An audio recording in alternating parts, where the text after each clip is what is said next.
Tower of Questions. Chapter 1. A Little Piece of Nothing. You wake in your bed, Mogsby. Your hand shoots out to touch Addison, but she isn't there.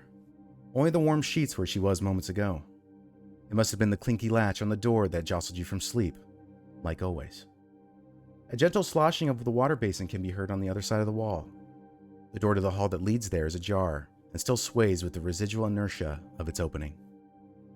Your room, normally too dark to see where you're walking, has a swath of cool-hued light cutting across it from the tall window on your right. The moonlight outside washes over Selvasta, enough so that you can make out the Tower of Questions like a pale blade jutting up into the dark, cloudless sky. Your armor glints on the rack in the corner, its edges catching and holding shreds of moonlight. You polished it today, like always. The crest on the helmet is made of actual gold, unlike what the sergeants and corporals wear, which is merely metal with a dash of glittering paint. You earned that crest. It smiles back at you. The soft plinks and plonks of droplets hitting the pool of the wash basin cease. You hear the floor creak from her bare footfalls. She steps on that one sagging board you promised to replace over a year ago. It groans, like always. You see a flicker of candlelight, fighting back against the cool hues of the moonlit room. She steps through the passage. The light from the window plays off of the open door, causing her to stand in silhouette to you. The candle's meager flame barely able to penetrate the waves of blackness over her naked figure. She looks at you. Even though you're unable to see her eyes, you know an admiration is painted over her features. Her hip is cocked just so. The right side of her face and the still wet fur on her cheek quirk upward. She always grins with that side of her mouth.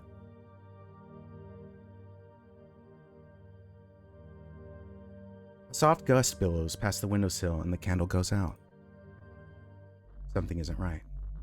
The form that was once Addison is changed, still bathed in black. The outline undulates between being wrong and right and wrong again. Addison steps forward and the creak of the floorboards is absent. Another step, and a toe crosses the threshold of the line of moonlight blanketing the floor. You get a sinking, falling feeling you always get just before mortal danger. A small muscle deep in your skull that seized the first time a blade swung at you in earnest seizes once more. It clenches and spasms its desperate desire for you to run. Another step, and the fur of her leg is awash with light, but it is not Addison's leg, of which you know every divot and pattern. The leg is made of not fur nor flesh. The foot falls on the boards, and you do not hear the creak of a floorboard, but a march of 1,000 soldiers. Your ears are broken by the sound, yet they keep on their hearing. You hear the earth pounding flat by their march, great mountains and cities crushed under them to the tune of a ticking clock. More of her comes into the light. Short white fur seems to churn and roil with every movement, the muscles underneath not moving as they should. You blink and the fur is not fur, but great and terrible fields of battle. Emaciated, pale bodies stretch on for miles in every direction, valleys of them, mounds upon mounds piled upon each other without care. They stare at you expectantly, as if waiting for you to reveal to them some great truth. Another step and the naked, pale thing mounts the end of the bed, beginning to crawl towards you in sensual sways. Its lips part to speak your name. The word you hear sounds like your name, whispered like a lover would, but the voice is 1,000 swords unsheathing. They clang and cut and butcher. Their cacophony of their sound forms your name. Me, the thing says as it crawls over you. Your skin makes contact and you feel your psyche battered by the heartbreak of 1,000 widows. Its thighs straddle yours, and you feel as though squeezed into a burial pit, bodies stacked up on either side, suffocating you with their pallid embrace. Its face is beautiful. It revolts you. But that love in its burning eyes is true.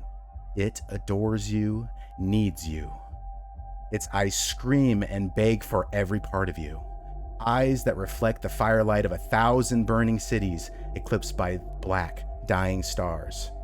You smell the acrid, sulfuric stench of blasting powder as its breath washes over you.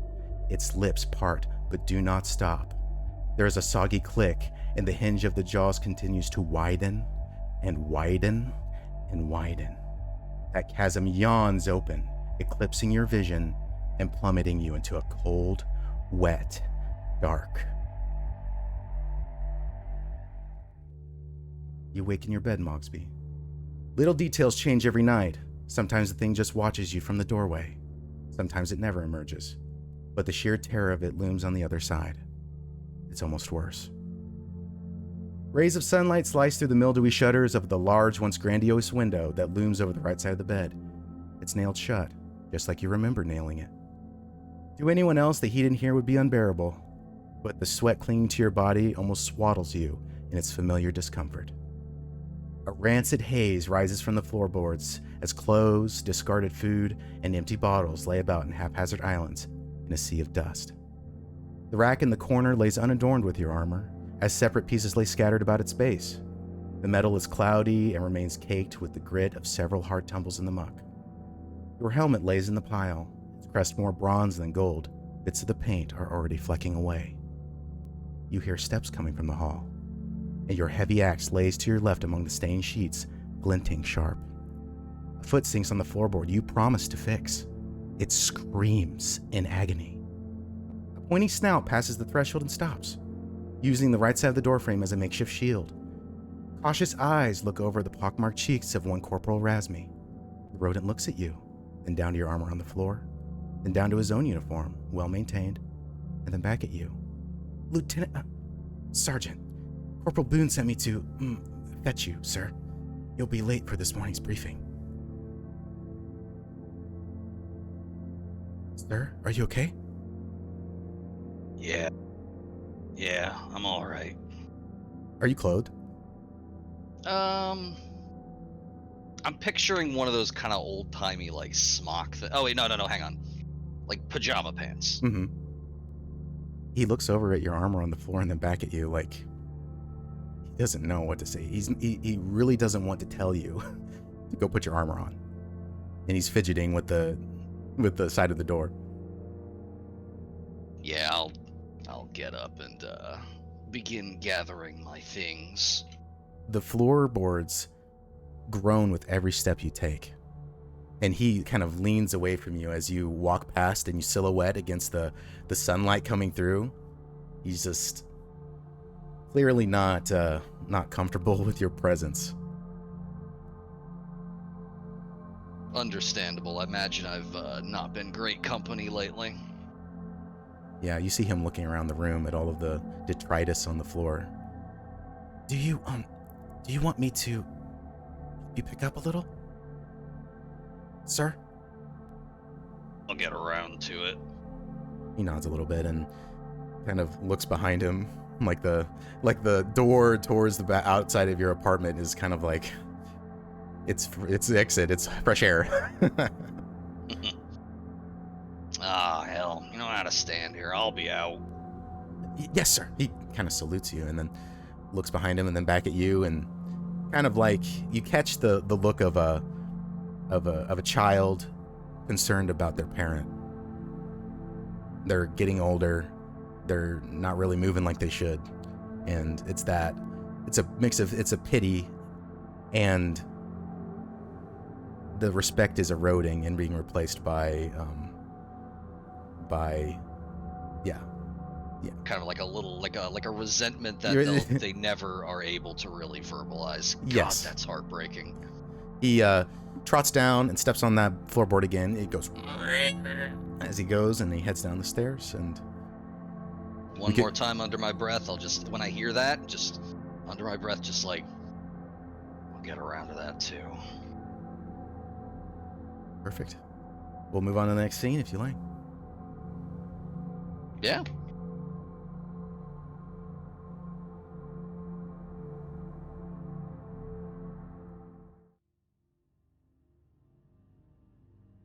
Been a very long trip from Cana, August.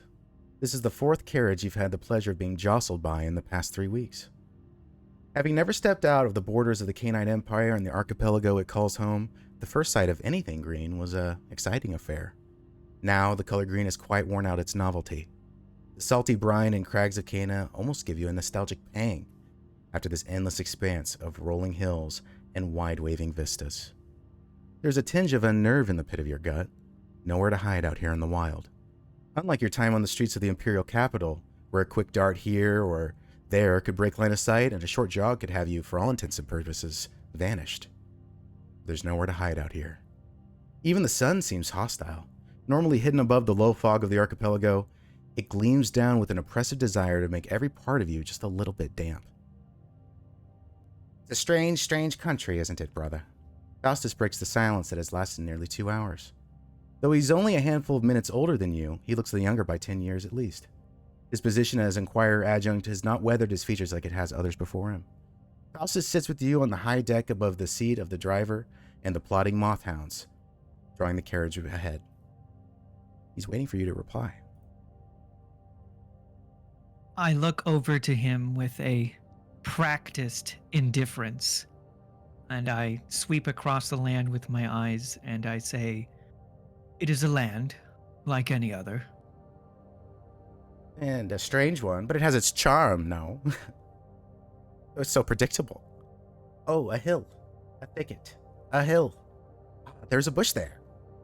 I don't see how these people live here. A smear of white crosses his face, rows of immaculate teeth, as he grins broadly at his observation.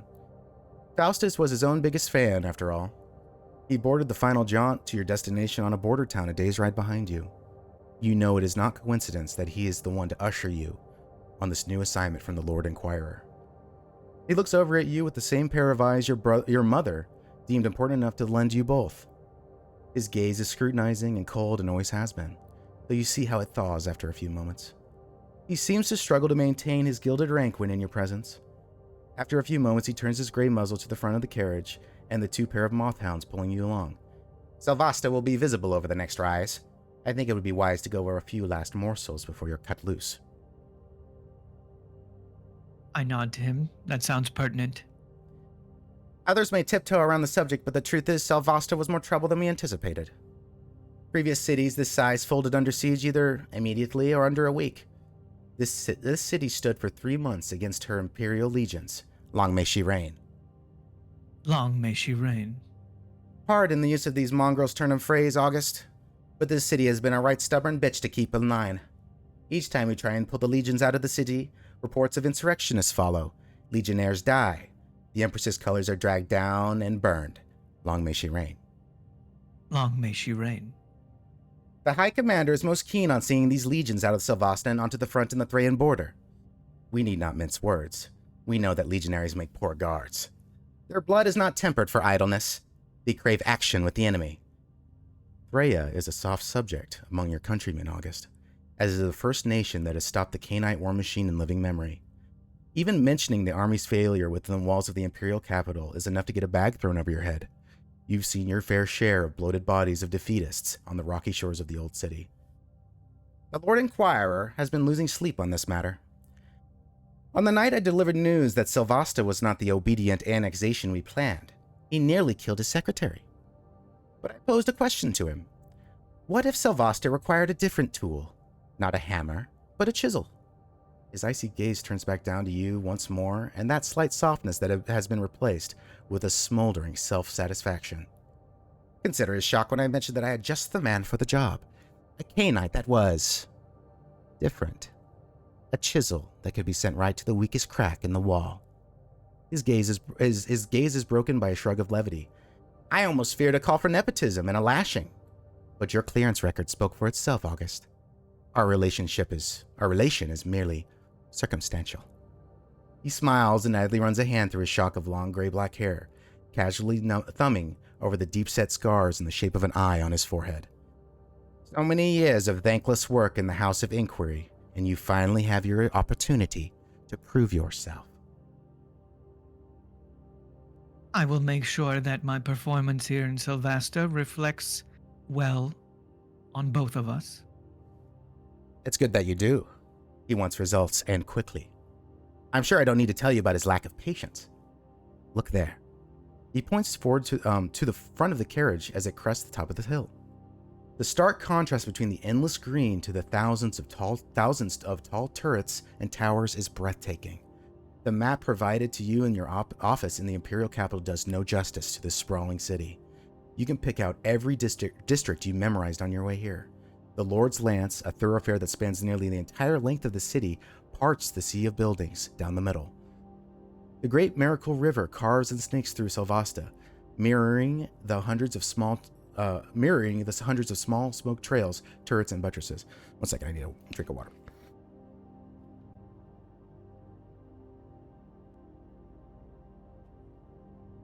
These people do not think like us, brother. You would be wise to remember. The strong do not always lead them, and they are not keen enough to sniff out the cunning and treasonous. Trust no one who does not bear her imperial mark. Long may she reign. Long may she reign. Perhaps getting in knee-deep with these soft-headed fools will finally get you to carve your own mark. He taps your forehead with the gloved index finger, and then chins ahead. You see that larger tower there, next to the palace? That is the Tower of Questions, your destination. I'll be moving on to the front in Threa, so if you have any questions for me, I'll have them now. I've looked over the report. I don't have any additional questions at this time. I understand that you want this resolved quickly. I will do my best to make sure that is so. He nods along to that. Good answer. You've spent your whole life giving your brother the answers that you expect him to want, and he always gives you that same self-satisfied, smug, shitty smirk. Yeah, I'm just imagining right now the cart tipping over and the horses crushing him. The Mothhounds come to a halt outside the yawning gatehouse and trill their approval of the stop, gently stomping feeling back into their fuzzy brown legs. A woman steps forward from the gatehouse and speaks with the driver. She pales and then looks over to the two of you before offering a poor, stiff salute before practically sprinting away, all too keen to sail through the massive portal into the city like an overeager sausage into the gullet of some waiting beast. Take the Lord's Lance all the way there. Try not to catch the cockroach on your way. The mask slips a bit, and the face of the boy that chased you down rocky beaches with a stick emerges briefly. The boy who would tell father any lie he could to protect you when you broke this vase or ruined that tapestry. But the gaze that leers down at you are the same eyes that stared at you across the garden that rainy morning.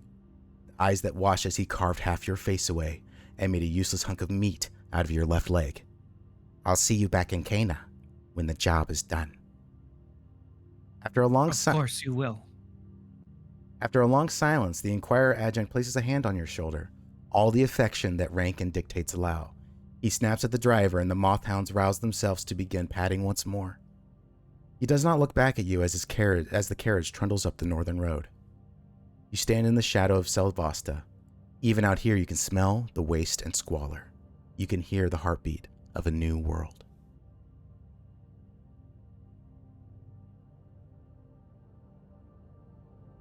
In you go. Amazing. In you go. Yeah, I do my best to not limp as I make my first impressions on the people watching me enter. And they do watch you enter. They've never seen a canine that looks like you. Every canine they've seen has been a huge, armored beast, and they always travel in a pack. But alone, still, your stature is still impressive. You're a canine. It's in your blood. They're born big up there in Cana, but you are withered compared to your countrymen. And as you tap click with your foot and your cane, people do not want to be in your way, and they like wilt away from you like a salted snail. And off you go down Oh, go ahead. Sorry. No, go ahead. It's fine. I was just saying you're going to just go off down. You're currently here. I'll pull up the map. You're currently moving down Harvester's Pike, down to the Lord's Lance, and then heading to the Tower of Questions. I make my way. All right.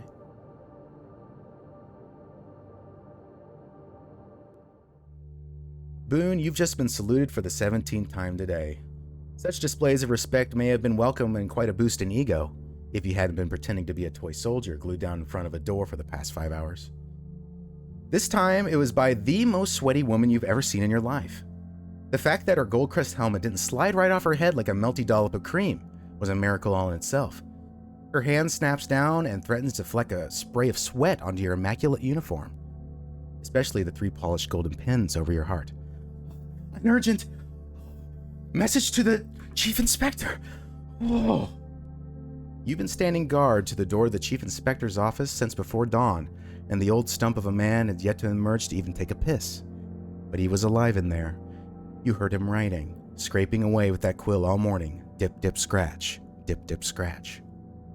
Please, it's urgent.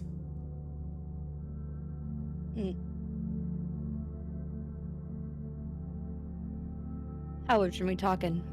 You think I can't just hear it? What? No, it's specifically for the... Corporal, please.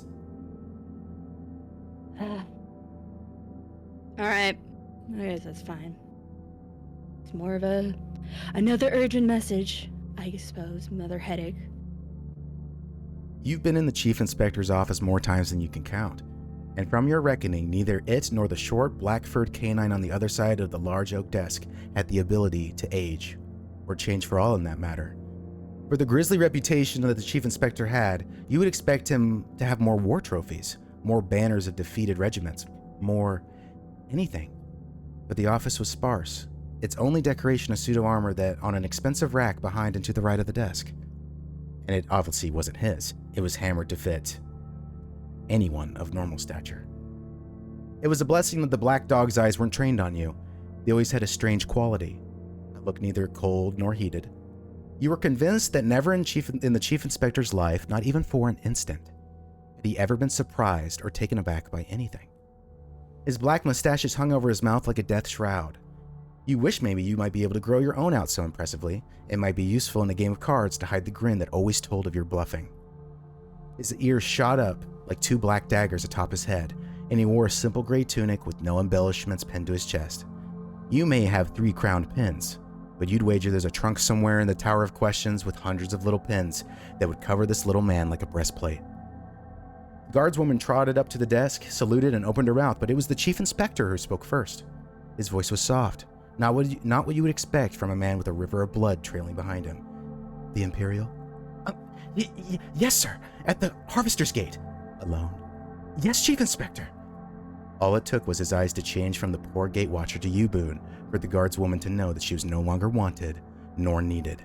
She left the room as fast as a summer storm, and then it was just you and Simon the Slitter, Chief Inspector of the Selvasta Goldcrests, looking at each other. He's waiting for you to speak first.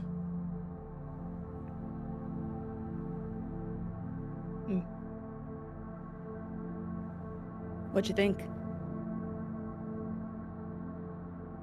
He breathes in deeply. More trouble.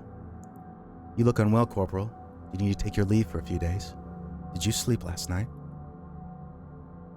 But fine. Don't know what you're talking about. It's just another day. More problems. The Chief Inspector stands, though it does little to improve his stature, and turns to go look outside the large window behind his desk. It had a perfect view of Martyr Square down below and the fountain of Selvasta herself. I'm reassigning you to active patrol duty, Corporal. Lieutenant Mogsby is being demoted to Sergeant. There's a pale hat coming to replace him as Lieutenant Inspector. He's in the city now. Active patrol? Not good. And Lieutenant Mogsby? Demoted? Unheard of. Especially after what happened during the siege, and, well, he was well decorated even before that. His ability to clear cases loomed over everyone like a specter of their own incompetence. You were sure that he was gunning for a captain after Farvetter finally decided to die of whatever illness he caught during the siege. The chief turns and he becomes a black smudge against the wall of light behind him, as if the space he occupies had just decided to up and leave the world, leaving a little piece of nothing behind. A new patrol unit, headed by this pale hat. The Imperial Council sent him directly, if not the Empress herself. The Canaanites thought their immortal Empress was over 300 years old. They said that she rules from a tower so tall that you can't see the top of it. I want you to report on everything this Imperial does and says to me. I need proof of his incompetence to bring to the ducal household so that Arnault can see that the grave mistake he's making. Yeah, I'm sure I could find something. Find something what? I don't know. I just think maybe these people, He turns to you. Find something, sir. Find something, sir. Right. Send for someone to collect Sergeant Mogsby, and then head to the Pilgrim's Gate. Follow your ears and fetch the best candidate from the Thunderpike unit under Sergeant Galloway. During the siege, even your dreams were full of the hiss and bang of Imperial Thunderpikes, blasting away at the gates, firing up the walls and taking guardsmen and women apart like paper dolls. You remember seeing the rows of them out in the distance, how they suddenly turned into blankets of white mist, and then the impact of their shot pounding into the parapets. You knew, everyone knew, that the Imperials were training new gold crests to use the strange and terrible weapons on the streets. But it only feels like yesterday that they started going out into the country looking for new blood to replace those who died in the siege. You went out on a canvassing trip as well, and the recruits you hauled back did not look promising. He will be the fourth in your unit, and you will be responsible for his integration into the gold crests. Give him a gentle hand. Return here and we will have our morning briefing and get the measure of our new lieutenant inspector. Simon the Slitter then turns his gaze from you back to the fountain. You are no longer wanted or needed. Understood, sir. And he would turn and walk right out. Very good.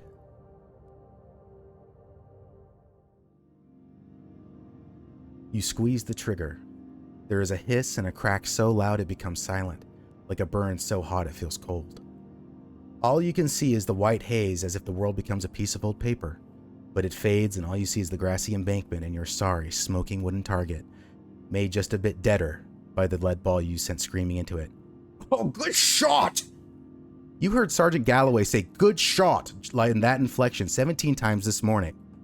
Apparently, those two were the only two words the wrinkled old fortress of fluff could muster to compliment your marksmanship.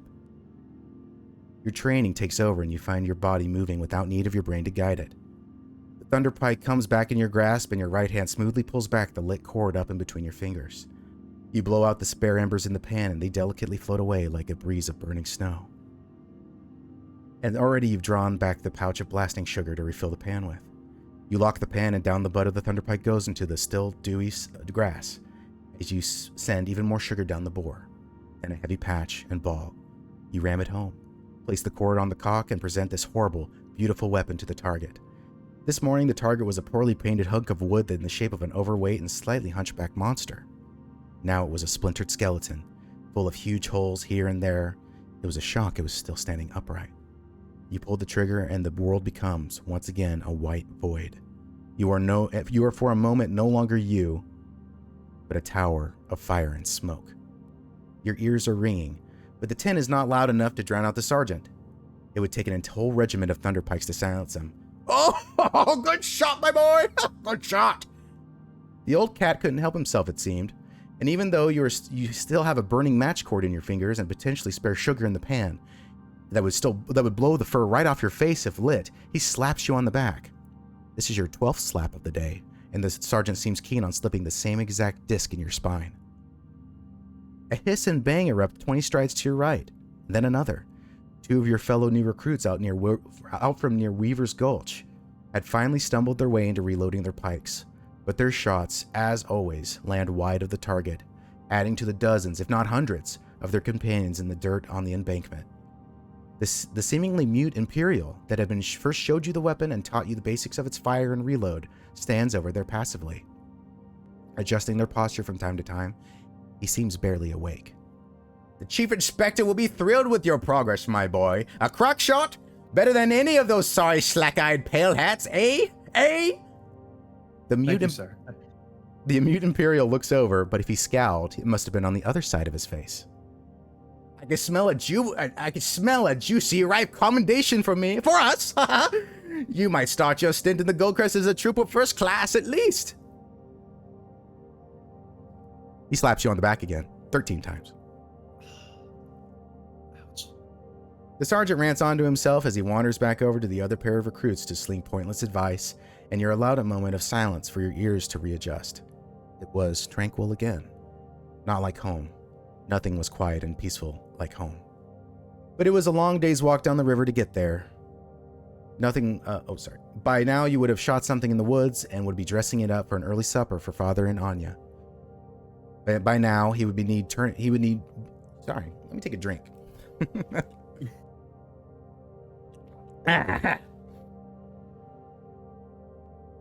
By now, he would need turning over in his bed, and the fire relit in the cabin. You allow yourself a short prayer that Anya had everything in hand. She could get so overwhelmed, and you enjoyed easing the burden of her chores. But you weren't there anymore. By now, you're certain your sister would be worrying about you. Your quiet moment is broken by another eruption of fire down the line, but you don't see the tuft of muddy grass down the range fly up. You look over to see that one of the other recruits is desperately patting the other one out after he had allowed the lit match cord to strike the pan before clearing it, and thus enjoyed a small gout of fire for his trouble. The sergeant is laughing. Boone, you crest the bend of a nearby thicket to see this sorry scene. Only one out of the 3 recruits in the Thunderpike unit is standing with his weapon in hand. Only 3? You heard that this unit had nearly 24 recruits when they started training 3 months ago. With that useless elf Galloway in charge, that was no surprise, but even the Imperial gunner appointed to assist the training seemed disinterested. His cool gray eyes, all canines seemed to have them, were focused on some distant, interesting scrub of brush. What's that? The only trainee standing is a rodent that looks more like he's been trained to shelve books than gunnery. He is slender and unassuming, and the gold crest uniform hanging off of him like a loose flaps of faded blue skin. Finn is dwarfed by the monstrous amalgamation of wood and metal in his hands, its tips still faintly smoking from its last firing. You almost make the mistake of thinking that this stupid mouse forgot to put a target up to fire at, until you realize your mistake. The other 2 targets look like fat hunks of barker meat still on the sticks that they sell down by the wharves.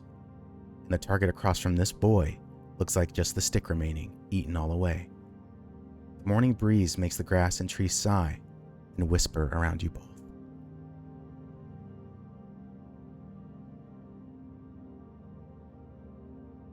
And you see a Thrayan hound coming towards you. I immediately take note of the uniform and stand at attention. Salute. Boone will kind of look down and not super acknowledge that. Just, you don't gotta do that. Oh. That your work over there? What's left of it, sir? It's not bad. Thank you, sir. You hear Galloway laughing still. Like one of the other trainees is rolling. Like he's completely extinguished, but he's just rolling because he's panicked. And Galloway, you stupid bastard! Galloway hasn't even noticed you, Boone.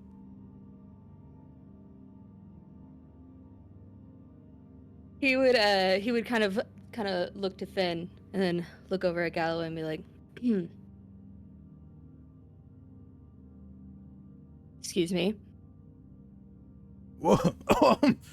Galloway turns around. Oh, Clearwaters! What are you doing all the way out here?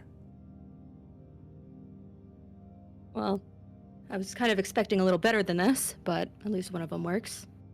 None of these farmers' boys know how to use this. This is complicated machinery. If this bloody Imperial could speak a word of our tongue, maybe we could teach them better. I don't like what you're insinuating, Corporal. What do you think I'm insinuating? Well, I'm trying to... You see young Thorne's abilities, though. He's a good shot. Damn good shot. Ever hit a moving target? Back home, not with a Thunderpike, but did a fair bit of hunting in my time. Sir. Pick one of these boys out there and you can find a moving target out of one of them. It is endlessly funny to this old, giant, stupid man.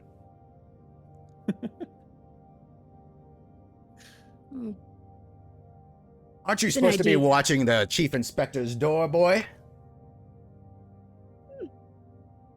He sent me out today. Isn't that so lucky for me?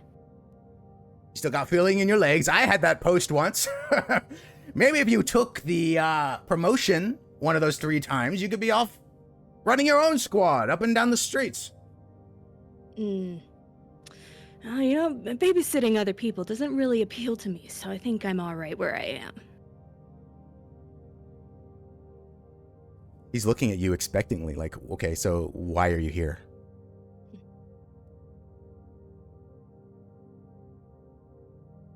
I'm assuming I am here for a certain someone.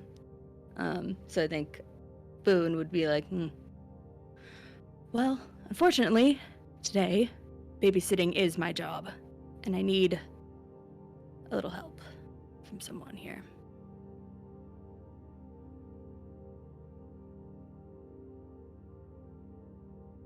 Finn kind of perks up and stands to attention again.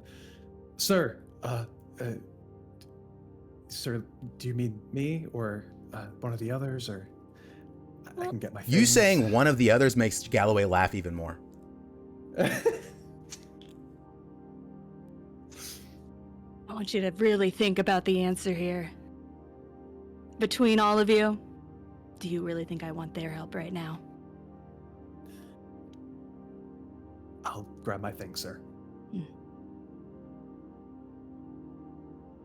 And yeah, Finn packs everything up and yeah, returns with, the Thunderpike and all his belongings. He's ready. All right, off you guys go back down towards the city, back to the tower. Do you guys want to talk along the way? It's totally open to you. I can move on, but it's up to you guys. Totally chill. Boone will definitely be very, very quiet along the way. If there is any talking, it'll totally up for it, but he will be very like one-word answers, kind of grunts here and there. Finn's I think given the lack of responses, he'd stay pretty quiet, admittedly. Yeah, the only conversation the both of you have is each of each other's armor clanking at each other as you go all the way back to the Tower of Questions. This is the first time you've actually been inside the city, Finn, and it's dizzying, the amount of people. For this entire time that you were being trained by Galloway, you were outside, you were staying in Lordstown, which is the small little city outside of the Lord's Gate. You weren't allowed, you were brought everything you needed, you were staying in provided accommodations. So you've heard the city for the past 3 months. It's incredibly loud compared to what you're used to sitting in the woods in your hide or in the cabin with your family. It is overwhelming, the number of people, so many different things going on, so many different lines of movement. You're used to sitting and watching the trees like sway back and forth and seeing game. Like your eyes are adjusted to see game in the distance, not have 300 different people moving in crisscross applesauce directions all over the place. It is disorienting, and it's unfortunate that you don't exactly have the most friendly tour guide. But it's a lot to take in. Yeah, Finn, if you want to ask questions of Boone, you may, but if you guys give me the green light, I'll move on to the next scene if you want to. No worries. I'm good to move on. Okay. Yeah. Okay, cool. No worries. Boone, you've made it a habit to make it to the map room first over your tenure in the Gold Crests. Always best to be seen as the first man in, so no one belabors themselves with you also being the first man out. All the better, even. Somehow, the dying Captain Farvetter made it to you before you and your trainee, sitting seemingly comatose or dead at the front of the room. A squad files in on your left, Galloway's squad, with the big fluffy man still seemingly chuckling about their incident outside the walls. Then you see Lieutenant Mogsby, now Sergeant Mogsby, cross the threshold to your right with Corporal Razmi slinking in behind him. They call him Make Ya Talk Mogsby for good reason. It was like the Tower of Questions in the Ducal Palace had coupled to produce this massive gatehouse of a man. There were rumors in the criminal element of Selvasta that this man had cleared nearly all of his cases from confession alone, which was very true, and that he could smell lying, which you highly doubt. As far as you could tell, the only one smelling in this brave new chapter in his illustrious career was him. He looks diminished and ill-slept, but that dangerous edge still lingers around the corners of the tiny spectacles perched on his high, flat nose. Mogsby, you hear the Khanite coming long before you see him. At first, a soft procession of tapping in a long marble-floored hall outside to a more poignant tap-click, tap-click. Every Khanite was made roughly equally, chiseled from the dark rockwork of their homeland. They say that They say that the Empire begins training every Imperial pup at age 8 for their mandatory military service. This produced a cookie-cutter assembly line of barrel-chested brutes that you could hardly tell the difference between, even in the good light, and properly sober.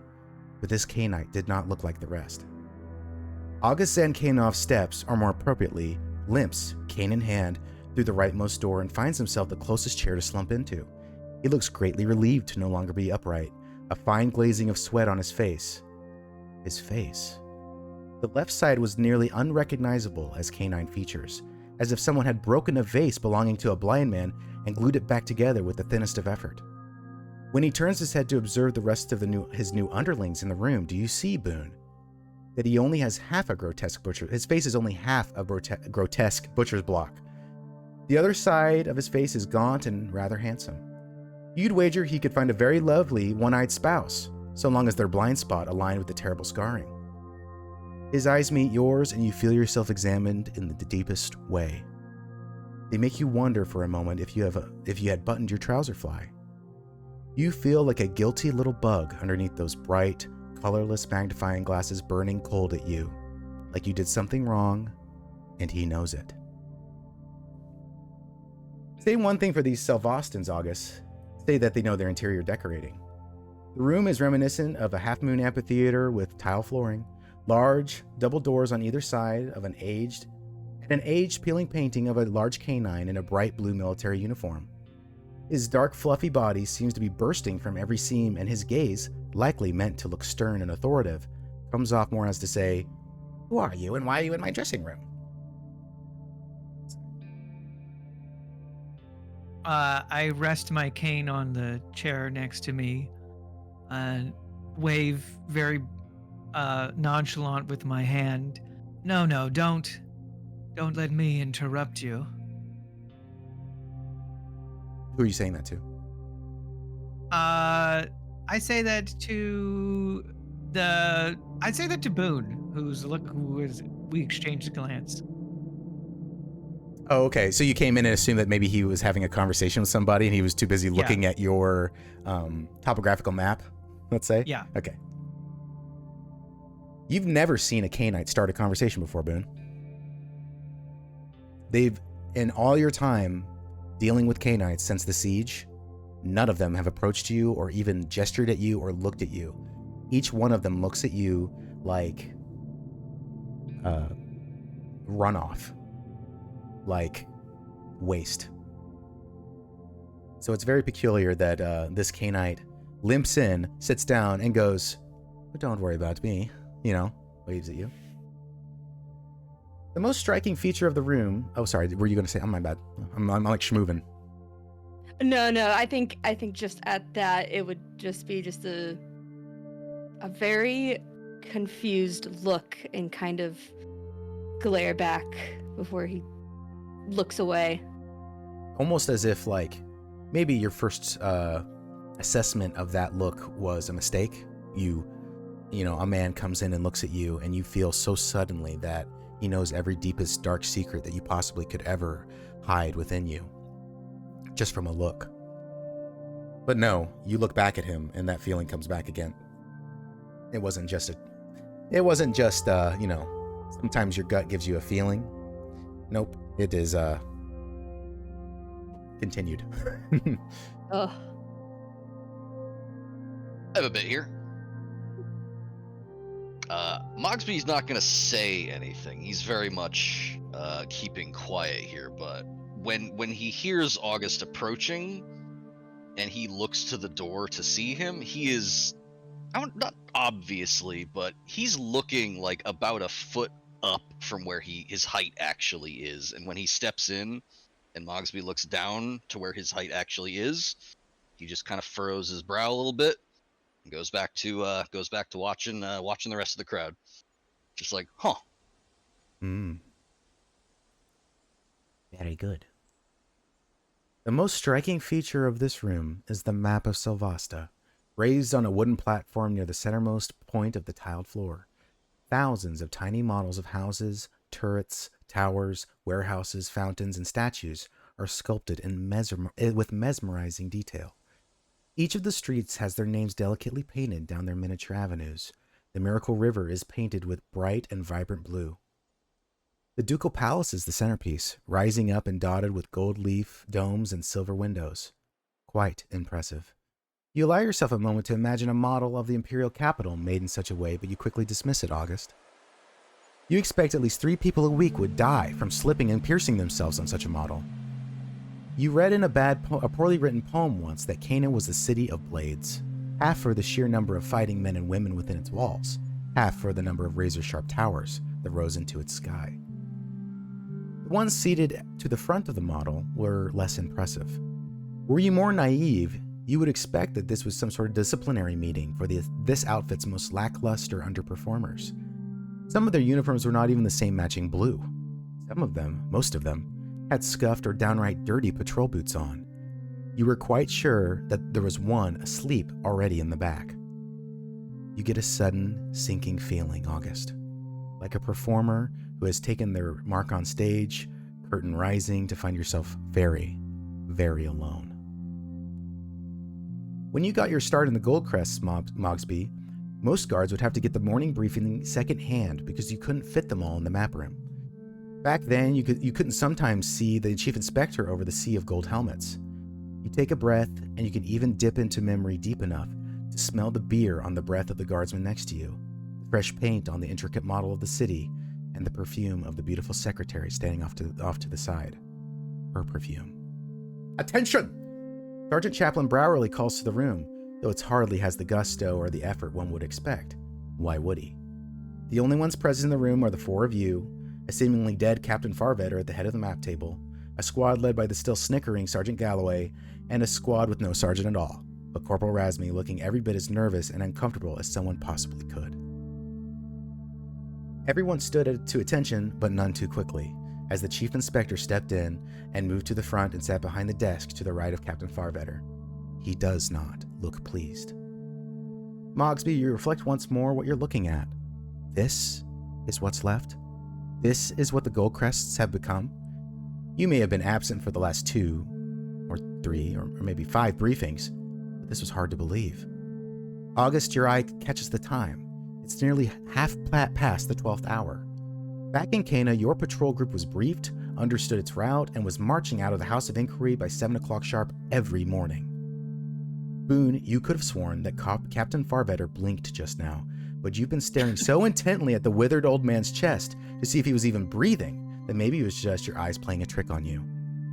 Finn, you've never seen a more impressive gathering of fighting men and women in all your days. Everyone is armored, armed, and grizzled. A truly formidable army. You are convinced there's nothing that this group could not accomplish. There's a pregnant silence before the chief inspector cocks his head and says something under his whiskers to the feline corpse sitting at the front of the model map. Captain Farvetter, seemingly having delayed his date with the Martyr for a few minutes more, opens his eyes fully to give a swift intake of breath.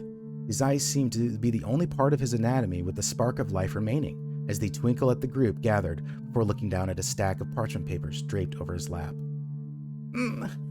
There's been a rash of reported burglaries in the Traders' Quarter. They consist of domestic intrusions and thefts from shops in the night. Sergeant Galloway, you are to take your squad to the Tucker's patrol loop and His voice trails off and his eyes focus on the model for a few long, agonizing moments. See if you can illuminate the situation. August, the chief inspector, has not stopped looking at you over the bridge of his fingers, not even to blink this entire time. Muggings near the Pilgrim's Gate are still happening. A man was threatened with a knife last night and was cut on his forehead while running away. He's cut off by the sound of the chief inspector's chair scraping backwards as he stands. Thank you, Captain. I believe the artist has arrived to paint your portrait. He motions to a clueless-looking guardsman in the front row who hops up to help the mumbling captain out of the room to your left. The chief inspector does not waste a moment of time. Sergeant Galloway, you're to take your squad to the House of Labor and speak to Hyman Kasterlik. Find out if these burglaries have anything to do with the current dockers' strike. Finn, you've never seen Sergeant Galloway move faster before.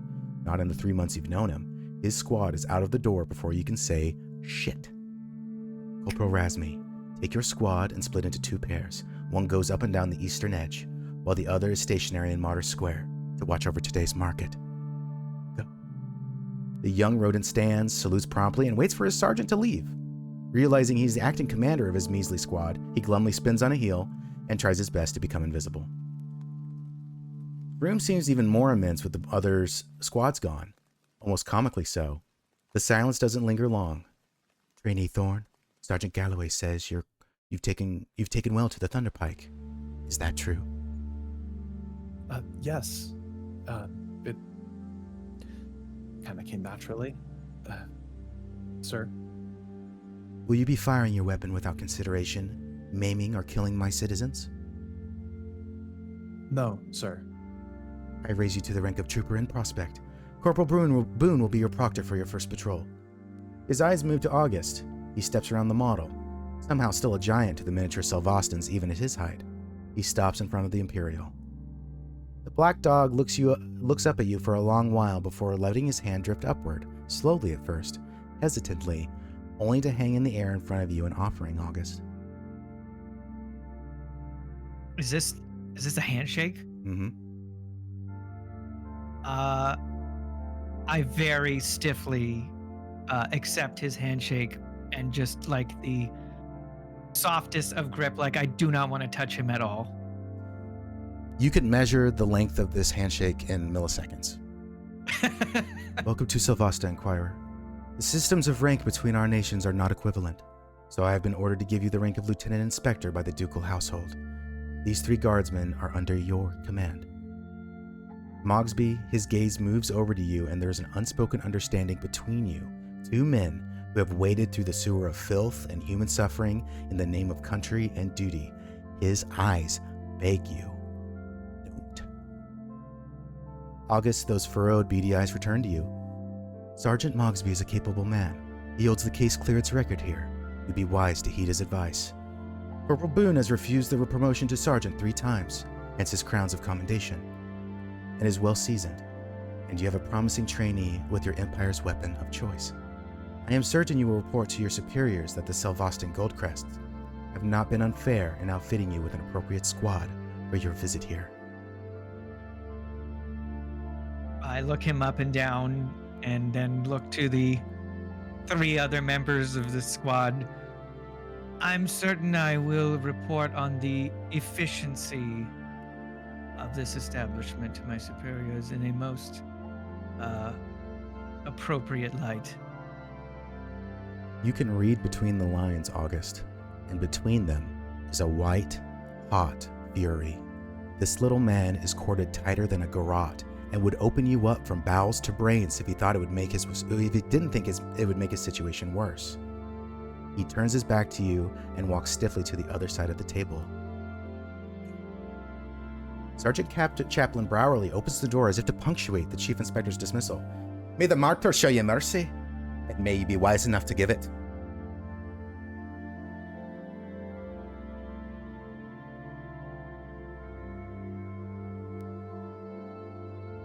Are you waiting for me to change the thing? Because the guy's staring at you. He's opened the door for you. Oh, for all of us? Yes, he Oh, okay. Yeah, we're heading out of here. But, Yeah, yeah. I lead the way. Okay, so you're the pace car. but I'm slow. Yes. When Mogsby starts moving, it becomes very clear that at the exchange of views there, when August was introduced as like our new superior here, Mogsby just like went very, very stiff. Just like his crossed arms just like tightening slightly. Yeah. But as we're leaving, it's just like letting that tension out a bit. Just okay. That's all right, your one foot in front of the other. That's your job. Exactly. As you make your way down the hallway, you hear the unmistakable cacophony of multiple suits of armor in lockstep. These aren't mere gold crests, that much is sure. These were actual soldiers, outfitted soldiers. They had more than just a painted tin hat and a thin breastplate on. A half-dozen ducal guards are coming towards the four of you, their bright blue tabards over their neatly polished mail, billowing behind them. You swear you could still see the spit shine the blacksmith gave their engraved and overly gaudy helmets. The six of them are formed up around the man. Boone and Mogsby, you both recognize him immediately. Duke Galahad Arnott the Reader, which the good people of Selvasta had begun to call him after he rejuvenated the city's ailing universities and erected a library, in his own name, of course. Boone, you also know him as Duke Galahad Arnott the Breeder, due to his unfortunate reputation for fucking every other maid and stewardess in the ducal palace. Then in August, you both met him for the first time in the map room, looking down at you from that old painting.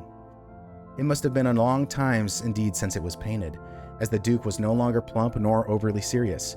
He is rail thin, and his eyes dart around like an agitated sparrow wasp, unable to focus on one person, decoration, or floor tile for more than a moment. His gaze sweeps over the lot of you, but before he could even think of stopping to chat, he is ushered into the map room. Two of the guards who took up the rear of this ducal procession take up their places on either side of the door, their ornate halberds cradled in hand. If you meet their gaze, you receive the cool contempt of men who are born far too rich to ever want for anything, and who were in desperate need of a dressing down, or a beating, or both. Where are you guys going? Heading out? Were we assigned? Sorry, I might have missed it. Were we assigned Nope. a place we need to patrol? No, we call that, pardon the turn of phrase, but the chief inspector is giving you a length of rope. He's letting you take the rein, and if you fuck up, that's good. So you do not have a patrol route, but it is a short walk from the Tower of Questions into Martyr Square. All right.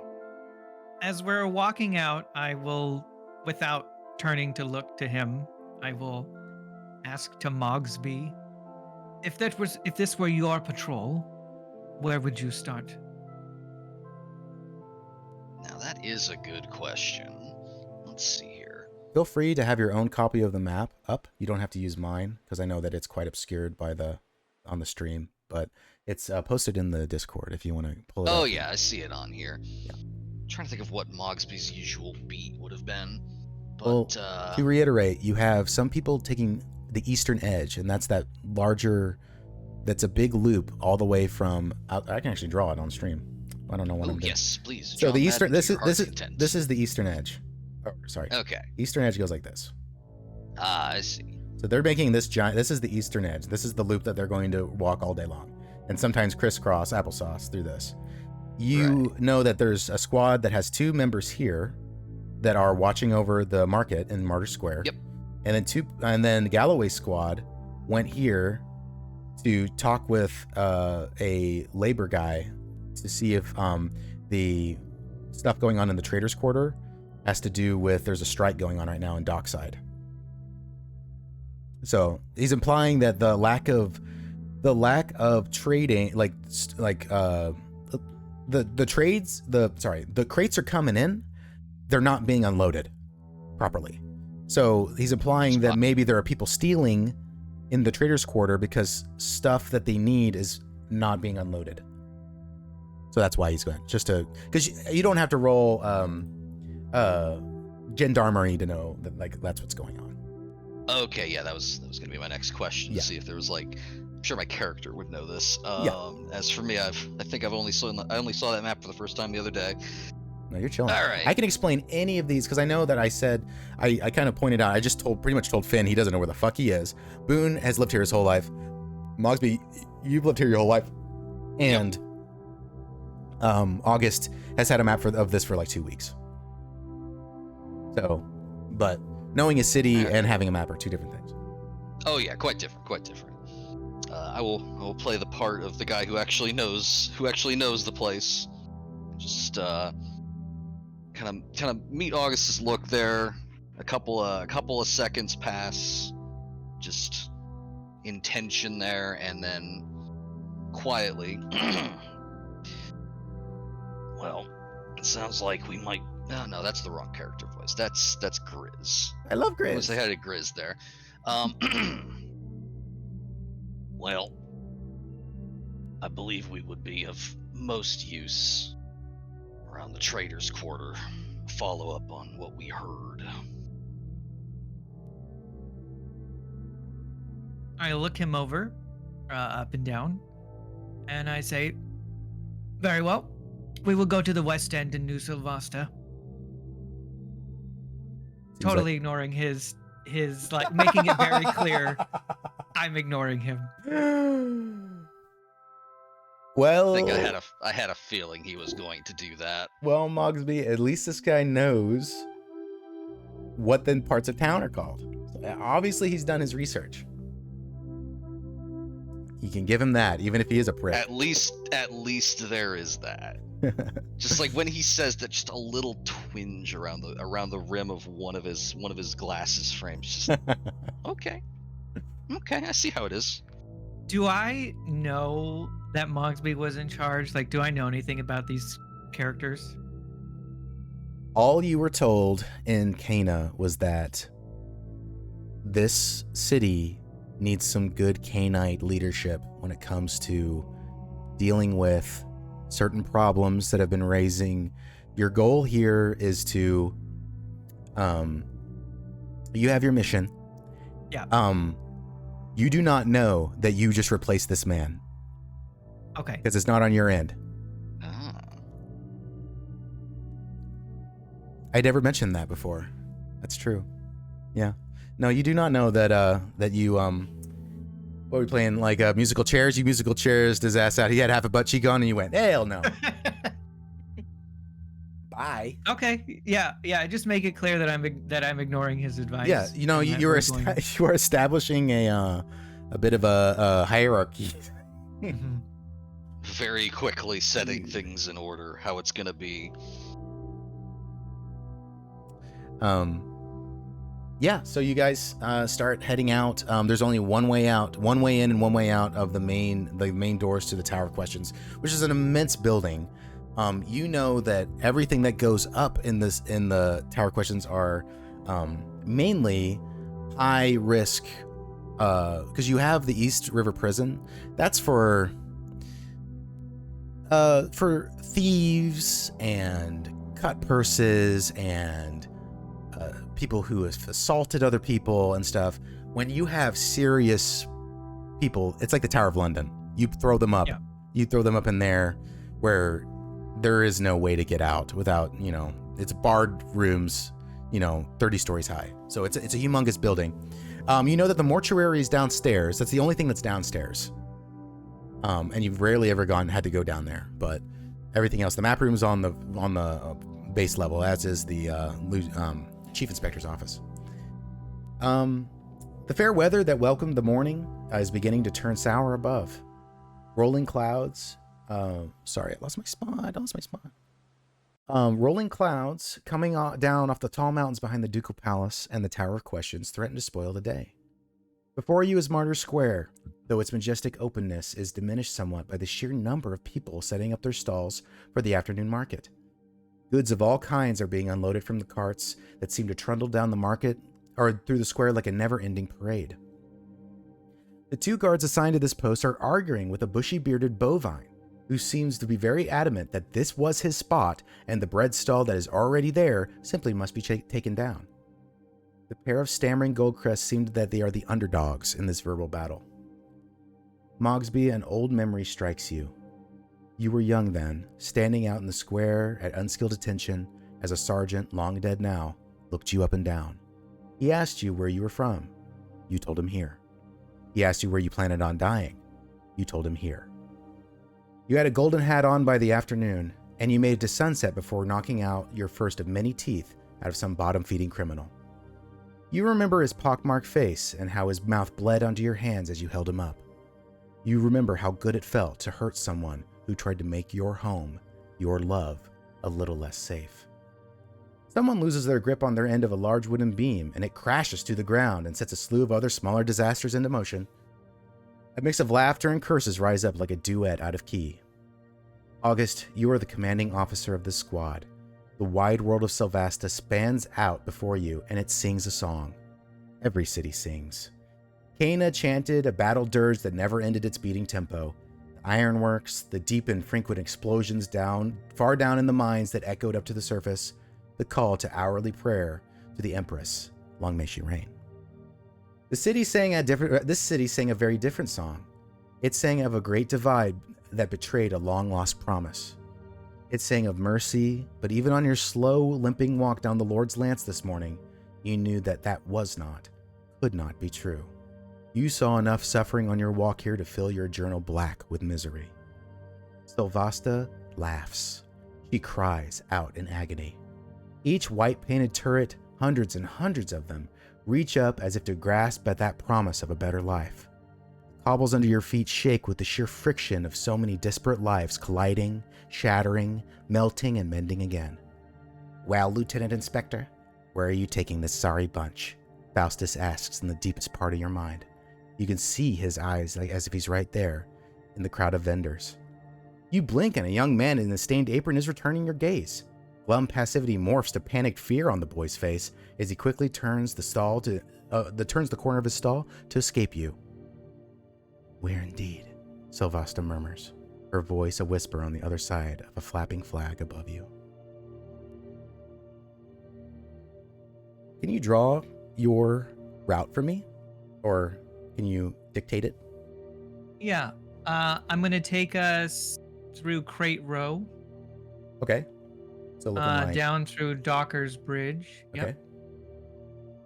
And I want to make a brief stop at the Harvester's Gate just to look at what it looks like to have people entering and exiting the city.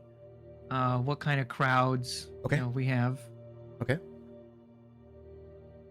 And then from there we'll go down to the west end and circle around the perimeter of New Selvasta. Something like this? Yeah. Okay. Oh, sorry. I showed the stream. Day 1 beat. Locked it in. I need each of you to roll me a d6. We have a chart. Woo! Yippee! Right. Oh, you thought you weren't gonna roll dice this today. Yeah, you rolling some dice, baby. Let's see 'em. They've been First rolls just of the campaign. sitting in this sad pile over here waiting. Whoa! Daddy made a chart. All right. Let's Do Finn first. Okay. Junior officer or junior trooper. Let's see. Right. I rolled a 2. A 2. Thank you.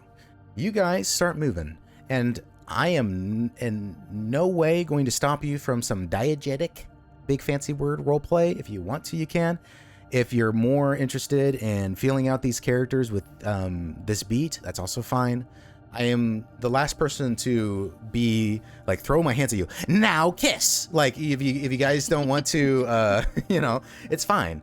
But please, if you'd like some time to talk, if you have questions for each of your characters, currently you guys are walking out of the giant Arc de Triomphe kind of gate that is right here on the this right here, because this is a secondary wall and is raised up a little bit. It goes up. These are some, I should have drawn some stairs right here, but they go up. And then, I see. so this is if this city fell to a siege, first, this is your first line of defense, and then this is your second line of defense, kind of thing. I see. So, you guys pass through there, and you pass through the cathedral of Our Lady of Mercy, which is quite a beautiful structure. It was built a long time ago, the same architect as the Ducal Palace, and you step by, you see a priest sitting on the steps. It isn't anywhere close to being like a nightly. There's a short nightly prayer every night, the lighting of candles, but he's just sitting there. He's watching everybody go up and down the street. But you said you're going to take a right on Crate Row, right? Correct? Yes. Okay. Crate Row should be bustling. It should be so busy that you shouldn't really be able to walk through it. But it is eerily quiet. It has this weird ghost-like, like the from that Tarantino movie, the guy with the freaking jacket. Like, where the fuck is everybody? Like, you know. Yeah. Yeah. But you do hear, you do see all of the workers. No one's doing anything, but all of the workers are sitting around, further off this way, on the docks. They didn't sit at home. They are occupying their job, just not doing it. And you see that some of the crates have spilled out into the way, because they have just nowhere to fucking put them all. And they're big wooden crates, and they are marked with. They're marked with grain. They're marked with all sorts of different stamps, paintings, sigils of different trading companies. I don't have a little compass thing here that shows you how big things are, but we're talking like Mississippi River wide. The Miracle River. It's huge. So this is not some like, plop your little bobber in and sit there. It's a big ass river. And these bridges are huge, quite impressive architecture in the city. So, the ability to have barges come up and down, this river goes north up to Threya, which is Selvasta's closest neighbor and ally. But Enemy. yes, enemy. But curiously, they did not lend any help during the siege. And that is a point of contention between, that is a political thing. Didn't really get into it with the lore and stuff, because I can't imagine these four would really care that much. They might at the time during the siege be like, where are the fucking Thrayans? They're supposed to be here and to help us, but they didn't. And 3 months, you guys like withered in here. Finn wasn't even there. He was eating freaking gummy berries over in his happy little hobbit town. But Boone and Mogsby, you lived through it, and it was hell. I don't have to tell you. So there might be a little bit of resentment there, and you recognize Thrayan, the Thrayan sigils on some of these crates. Like, trade is still happening. If we're trading with one another, why didn't you send soldiers? But they didn't. Does beg the question. And you guys keep heading down, and you look on either side, and you see capable men and women who could start hauling shit at any time, but they are sitting, they are rolling dice, they're playing cards. You see little ducal notes on the little makeshift, there's like an upside down, like they're just using these leftover crates. They're using crates that they should be unloading as tables to play games on. You see some of them, picking their fingers with knives. You see some of them eating this and that. But any work being done? No. But they do seem it's a very organized lack of work. You know what I mean? That kind of state you get in where like you're ready for the boss to show up and tell you to get back to work, but until he does, you're occupying yourself. Yes. Yeah. And in no way do you feel it reminds you, August, of you've been in army camps before, and that sort of camaraderie that men and women, especially in Kana, because Kana, that they don't care about what your gender is in Kana. They only care about if you can swing a sword. So this camaraderie that comes from men and women that come together and work together and are a team when they are in their leisure time, it's literally like a perfect image of what that used to be like in the army. They just complete they're laughing, they're slapping each other on the ass, that good shit. But they're not holding up signs. They're not picketing. They are taking. They're just as the kids say. They're just taking her easy. And these are the striking workers, I would imagine. Well, you could ask them. Or you mentioned. Well, the chief inspector mentioned a dockers strike, so you could infer that. You see a couple of them stop and notice you, August. And then they notice you're with Goldcrest, which is even weirder. Yeah, I give them a stern look, but I don't stop the patrol. I don't think we're here to solve this particular crisis. Okay. And I don't want to embroil us in this part of the politics. Yep.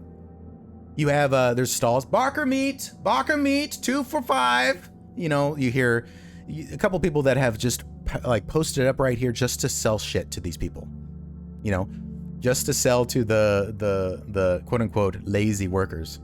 I do ask the group, so I address the squad. We're walking. Is this behavior common in Selvasta? Your workers stop working?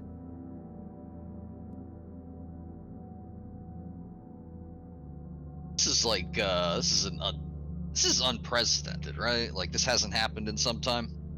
Well, you've been around a while, man. Like you've seen petty little bickering. You saw there was a time where there was a whole big fuss because the seamsters stopped making new dresses, and all of the rich women and men got all in a tizzy because they couldn't get new clothes. This is like a way blown out version of that, but you had to go knock on some doors before. People of seamstresses and seamsters who weren't filling their quotas, and then the rich people would come to the Tower of Questions and be like, they stole from me, they stole my ducal notes, they didn't give me my fancy my corsage, you know what I mean? So but this, you are struggling to remember this much organized disorganization. Yeah, like this kind of scale of yeah. I think Mogsby's like remembering that one incident with the seamstresses and whatnot, and it's kind of thoughtfully, not like this, not this much.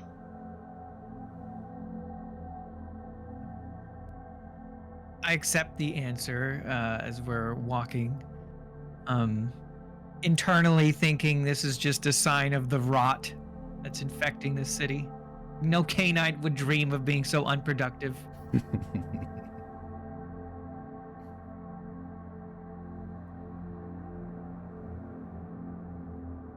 Boone, you see someone you know. And she is currently on the hottest streak of her life. You only know her as Splitter, and you don't know why she was ever called that. And whenever she's been asked in your presence before, she's given like 12 different answers. But she's a dog as well, white fur. She's a short thing, and she is on a hot streak. And for a moment, she forgets that you're on duty, and she looks up at you just like a best friend would, and she's pointing at her stack of notes. Like you both were hanging out in a normal time, and she's like, "Oh, look at this! Oh, I bought a hot one!" And then she looks and sees who you're with, and she sees that you're in armor, and she sees the canine, and she stops herself. And you've probably done it in the past. You've probably been around somebody who said the wrong thing and then realized it, or caught themselves like halfway through like a gamer word, like they're like, like.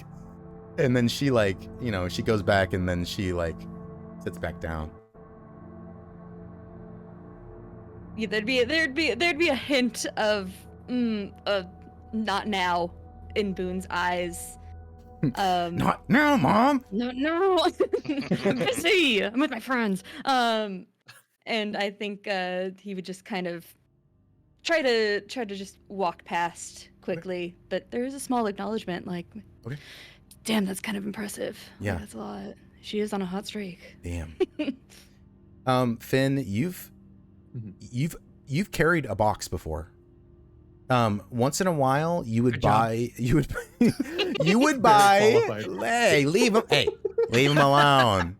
He's new. He's FNG. Okay, chill. You usually don't have to buy stuff in bulk because you live in a small town, and in that small town, everybody has their little job, and it's self-sustaining. It's an ecosystem. You once bought a box of arrows because the Fletcher in town broke his leg and he was in bed and he couldn't fletch arrows. So you actually bought a box of arrows before, and you could carry it yourself. But you're seeing boxes that are so big you think there's carriages inside them. Like, they're immense and covered in symbols you don't understand. It's a lot to take in. Homie's still, in Savage Worlds, there's a shaken status effect. Homeboy's perma shaken. Okay. We'll get into that. Maybe. I don't know. Okay. I'm going to take us out of Crate Row. If there's nothing else you guys want to talk about. I think I will have really quick. Boone is going to walk next to Mogsby and talk really softly because it has now been twice that Mogsby has tried to be helpful. And I think he'll not really make eye contact, but just give a very low, no one's going to blame you if you ain't helping out.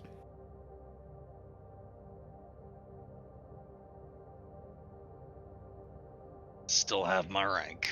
It may not be the same one. Just keep it in mind. That's all you say. He nods. As you guys pass Docker's Bridge, you see two children with fishing poles hanging off the edge, trying to pull up something out of the river. Oh, get it! Oh, get it! It's a big one! They're emaciated, bony children, and you're shocked that their fishing pole is not broken yet. Oh, pull harder! Pull harder! Okay, you're walking. Fuck it. Dumb kids. No, we can slow down. No, you don't I'm have to. curious. Okay. No. Okay. I slow down, which is hard to notice because I'm already slow. I feel like at the sight of this, like the kids fishing, like the emaciated kids fishing something out, Mogsby is just there's like as we saw in his intro, anytime he's not working, he's just been kind of a shut-in. Just everything reminds him of how bad things have gotten. Yeah, wallowing. Yeah. Mm-hmm. Just that dull ache, just like, oh god. There's always more. Yeah, I'll have us patrol closer to the edge so that we can just get a glance at what they're pulling up. You stupid git, it could feed us for a week, pull harder! They're struggling. You can see the tension on the fishing line is crazy. Actually, the tension is so bad that the top spoke is actually broken off, and they're on their second to top spoke on the fishing pole. I don't know if it's called a spoke, but it's that little ring. Well, that seems unnatural. Is there anything that people regularly fish up here that has that kind of weight? Oh, yeah. Ah. It breaks the river, and you hear it bark. That's why they're called barkers. I just want to point out, I love the little details of just like what you mentioned earlier, like sparrow bees, mothhound. Yeah, okay. So yeah, you're all animals, and so all the animals and fauna in this world are fish, crustaceans, bugs. Get over it. You're bug eaters. Fuck it. No, I I'm just figured kidding. as much. Yeah. I just wanted to point out that's a really good detail. Well, thank you. I appreciate it. And if you have any questions of what they look like, I can tell you. But mothhounds are just really, really big, like tarantula-esque beasts of burden, and they're incredibly social animals. Like, imagine a horse mixed with like a six-legged. Okay, this is gonna give you guys nightmares. Six-legged horse completely fuzzy. You can't even see their eyes, really. They're like little beady eyes, but they're covered in fluff, like a moth. And when I say, Fortunately, I love that. yeah, they go. I don't know if you can hear my thing, but they, like they're when you hear Kinda one like trilling. Yes, and they speak. Yes, they have a spoken language. They're not sentient, but they communicate. They don't communicate with body language like a cat. I mean, cats meow and everything, but you know what I mean. They kind of. I don't know. I'm struggling with the normal voices. Okay, don't make me start doing freaking Appa Momo shit. Okay. No, you will make the animal voices now. You will go Frank Welker mode. No, but you can hear the barker they're trying to catch break the top of the water, and you can hear it honking. Satisfied. I'm not going to stop to help them. Yeah, at this point, satisfied that they're not pulling up a body or anything like that. At this point, we're just okay. All right, that's just normal misery. That's not something extra piling on here. Are barkers native to the area around like Weaver's Gulch? Oh yeah, where they're largemouth bass, not largemouth bass. You're a largemouth bass. I'm allergic. They are very, yes, because you live a day's walk away. This is the fauna. Barkers are big, fat fish, and they make a racket.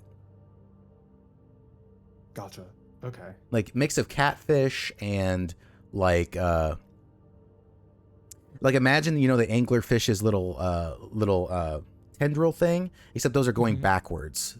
They use them to feel where they are because they're all blind. Ooh. Gotcha. Okay. And they just sit on the riverbed all day and do nothing. So he's really caught a few in his time. Oh yeah. Fishing is a part of living the what do you call it? The rural lifestyle. Yeah. Well, Anya loves fishing. Yeah. One of the little girl reminds you of her a little bit. Maybe if Anya didn't eat for 6 months. Yeah, seeing that and noticing the rest of the group's hesitation to help, Finn would go over there and begin to grab at the line. Say, "Hey, I gotcha. Let's get this out together, yeah?" And he starts pulling at it. All right, roll me strength, big dog. All right. That's a While this is D4. happening, D4 plus a D6. Wild die. Go ahead. Right. Oh, one sec. While this is happening, Mogsby sees Finn head over there and is just suddenly hit with the realization that, like, years ago, he would have been the first one out there to just be like, "Step aside. Let me get this one for you." Mm-hmm. And he's just he just deflates a little bit. Higher of the two, correct? Yes, you take either one you want. And if it's the max, it pops. And you roll it again. Okay. I rolled a 3 on my D4. Okay. And then what on the D6? So lower than that on the D6. 2 on the D6. Okay, so yeah. I'm taking that 3. Okay. So you see Finn rush over, and it's like you just added another child to the procession of pulling. Another emaciated child, but this one has a giant gun on his back, is now hauling. And by the way, I forgot to mention this, but people don't know what the fuck to look at with this group. They see the limping canine in the front, and then they see the mouse with the gun on their back. The sound of those guns is the nightmare of most of these people that live here, and yet they see a copper topper with one. Very strange. They don't know what the fuck to look at. And then Mogsby's the size of a house, and then Boone looks like he wants to kill everybody. It's crazy. Like, you guys are when the crew roll up, bro. Like, it's crazy. Squad time. Yep. Squad. So another child has been added to the pulling, and the kids are like, "Oh yeah, okay, yeah. Oh wait, what? You could use a Benny to re-roll that if you'd like. You all have 3 bennies. Oh, that's what I forgot. I was gonna get tokens for those. Yes, poker chips, little pieces. You can eat your bennies if you like. If you have little cookies, I don't care. Oh my god. You're not gonna want to know what I just found for them. I have 3 ranch dressing cups. Oh, that were in my kitchen. Let's go. I want you to I'm shoot not gonna those. drink I thought them. that you meant Shoot they 'em. were on They're your desk. sealed. They're not on my desk. They were in the kitchen. Do it for me, your dad. Okay, if I spend one, I'll drink it. How about that? Yes, Ew. sure, Yeah. maybe. Okay. Now that you're I'm not willing to gonna do it, commit to that. I'm now scared. Okay. I'm not So gonna commit to that. yeah. Strike that from the record. No, you're good. Finn, you can use one if you'd like. Bennies are the lifeblood of savage worlds. They're meant to be spent. They're meant to be earned. It is up to you. I don't care. The way that you can also support. I should have given you this option. You could have opted to use the support action and given a +2 to one of the kids, if you wanted to. Oh, interesting. Okay. So You're probably stronger. They're starving. True. 3 doesn't sound like it was good enough. no, I'll remember, spend the 4 Benny. is the universal number in this game. You're looking for a 4. Okay, got it. In that case, I will spend a Benny. And reroll Okay. my own. Reroll them bitches. Both of them, right? Oh yeah, you always roll both. Okay. Gotcha. Fingers crossed.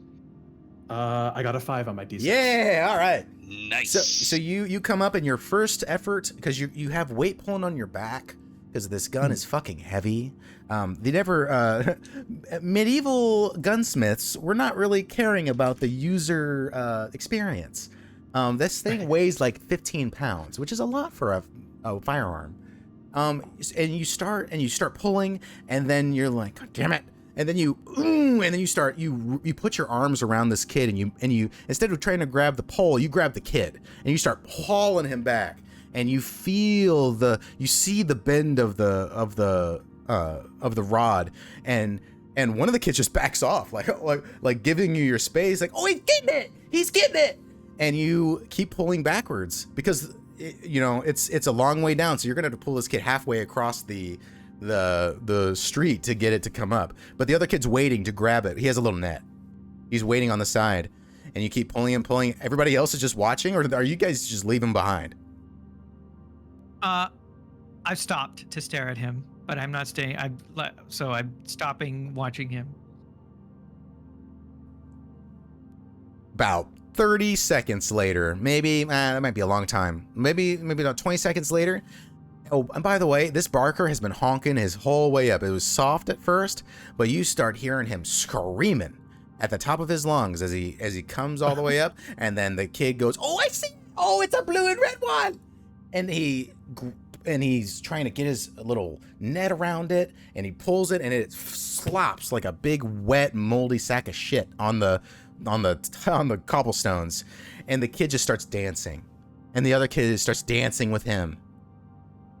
Bunker meat, everybody got bunker meat, and they're just in ecstasy.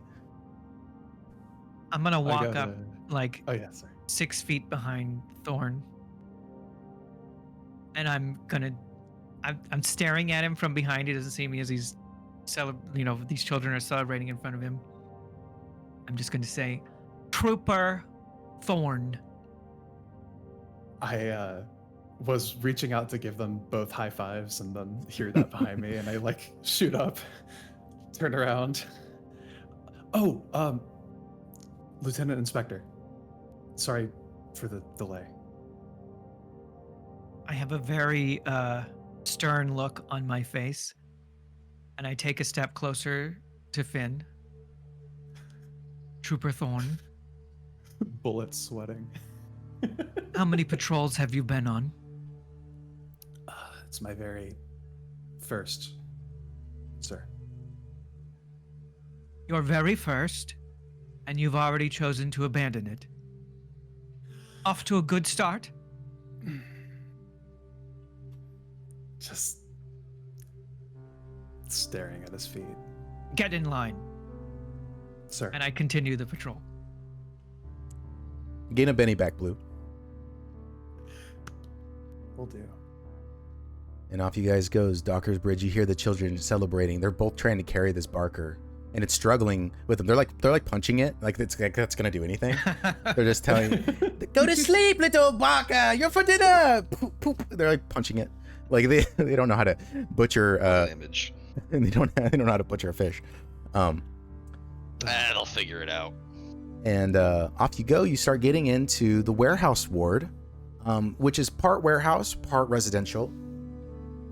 And you start moving, and maybe 5 minutes. Let's say let's say you get around right here. Warehouse ward is fine because there are still weeks and weeks of products that are still needing to be shipped around, and stuff is the private companies. Some of the private companies are still getting stuff out of the city, but the grain and stuff coming out from the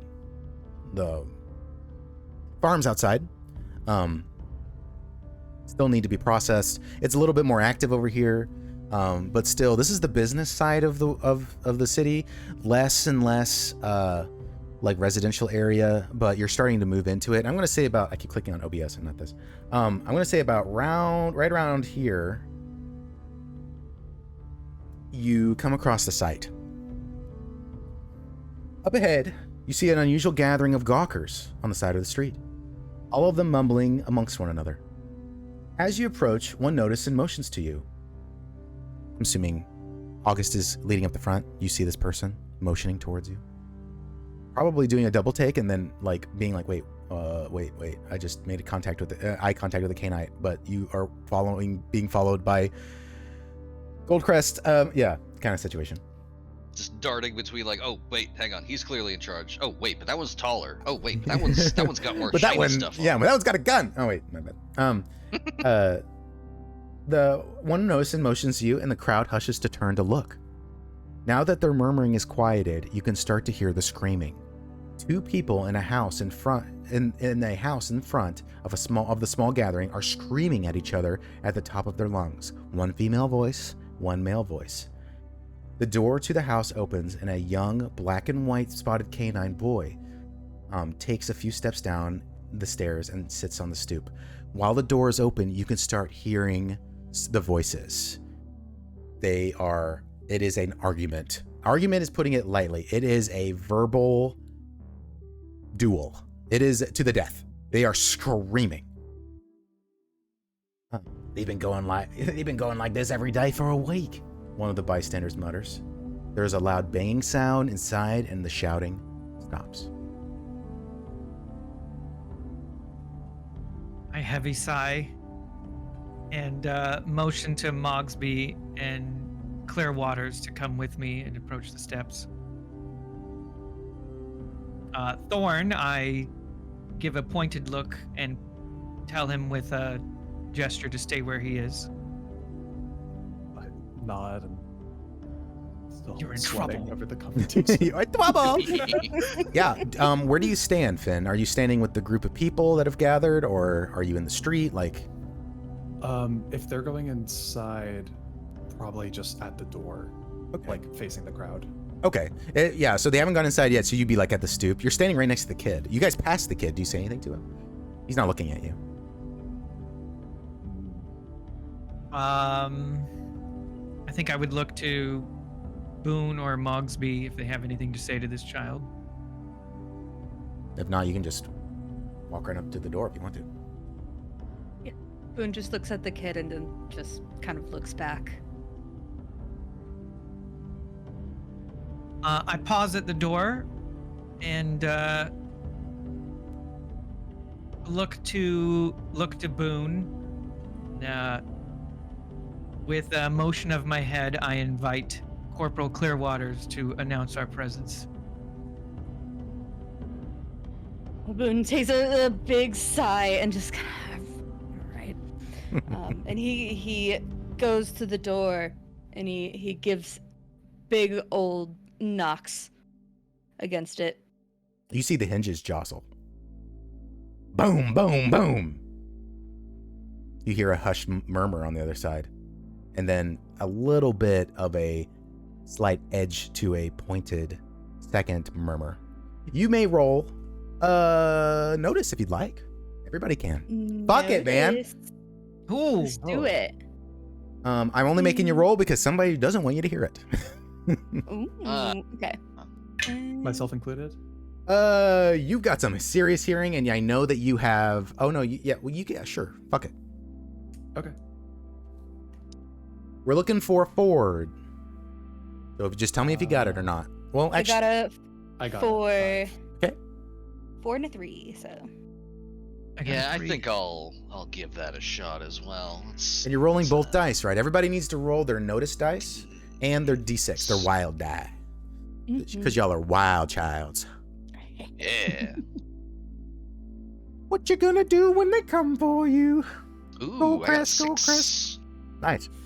And we'll go over raises and stuff anyway. Okay, so who got above 4? I'm sorry. So Boone and Mogsby and nobody else? I did as well. I got a 5. Damn, kid. Nice dishes. Nice dish. Nice. You slipped and fell. Don't say a fucking word to anybody. And then you hear somebody coming to the door and open it up, and it is a black and white spotted canine man. He looks like maybe a laborer. He's got his he's bare chested, but it's only because he slipped off the top of his. He has a when they say onesie, you know what I mean, right? You're not okay. It's he's okay, fine. You know what I mean. When I think onesie, I think of a fucking like a Snuggie. You know what I mean? Or like a whatever the hell people wear. Kigurumi. You know what I mean? Yeah, one of those things. Homeboy's not in a kigu. He's not in a kigu. That would make the tone very different. He's in onesie, and he opens the door, and he looks at August and your uniform. What seems to be the trouble? He looks up at the other two, and then down again.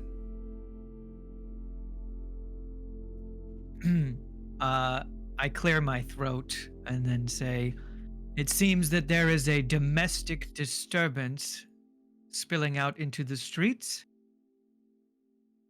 My wife and I were playing a game of squares, and we get competitive. Quite sorry, it won't happen anymore. I look past his shoulders. And where is your wife? She's in the other room. She's sewing up one of me trousers. I'd like to see her. It's not really necessary. Are you with the Goldcrest? He looks at you guys and then back at August. Mogsby nods. Well, no, hang on. Mogsby fixes him with a look that he has fixed many other people with. Just fixing him with those just almost completely opaque Gendo glasses. Just like, listen, you know what's up. We want to talk to her. That's your implication of your look, or that you say that? That's the implication of my look. I'm not saying anything. Just giving him the don't give us the runaround look. I'll be right back. And he tries to close the door. I put my cane in the crack of the door to stop it from closing all the way. Clunk. He stops and he opens it a little bit more. I'll be right back. And he goes into the side room, and 5 seconds pass. 10 seconds pass. 15 seconds pass. 20 seconds pass. Mogsby clears his throat. 30 seconds pass. I'm going to motion to Mogsby and Boone to head in. I'm also going to tell Finn to start questioning this child that's on the steps. Then do it. All right. Yeah. Mogsby Question this child. Questions that, boy. I want to know all the facts. Nothing but the facts. What do you guys do? You're going in? Child, what games has he been playing? I'm going to make sure that Mogsby or Boone goes in first, but I will go in after one of them. Okay. Yeah, Mogsby's gonna shoulder his way in first, as the vanguard here. Boone follow up. Yeah, Boone will go in after and kind of give a little It says side look to August, like, calling it a you wanted to foyer. start this. Oh, sorry. Oh, just him saying you wanted to start this and going in. Calling this little room a foyer would be an overstatement. It is a small little area. Mogsby, you barely fit in it. There's stairs going upstairs. There's a door to your right. It is what you call maybe not the best living situation. It is pretty dusty, pretty dirty. They're not really keeping up. You can smell dirty dishes. You can smell maybe they haven't taken out the trash today because there's that oh so lovely sweet odor of rotting fruit that just permeates any dumpster ever. But on the you have to tell me, you want to go straight back? You could tell there's a kitchen at the end of it, and on the right is a door that is slightly ajar. Or upstairs. We didn't hear him go up the stairs. No, you did not. I'd And I would tell say, you, that would be, yeah. he would go pump, pump, pump, pump, pump. Unless Yeah, he, that'd be well, you something- saw that'd be him. immediately The door was overruled. open. You saw him knock. Mhm. He went all the way to the back. Yeah, we're heading that way. Boom, boom, boom, boom. Big old Mogsby moving in the room. He's moving. He's pounding forward. You're following behind him, Kane, August? Finn. Yes. You're with the boy, and Yeah. he has not made eye contact with you yet. Finn goes to sit next to him on the stairs. Hi, can what's your name? Junior. Kenya. Why did you laugh? I didn't. It's No, fucking Meowpenheimer did, fucker. it's just funny. It's his The fucking name. peasants named their kid Junior. Yeah, yeah. Oh, whatever. Oh my god. He doesn't look up at you. You doing okay out here? You're so quiet out here. What happened in there? Do you know? Can't You read. can tell me. I can't read books when they're yelling. Hmm. One of the women actually kind of starts to move forward in the group, and Yeah. and Dana Junior, oh, you doing okay? Like she's like kind of like coming up and going in to support your supporting of him, and he nods. She's obviously a neighbor. Do you want to play blocks is- with me, lad? Sorry. And he nods a little bit. Does this happen often? He nods a little bit. Hmm.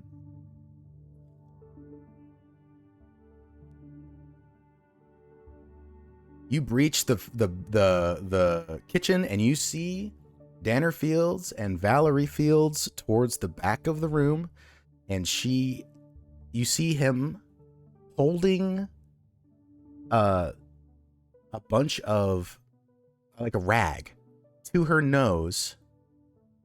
When he heard you coming, it's kind of impossible not to.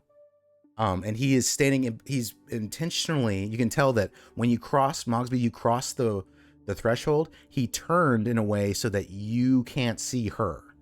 And he's holding a rag up to her nose. She does not seem in distress. And then he turns around. Oh, I'm sorry, she fell and hurt her nose. I was just helping her with the blood. Did she? What was the name of the game they were playing? Squares. That he said they were playing? Squares. I'd like to hear that from her if you wouldn't mind. He takes a half step out of the way, and you see Valerie Fields, who is a completely, like, she could stand in a cornfield and become erased. She is that tan. She is completely like fresh grown corn. Her whole body is she's wearing clothing, but she is the perfect color, her fur, that of when you think of summer or harvest. And she has bright green bluish eyes, long hair, and her nose is broken. It's obvious. I mean, you've broken enough noses, both of you, to know when a nose is broken. Mm. And she's holding the rag up to it, and she's looking you dead in the eyes. There's a half light to her eyes, like a little less of a person. I just fell is all. Just clumsy.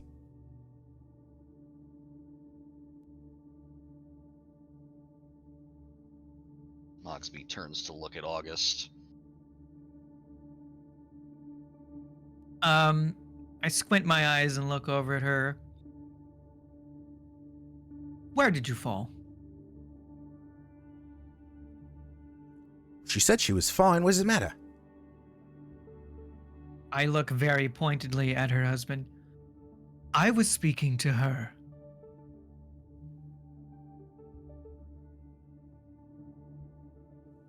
I fell in here, over by the range. I walk over to where she's pointing at. Mm-hmm. So you're bleeding quite a bit from your nose. And I look down at my cane and on the floor. Is there any blood on the floor? There is. Does it look like, or can I roll to see if it seems like from her hitting it or splattered? I believe you could phrase the question in a way that does not require dice now. Okay. If you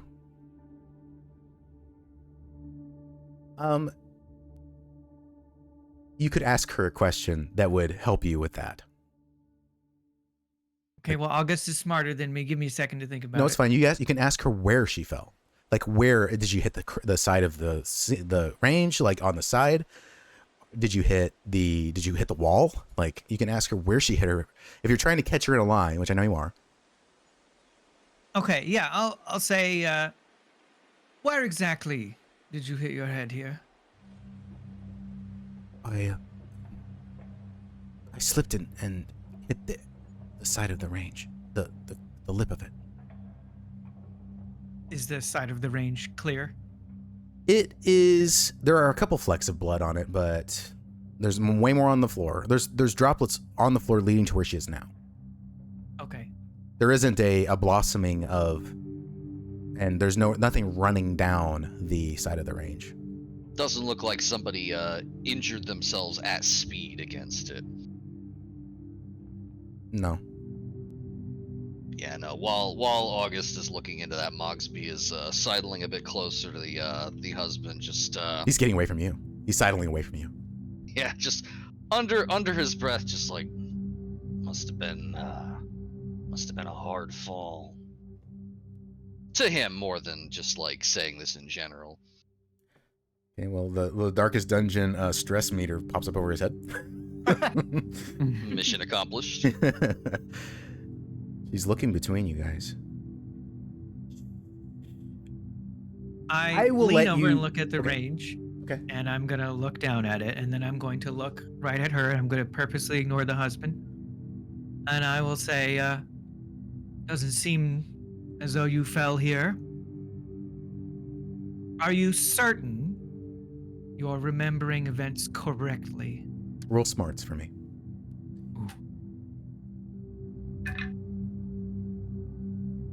I got a 4. You rolled a D10 plus a D6. Oh, whoops. My mistake. Okay. I rolled the 2 dice before. Okay, so D10 Plus a D6, yeah, because and a you're D6. yeah, spot boy. Okay. And I add them together? No, Okay. but I if got you an 8. but if you roll the highest that you can on a dice, it explodes. You roll it again. Got it. So that's a raise. You're going for a 4, and then you raised it because you lapped it. You doubled it. So that's called a raise in the system, which means you get an even better result. The look on her face is telling you that if you keep going, it's going to be worse for her after you leave. In her eyes, she's pleading for you to leave. She wants you gone. Okay. I'm going to ask her one more time. Are you certain that you're remembering events correctly? Yes. Yes. She kind of shrinks a little bit. Like she's being pressed on all sides by unseen forces. Would you lot have something better to do than harass people? She said what she said. Get on.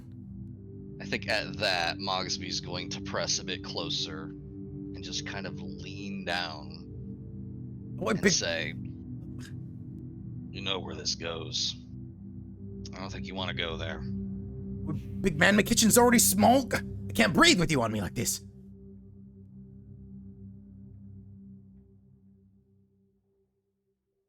Do you have something to say? Something you want to tell me?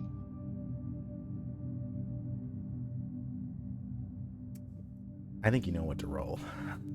I Actually, think I know what to roll here. I think he knows what to roll. Oh, let's see here. No, it would be more. No, that's okay, actually.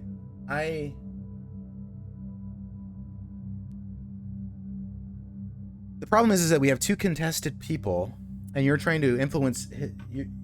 You're.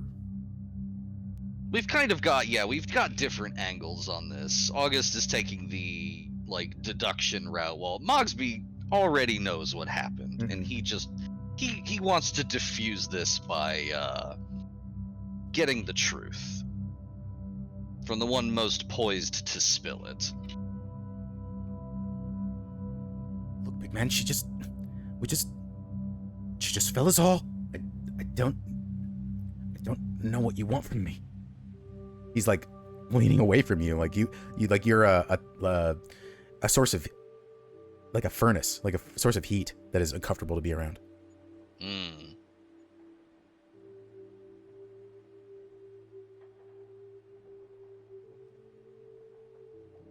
She's still looking at you, August. She's pleading.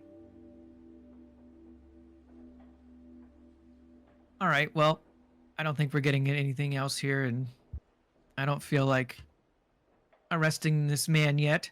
I'll say, very well. We'll be on our way, Mogsby, Clearwaters. And as I'm beginning to walk outside, I will turn to the husband, just for a moment, and say, I don't want to hear about your game of squares disrupting the streets any longer. Is that clear? Yes, my lord. He doesn't know what to call you. I roll my eyes and walk out. Okay, you guys walk out of the Fields house. Oh, it Trying to put the feels fear like of God in him. Mogsby is never going to move until he does. Okay. But on his way out, he turns back, fixes him with the gaze, and does that, like, eyes on you, like the two fingers up to the eyes, back at the husband. Nice. I didn't ask what Boone was doing this whole time. I'm sorry, Kota. No. Genuinely, he's kind of in between them, between being like,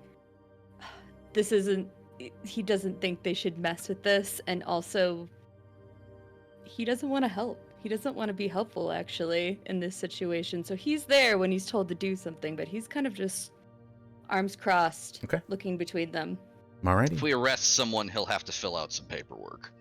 It's a long way for the gold wagon to trundle its way down here to get his ass. Or you'll have to walk him all the way to the Tower of Questions yourself. So much work. Alright, you guys head out. Junior's on the front porch. Once the woman sees that you guys are coming out, she looks at Finn and says, is it alright if I take him over to my house? I live right next door. I was gonna ask if you wouldn't mind. Of Sounds course. like he needs a place to read for a while. Of course, he's a good boy. And so she takes Junior along and goes to takes him off, and you guys the door closes behind you. Thank you, ma'am.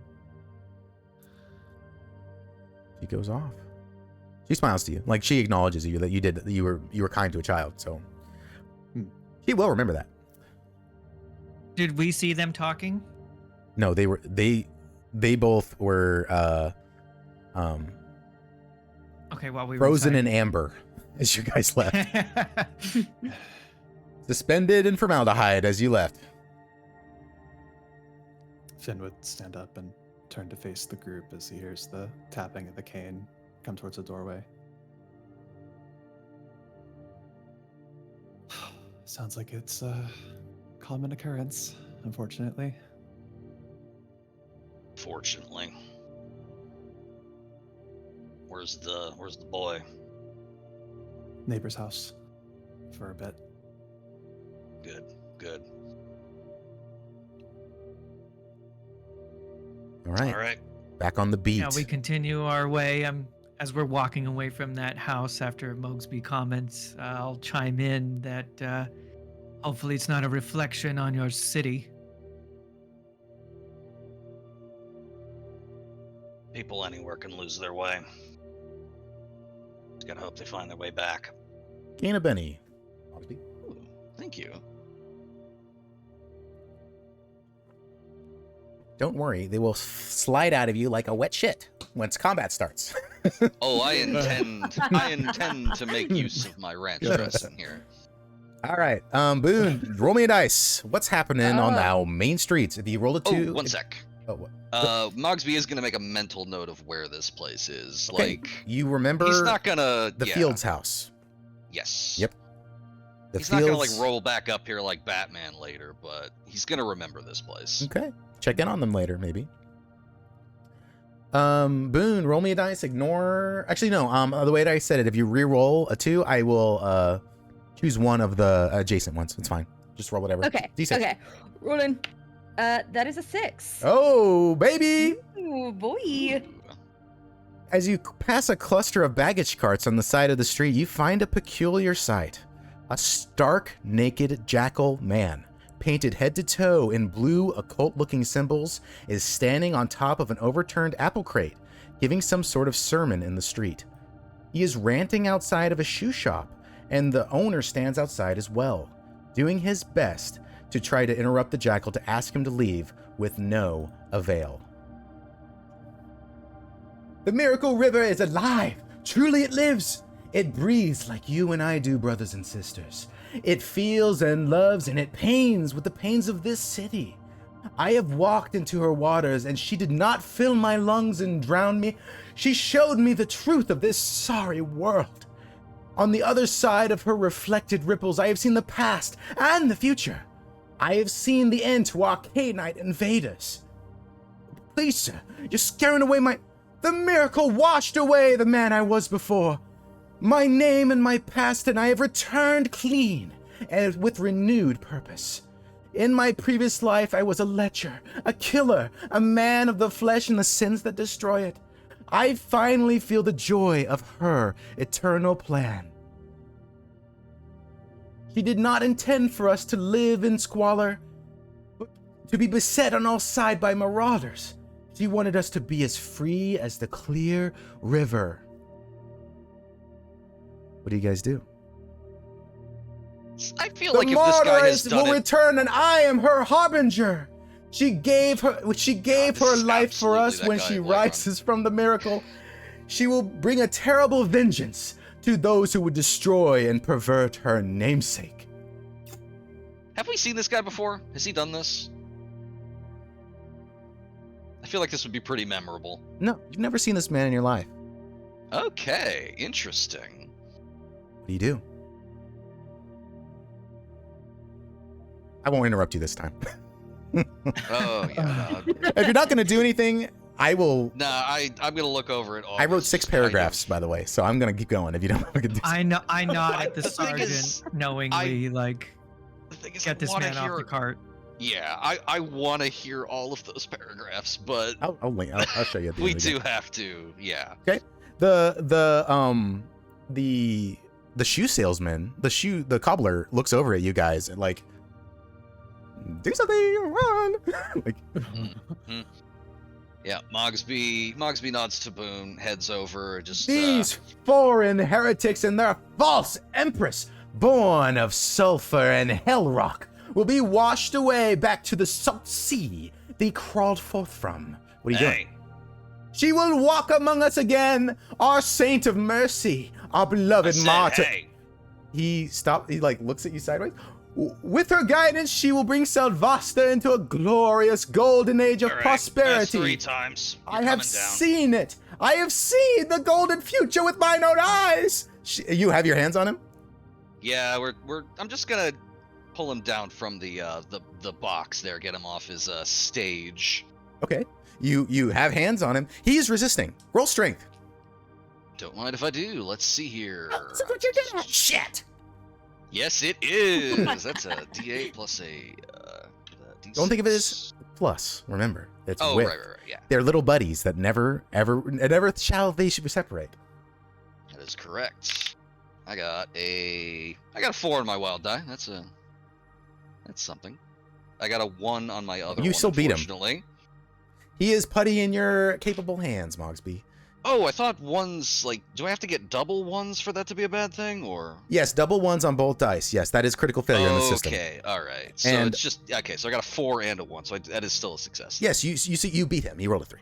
Okay, cool. Okay, you have him in your hands, but the homeboy's not. Yeah. He's yapping. If you have stolen from your neighbor, repent. If you have given mercy, if you have given I mercy to those approach unworthy. As Okay. Mogsby's holding him. And I'm looking this jackal in the eye. An invader! A K-Knight is here to silence the truth of the martyr's message! Unhand me! He's stark naked. His little wiener's flapping around.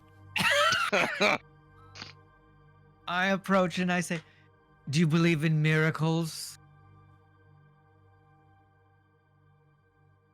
You ask him if do you believe in I miracles? ask him, does he believe in miracles?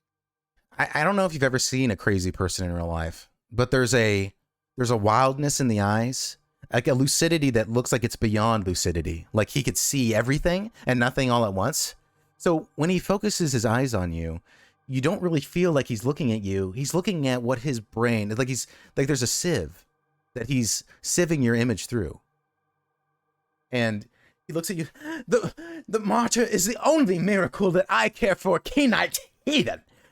Your empress is false, and you will be drowned in the miracle river with all of your kin. I strike him in the face with my cane. Roll it, baby! Can you remind me what I roll? Yes, I would love to. You're rolling fighting. You're rolling it, and fighting is just like any other skill trait test. And it is going to be with your wild die plus whatever you're fighting is, which is a d6. So 2d6. You're looking to beat his parry of nothing, or, he's being held right now. I got a 6 Yes. on my wild die. You clobber him right in the face. Ooh. His lip is busted open. Ooh. Mogsby flinches a little bit like that. Like, is that Yeah. necessary? And it was swift as a lightning bolt. You're a fast guy, you fight, but this K-Knight whipped that fucking cane at him. Man. Oh. He's silent. He's trying to grab at his mouth. He's trying to check to see if he has teeth left. I look up at Mogsby, and I address Mogsby, and I ignore this man. Like, he's very fortunate that he has met the most patient and understanding K-Knight in the city. The next time we come across this man, if he is spouting this drivel, I will not be the most understanding and patient K-Knight in the city. Martyr's mercy. Mogsby suddenly feels terrible about the optics of this. The shoe salesman is staring at you guys. It's truly. I think at this point Mogsby sets him down and just says, like, well, you heard him. Go find yourself some pants. He collects himself barely. It's like trying to collect your phone with your flashbang. Like you can't see anything. And which he has nothing. He's like grasping for stuff. He has nothing. He's like, and then he starts walking along and he's holding his mouth and he looks back at you guys and then he keeps going, completely silent. It's eerily silent in the square now. Do you remember, Mogsby, when you said these people lose their way sometimes? I do recall that. I think it's important that we remind the people of Selvasta the K-Knights are here to help them find a new way. Mogsby gives a silent acknowledgement and just dies just a little bit more inside.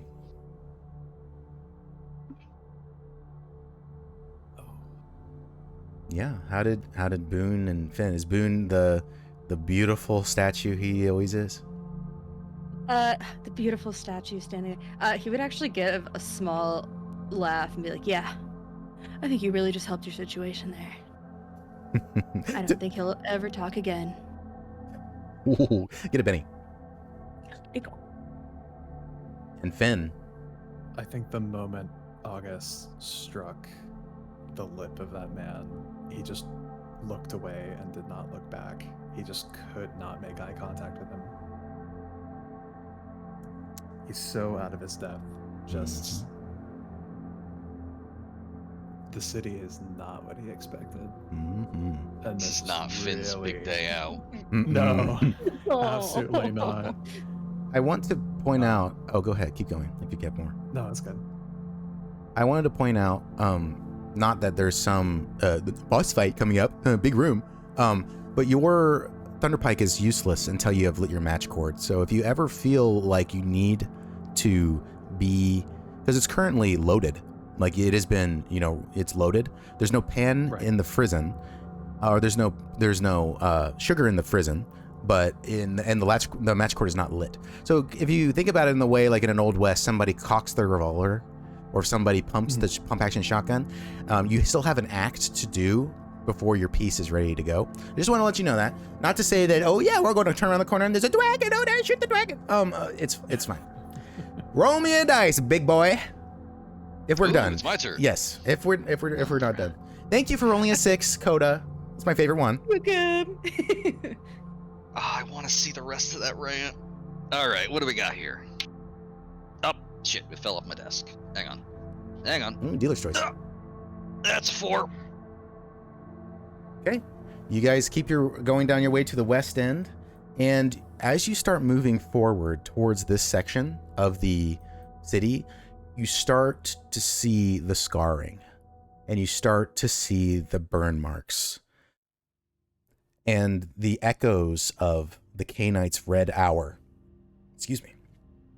are evident. No notice roll needed. This was the epicenter of when those gates were, when those gates opened. This is where the Canaanites flooded in and had their red hour.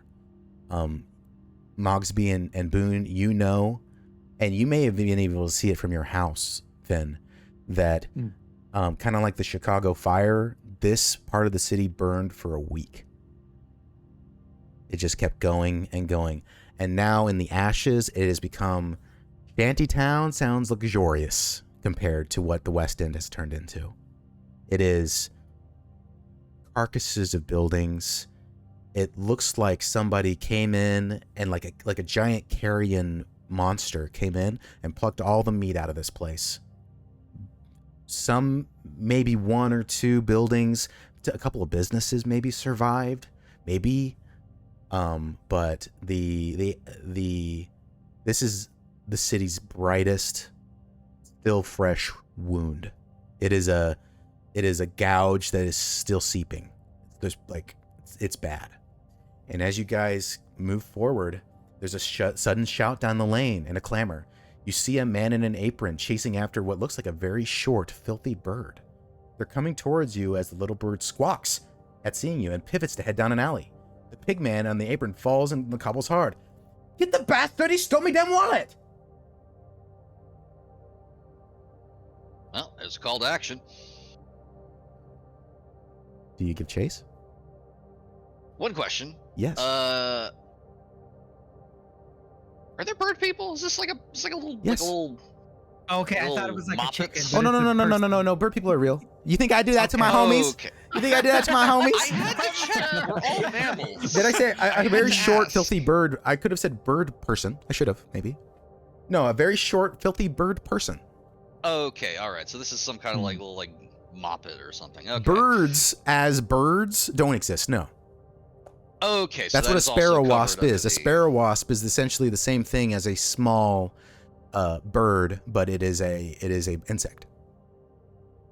It is fauna. Maybe that's the worst thing you've said all night, and you've introduced us to some terrible sights. Hmm? A wasp the size. Oh my. Oh my god, I need to go. I'm sure they're delicious.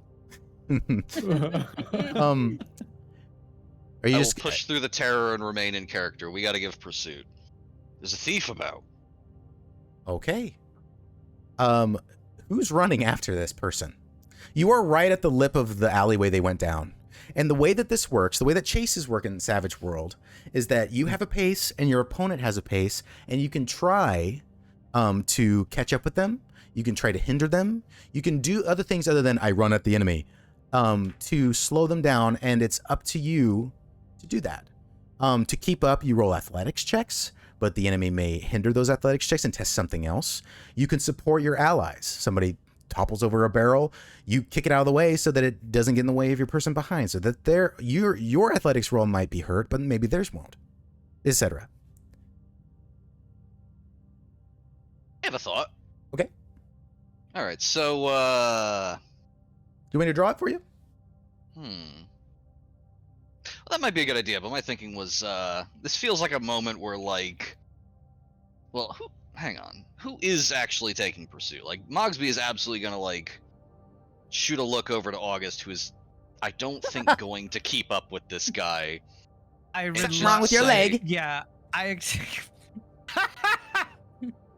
There's- you can tell. Like, I flash Mogsby a look, like, very regrettably. I can't chase. Like, I'll never admit it, but Yeah. I start to hobble faster. Yeah, and Mogsby is just gonna say, like, we're gonna flush him back this way. Be ready. I'm gonna have I'll look to Finn and say, Trooper Thorne, with me. There we go. Sir. And he was kind of hesitant to start, but now that I have an actual confirmation, do a thing. He's gonna go for it. Do a thing. Don't forget, you're I don't need to tell you guys, you may play games and stuff. Don't forget about your inventory. There could be things that are helpful in there. If you think you would have something and we just didn't get around to it in the character creation, I'm totally open with it. I'm all about it. If you want certain things. So, what's Boone doing? Is Boone gonna go after it? But fuck it. I mean, you know. Yeah, but I think seeing that this is in progress, he's not gonna leave Mogsby by himself to deal with this and just stand there and be like, all right, Okay. let's go. You saw a dirty birdie go down an alleyway. What are you doing? All right, let's see. My intention is to try and, like, I don't know if I might know, like, the area particularly. Well, I'm the guy that's supposed to know the area, right? Yes. That You used to said, live here when you were the younger. area has, yeah. That said, the area has changed quite a bit, but Mogsby's got an idea to flush him back out towards Finn in August. So Okay. he's gonna give pursuit. Okay. Probably bark out a, "Oh, gold crests!" Yeah, you have a whistle too. That's what though that's for. Oh shit! Right, I do have a whistle. Oh yeah, we're blowing that. Yep. Did my mic peak? My bad. All good. And yeah, give chase. All right, you start blowing into it, and you start running. Roll me athletics, and an athletics from Boone. Let me roll this. Ooh, okay. Dumbasses. Okay. All right, I got my number. That is 2 2s. Bummer. I got a 4 and a 5. And see, I was about to say, and this is where Boone overtakes Mogsby. Okay. But I got that big stride. We are. So you flag behind a little bit, Boone. So you're both going into the alleyway. You said. You're both going in the alleyway. I believe so. Are we? Okay. It's up to you guys. You tell me. Yeah, we're both going in. All right, so Mogsby takes front, and maybe I don't know. You hit the corner or something, Boone. You flag behind a little bit. You can see this bird in front of you, and you can see their blue tail feathers as they are hauling ass down this alleyway. It is disgusting over here. It has been used as a latrine. It has been used as, it was burned to shit. It's terrible. It is slick. It is gross. The bird overturns a bucket of something terrible. Yeah, I'm not even going to say it out loud. And turns a corner. You are keeping up. So the distance between you both, if we want to use a unit, there's 1 unit of distance between you both. It started with 1, and so, but now Boone is 2 away because Boone failed that athletics roll. Where are Okay. August and Lord Finn Thorne going? I am sticking with August. So are I'm you gonna have us cover the entrance to the alleyway, but not the not way back? pursue. Yeah. All right, another athletics roll. Ooh. Okay. Okay. Uh-oh. Oh, that I don't like the sound of that. You get to roll 2 dice. I only get to roll 1. Oh no. Oh. And that is 2 3s. Hey, BB. 3 threes. What's the matter? Do you remember earlier when I asked you about rolling double ones? You pitch into the shit. You pitch right into it. It is the bath you definitely did not need. And you hear laughter further down the way, as this unidentified flying birdie hears you eat shit, almost literally. You hear as they're gone. They're running. Mogsby dies a little more inside. It's a rough day. It's tempting to use a Benny to re-roll there. Oh but that yes, feels yes. Don't let me. appropriate. Oh, you've seen the glimpse of the future past. You can, if you don't want to do that, feel Wait, free. That's Benny's. not how it happened. Wait a sec. Actually, you know what? That feels appropriate, but I'm gonna defy fate here and use one of my ranch cups here, All right, and let's re-roll that. go for it.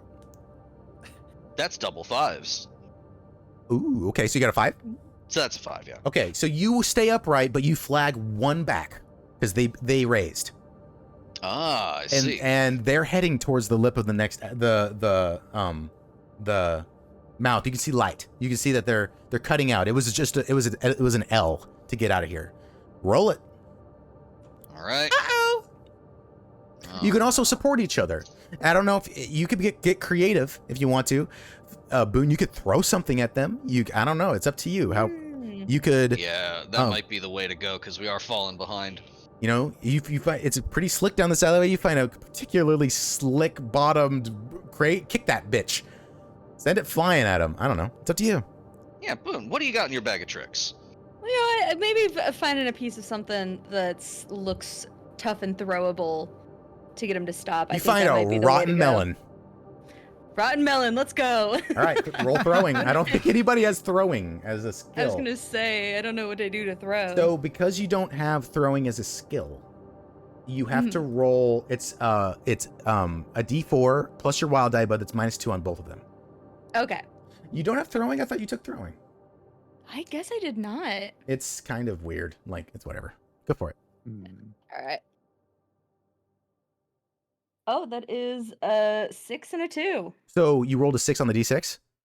Yeah, 6 on the wild die. It explodes. You roll again. Okay. That's a 2. Okay, so you got an 8. So you raised. Nice. So you hit them, and since you raised the target, it would be -2. So no, you get -2 to that. So you rolled an 8, back to 6. So you hit them. Will you roll me? What would a melon do? Just to see the roll me a D6 damage. D6. Okay. This is like soft damage. This is like seeing the This is is- morale damage. That was a 3. Okay, so you send that melon fucking flying, and it goes and it clunks them on the back so hard that it makes them miss their next step. It's like their body forgot that it's left, right, left, right, left, wait, boom. Then they hit the side of the wall, and they have now sunken back 1 unit of measurement, and now you're making it easier for this Mogsby roll, which you haven't done yet, right? You're Nope, using a Benny to re-roll it? Oh, yeah, I re-rolled it and I got 2 5s. Okay, right. So now you are on the same, you're on the same, if you want to call it the same thing. So you can now interact with this bird. You can now take things other than running at them. What do you want to do? Okay, let's see. Now that you get a here. closer look, they have 1 arm. It's a 1-armed blue jay. It's completely interesting. filthy. Wearing I like, think the thing. go ahead. Oh, go ahead. No, they're just wearing dirty rags. I'm just gonna keep going if you Ah. were thinking. I think the thing to do at this point is to wind up and give him a big ol' hug. Okay, you're gonna try and grab them. Yeah, I'm gonna try and get a hold of him, That's tackle him to the ground. okay. That's a contested strength roll. Let's see here.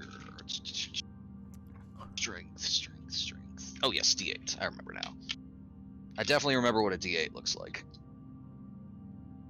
Don't forget your Double wild die. fours. Okay, so you succeed. You beat them. You roll a 3. You grab this bird. Boom. You have him in the bear hug. But it isn't very good. They're slippery with shit. They're slippery with sweat. They're squirming. So you don't really have them. You've stopped them. Boone athletics? Athletics. Okay, let's see.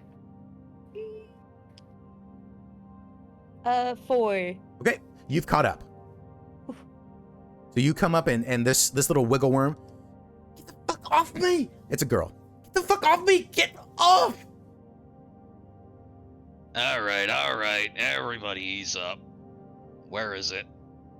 Where's what, you big fucking gay house? Ow! I think you know. The wallet.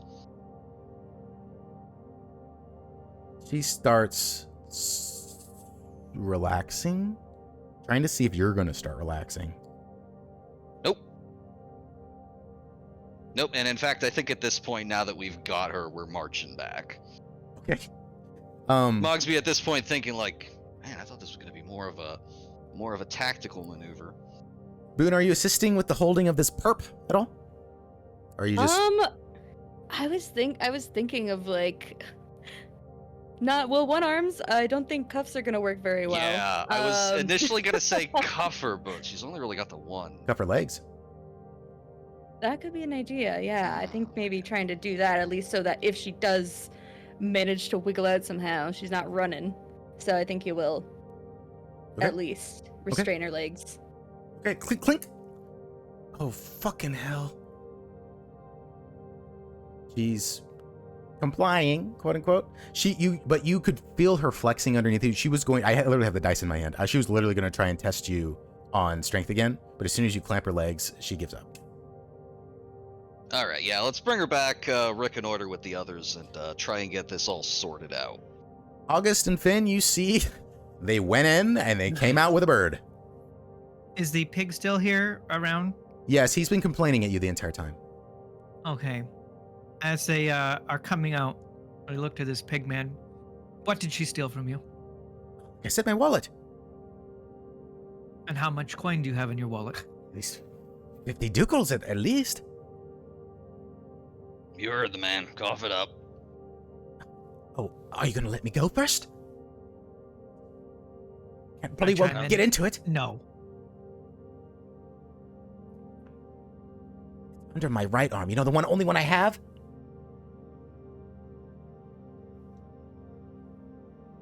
Yeah, I motion probably. to Boone, I guess, to find Yeah. the wallet. Yeah, Boone will go and take a little grab in there, see if he can find the wallet. You find a wallet, Boone. Damn. this bitch of an earth. Stealing.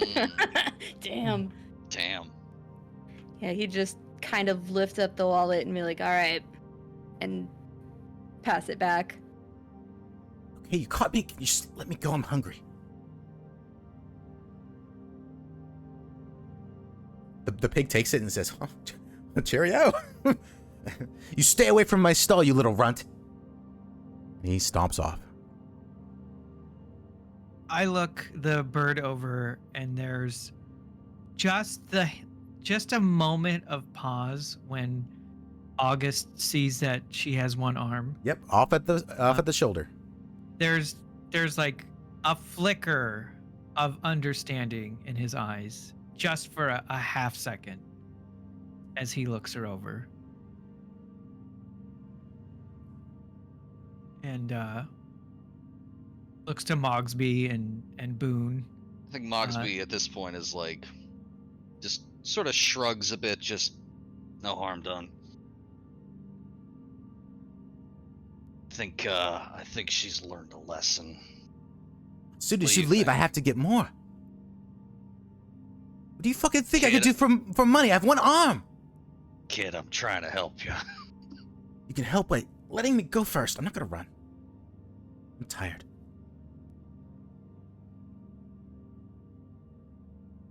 I shrug, just let her go. All right. And Listen to that, Mogsby, Boone will unlock the little shackles. Yeah, nods to Boone, get the shackles off, and release the dirty birdie. She sprints. As she Yeah, I runs kind of away- figured. Yeah, just looking after her. And she's running. She's really good at running. And she's gone. She's like a blue blur. And then Well, clack, clack, clack. Her little towns go clack, clack, clack, clack, clack, clack, clack, clack. Another little story in the big city of miracles. Every city has diseases. Mogsby is just silently just begging and internally just like, oh my god, please, just nothing more. Okay. That's up to Meowpie. Roll me dice. Ooh, D6, right? Yes, sir. I got a 5. All right, you guys are almost on your way out of the West End, heading back to the Lord's Lance. You actually get to the corner of the West End, like exterior way, and the Lord's Lance, and right around, let's say right here-ish. That's nice right there. This is actually kind of strange. The Canaanites kind of didn't touch this right here. They were so gung-ho to, pardon the turn of phrase, penetrate through that they kind of like in their fury went this way. There are a couple of businesses still open, and one of them is an inn. Not really an inn. They probably have a couple rooms, but it's a beer hall more than anything. It's a beer hall. And as you turn a corner, you see a group of men savagely beating and kicking a howling man in the center of their circle. After a moment, you realize it is a group of 6 Canaanite soldiers, seemingly off duty. 5 of them are unarmed and doing the kicking, while the 6th, looking in charge with her arms folded, wears a blade while watching them. She turns to regard you. Imperial business. She fires off without much care for her gaze. She fires off without much care, but her gaze is seized by August. She fully turns and cants her head. Her colorless eyes rove you in search of your rank, looking slightly confused. Her comrades stop kicking the Thracian hound on the ground, and the Thracian hound on the ground reels and grips his stomach, heaving spit on the stone curb with a gag. I sense her question, and I reply in our native language, Okay. Inquirer. No, we're talking. No, I if didn't you're hear talking that. in your native language, just talk on Discord. Oh, okay. You see August start speaking in a language that sounds like, if it's a back and forth, it sounds like 2 people throttling each other. Like 2 people trying to kill each other with as much gusto as one person can muster. It's harsh and throaty and rough and hissing and cursing. It's a language that sounds like somebody scraping a whetstone against a sword. Not quite entirely fun to listen to. And double not fun to listen to for the 2 of us who lived through the siege, I imagine. Will you send your... Hearing a lot of like distant orders being barked and whatnot. Yeah. Oh, yeah. Yo, you're more than familiar. You probably know a couple words. And I'll let you know if you Ooh. know a couple words.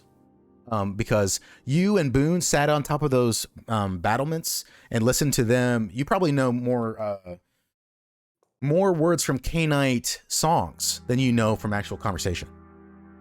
Ah. When they're out there in the siege lines getting fucking wasted and laughing and dueling each other, that you notice that Canaanites love to fucking duel. Every day you heard the cling clang of swords. Meowpie, send me it in the Imperial. And oh, you're good. You're good. Okay. No, you're chilling. They start to have a conversation, and it's like that. It's brutal. I think while that's happening, Mogsby will kind of lean over a little bit towards Boone and just say, "I'll never get used to that," which is more of like a declarative statement, really, than it is like a thing. Like he's a rare, unguarded like whisper there. Yeah. It's fucking awful to listen to. They start conversing. The woman replies. They start talking. You both catch the word man. You know the word man because every fucking Canaanite war song is talking about a guy and something a guy did. or a girl, That but you get it. sounds- It's the superlative. It's the possessive. It's the the songs of great men. You actually know the word for woman more because it's more prevalent talking about the Empress all the time. It's a matriarchal society kind of deal. While that's going on, what's going on with the kicking circle that got broken up? It is What now are they- phalanx. They're like they're not letting us see, huh? Well, no, they don't care if you see, but they're all standing shoulder to shoulder to support their. There is like some unfortunate cultural baggage with the word alpha. You know what I mean? Like their leader. I Like, get you, it's yeah. a wolf pack. They all are supporting the, I'm your alpha. she keeps me fed. I keep her pregnant. Like fucking shit. Nobody clip that.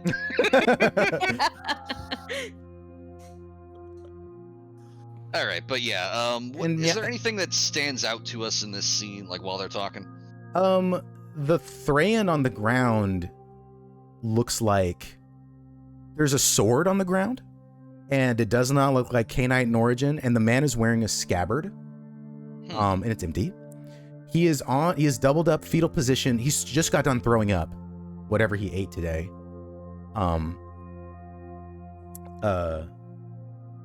And their conversation seems to end as soon as it begins.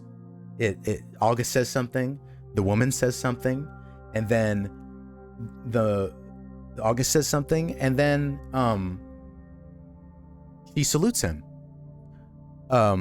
Which is always weird to you because you pull your arm completely in front of you, and you tap your your middle finger up to your forehead.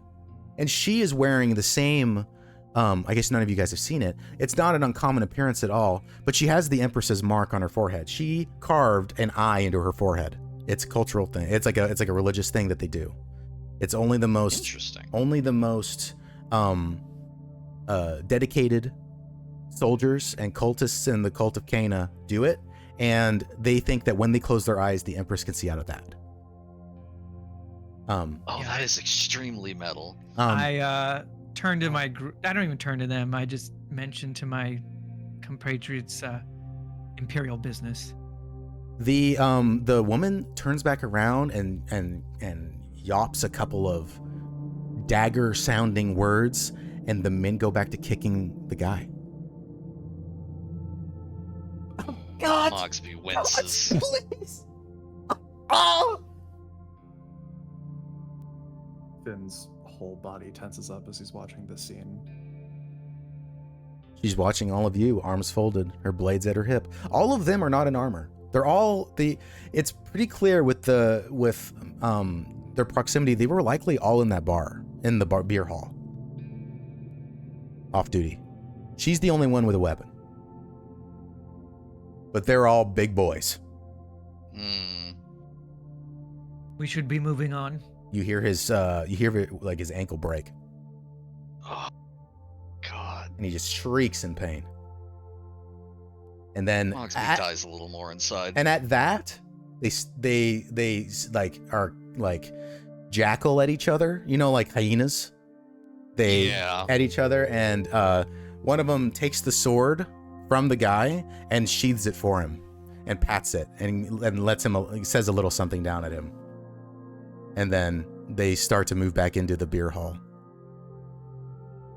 And then the woman looks at the rest of you guys, and then at August, and then turns to go back in. Unfortunately, I believe we passed whatever test that was. Ask August. Yeah, I think I will.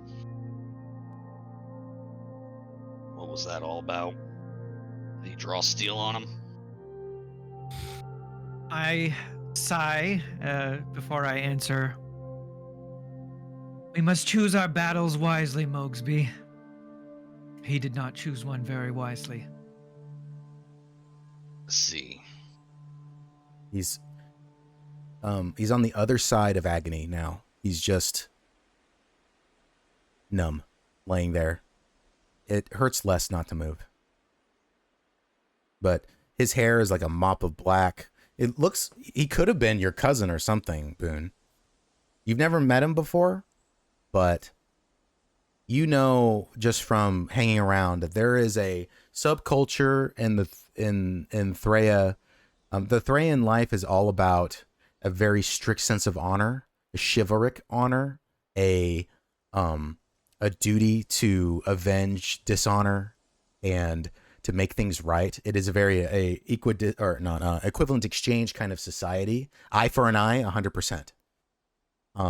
It does not surprise that one of these guys who wears a sword everywhere, it isn't the first time you've seen one of them on the other end of what must have been in the moment a brave and heart-stirring declaration of whatever this kid believed in or guy believes in. And it must have been very inspiring. This is what happens. This is what happens when you step out of line or try to do the right thing. You couldn't tell, you know more than probably anyone here the damage that the right thing can do to a person. Yeah. And he's just squirming. He's squirming in pain.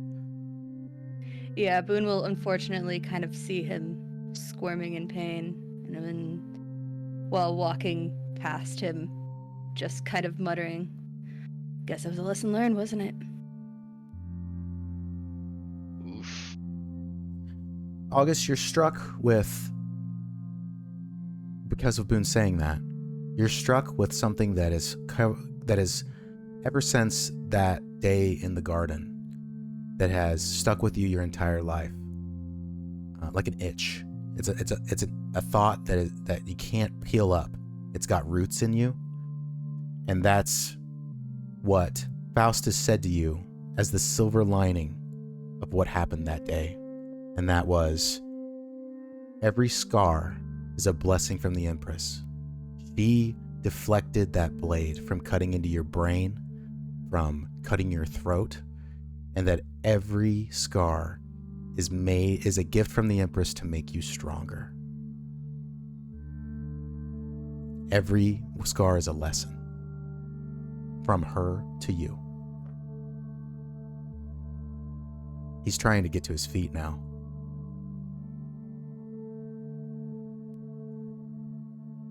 It's not clear if he could hear you over the pain, Boone. Damn. If he's wise, he'll lay there until they leave.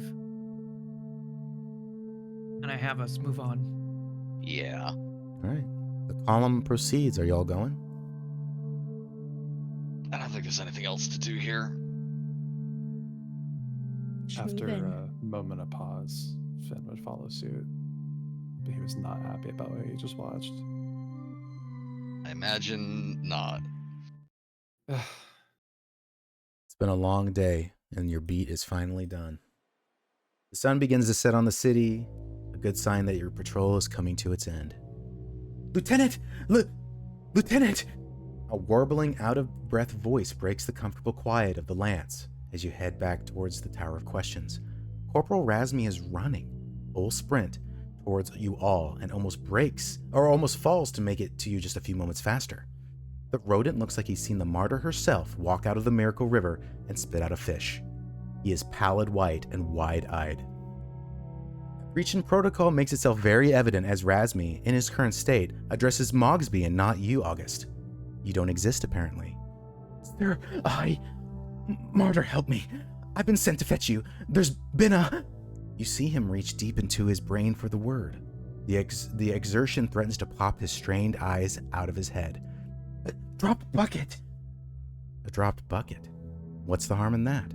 A dropped bucket was the coded term for a Goldcrest who misplaced something of importance, usually their weapon or helmet. I mean, broken clock. A murder, then. That makes more sense. Razmi seems to realize his mistake and then turns to you, August, after briefly peering at Boone, like a drowning man looking at a rope salesman. Lieutenant Inspector, I've been sent to fetch you. There's a broken clock in the northern observation tower. Huh. Would I know what a broken clock means? Nope. Sounds like gibberish to you. Mogsby, Yeah, I look to them. What is a broken clock? there's been a murder, Lieutenant. He's still catching We his better breath. go. Yeah, he's out of breath. Like drag this guy up. I can't drag him very well, but I Give him a start to- hand. Yeah. No, I'm not gonna give him a hand. I'm gonna grab him by his collar. Like a stupid cat. Get up. Yeah. All right. You pull him to his feet, and he's blustering. He ran the entire Lord's Lance here, like sprinted, and that's a long way. Oh, that is a long way. I'm sorry, I need a moment. Easy there. Let him catch his breath. We got work to do. Apparently, one loop of gold rope around the front gate of the northern observation tower wasn't enough. Someone had tied 2 extra loops of the yellow spun twine for good measure. Gold rope around a crime scene was a nearly everyday occurrence in Selvasta, but this corner of the city was sparsely traveled. Let me zoom in on where you guys are.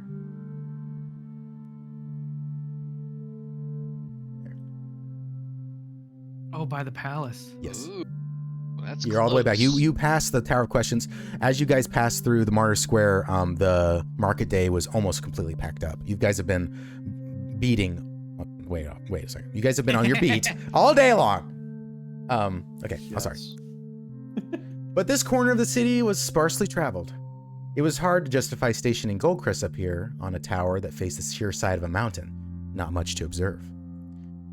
Only a few gawkers were present on this side of the rope, looking like some stragglers from the marketplace. You watch the 4 of you pass, questioning eyes flicking to the rope, the door, and then back at you. 2 guardsmen from Razmi's unit stand 5 yards further at the yawning door that leads to the staircase. They salute you as you pass. Ah yes, August, your favorite of pastimes, stairs. Mogsby, you didn't even know this tower was perched back here. You're convinced that it doesn't even have a miniature replica in the map room. Boone, you feel a creeping coil and tickle of a centipede in your guts, worming around your intestines. You've seen plenty of crime scenes. Bad luck was bad luck after all, and you drew the short straw every now and again. The feeling never got better. The anticipation of knowing that you'll soon share air with a corpse. Then you smelled the blood all the way back at the cordoned-off gate. It sank down from high above like a billowing coppery smoke. It clogs and clings to every hair on the inside of your nose. You feel like you're sitting back in the center of your cleaning shed, confronted with the stink of death as you yank the innards out of a fresh kill. You've not even reached the top. A trooper pushes past you all as you head up the stairs. You can hear him emptying his supper on the landing below. It spatters wetly on the stone floor. As you crest the top of the stairs, you see a forlorn-looking Goldcrest sitting on a smaller set of steps that lead to the door to the tower. With him is a bored-looking canine woman with short-cropped red hair. She wears a tunic that is flecked with a variety of bright colors. You see a foldable easel and toolbox leaning up against the wall. The guard quickly stands and salutes. Sir, this is the woman who found and reported the body. I was told to keep her here for questioning. The woman blows out a sigh of air through her nose and leans backwards, looking at all of you with half-lidded, sleepy-looking eyes.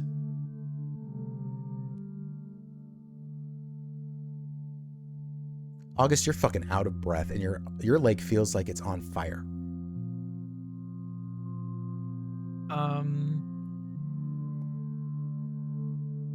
And he gets out of the way to the door. Out of the way to the door to go into the observation tower. So we're at the entrance to the tower, and we have more steps to climb. No, or you're at the we're top. Okay. There's like a little ante room before you actually get into the tower itself. If you want to call it the battlements. Okay. I'm going to resist the urge to talk to her in my native language so that my compatriots can understand what's going on. Not canine. Canine. I'm sorry. She's just. Canine. Yeah, she's not a canine. It's obvious just by looking at her. She's just a little red-haired, kind of like the patterning of like a German Shepherd-y, kind of. Ah, okay. And she's just looking at you. She looks like she's just so done. Okay. I will look at her as I begin to approach, trying to collect myself, even though I'm certain you can tell I'm struggling. Oh, it's pouring off of your face. Yeah.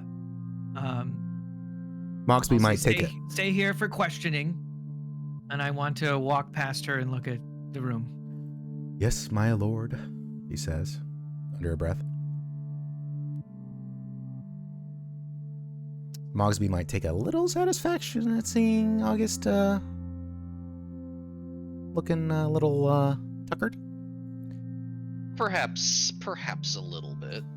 Mogsby may have slid quite a bit, but he's he's still ready to go. He is not even winded. Got those big strides. You guys are heading right in? I'll post Trooper Thorne. Interrogate Sir. this witness. Right. Yes, sir. She holds her And she holds her hand up. You got me. I'm not resisting. I crack a smile at that. And I'll have the corporal and the sergeant head in with me. Okay. Yeah, let's check this out.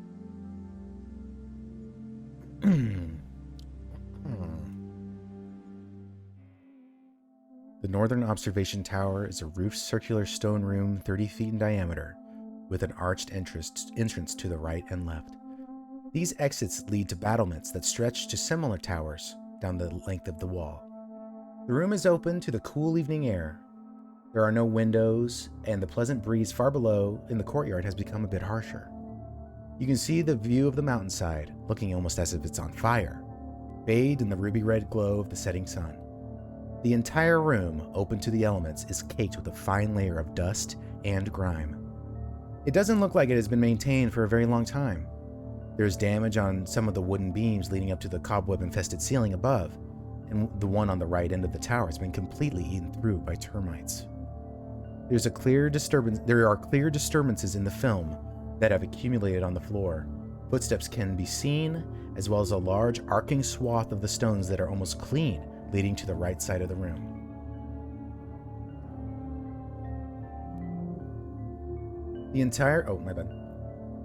On the other side of a hastily strung loop of gold rope is a body in plain street clothes. From this far away, you can tell that he is a Vulpine man. His arms and legs are splayed out like the arms of a clock, and his glassy eyes stare emotionlessly upwards to the wood ceiling. There is an alarming amount of what is clearly dried blood splattered all around the body. A guard is posted to the left side of the rope. He smiles glumly and nods to the lot of you. We didn't touch nothing. Just put up the rope and stood here is all. He pauses for a moment, as if to remember what to do next, and then quickly adds, I'll leave you to it then. He passes you and goes into the other room. You find yourself alone with a beautiful view and the dead man.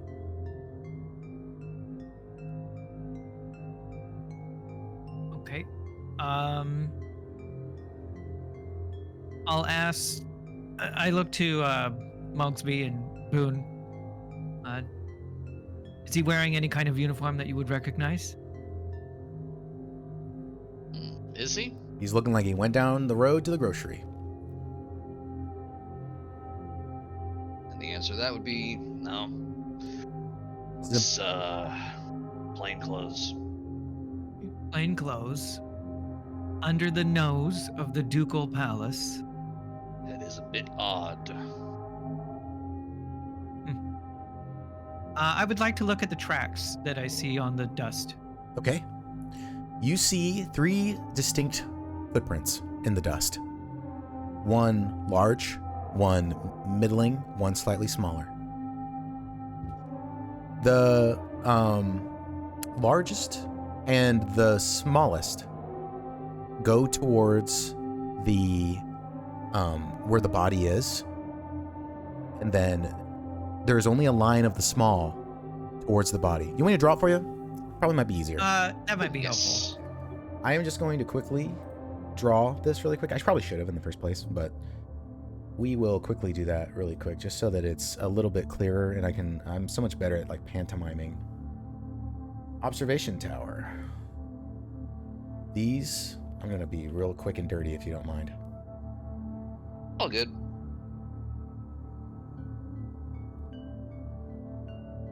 No, I'm an artist. Can't stand it not being looking right. Oh. So here's this little room where, and then these are the stairs that went down. I'm sure they go into like a spiral shape, but whatever. Doors right here. You walk in, and the struts are like this. They're all. Well, this one's the one that's eaten through.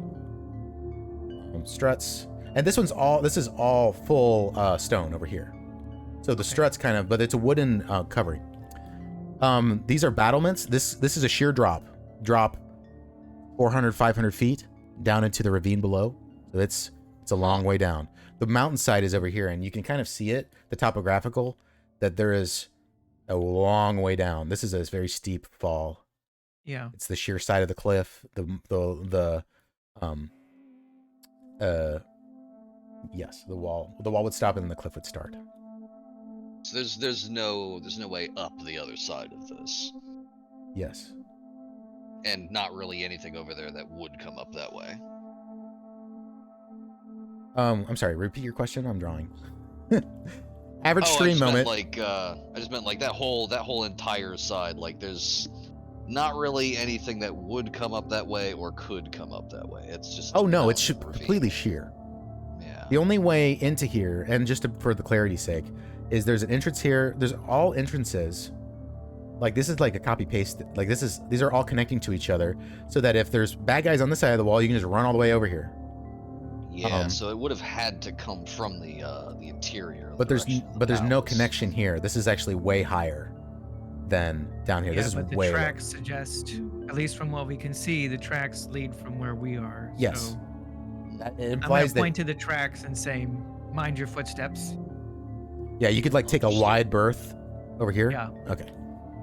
I'm sorry. I'm trying to make this like visible for the stream and also. So dead man, blood. Yeah. Let me just. Don't worry about blood. And I can, as you look at things, it's easier to. So,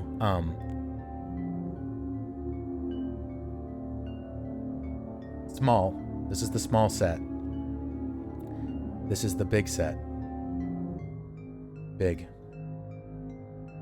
This is the medium set. I'll make them dash this way. Medium set. Big set. And this right here, completely clean of dust. Does that make sense? Maybe I can mark it like this for you. Yeah. Completely. Kind of looks like that's where he might have been dragged. Okay. Over here is cleaner. A bit cleaner. That's what you asked about. You asked about footsteps, foot markings. Yes, that's it. Yep. Okay. Interesting. All right. I look at the two sets and I point with my cane. Looks like they had a partner. Making it clear that there's two sets of tracks. I'll take a wide walk around the edge towards the body, This way. passing through the gold rope.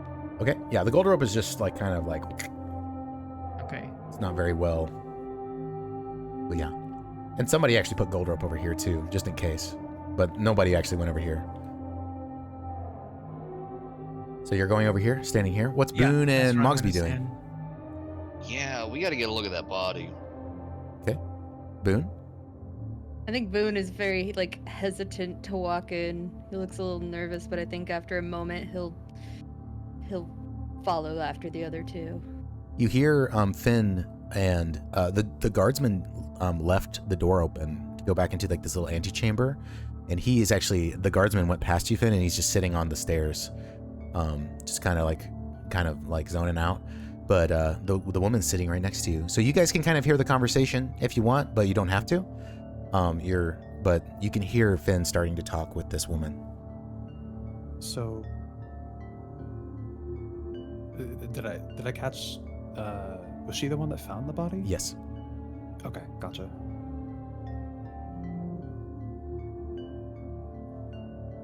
Let's see then.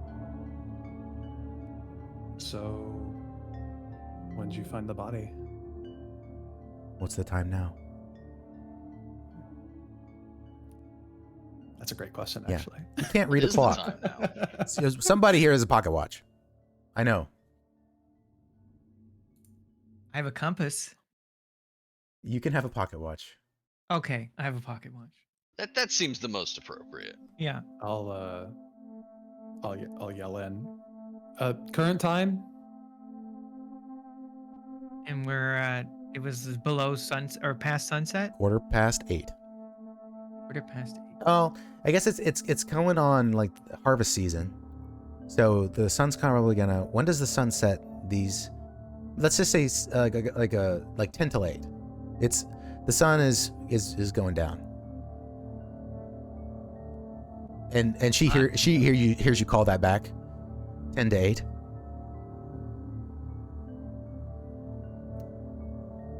Yeah. I'm asking August if he called it back. My bad. Oh, I do. Yeah. Okay. I was just making sure. I don't want to. And then you do this because you're my character now. I take that as a cue actually, and I pull out my notebook and I mark down the time. Good boy. Platonic. About 6:30. Okay.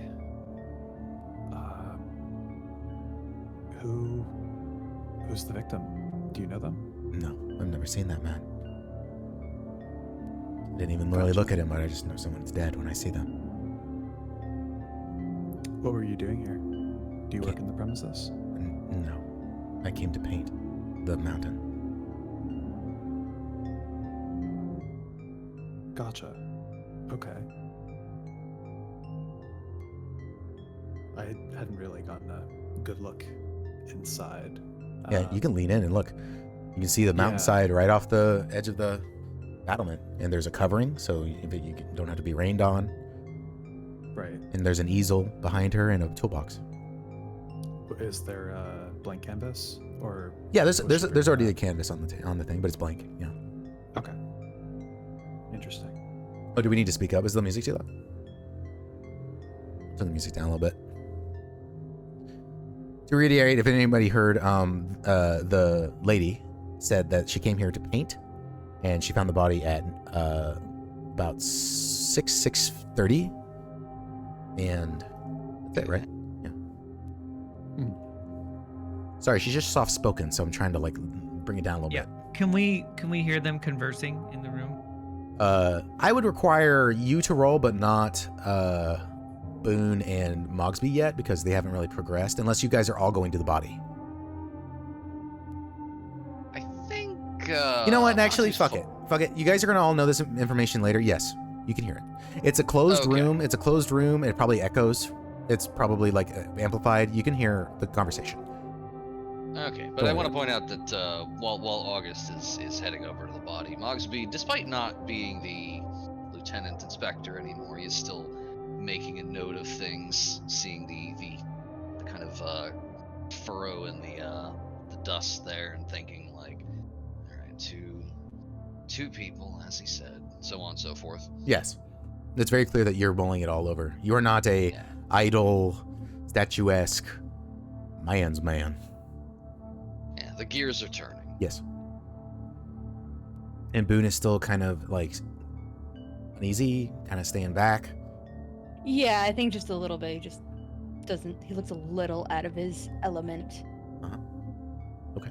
And the exterior wall is chest high. Like you can like lean over it and look down. It's not like just to emphasize that somebody could come up here with like a chair or something and actually just sit and look at the mountain. It's not like it's not a place you would defend. It is a place to observe. And yeah, I can see why this lady came up here to paint. Yeah. Oh, go ahead, Finn. I'm still talking. And then we can pop over to do some more stuff. Were you commissioned to draw the mountain, or is this something you do on the side, or? No, Yeah. I sell. Sorry, I didn't ask what your profession was. It's fine. I sell them at the market. Okay. Did you have any? So you just don't recognize the victim? He wasn't like a regular customer or anything? Oh, no. No, the only people who buy my paintings live in the Dukes View district, the rich people. Got it. Okay.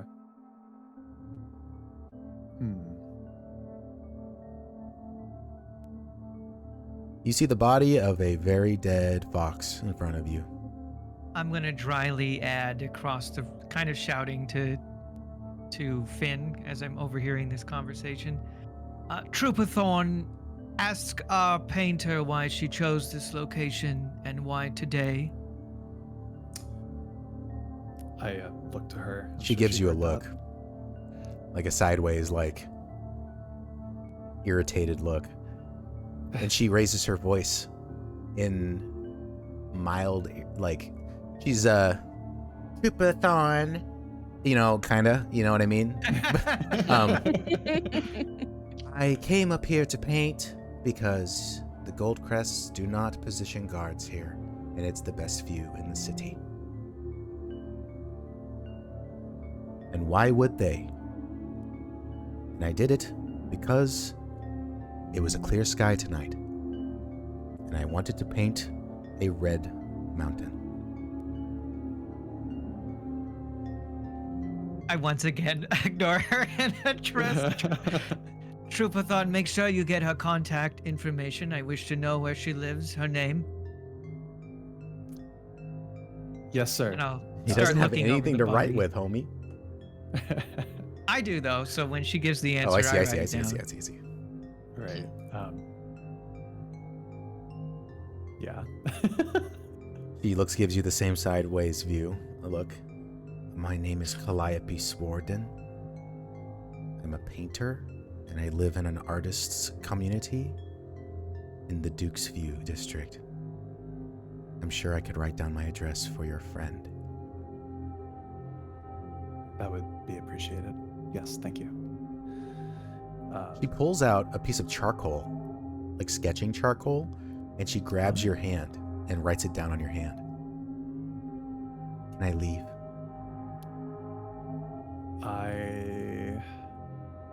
Her hand's warm. You may not have ever been touched by a woman other than your sister. Yeah, this is new. Finn's having all kinds of new experiences today. Right? She has a charm. She's a creative. She's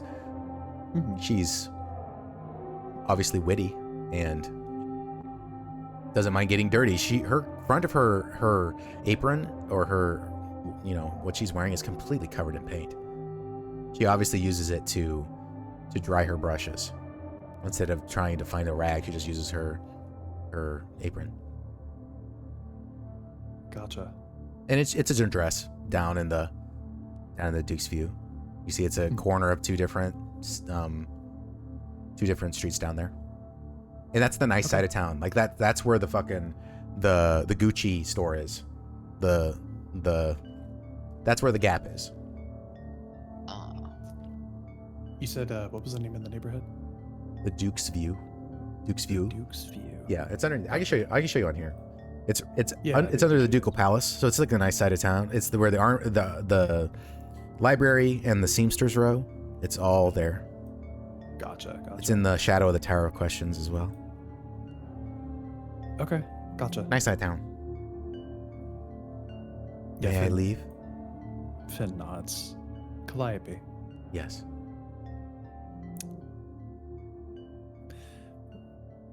All right. Well, we'll contact you if we have any further questions. Thank you for your cooperation. She snaps up and grabs her tackle or toolbox like it's a baby and her easel and starts heading down the stairs. All right. And she's gone. Now you're really alone with the dead man. Calliope. Calliope Swarden. Oh, you're being cute. Oh, sorry. I thought you were just. That's cute. That was cute. I didn't realize. Sorry.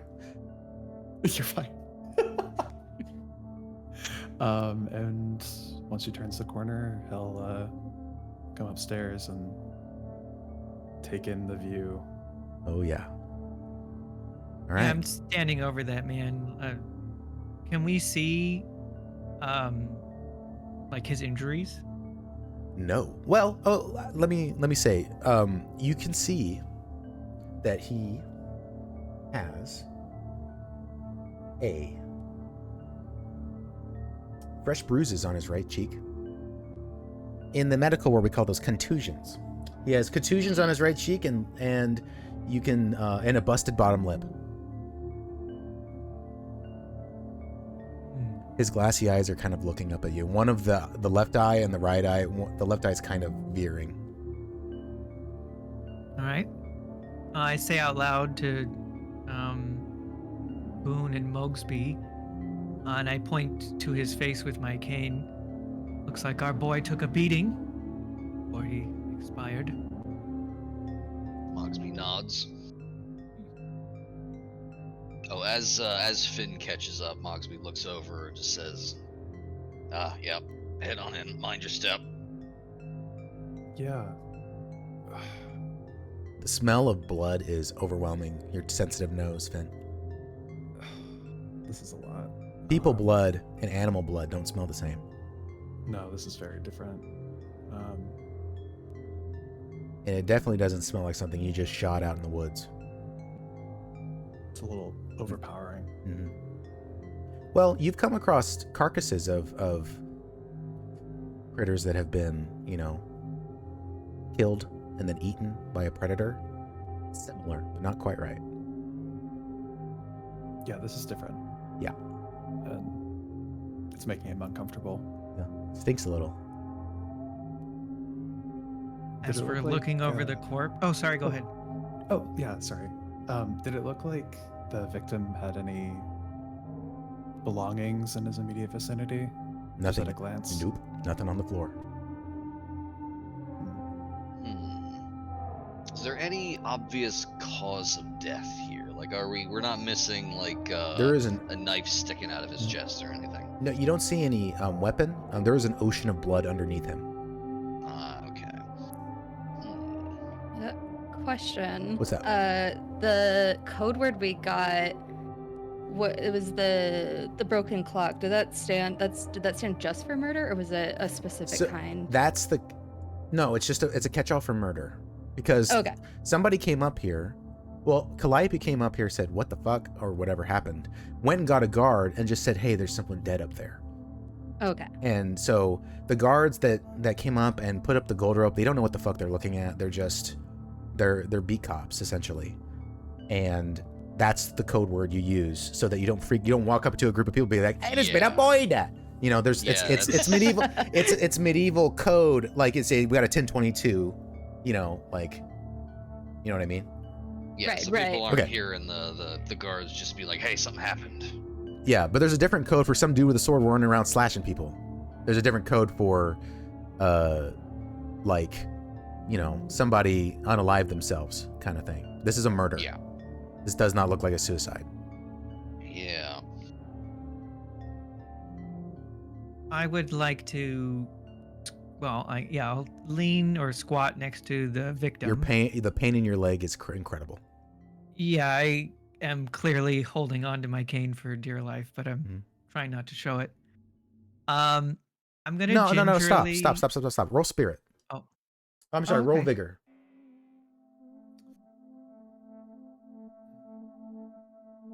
So that's a D8 plus my D6. wild dice. Yes. Mm-hmm. Double 4. Okay, you do hide your pain. I'm a fortress. I'm going to... Ooh, actually, on that same thing, I'm so sorry for... I want to ask any of you, do any of you in good conscience think that your characters could keep their food in, seeing this? I don't think I need to ask a couple of the characters, but Finn is leaning towards... Do you think that this is the first time he's seen a dead body? Or maybe he hasn't. Has he seen a dead body? Not a dead person. Okay. So, but he's familiar with death, but this is a person. This is a person that had hopes and dreams and feelings and Dreams. and I forgot to Yeah. do something. No, I didn't. Do you think you keep it in? I'm just wondering. If it is, say yes, we move on. No big deal. I'm not gonna make you roll for it. Mogsby's seen dead people before. This Oh, is yeah. no big deal. Oceans of them. I don't think he'd venture too far into the room, just in case. Okay. He's probably 5-10 feet from the door, in case he needs to run out real quick. Okay. Well, there's also a very convenient side of a wall that leads to a 1,000,000-foot drop that you could blast it out. Just letting you know, it's you know, all these guys are kind of, you know, a little bit more hardened, but this is his first day. It wouldn't make you feel bad. It wouldn't. Hey, don't worry, kid. It's normal. If you wanted to blow chunks. What was your question, Roll August? for it? You want to roll for it? I don't care. I'm not going to compel you to. If you can, or you don't have to. But if you'd like to, you can. That's a vigor I'd like test. to, actually. Okay, that's a vigor test. That's 2d6s then. Yep. You look for a 4. That's a success. Okay. You keep it in. You might gag. You might hear that all too familiar sound of a cat somewhere in your house going, oh, you know what I mean? Yeah. All right, you're good. But it's definitely, you do not want to be here. What was your question, Mogsby August? is silently impressed that he keeps it down. Nice one, kid. Plus respect. What was your question? Sorry, I didn't mean to interrupt you, Malpers. Oh, it's okay. So I want to, as gingerly as I can, lift the clothing of this man to see if I can see any injuries Where? without flipping him over. Okay. And while I do that, I will pointedly ask Finn. I'll say to him, let our killer go, did you? Get a point. Get a bunny. Calliope Sorden lives in the Duke's View district. I got her address. Oh, and you confirmed it? You solved the case already? No, sir. But we know where to find her, need be. And you're certain she was being truthful? She seemed to be. Oh, well, hopefully this seems to be an easy case. I'll go back to examining the body. Where are you pulling back? He's wearing a button-down shirt. I'm gonna Couple look. buttons I'm gonna missing. examine the shirt first, like seeing if I don't want to unbutton anything if I don't have to, because I don't want to disturb the body. Okay. As as minimally as I can. You see Makes some sense. flecks of blood on the front. You have a downward smear. But nothing substantial. Nothing that would prove to be an origin point for that much blood around him, and it's a lot. Well, There's a given little the bit on your blood- boot, because it's just everywhere. You couldn't even get next to him without being in it. It must be on his back.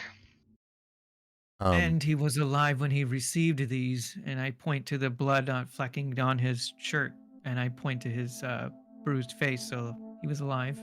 Not just some bruised. point. His lip is blasted. Like his lip is Yeah. busted in half. And also you can peel back. You see the edge of a contusion on his chest. Okay. And you can peel that back and see that there's a sizable contusion on his left pectoral. Violent, but not deadly.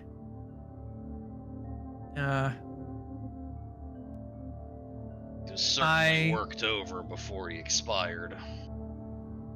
That's quite a bit. Suggesting one took their time. Boone, you make the strange observation that these two are maybe getting along for a split second. Ugh, it's the worst day ever. You recall maybe like two skilled craftsmen leaning over a broken axle wheel trying to figure out how to fix it. It's two dads looking in a car, but there's no cars, okay? They're just like looking in a car. Like it's just how it is, but there's no cars, bro. The universal understanding of just like, okay, all right, We're piercing we got together a job problem. to do here, Yeah. and we're not gonna ask for help All right, or directions. I'm a font of answers. Give me questions. I'm a font of answers. Okay. Corporal Clearwater, would you flip our victim over? Yeah, I can do that. And he's gonna step on over in that pool of blood and give him a little flip over. Easy there, don't make a splash. Yeah. Right, You right. you roll him over, and you can't count the number of stab wounds on his back. You could count, No. but just by looking at it, it isn't a handful. It isn't a dozen. It isn't 2 dozen. How large are the Yeah. wounds? Does it imply Small. like? Oh, They're lines. Small Huh. lines. So like lots and lots of very small stabs. Mogsby gives kind of a low whistle as this comes into view. Just woof. Roll vigor, Finn. Oh boy. I will have your puke on the floor. That die explodes. Oh, then you're good. If it explodes, you're probably fine. Yeah, 8 total. You have more you have more in common with the butcher than you might think, and all that cut up meat doesn't bother you that much. You're over the hump of being so disgusted by this sight that it's going to cause you to retch. I'm not gonna make you roll anymore. Our boy is taken to it. Yay! Our boy accepts the violence. Oh no. What's Oh, next? dumb question. The blood is the blood isn't completely dry. I assume it's like starting to dry. It's like sticky. It is It's been a couple coagulated hours. as hell. It is Ah. sticky icky. All right, so we're not really like splashing around in this. So No, much no, as no, no, no, no. Smudging around. No. None of you are doctors, but this did not happen today. It may have happened today. It may have been, but it's been a while. Oh. I Plus, see. it's So it open has to the been open some air, so all of that Mhm. oxygen is getting into that blood. It's getting it. It's making it nice and yeah. Interesting. Give me questions. I have hunger for them. I'm gonna ask my compatriots. You would know better than I. How often do patrols come through here? Mogsby, you didn't know this fucking place existed, and you lived here your whole fucking life. Yeah, I'm. To be honest, I did not know this tower was here. So there's an answer for you.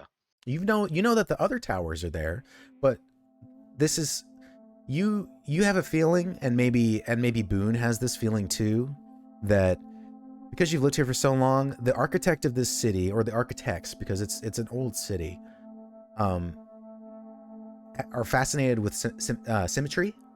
So this tower may be a more product of a symmetrical design than it is a practical design. Because in all reality, Yeah. unless somebody's going to ski down those slopes and attack, and then use like climbing hooks or fucking, there's no magic in this setting. There is no wall walk. There's nothing. There's no reason for this to be here. Maybe during the siege, somebody came up here to just check everything out, make sure that there wasn't some spare swords or pikes laying around up here for no reason. Yeah, but this is not a well-traveled or well-patrolled area. No, and you're quite sure that if you took a hammer, you could take this whole roof down in about 20 minutes. Maybe less. It's termite infested. In fact, I might go so far as to say most of the city's forgotten this tower is here, other than our witness. Convenient place to do a murder, I suppose. What color is his fur? Oh shit. He's a typical fox. fox. Yes. So cream down the chest, orange, black over his nose, ears are not black, but maybe a very dark red. Everything has paled a bit, but and lost its luster. But he is your typical fox boy man. Can we tell about how old he is? Looks about Boone's age. He's not old. He's not young. He's Middle age. not. Well, I wouldn't even say Boone is middle aged. What is Boone, like? 25? Yeah. Yeah. Mid to Oh, late okay. 20s. 20s. He's definitely not a kid. But he's definitely not like middle aged. like an estimate as to how long he's been dead? Like, as mentioned, Mogsby's seen dead folks before. Imagine just like a ballpark estimate might be possible. You know that there are signs of a body. You recall a case where someone was dead on a roof for a week and no one noticed. He crawled up there and just died, and nobody went up there to find him until it started stinking real bad.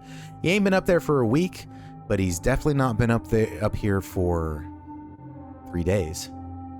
You know, you can't tell. It's in a very, maybe the mortician could figure it out. Maybe the coroner could figure it out. Yeah, the experts will get us a more exact one, but for the moment. And you know the coroner, and she's a fucking bitch. Oh, we'll get along. Oh, truly, this day is about to get worse. Yeah, Mogsby's just gonna vocalize that though, just like, been here less than a week, more than a couple of days. Well, no, I didn't say that. I said, like, a week is way out, but it's also 3 days is probably too long. It's less than 3 days. Sorry. Oh, less. That's probably my bad. Yeah. I'm mush mouth. No, I'm good. No, you're good. I'm not good. I'm the one who's slowly losing the capacity of speech. Yeah, just less than 3 days, I'd say. But what's the name of the coroner? The coroner's name is Barnum. Dr. Felicity Barnum. Barnum will be able to tell us something more exact. Damn, keep me on my toes tonight.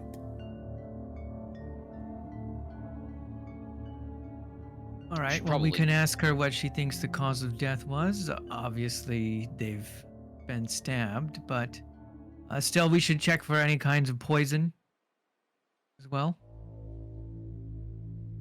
There are rudimentary tests for some poisons, because they do incredible damage to the inner organs, and during an autopsy, all the organs are coming out.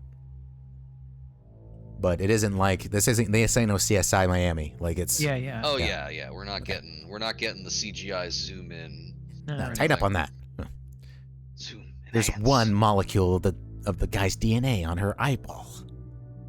They found a fiber and sent it to fiber analysis, and they determined that it was a fiber. No, this guy's going to be cut open, and all his insides are coming out, and then you're going to get a full report from the coroner tonight. Corporal Clearwater, does he have anything in his pockets? I clearly asked, like, not wanting to touch him anymore. Yeah. The duty of command, the burden of command. You rifle through his pockets, you can't find a damn thing. This guy is clean. Nothing in there. In fact, one of the pockets has a hole in it. Robbery. Mm-hmm. You do notice one thing, that as you go down further, and I'm trying to not overload you with information. I'm trying to get you guys to, not get you, you're doing it, be targeted. But now that you're up close with him, one of his fingers the index finger on his right hand is completely burned, 3rd degree, 4th degree. It's gone. It's no fur, no nail. The index finger on the right hand? Yes. And this is not a recent thing. This is a long time ago. No fur, no nail. Would that have any significance to Mogsby as like an indicator of a profession or something like that? That's what I was thinking. Where does he work?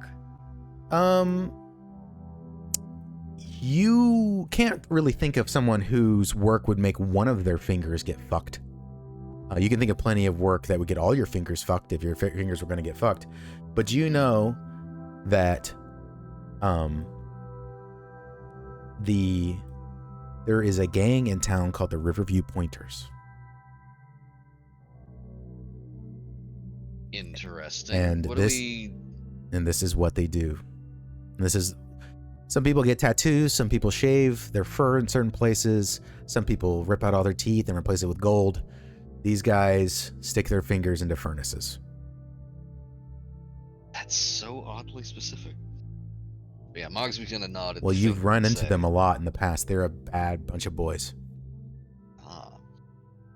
Looks like he might have been one of the pointers. kind of indicate the burnt finger. Rough bunch. And Boone also knows the pointers as well, easily. Mm. Pretty notorious gang in town.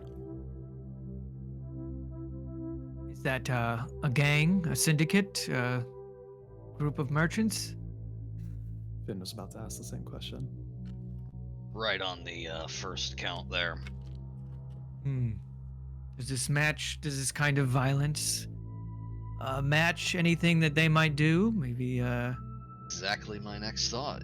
Are they known to if someone leaves the gang, stab them 1,000,000 times with a sewing needle or something? That requires streetwise, and I will take all Excellent. comers. Can I pee really quick? I'm gonna pee real quick. Roll your dice. Okay. Streetwise. Ooh, I put that in a D8. it's a where's my D6. I got a 3 and a 2. I got double twos. Oh. Boone, save us. Come on, Bode. Streetwise. Okay. Oh, the good start off with a 1 and a 2. Oh no, Oh my Finn. god. You said Oh. street smarts? Yeah. Streetwise. Streetwise, yeah. Oh, streetwise. I don't even have that skill. Oh no. This is great. Love that. Could spend a penny. Oh, God. Oh, Oh, yeah, yeah, I could could spend do a that. penny. Didn't you two get Yeah. extra bennies? We did actually Sure earlier. did. I'm at the normal amount of 3, so I am gonna spend a penny and re-roll that. Okay. I got double 4s that time. There we go. Much better. Perfect. You guys know that you can spend bennies to change the story if you want to? Ooh, You can I spend, forgot you about can spend that. bennies to change parts of the story if you'd like. I didn't mention it before, but you can, technically. So if you'd ever want to nudge something in a particular direction, you can talk to me about it. Who got above a 4? Did anybody raise? I got a 4.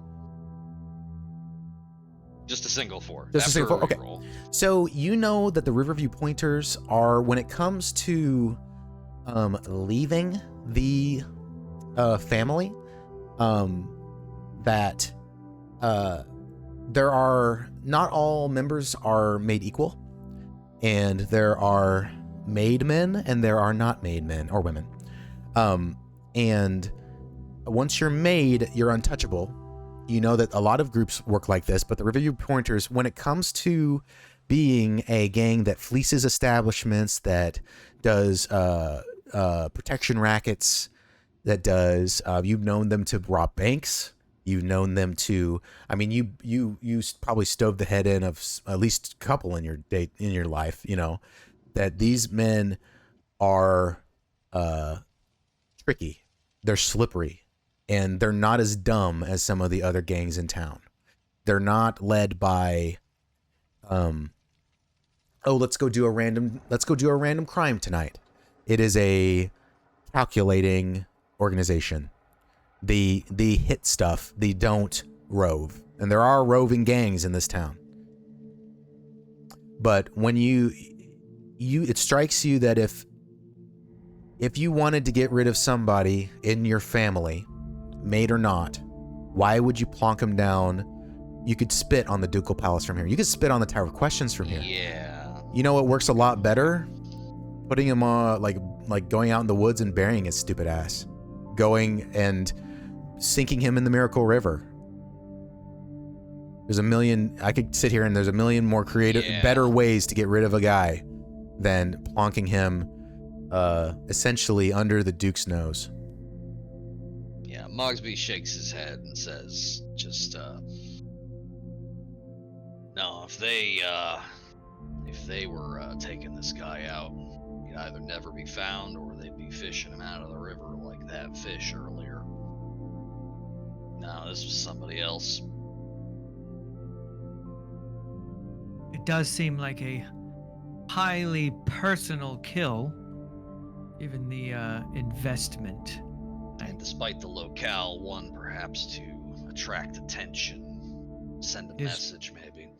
Is troubling that this is under the nose of the Tower of Questions, and I send a look to the three of them.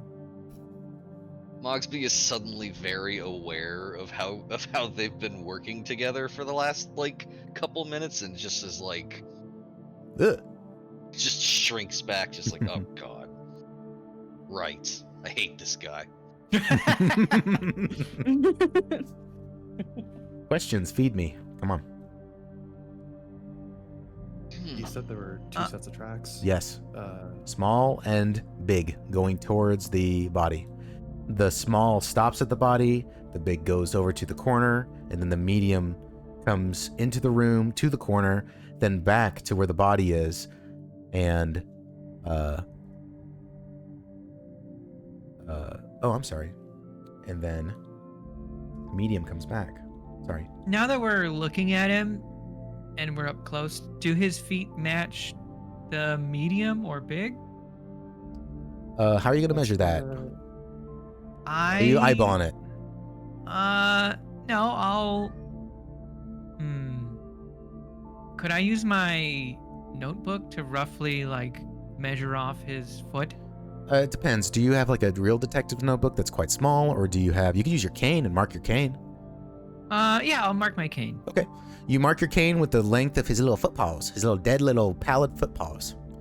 Okay, and I'm gonna compare it to the 3 sets of tracks. Are you going to get up and go through the agony of standing up, or are you going to hand it to one of your new friends? I'm gonna say Trooper Thorne. Fine with me. Measure this against the foot tracks. See if it matches to any of them. Okay. Yeah.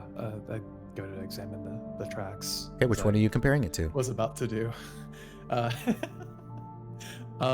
guess the medium-sized one at first. Pretty close. Not quite. Not quite. And then the small one, Perfect. not. Oh, okay.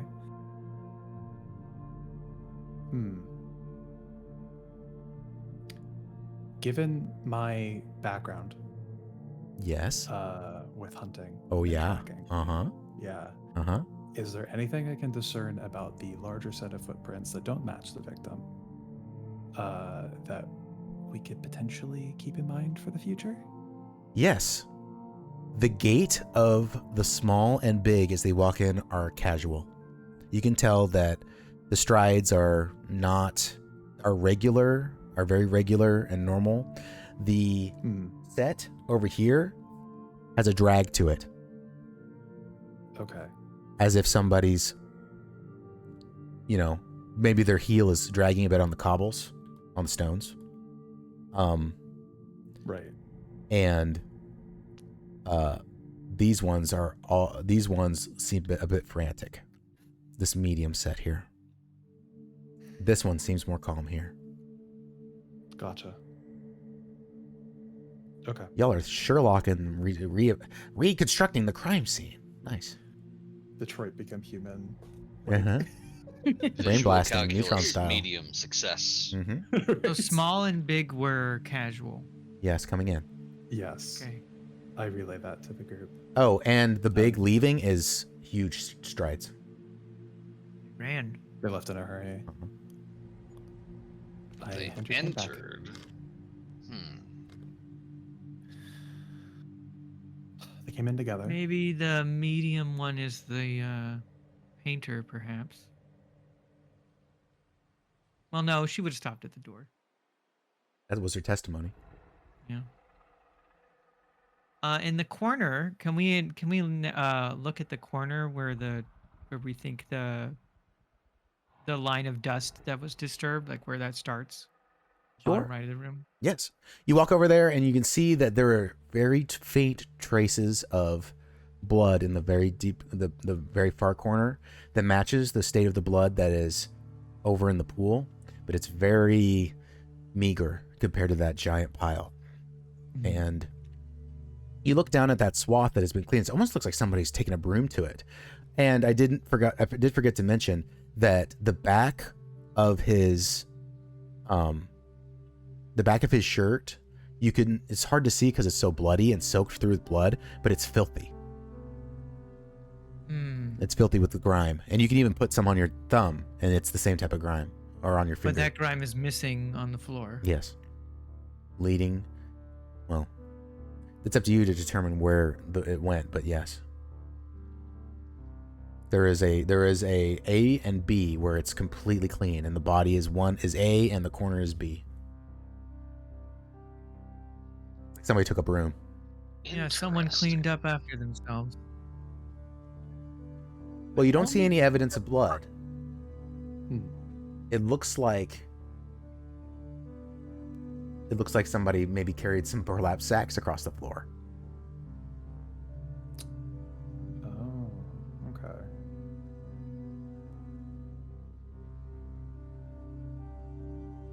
But there's no smear of blood. You could sit up here all night and not be able, and without lye and bleach, like modern stuff, you would have to bring so many buckets of water up here. Because I see what you're saying. Stab the shit out of him at the front, drag him into the corner to hide the body, maybe. And then, but that would make so much blood. There is no way. Impossible. Something else was dragged. Or he was brought here in some other capacity, dragged, and then murdered. Not impossible. You're starting to lose the light a little bit as the sun keeps setting. It keeps getting a more deeper maroon. Like the whole room is covered in it, in the blood.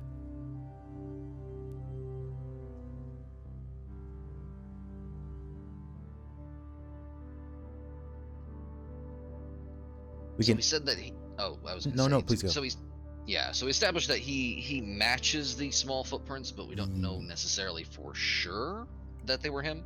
It's a match. I mean, you can pick him up and put his foot on it if you want to. Oh, that was gonna also... Well, not necessary. Does he have that grime on his feet? Yes. Okay. So the smalls Interesting. definitely... So the casual gait between him and the other person implies that they knew each other.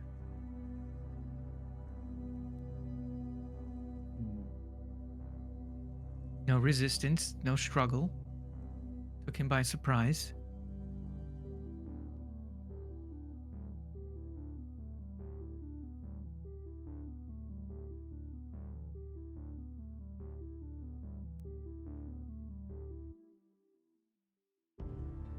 Mogsby nods thoughtfully, but does not answer.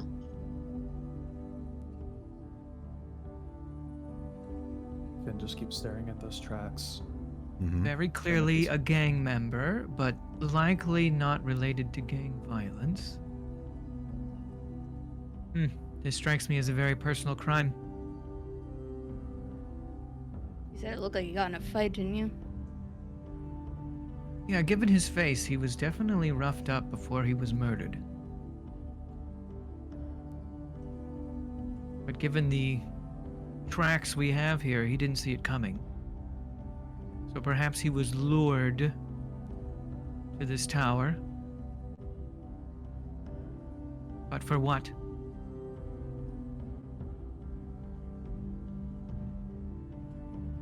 Well, for that, I don't think we're gonna get it out of him. Can we search like the area to see if there's anything that looks like it's new or misplaced, like doesn't belong in this area? Look around the area if you want to see something new or misplaced. Anything that doesn't have grime on it. Yeah, anything not covered in dust. It's all covered in Yeah. dust. Okay. Everything that looks like it was built here is covered in dust.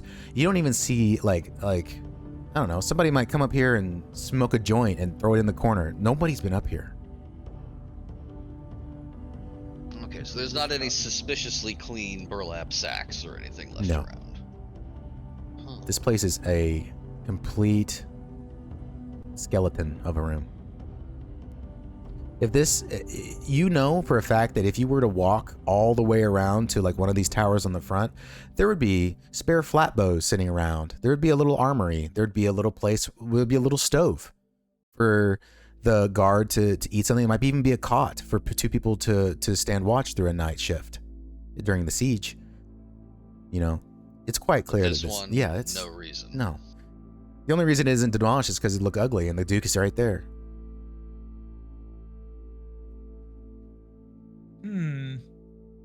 I don't know Your, if we're gonna get any more information out of this guy. your question, but you said you wanted to look around for anything else. That's a good thing. I just need you to be a little bit more specific because I want you to feel like you found the clues. I don't want to feed you. I'm answering questions. I just need you to point at what you're looking at or what you're looking for. Can we look at the corner in the bottom right? Yes. Is anything knocked over? Nothing to knock over. Oh, it's just empty. It's everything's empty.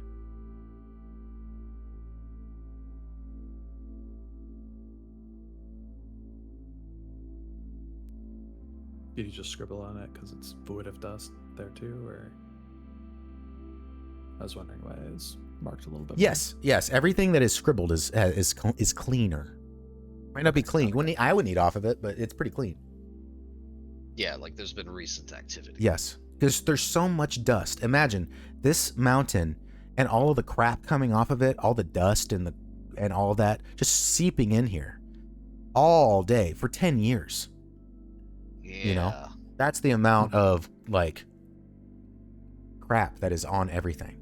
You can draw. You could draw with it. You know, you could get a handful of shit in some corners where it's collected.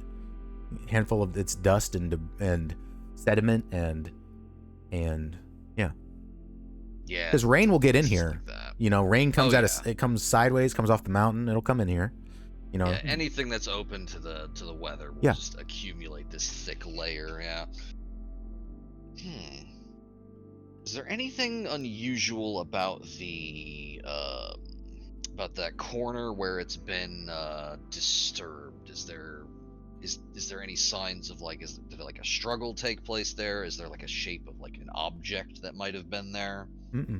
No. It's very clear with. If you were to drag a body over there and place the head towards here, the little blood spatter, the little tiny blood seepage you find is right here. So if somebody was dragged over here and laid like this, that's where their head would be. But it doesn't look like our guy was dragged that way. Why? It looks to me, just like riffing here out of character, that he and the whoever the big prince belonged to walked to the north side there, and then he was attacked and killed there. Because if he had been stabbed or injured in some way and dragged, it would have left blood. But then,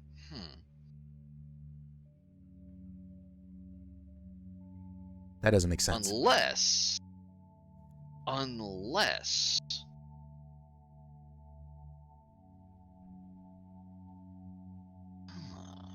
no, because then Yeah, I feel like it happened in the opposite direction. So the two parties went to the bottom right of the room.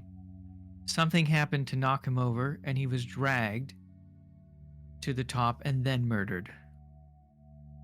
But then where do these small footprints come from? If they went to the corner. Oh, you're right. He was alive when he went to the north. Yeah, that's what's throwing me, because somebody or something was dragged, presumably our guy. Unless...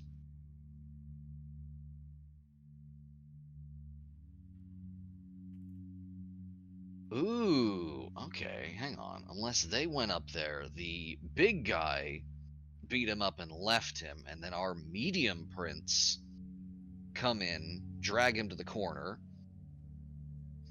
Does it look like there was, like, it's probably impossible to tell, but does it look like there were, like, two draggings there? Like, one way and then the other way, or just one way? Gain a Benny. Ooh, thank you. The corner is less clean. Now that you mentioned, I wasn't going to bring it up until you asked. I'm waiting for somebody to say, what levels of clean are we talking about? Because there's a difference, but it's subtle. The drag marks back and forth are cleaner. This right here is cleaner than this. Okay. LA Noir. Do-do-ding. Interesting. Mogsby is going to briefly overcome the professional rivalry and just kind of nod towards the drag there. He was dragged twice. Once to the corner, once back from it. He was killed where he lays now, but he spent some time in that corner, possibly after his beating. Did anybody hold... Did you roll him completely over so that his weight is now, like, keeping him rolled over? Like, is he on his side? The body? I would assume so, like, completely just, like, Okay. flipped him. Okay. Sorry, go ahead. Pretty good. Oh, is there something under him? I mean, other than the blood? No. Okay. So there's not any, like, mysterious sigils carved into the floor underneath him No. or anything? This ain't 7. He didn't fall on top of any, like, ancient manuscripts or confessions that would have been written out? No. Okay, I had to ask.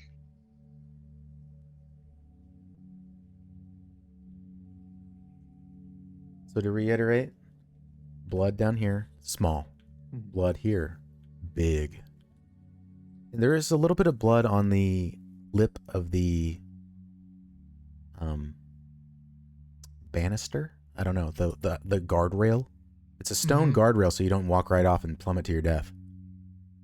I think if it's flat, it's still a battlement, I think. Battlement. There's blood on the battlement, but it is... He was likely conscious in this corner, or this part of the room when he died.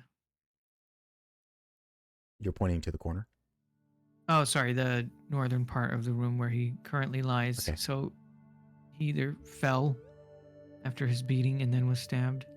But interesting that they would drag him to the corner and then drag him back. Mm-hmm. Potentially to hide the body. But why would they give up on hiding the body and then drag it back? Well, he would have to drag it back through towards the ducal palace if he was going to go that way, so I could see why he might have given up. That still Interesting doesn't that they quite would clean up. Look at this man. He's covered in grime. There's no grime on the floor. Or unless he is the mop. I think that's what I was trying to get across earlier. Yeah. He has a lot of he was grime dragged across the floor. on his coat. Oh, It's just hard to I see with all the blood. But everything's red on his back. It's a painting with one color. My gut says whoever these medium prints belong to might be who we're looking for.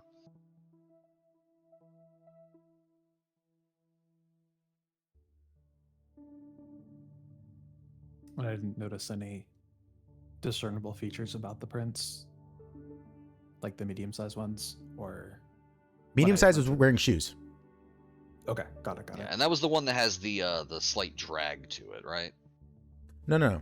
So, I'll go over all the steps one more time just for clarity, because I know it's a lot. Lots going on. Oh yeah. As you will taking gate notes. in right here. Yep. Right? Yes. Dragged this way. Medium. This is medium dragging. Mm-hmm. Or big. I'm sorry. Big. Big is dragging. I'm so sorry. Oh, that's small big. Small and big come in. Big is going this way, but it's not a clean step. There are as if the heel is being dragged, like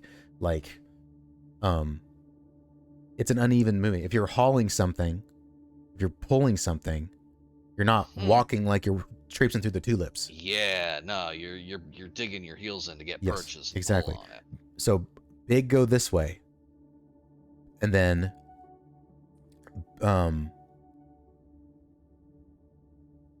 medium comes in quickly. Medium comes over here casually. Or not casually, but just not so bad. And there are droplets of blood a little bit going over here. And then medium leaves. Where does big exit?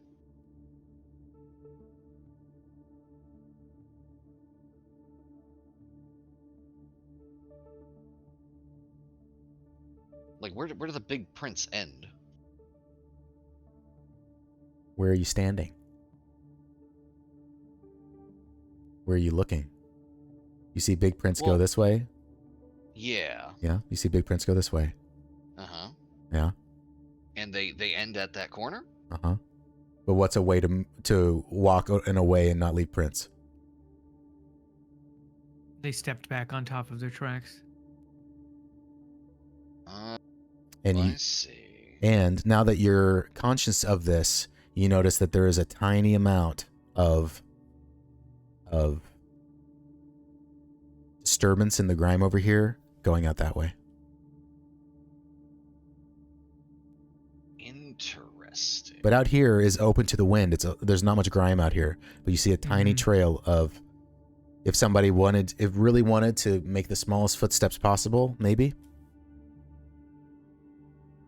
Would the other towers have guards? No. Well, you're asking that question. Sorry. Yeah, I'm asking my friends. Your friends, probably these two. The Goldcrests are so undermanned that there's probably a couple ducal guards here, a couple ducal guards here, tons of ducal guards here, and in the palace. But there's no reason no one can walk in through here. No one can walk in through here. It's just through the Lord's Lance. So there's guards here, but you doubt that these connecting ones have anybody in them either. Interesting. Almost feel like we should follow it, but I feel like we'll need to check with the guards who have been posted for the last few days. See if they recognize any foxes coming in. Yeah, or you could and I didn't really mention it, but there are houses here. People live here. People live here. People live here. Oh.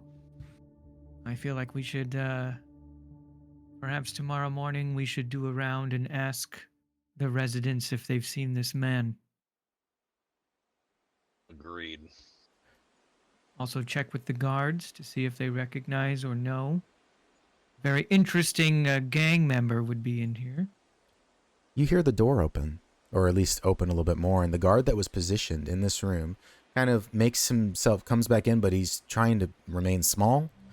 You don't need a gendarmerie roll to know that he's back. Every time, Mogsby, you've done a crime scene, the final thing that happens is clearing the scene for the little people to come and get the body to the mortuary, and or the first thing is for someone to come and sketch the murder scene, and then take the body to the mortuary. And he's probably here already. You know, he's probably the most talented artist in the Goldcrest. Usually just has that as an additional job that they're paid extra for.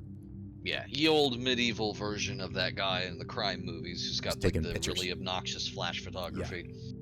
But a sketch of the crime scene this crime scene artist will draw whatever you want. You just have to tell him. You have to, and then he'll do his work.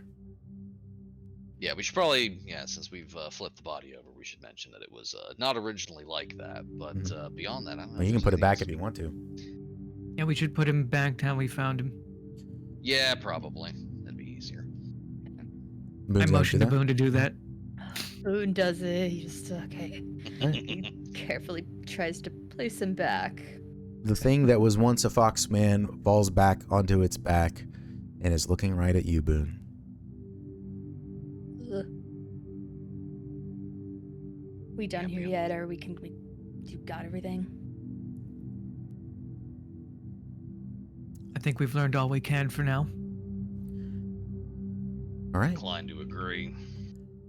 As you turn, Finn, you do, for a moment, in the corner of your eye, notice that the banister, the banister over here, has something on top of it. You don't think that it's a object because it's very flat. It could be, but you notice as you get up to stand or look this way, and everybody starts milling out, that there's something over here on the top of the banister. I keep saying banister. The guardrail, the battlement. That's the one, battlement. Oh.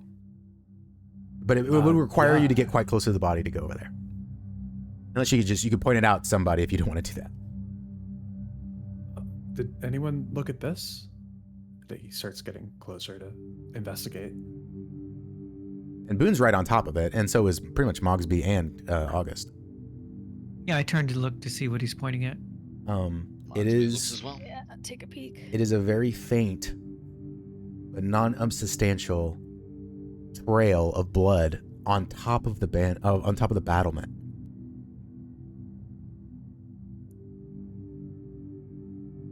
It's, you know, you've had a bloody nose before. All of you probably have.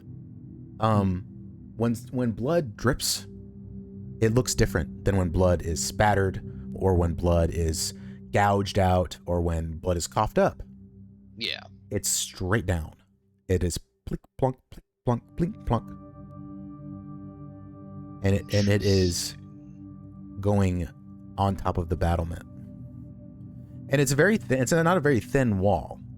You know, it's not a very thin chest-high wall. Mogsby looks up. Nothing. Just cobwebs. You don't want to know what spiders Okay. are in this world. You're right, I don't. Okay. No, it didn't come from up there. Okay. Something dripped onto that, though. And you can come take a closer look if you want.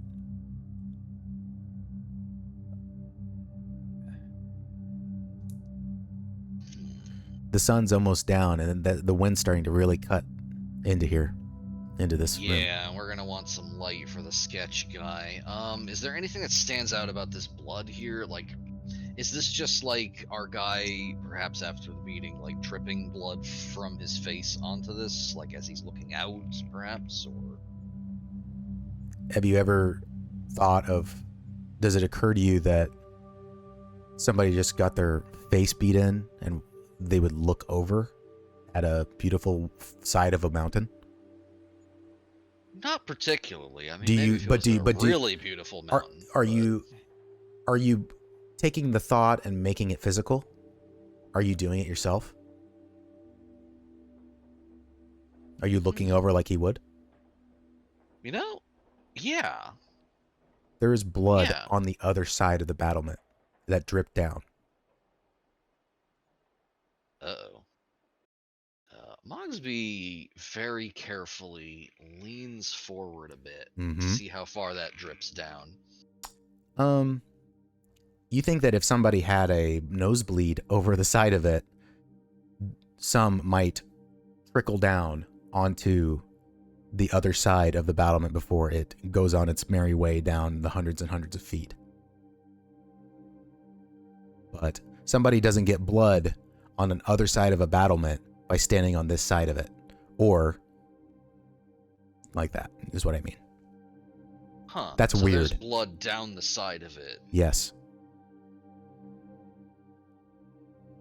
Mogsby sees this and gives a confused, huh. You- There's blood down the side. Oh.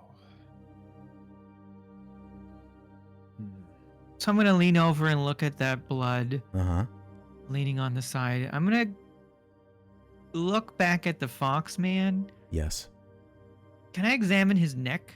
Does he look like he was strung up at all, or maybe his arms?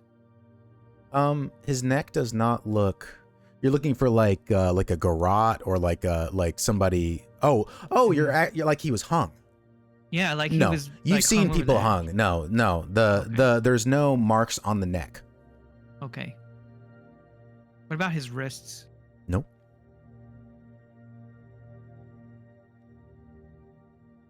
No marks on the wrists. Was his nose bleeding? You said because he got beat in the face. Is Oh, his- his, also his like lip and jaw. You know, his Oh, his yeah. his lip. It looked like he got clocked pretty damn hard on the mouth. Yeah. There's bruising on his right cheek, his lips, and his left pectoral, which is his titty. Right.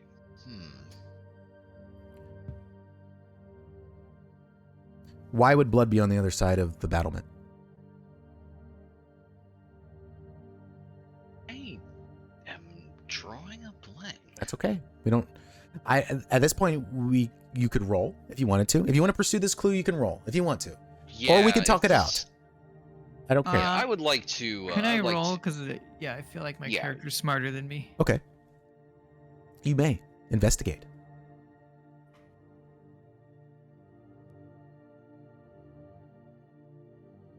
Don't forget that wow die. I have a 4. Okay. And a 2. Were you gonna as well, Mogsby, or just August? Yeah, let's give that a roll as well. Little professional rivalry. Mm-hmm.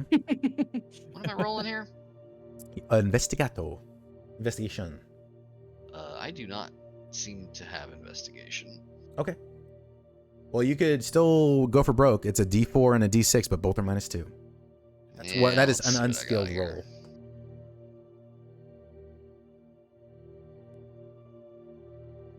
I got a 1 and a 4. Okay, so a 2 and a 1. Okay. August. Oh wait, the D4 was the 4. Does that explode? Oh, that yes, explodes, that right? explodes. Yes. Okay. That's 2. So that's A 6. So down to, so you succeed as well. Excellent. You'd imagine that if you were to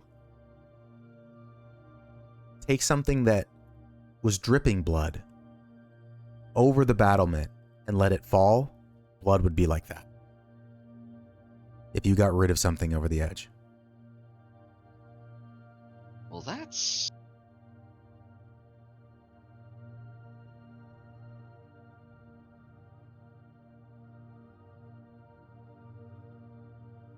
This is probably more of a question for the coroner, but like Yeah, he I'm has not wondering, had his heart wonder cut if- out or something, has he? Nope. I'm wondering if he's missing organs. Nope. At least not that we can No, see. that chest cavity is nice and not open.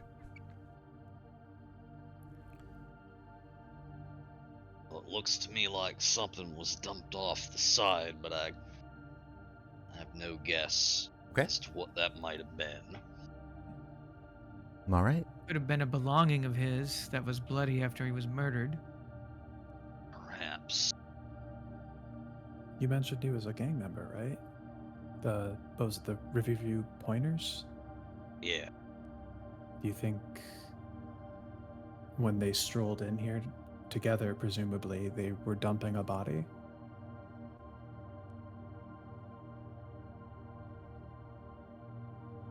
Possible Odd they place had to a do it. body here. Interesting that they would then turn on their co-conspirator. The troop. Would you, how would you sneak a potty past that many people in this place? That's true. They would have to walk right through the Lord's Gate or the Ducal Gate. The only way in. I get the feeling we're going to get more information about that from the guards and from the people living nearby than we are guessing. Okay. The trooper at the door turns on his hand lantern because it is getting fucking dark in here. Mhm. He shines it over to try and be helpful, but he doesn't want to get any closer. Yeah. I think unless there's something else that jumps out at us, we might be done here. Okay. You guys head out? Yeah. Take one last look at the dead man. You'll be seeing him soon. In the mortuary. Or the Oh, I thought you were about to say in our nightmares. Nah, dog. I Not have yet. special ones of those. You guys start heading out. The trooper, the artist comes in, and then a couple other guys from Razmy's unit bring a stretcher to haul the guy down once they're done drawing. Do you tell the artist to sketch anything in particular?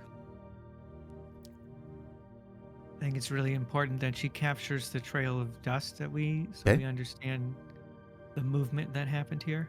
Yes, sir. We should also like something of his likeness that we can show to people, see if they recognize him. She nods. She gets to work. You guys head down, and it's finally getting dark. And the lamplighters are already going around. The lamplighters start in the ducal, this top area. So it's already lit up. They start here, and then they make their way out like a big spider web into the city to light all the lamps at night. Some of the poorer sides of town, there is no light in New Selvasta. It's a terrible place to be. Some people burn refuse for light down there, but pretty much this area right here, quite well lit. Obviously, people would be working into the night over here, so quite well lit. And these are some nice living areas down here, you know? Red Banner Row is quite well lit for the hooers. And you guys go outside. You guys are standing right outside the door. The guards are gone because they went upstairs to help get the body. And what do you look around for? What are you doing? Immediately take a fresh breath of air. Oh, yeah. Away from all the blood. Fills your lungs. I want to make note of the nearby business, like houses. Okay. Who might have a view of this from their window or door? There's a young woman and an old man sitting on their stoop, and he's being rocked, and they're staring right at you, and they are 15 feet away from you. Well, no, I'm sorry, not 15 feet. This is a pretty wide street. They are like down here, but they're looking at you. She's rocking him back and forth. Both ravens. Birds. My bad. Point of notion: can the bird people fly in this No. universe? Never. Okay. And I am Got it. offended you asked. I'm just kidding. No Just wanted to magic, confirm. no fun, no flying.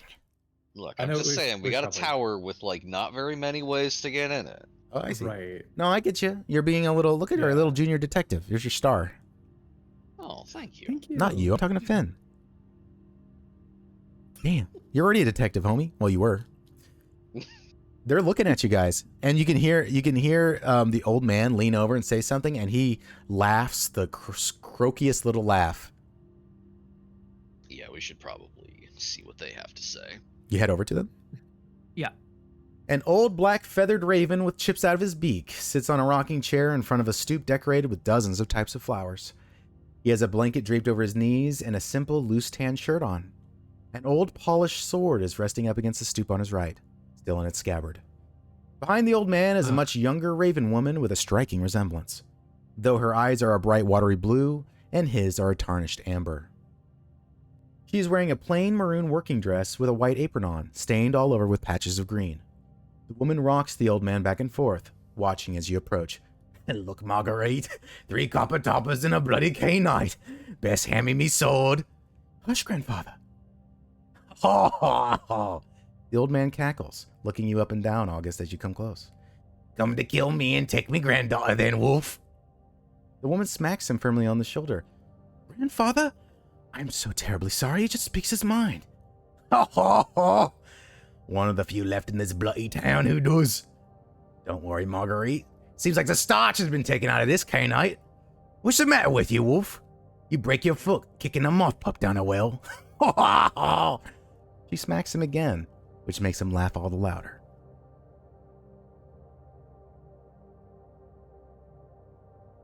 I take a moment to look into this as I walk up to their steps and stop short of walking up any stairs or onto their property. Looking at, I eye the sword and already understand what kind of individual this man is going to be. I say you have a pleasant view of this tower. Oh, pleasant, looking at a wall, yes, yes. You come all the way over here to tell me something I already know, wolf. Grandfather, I swear. She smacks him again.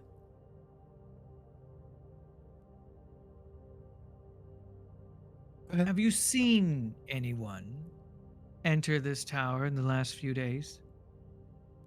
I'm looking dead at that man right now. He does not seem impressed with you. You, in those eyes, you see a whole life of staring at things much scarier than you. He's not particularly mean about it, but you just don't impress this man. And you might wager to guess that if this man was afraid in his life, he's done it all behind him. He's old. He's old. you know, from one lame person to another, you don't even know if he can walk. You asked if he'd seen anybody? 1 second. Yeah. Oh, I see all types of people walking through here. I smoke a pipe out here every night. So you would be able to tell us if you've seen any foxes in the last few days, perhaps? Foxes. Oh, you know what I saw? I saw the Martyr herself walk up there with nothing on her ass. And Marguerite just shakes her head. You know, we're conducting an official investigation. Oh, official, are you? I don't see your funny golden hat. Who the fuck is this canine, eh? He looks over at Mogsby and Clearwaters. You all lost your fucking stones? Taking orders from this lad? This pup? This city's going Mogsby. straight to hell. Mogsby sighs and just says, "That is the Lieutenant Inspector." Yeah, I knew he was gonna do that. Oh. Sometimes I wish I would have taken a flat bow bolt right in the neck when I was young and the world made sense. Grandfather, stop it. This city's right. going straight to hell. He just shakes his head. I look at that man, who looks through me, I'm sure. And then I look at the girl. Mm-hmm. And I say, Corporal Clearwaters, we are conducting an official investigation, and I believe this woman is hiding information. I would like you to take her into custody now. Wait, what? You must be joking. Marguerite leans backwards. What? I haven't done anything.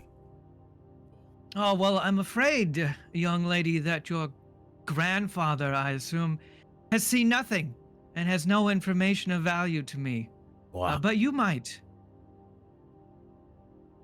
I don't like the smell of his pipe weed, so I go inside and read when he's smoking his pipe. I didn't see anything. It's true, Canine. She stays inside. Well, I believe you'll be the one deciding that. Why don't we try again? Who have you seen in the last few days come in and out of that tower? He grimaces at you. A grimace of a man who underestimated his opponent. I'll talk to the other lads, but I won't talk to this fucking Canine. Boone is actually going to step up now, and he's actually going to get in between August and this person and say, I think you're overstepping your boundaries a little bit here. You tell him, lad. Oh. I look at Boone and then look at that man. Fine, just find out what he knows, and I take a step back. There's really no need for all this. I could go get tea. Marguerite is trying to defuse the situation. Fine. Boone will look at the others and be like, I can try talking to him. Mogsby nods. What's your name, lad? Boone Clearwaters. I'm Mac. Back in the army, they called me Quicker. Do you know why? No, I'd love to hear, though. 'Cause I was bloody quicker. Ain't nobody could kill me. Just fast is all, and I want to tell you something, lad. I may not have many more days on this earth. I just want to tell a young man like you, you remind me of myself. Pick your moment, lad. There's a bunch of corpses down in the ground who just at the first fucking shot went for it. But pick your bloody moment. There's millions of them. Pick yours. All right? I was sitting out here smoking me pipe weed, and I saw two lads go up there. One of them was wearing armor. The other one was wearing clothes. I couldn't really see him. The lamplighters take their fucking time back here because the dude can't fucking see it. So I couldn't see so good. But two of them went up there. I noticed, because nobody fucking goes up there. Why'd you fucking go up there? See why they don't fucking take the whole thing down. Then a little later, the lad in armor came back out, and he seemed like he was in a hurry. It was another hour or so. I was sitting here, and then another lad came up, and the one with the armor was on, and the other one had half an ear, and they both go up. And then just the half ear came out. Maybe 10 minutes later. That's it, really.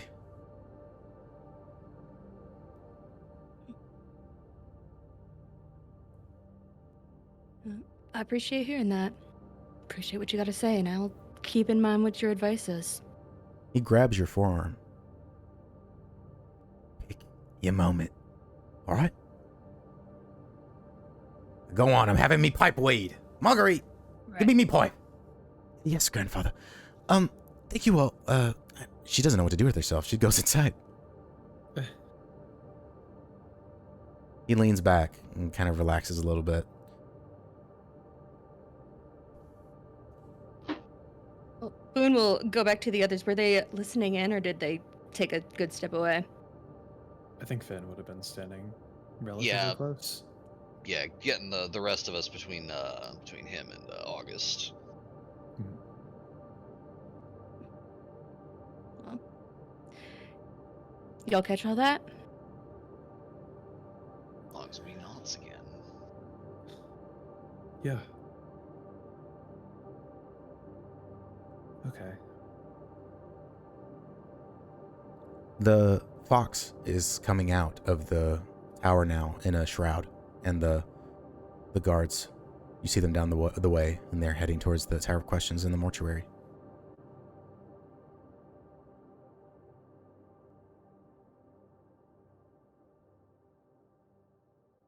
Probably time to head that way. I don't think we're gonna get much canvassing done with the sun setting. Nope, but it's pretty decently lit all around, but yep, not too bad. Heading back to the tower. Probably a good idea. We can gather our evidence. Okay. Someone in armor entered the tower. That's what has given me pause here. Armor. Well, I know a certain group that came in recently that wears a lot of armor around here. I snort. August gives you a Benny. I'm just kidding.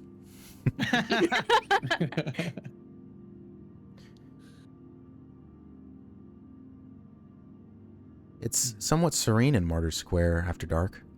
There's not a lot going on. You just see the statue of Selvasta sitting up there. A little girl in ratty clothes just standing there and looking almost sad. There's a covered, it's not a real fountain. It has covered water that's glass. But you look down and the water is clear. It's completely encased.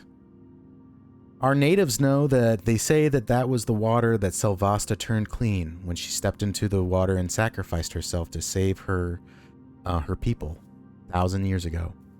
She drowned herself and it made the water perfectly clear and drinkable and saved the lives of hundreds and hundreds of people. And they built this city where she died. That's why it's the Miracle River. No one knows what she looks like, so people just think that maybe it was the sculptor's daughter up there in her ratty clothes, carved out of marble. She looks down at you guys, but the only real expression on her face is closer to bewilderment than any sort of proud gesture of selfless act.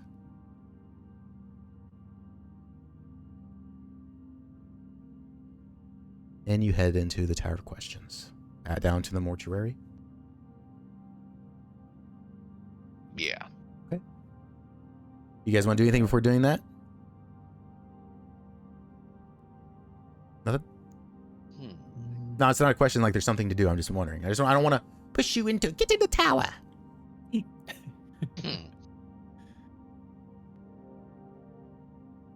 Nah, I can't think of anything anything. It's time to find out if there's anything weird going on with this guy. Sure.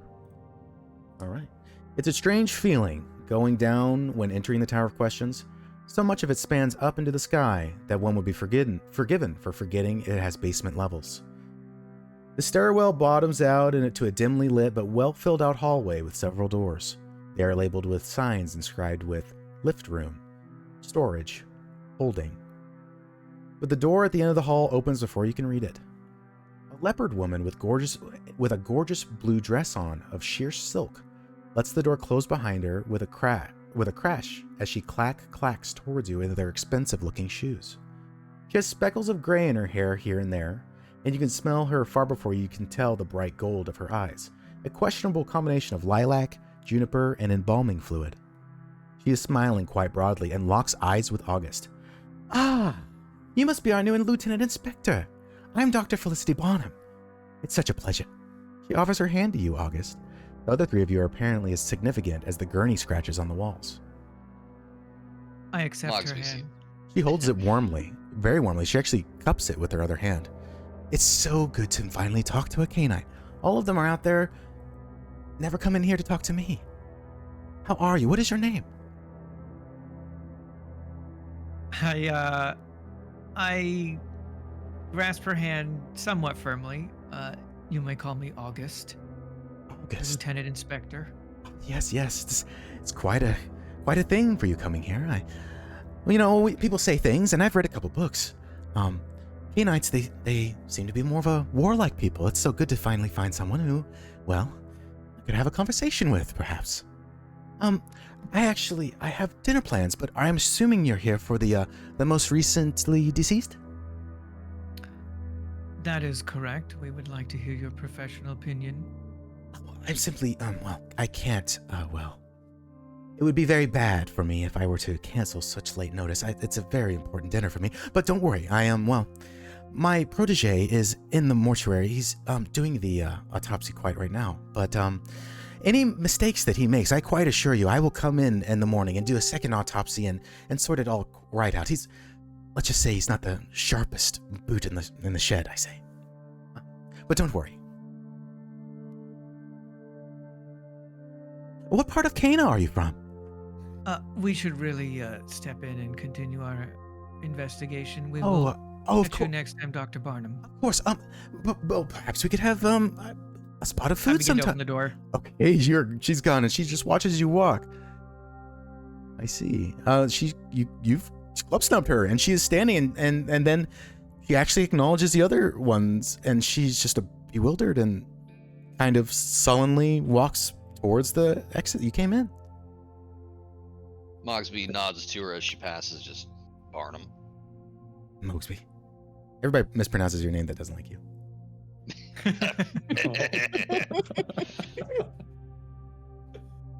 Oh. All right. The door she left. Let's, I'm sorry. yeah. Go ahead. Oh, okay. Oh, no, I was just gonna say let's see what the understudy's up to. The door she left reads mortuary, and as you open it and file in, you might feel a sudden pang of shock. There is a child standing on the raised stepladder with their arm halfway buried into the dead fox's chest cavity. But then you realize, no, this isn't a child, but a very, very tiny man, a blue and green speckled skink in a bloody apron with a large set of glasses on his thin snout. They magnify his eyes as he turns, making it look like he has two dinner plates with painted black pupils on them glued to his face. He says nothing at first, and neither does the dead man. I'm sorry, I forgot my manners. Dr. Barnum usually, she usually speaks first when she enters the room. So I was waiting for. Anyway, I'm Nods and Smiles, but most just call me Nods. I'm the apprentice coroner. He licks his lips, seemingly not used to speaking so much, and gestures to the bloodless corpse on the slab. You are here for him? Yes. Yes, that's correct. Yeah. Finn says, entering the room.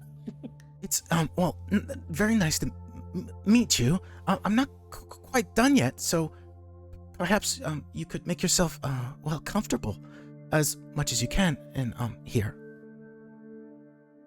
If you don't mind, I can, continue? Is there somewhere to sit? Proceed. Yeah, there's some seating, you know. Felicity's desk is over in the corner, and there's tons of papers laying on it. There's stationery, there's all sorts of tools, and it's a fucking morgue, bro. Like there's shit tons of. There's another stiff in the corner, just sitting there with a shroud and their foot sticking out. Lovely. I'm gonna position myself like 3 feet behind him. Oh, behind Nods. Yes. Okay. Yeah, he nods and smiles and turns around and gets back to work. He is currently finishing up. And he is diligently working, and he does not seem quite bothered that you're hovering. It seems he's used to being hovered over. Kind of a professional. Would you say finally a professional? Yeah. Hey, somebody in this outfit has to know what they're doing. He pulls out a lung and is humming. Yeah, I feel like we should wait until he's done before we ask him any probing questions. We should not color his assessment. Mogsby tamps down the urge to snoop at Felicity's desk and says, I agree. I was surprised that Dr. Barnum didn't want to do this autopsy. Usually she is so, she's so keen to do everything. It's quite nice to be able to work. Pulls out the other lung. She said she had dinner plans. Oh, yeah, yes. I believe she's a part of some society in the Duke's View. Interesting. She talks about it all the time. What kind of society? Out of curiosity. I believe that bankers and professionals and I think it's just all rich people. I wouldn't know. I stay down here most days. Pulls out the heart. I look to Mogsby. Do you know anything about this society? Good question, do I? I believe. Can we ask me that next session? Okay. I will flesh that out a little bit. I knew she was a part of this was popular in Victorian times, where it's literally essentially like a book club, but for rich people, but just eating and like, just the hoity-toities getting together and rubbing shoulders and stuff. I will get you that though. I will get you that. Instead of coming up with something stupid on the spot, I can give some time to think about it. Gotcha. I will note that down.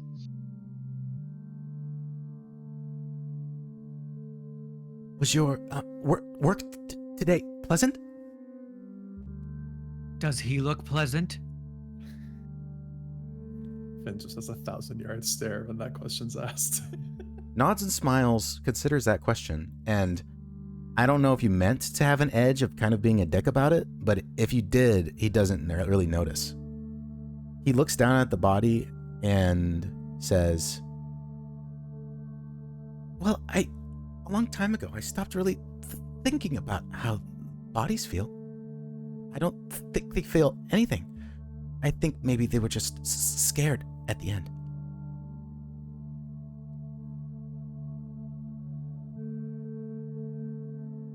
He starts sewing up the chest cavity.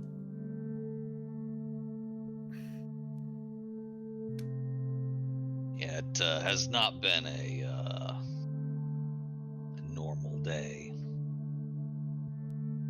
It's never really normal down here. Not normal up there either. When you work down here this long, you really see that we're all just the same. The leveler comes and flattens us all, no matter how much money we have, or who we know. He sews like the most talent. You've never seen someone sew so fast and so skillful.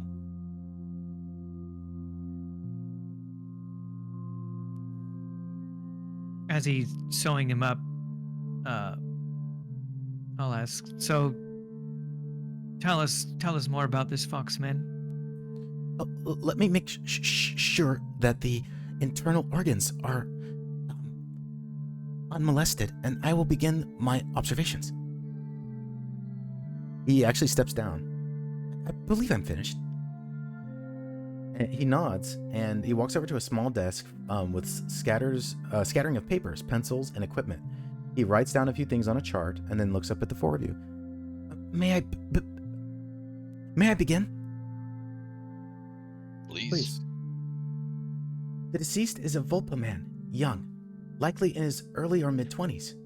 Observed previous injuries are a scar on his left cheek, insignificant, a scar on his right shoulder, shallow, a flat bow bolt scar on his right arm, seemingly went straight through and stitched up, and a burn on his right index finger, 3rd degree, no nail or fur remaining.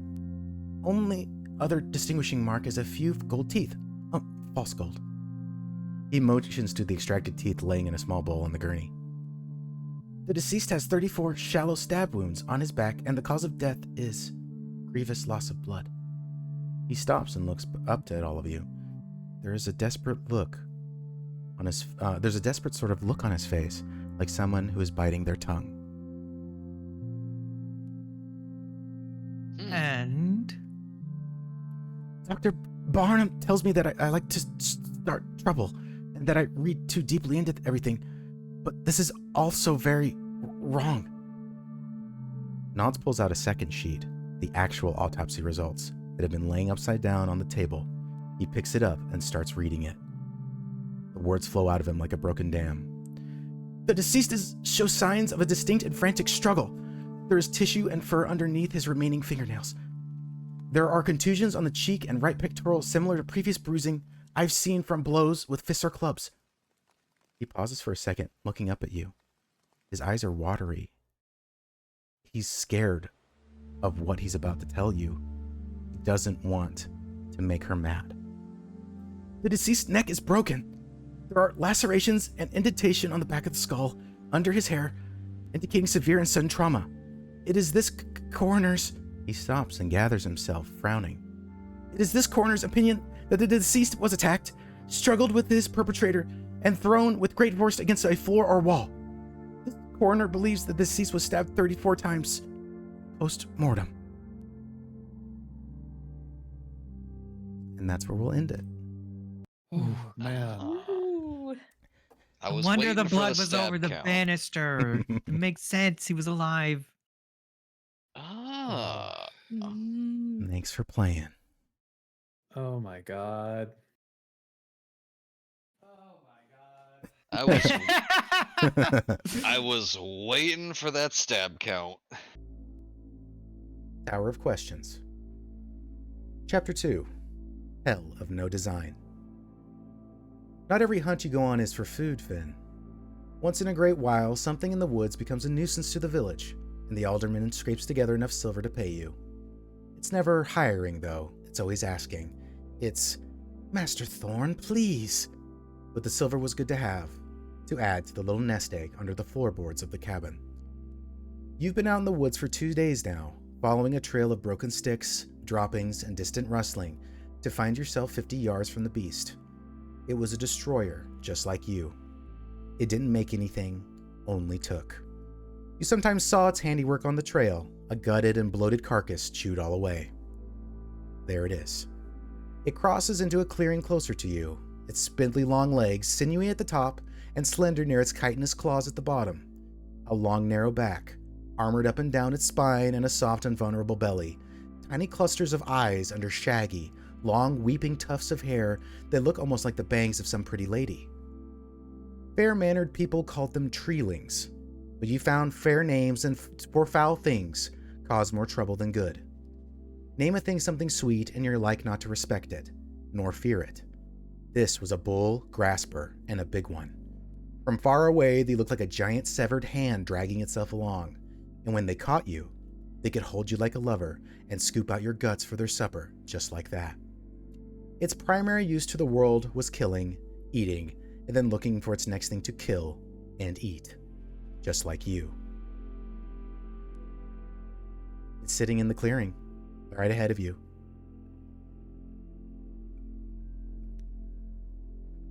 It like reaches up one of its big paws. They're chitinous. They're disgusting. They're like an exoskeleton hand, and looks like it's preening its hair.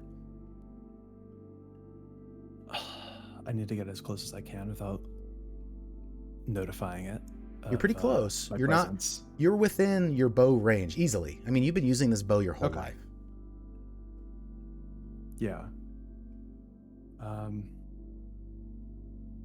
Well, Finn takes aim. Okay. And when the moment seems right, I'll let the arrow loose.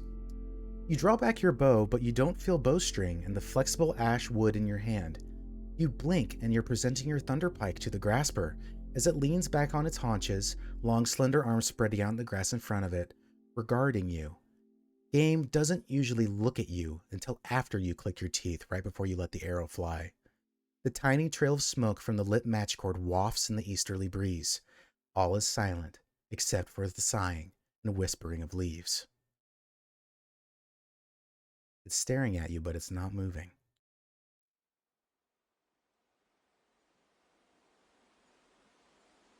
I hesitate for just a moment. But then when the moment feels right, I'll pull the trigger.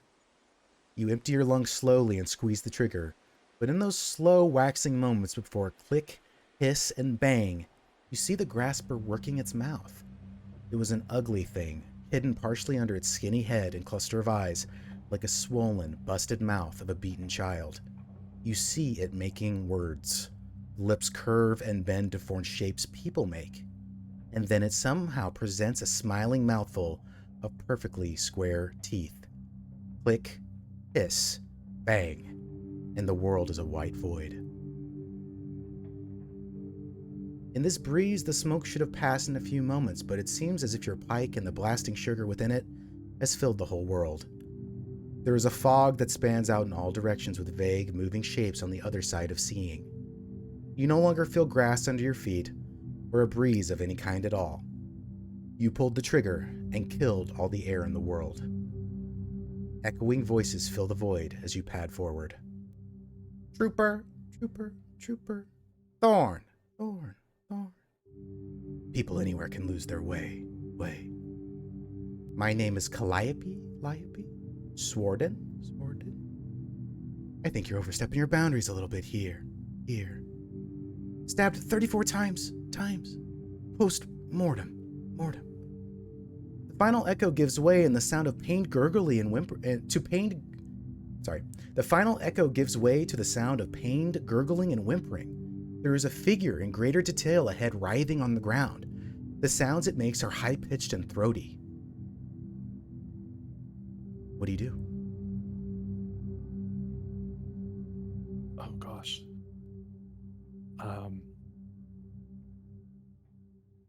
Finn, he panics. Mm-hmm. Hunting a beast is one thing, but seeing a figure like that, bloody.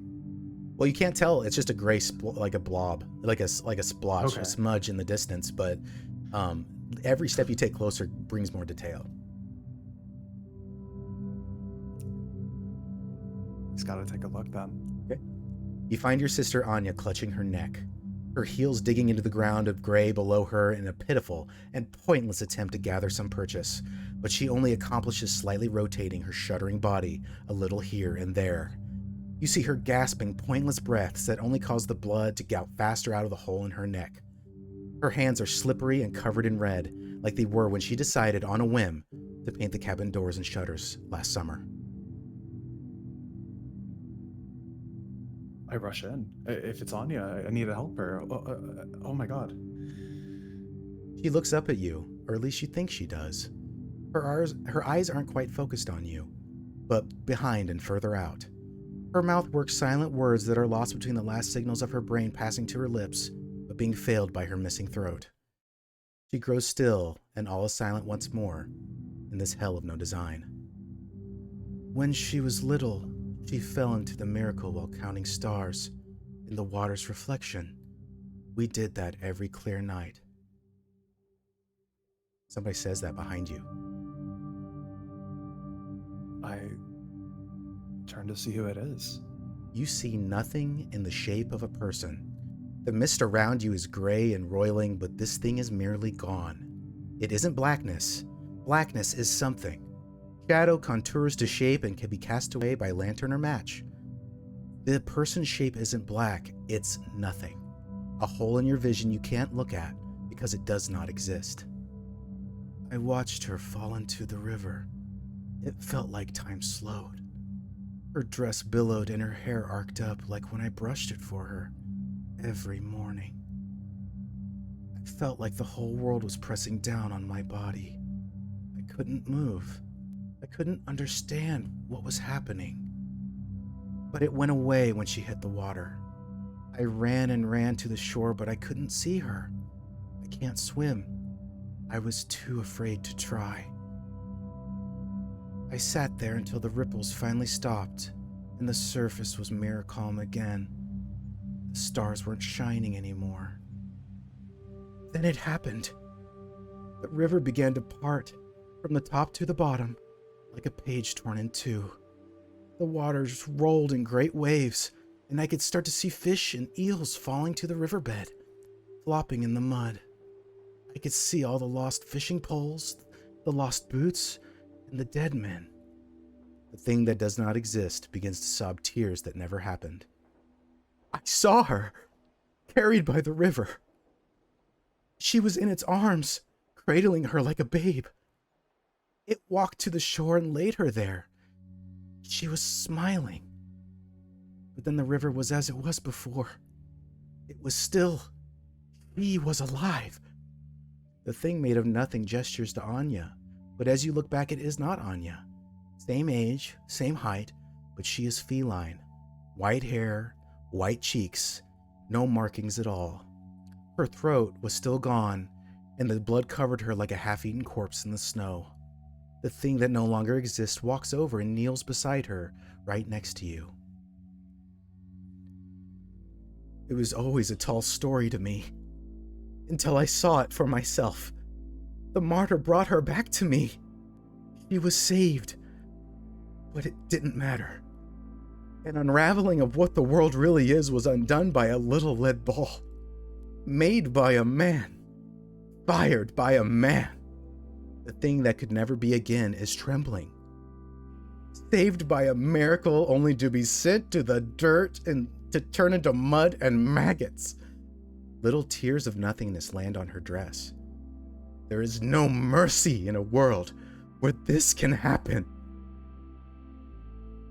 In a flash, you're you, but not you, standing outside of a door made of smoke.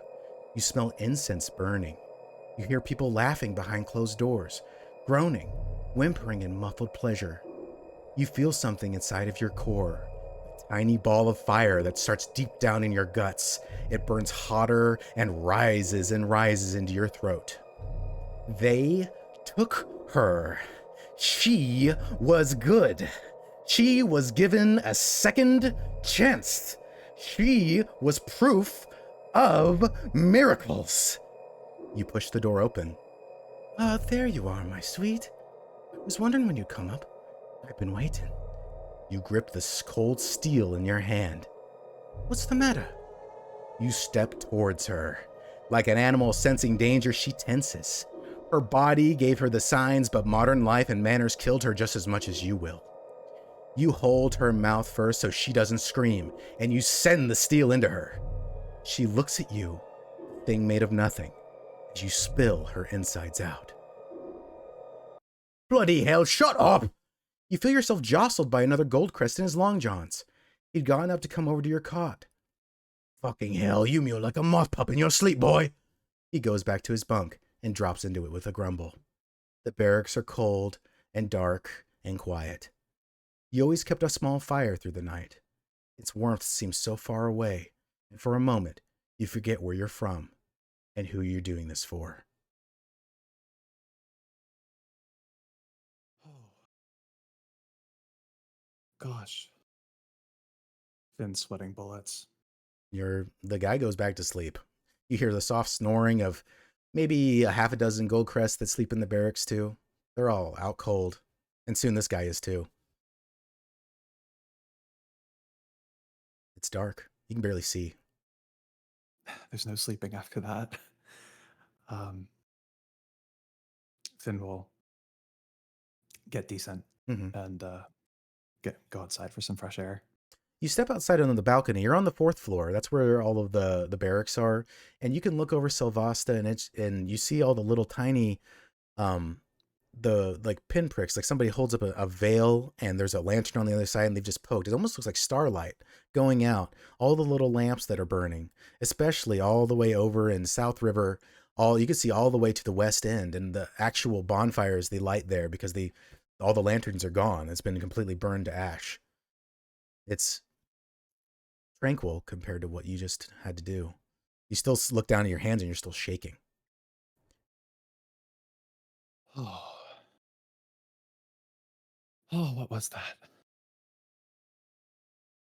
Yeah, I think you'd stand there for a while and try and compose yourself. Mm-hmm. And then, yeah, for sure. And maybe nothing helps cool the nerves than cleaning your gun for the 15th time. You know, that always helps. Yeah. But the Tower of Questions is asleep, and most of the city is too. You can even see the northern observation tower you were in. You don't know what time it is, but I mean, it was late. You can still see it sitting there. But eventually, probably you either head back asleep or you fade back asleep on your own because you had the longest day yesterday you've ever had in your life. Finn probably takes about an hour to just settle down after that. Okay. Take in the city and think over all the facts from yesterday. Good. Very good. And he'll try to go back to sleep. Okay.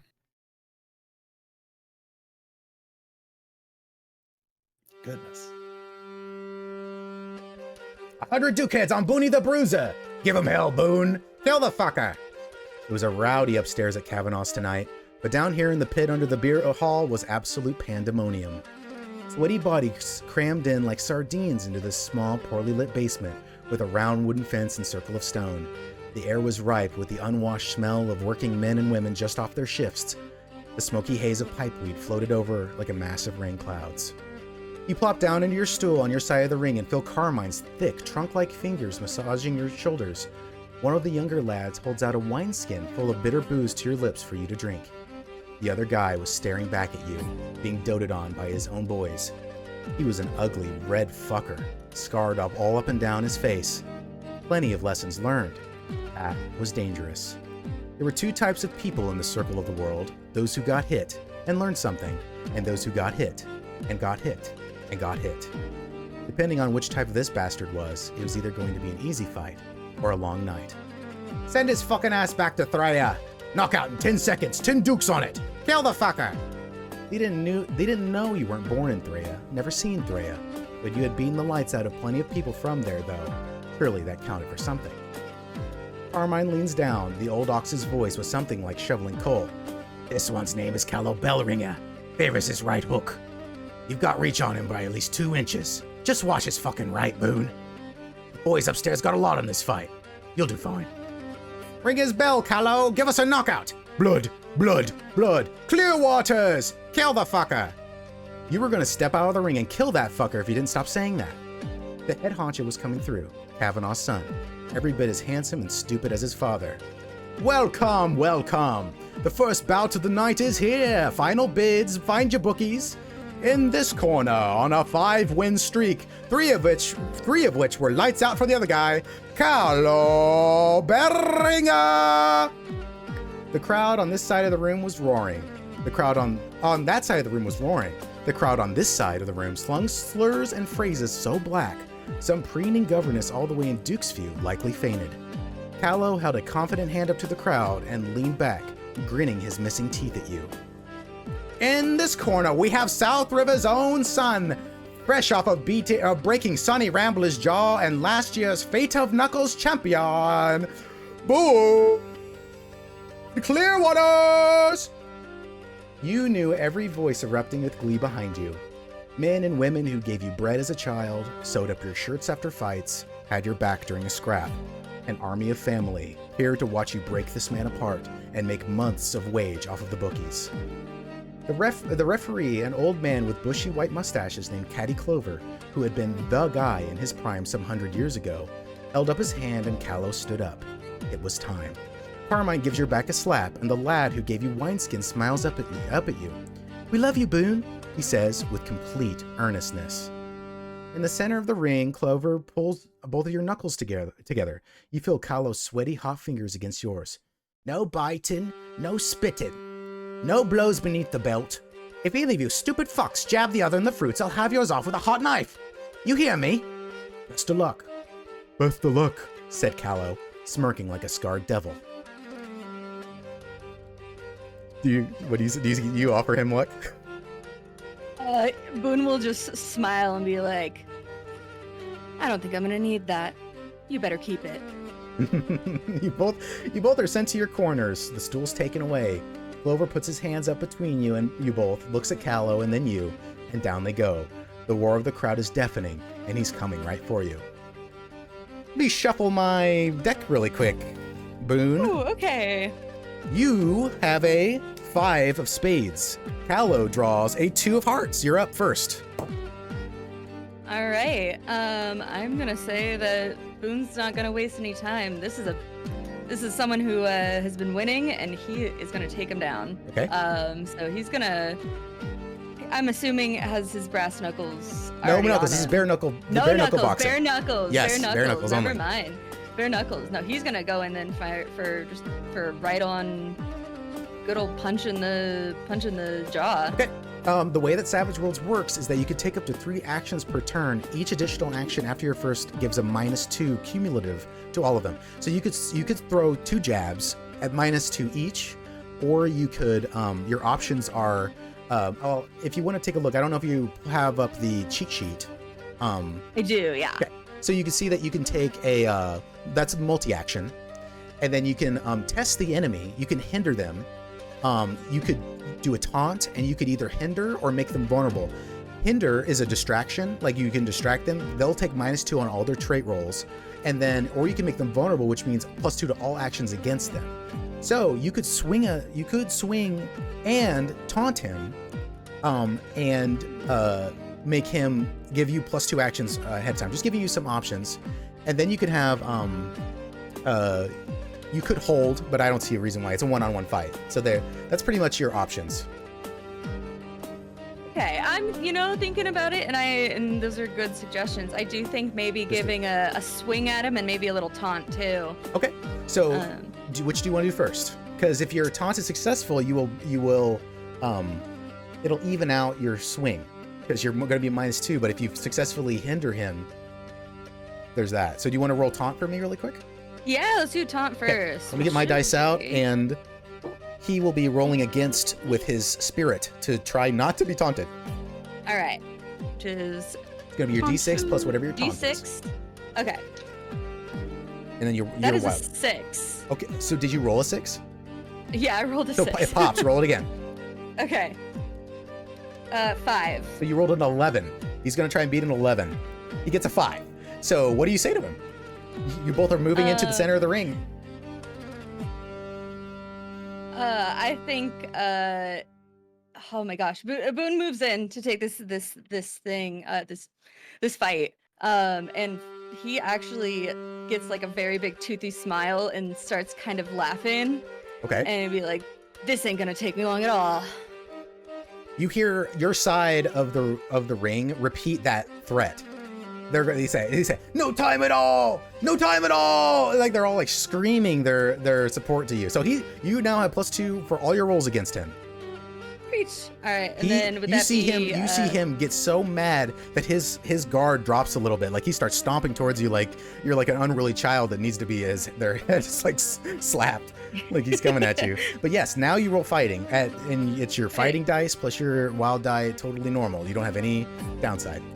All right. Ooh. That is a 5. Okay. That beats his parry, so you are good. You hit. So now roll your damage, which is 2d4. 2d4. Okay. That is a 3 and a 2. Okay, so 5 total. Yeah. Okay, you get up and you say, this isn't gonna take long. And then he goes, what are you? And then you send out a thing, and he just puts up an arm real quick. And you see that his mean right hook is flying at you. And he rolls a 9, so you feel it sink into your gut. But it's not enough. You feel it hit you, and for at the last moment, you kick off. And that backwards inertia that you just gave yourself absorbs a little bit. He doesn't quite get the hit that he needs, and so he beats your parry, but he did not beat your toughness. New round. You draw a Joker. Get a Benny immediately. Ooh, okay. You can now go whenever you want. Obviously, it's a 1v1 fight, so you'll probably go first.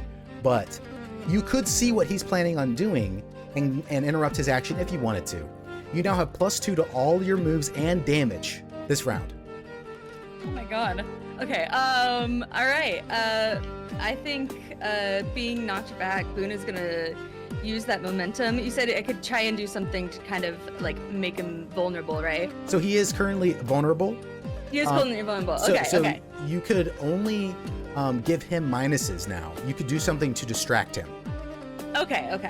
I was gonna say, I think Boone might like run towards him and kind of like almost like grab at him and try and slam him down, sort of thing. Okay. So that could be like a called shot to the leg, or maybe there's no blows beneath the belt are the rule. So Right. But you could try and you could target a part of his body if you'd like. Yeah. So maybe try. Can try and take like almost like maybe going for his arm or something and yanking him. Okay. You can try, so one of your actions, or if that's the only action you want to take, it can be a grab to try and make him go prone. Okay. Okay, sure. So you're gonna roll, that's gonna be a strength test. It's gonna be raw strength versus strength. Okay, so strength. Okay. So you're gonna be D8. rolling your D8 and a D6, but you're gonna be a +2 and then +2. So you're at +4 because of he is vulnerable. All right.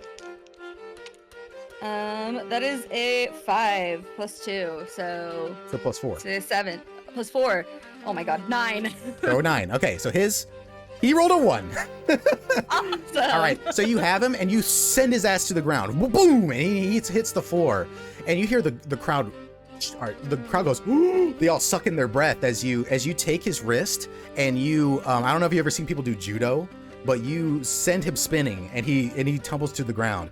In bare knuckle boxing, there are no rules until the referee gets involved, and you see Caddy's like grinning and nodding a little bit, like that was a good move, kid. So he is auto shaken, so he shook. So that means he needs to make a spirit roll and beat a 4 to become unshook, which he fails. He rolled a 3, so he skips his turn. He is on the ground, prone. And your next thing, you draw King of Hearts. Oh, I'm sorry. Actually, I gotta. Anytime anybody rolls or draws a Joker, you reshuffle the whole deck. So you always have the same amount of likelihood to draw a Joker.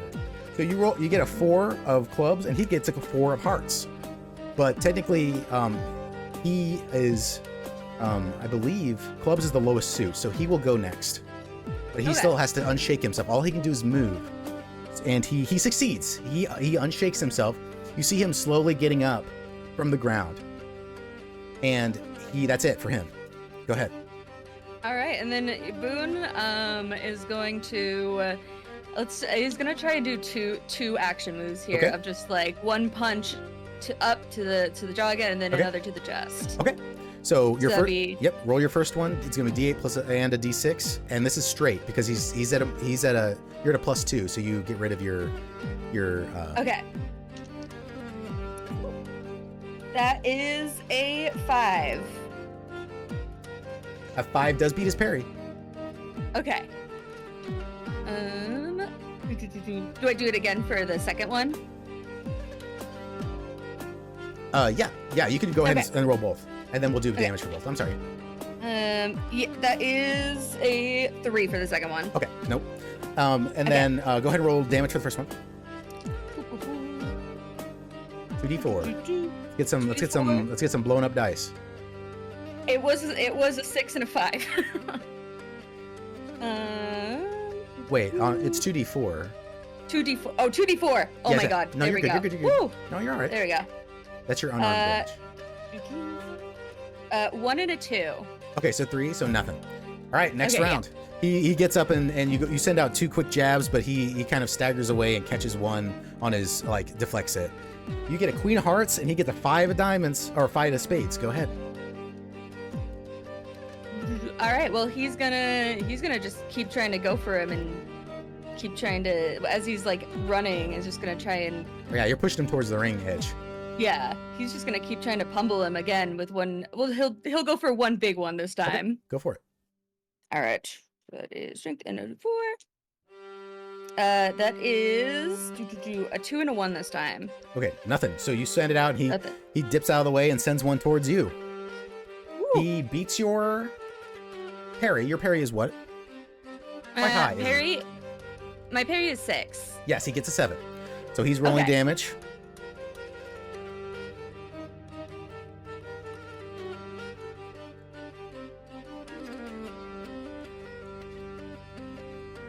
He rolled a 13. Okay, so this is how this works. So, your toughness is 7, which means Right. he breaks your toughness when he gets to 7, and then every raise above that, you're shaken. So you at 7, he shook you. And now he raised it when he goes 7, 8, 9, 10. 7, 8, 9, 10, 11. He raised, which means he wounds you. And then he got to 13, but so he didn't raise you twice, so he only did 1 wound. But you have the opportunity to soak this wound if you want. With spending a Benny, you can make a vigor test and soak it if you succeed a vigor test, which is just breaking a 4. Yes, I was gonna ask to spend a Benny to do that. Sure. All right. And keep in mind, you could spend bennies to reroll hits and reroll damage, Right. Yes. Okay. Let's see. Vigor, you said, right? which is going to be a D8 plus a D6. Your D8 plus D6. Okay.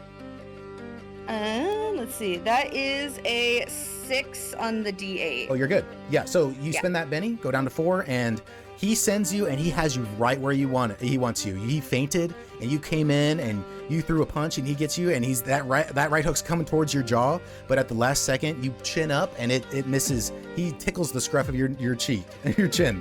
Poof, it goes up. Next round. Ace of hearts for Boone. A joker for him. Ooh. Okay. So he's going. He goes, and he's going to try a 1-2 punch against you at +2. He's not a wild card, so he doesn't get bennies. You know, he's not as cool as you, but he's going to go for 2 attacks, and that's straight. First attack goes wide, 3. Second attack goes wide, 2. All right, you're up. He goes. All right. Boone's gonna attempt to do the double swing again towards him. So let's do. Woo. Do this. You hear Carmine behind you bellowing like all sorts of advice. It's kind of hard to hear him over the thing, but his voice is like you're scraping a rake over a cobblestone. Ooh, okay. Let's do first one. He shouts body. He shouts body. Body. He wants you to go for the body. Okay. All right. It was a 6 on the D8. Okay. For the first one. That's a hit. And a 5. That is. Let On me the check his second stats really quick. That's a hit. 2 hits. Perfect. Okay. So that's 2, and then Let's do the first jabs. 2d4. You said, 4. right? Yep. All right. 2, 4 for the first one. Cumulative. Yeah, cumulative. Okay. And then 4 and a 1. So 5. Do you 5, want yeah. to re-roll any of these hits or any of this damage? I think I'll go with it. Okay, because it won't do anything. Its toughness is 6. Okay. Yeah. You're gonna go with it? Yeah, we'll go with it. Okay. So it's a back and forth. Punches are flying. You get a 6 of spades, he gets a 7 of hearts. He's sending a punch at you. That's a 3, nothing. You're up. All right. The 1-2 again. Okay. Again, going for taking the advice in his ear as he's Yeah. Go for sweating, those. Go for those body, yeah. kidneys. Yeah, hit those kidneys. Yep. All right. All right. That is a 7. Hit. And where'd that go? A 3.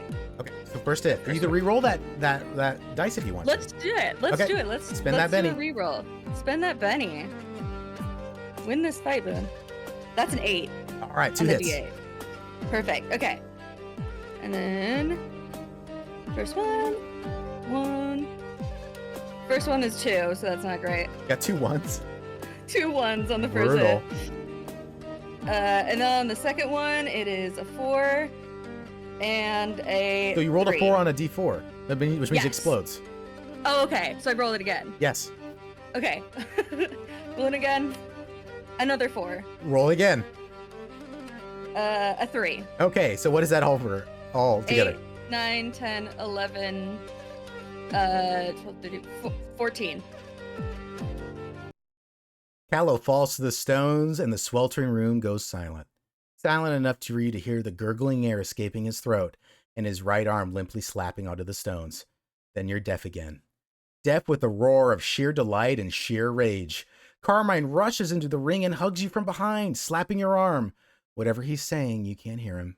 Everyone is smiling at you. Everyone loves you. Inevitably, you end up upstairs, having done your bit for the night. They never had you run a second bout, even if you did win. Bad luck to test fate twice in one night. You can at least hear up here, and you've been given your 4th free drink. It took a lot more than that to get you drunk, of course, but it was the good stuff, so that was fine. There were alcoves off to the side of the bar where you could sit and get comfortable. Your friends always saved you a seat. Tan Line and Morley Marrow, 2 orange feline twins that you've known all your life, sit and gesture for you to join them. Splitter is with them as well, apparently having gone to Seamster's Row and with her winnings from that day's hot streak. She wears a lovely green gown, looking like a scrappy dock-working duchess. She can't stop grinning as she sips at her wine. Boone the beta would be better. Someone says, give that guy a beating, or give that guy a bruising. The second guy's gonna get off easier. I'd rather be bruised than beaten. You've never been beaten your bloody life. Too true. And they all laugh. You needed this after the never-ending day you just weathered. Tanline looks over to you and passes the pipe over. What are you doing for the rest of the night? He asks you. His twin Morley is trying to drink 3 beers at once and is making a mess. Playing me in cards if the Martyr has mercy. I could use some new shoes to go with my gown, says Splitter, grinning like a leering imp. I don't know. You seem to have luck on your side today. I don't know if I want to risk that. You want to. I know you do. You're tempting me. She's smiling. Oh, I know Callow's going to be feeling that tomorrow. Yeah, I would assume so. Probably a little bit there. You can see the rest of the bar so badly wants to be at the cool kids table with you. You're like a fucking legend. You're a hero. Like everybody is all of these poor people of South River that you've known all your life just made, some of them without a doubt in your brain that they put the past 6 months working wage on that fight.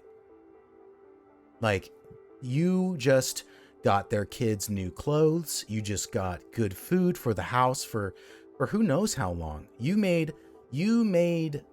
paupers into doing pretty okay, and everybody wants to come over, but they're letting you have your space. These are your friends. These are the inn people with you. Carmine is down there. You aren't the only person that he has instructed how to fight. He was a big guy in his time. So you can even hear somebody hit the ground downstairs and everybody screams down in the fighting pit. But that's all over for you now. You don't have to worry about it. You did your bit. Taking the night easy. Yeah. Do you take a hit of the pipe? Yeah, it's being offered to him. Mhm. So he will sit there and take a hit of it. After you're done, You pass it back, and it goes down the line. And when it goes to Tanline does this really dumb trick where he takes a hit of the pipe weed, and he can make it come out of his eyes. God. And he does it again, and Morley's laughing. He's laughing his ass off, and Splitter spits out a little bit of her wine. Oh, I know. I can't wait to get back to doing nothing tomorrow at Crate Row.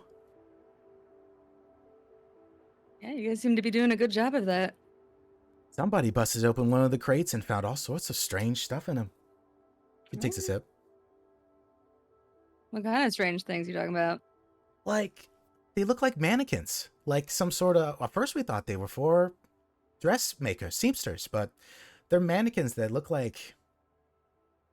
I don't know, like demons. Maybe they're for one of the plays up in Dukesview. Oh. I don't know if I've heard anything about that, but... She puts her feet up on the table. Like, she is a stark contrasting mix between a lavish looking like a governess and one of the boys. But yeah, they'll just hang out with you for as long as you want to chat. If you're chilling, they're just happy to be there. The vibes in Kavanaugh's are pristine vibes, immaculate vibes. Yeah, I think Boone will enjoy his time, and he'll even offer to, all right, let's do a round of cards. It won't hurt nothing. Okay. So. It only takes about nice. 3 hands for you to lose your shirt. Yeah, and he accepts that. Yeah. Well, you guys aren't playing for high stakes. It's like, it's just Yeah. a few ducats here and there. Like, it's just the money you had in your pocket. And that's how it goes for a while. The twins are doing their twin stuff. One of them tries to do a handstand. The bartender doesn't take it. He just yells at him like, quit it. And it goes like that for a while. And after a time, the booze and pipe weed take you away. Your muscles fully relax and your mind can drift away from the things that trouble it. You become less than what you are in some sea you can't name. And then you blink and you're standing in the chief inspector's office. He's writing something on a piece of paper with his inkwell. You're in your armor. Your eyes are bleary, and you feel that dehydrated pounding behind your eyes, like a little evil man is headbutting the other side of your eyeballs. The black dog is still writing. That's good, because it gives you time to get your shit together. Why did you strap your armor on so tight this morning? It aches. Everything is chafing. Why don't you remember walking over here? The pen stops scratching and is placed down. The chief inspector finally looks up at you. Even he looks a little tired. He's waiting for you to speak. Boone will kind of clear his throat, and he's trying to get his bearings of like when he got here and what it seems like he's been expected to say something, and he'll just go, you wanted, what was it we were discussing? Your report on the K-Knight. Right, yes. Sorry, didn't sleep well after everything yesterday. Right, I can, and he'll try and rack his brain of everything that happened yesterday. Right, the K-Knight, the chief and well, yesterday we all set out on a patrol. We were going around through Crate Row towards the west end. Things were quite eventful yesterday. There was a domestic dispute around Harvester's Gate where the K-Knight decided to intrude, and we interrogated the man and woman in question. Intrude? Causing the dispute. What Decided do you mean? to interfere, to get involved, entering the home. Why? I couldn't say, because they were causing noise, disturbing, and, well, neither of them wanted to comply, so we ended up leaving. You notice with a warning. when you mentioned that he intruded, like his quill snapped up like he was ready to write something, and then you explained a little bit more, and it drifts back down. Right. He holds up a hand. Yes. Do you understand why I asked you to keep an eye on the K-Knight, Boone? I have half of an idea. I need you to tell me if there's anything that Khanov did yesterday that I could bring to the Duke to show that bringing him here was a bad idea. An affront to our liberties, Boone. Did anything happen yesterday that you would consider untoward or against our interests?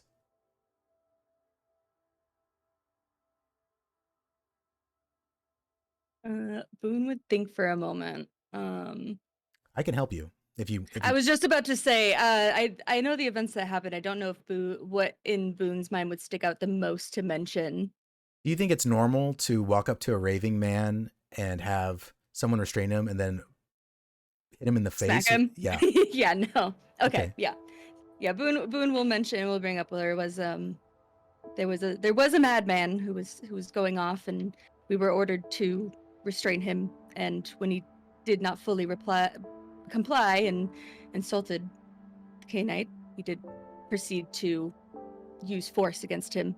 He writes that down. What else?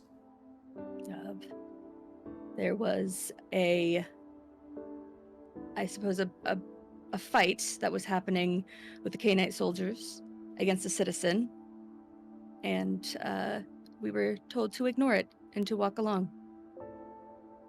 What happened to the citizen? Seemed injured and was left there, bleeding. What did Khanov say to the K-Knights? I couldn't tell because it was in their language, but he told us that it was official business. He writes that down. What about the Northern Observation Tower? How did he act in the scene? As far as investigation goes, it seemed all right, although he had the help of Mogsby around, so hard to say. But they investigated, and it wasn't until, I would say, afterwards, when we were questioning witnesses, that he did use his position of power to threaten to arrest someone who didn't seem to have any reason to be arrested, in order to get the witness to comply. He writes that down. How is our sergeant doing? Think he's seen better days. Seems a bit shaken, but is trying to be helpful. And what is your reading on young Thorne? A little bit of the head in the clouds, but does all right. Held its own when we were in the investigation in the tower. So, not a hindrance. Is he trooper material? I'd say so. We'll give it another day. The others are already in the map room. Let's go, if that is all that you have to report. That is all I have. The chief stands up and looks over at the big suit of armor to his left for a very long while. He then walks past his desk and pats the side of the armor as he goes by. He gestures for you to head out first, out of the door, into the map room. Boone would give a little nod and would head out first. You don't know what time it is. Like, you're fucked. Yeah. Where am I? Yes. August, it's clear just from the atmosphere in the map room this morning that the incident in the Northern Observation Tower is looming over the gold crests. No one is sleeping in the back, and there is no residual snickering from some hilarity before the meeting. A somber mood for a somber day. This morning, from the window of your meager accommodations on the 10th floor of the Tower of Questions, you can see the blankets of rain clouds pouring out from the mountain peaks, descending down on Selvasta like a slow inevitability. You see your sergeant sitting in a chair to your left, with a few seats of buffer between you both. He looks worse slept than he did when you met him yesterday, dark circles forming under the bright lenses of his glasses. Mogsby, the thing beyond the door, began eating you alive from your feet first last night. It prolonged the usual quick, terrifying nightmare for what felt like hours. It doesn't look like Finn Thorne is doing much better down the row of chairs either. He looks like he barely slept at all.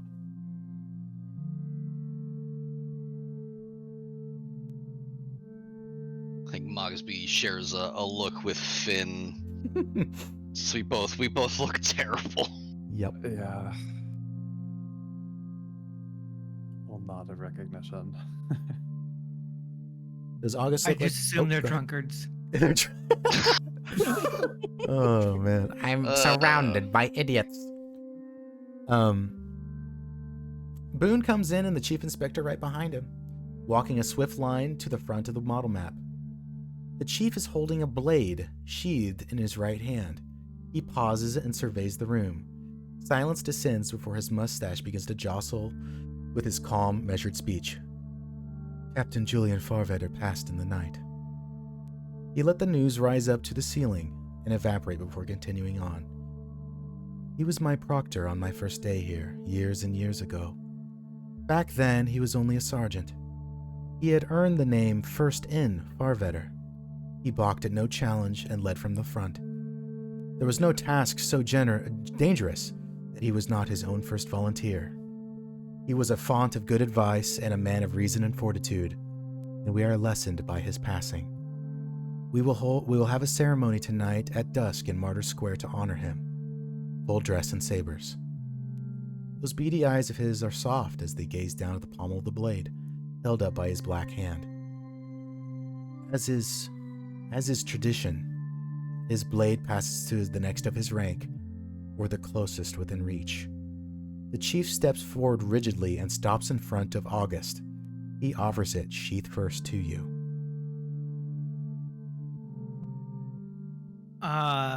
I look hesitant just for half a second. Like I give one quick side-eyes glance to Mogsby before I take it into my free hand. Just before you close your hand on it, he pulls it a few inches away.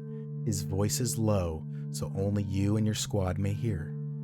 Make jest of this blade, our tradition, or my dead friend Khanov, and I'll send you back to your empress in 10 polished boxes. And then he lets you take it. I take it without a further word. Returning to the front of the map, the little beast continues. There are rumors that some sort of action is going to take place soon in an attempt to break the Dockers' strike. We do not know when or of what nature, but I want a presence in Crate Row today. Sergeant Galloway, take your squad and post guard on this side of Dockers Bridge. Send officers up and down both directions. Galloway nods and moves to leave, but the chief holds up a hand. Everyone needs to know where everyone else is positioned from here onward. I will dismiss everyone at once. Corporal Razmi, we have had a lack of presence in the Lance as of late. You and yours will patrol up and down short of Crate Row. Keep an eye on Lordstown as well. Razby nods and fidgets with the strap over his chest. Beady eyes turn to move on to Squad 3. Lieutenant Inspector Khanov, where may we find your squad today? He gestures to the map to invite your squad to consider it or use it to make your decision. I invite Mogsby to look at the map with me.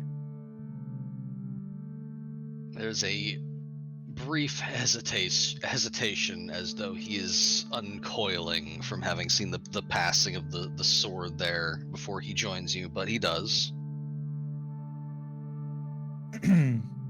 I believe, given the information that we were able to gather yesterday, if we're going to continue our investigation, I suggest that we look in Riverview and South Riverview. Finn suddenly gets up from his chair.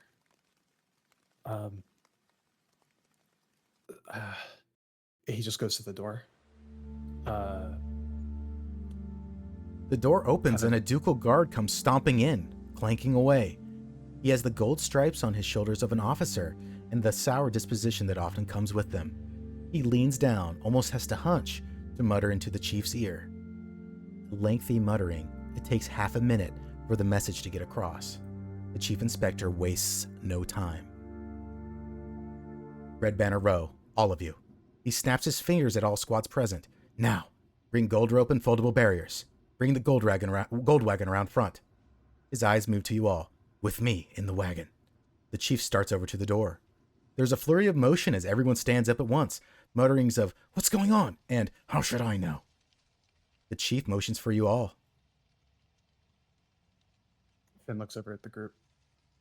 It looks kind of panicked. Understood. Yeah, there's something going on. We better be there. Agreed. Okay. You guys going? Yep. All right. Yeah. He motions for you all to head forward towards the exit, but he stops in his office first. Just as you're all leaving the tower, the gold wagon in all of its majesty comes trundling out from the side of the tower. The moth hounds dragging it have little golden harnesses with little flags hanging off their sides with a ducal crest sewn into them. It is a double-tiered wagon with a closed back end for criminals to ride in. The front is partially open, enough to fit a squad and change with reasonable comfort. Halberds are fashioned to the side with leather coverings over their blades, as well as 2 trunks with extra equipment inside. A tired-looking feline sits on the driver's bench, looking up the clouds as if to see if the trip will be a soggy one or not. The other 2 squads start jogging ahead, through the square and towards the gate. Behind you is a soft series of footsteps sound. Simon the Slitter, in armor, small blade fastened to his leather chest strap. No other adornments, no captain's pin or row of medals, no ceremony. Only the tools of a bloody, thankless trade. He starts descending the stairs with you guys. Mogsby, it's been about 8 years since you've seen the Chief Inspector in his armor. I was about to ask when the last time this was. Yeah. When was the last time this was? Well, the siege was kind of a special deal 3 months ago, and then 6 months ago, he was wearing armor during that. But on a day outside of the map room, after somebody came in, it's been a long time. A bad one. They call it when you pull something in the trade, especially when you were lieutenant inspector. You would have to pull a pretty bad scene for the chief inspector to go himself. Oh, that's concerning. Well, we'd better make sure we have what do you mention? Rope and barricades. Yeah, and you can see that the other squads, Razmi and Galloway's squad, have collected some of those things, and they're just running with them. The Gold Crests have foldable barricades they can put up, just like in day to day. You put things up when you can't string caution tape far enough. It's just to stop carriages from coming through. But they're hauling ass out of the. They're almost out of Martyr Square. The other 2 squads. Well, we better be behind them then. Yeah, the chief inspector mounts the wagon and gets in. Mogsby follows. We're invited onto the wagon? Yes, you're with him. Oh, okay. Does anybody help August into the wagon? Nope. I struggle. Yes. I struggle to get up to that wagon, and I'm trying my best to look as important as I can. Yeah.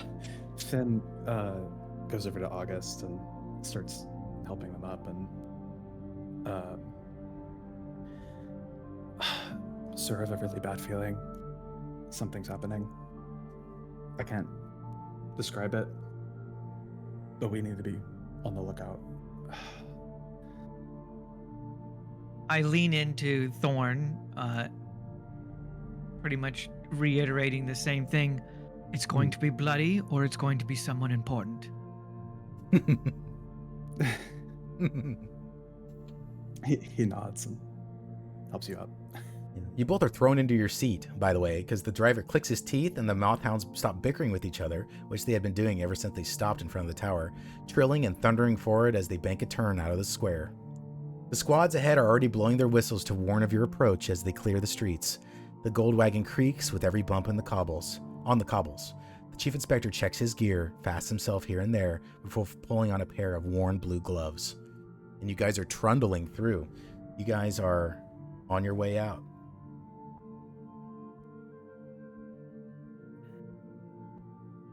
How uncomfortable is this ride going to be?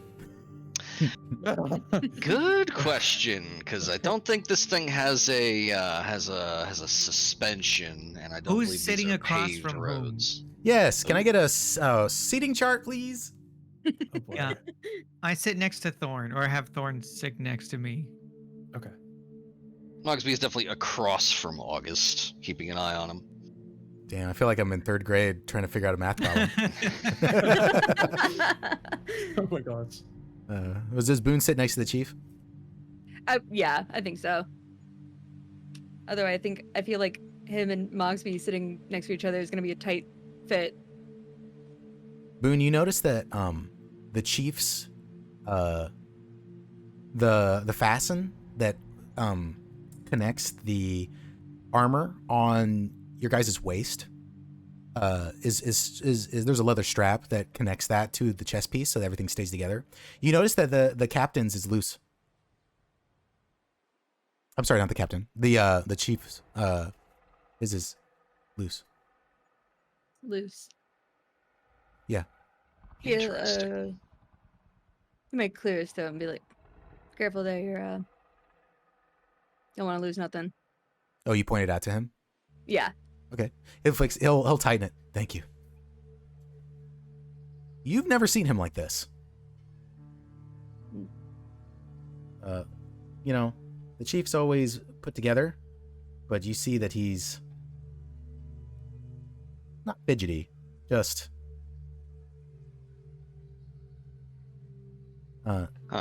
yeah. So he's all decked out and something has shaken him. Mogsby knows better than to just directly ask what's going on, but he's ready for the chief to start talking. He's not. Like, you guys are... That is extra worrying. Yeah, he hasn't said a word.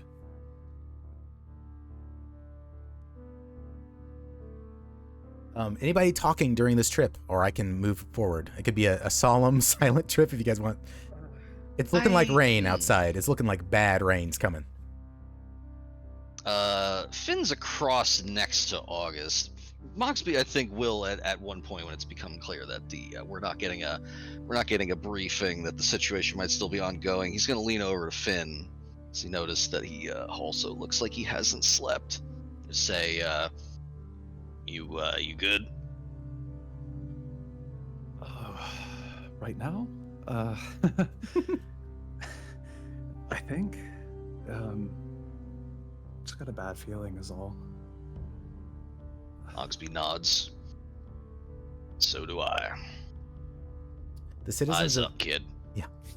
No, my bad. Oh no, that was the last bit there. Yeah, no, it's eyes up. I like that.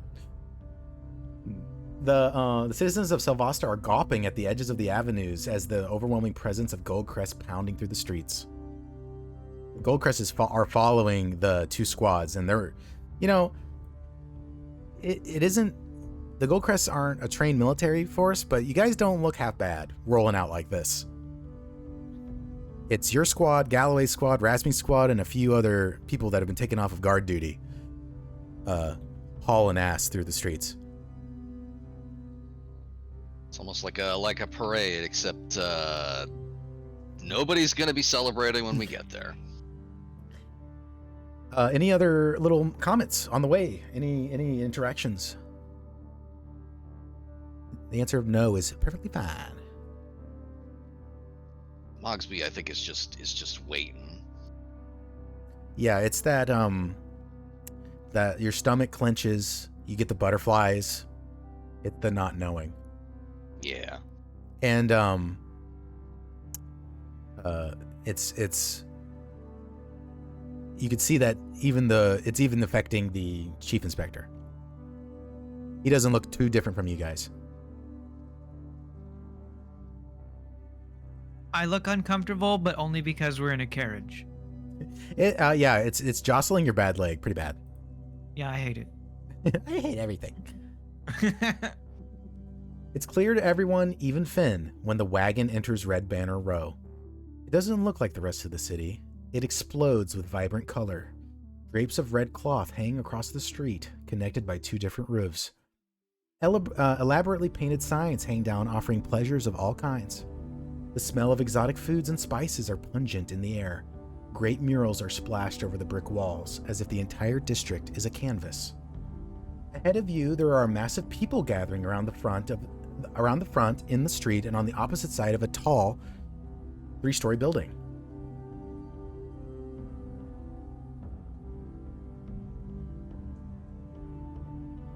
Sorry, I lost my spot. A tall 4-story building. It looks like a neatly wrapped present with all of the billowing cloth and elaborate scrollwork around its many shutters. A hotel of some sort, but some of you know better. Establishments just like this one are plentiful down here in Red Banner Row, but the sign on this one, which looks brand new, reads, "The Golden Alibi, House of Pleasure, Spirits, and Cards." The crowd is beyond just curious gawkers. Pockets of it are near hysterical. You can see some people weeping. Some are shouting. It's difficult to hear individual words from the throng. You think you hear someone say the word demon. The gold wagon comes to a stop and the chief snaps up, pushing open the left door, already pointing and shouting to be heard over the crowd. "Galloway, disperse this crowd. Razmi, put up ropes and keep them on the other side of it." He snaps his attention back to you and points at the Golden Alibi. "Get in there!" He is practically hissing, his left hand resting on the knife on his chest like that's where it belonged. A small gesture of self-consolation. Galloway is barking, his squad grabbing halberds off of the gold wagon to hold out and start pushing back the gathering. Whistles blow. Razmi, half panicked, starts stringing up loops of rope. At that, Mogsby just responds with a quick, "Yes, sir." And let's get off the wagon and head on in. In the effort of you getting off of the wagon, you push everybody back in your seats because you make the whole gold wagon jostle as you dismount it. It goes bum, bum, bum. I am quite large, yes. Yeah, you could barely hear yourself think. It's loud. People are screaming. It's like a riot.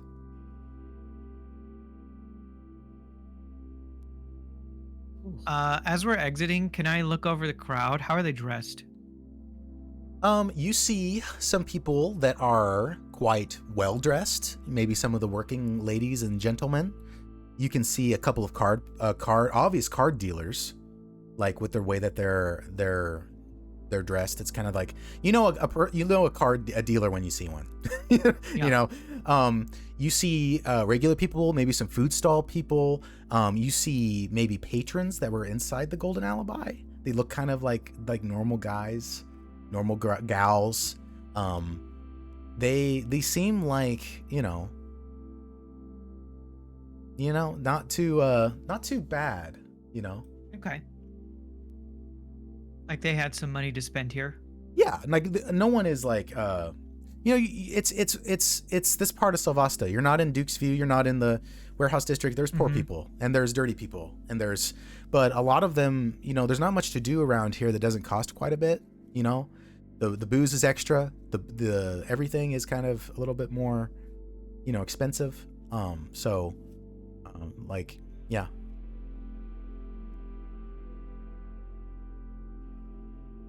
If you're looking for somebody specific, I could tell you, or you could do a notice roll. No, I just wanted to get a general read on the crowd Gotcha. out here. Yeah.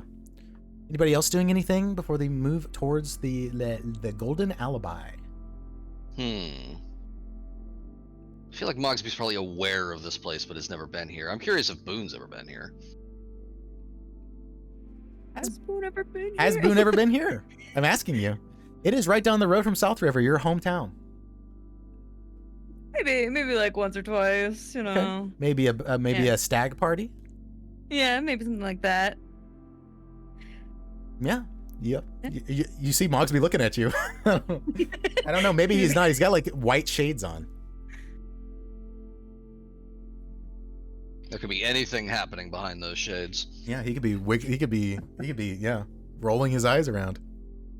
Feeling the presence of a stare and just kind of looking and then looking away. What? Finn, this looks like a lovely hotel. You've heard about hotels. It's like a really, really big house where tons of people can live for one night. Looks nice. Yeah. Yeah.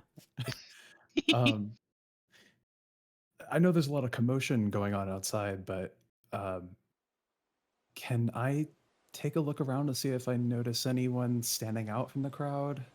Just people of interest to keep an eye on. And That's a tough one because you have to be a little bit more specific. You can ask me for if you're judging people for intention, if you're judging people for what they're dressed as. I can answer, and I can have you roll notice if any of them like you, but you have to be just a tiny bit more specific. Anyone that's not just yelling or jeering at the sudden arrival of gold crests, just like they're yeah. No, that's fine. You notice that a lot of people who were like in hysterics or trying to comfort people who were in hysterics are now like being actively pushed away by Galloway's squad and some of Razmi's squad with the halberds.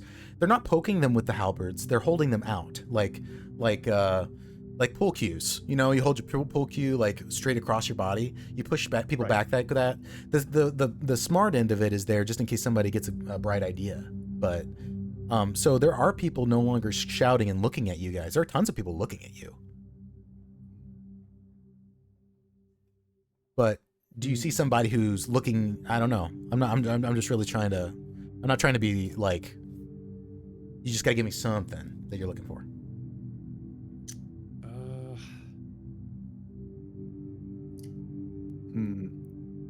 It's tough. There's so many people. No mysterious figures who look like they might know more than they're letting on.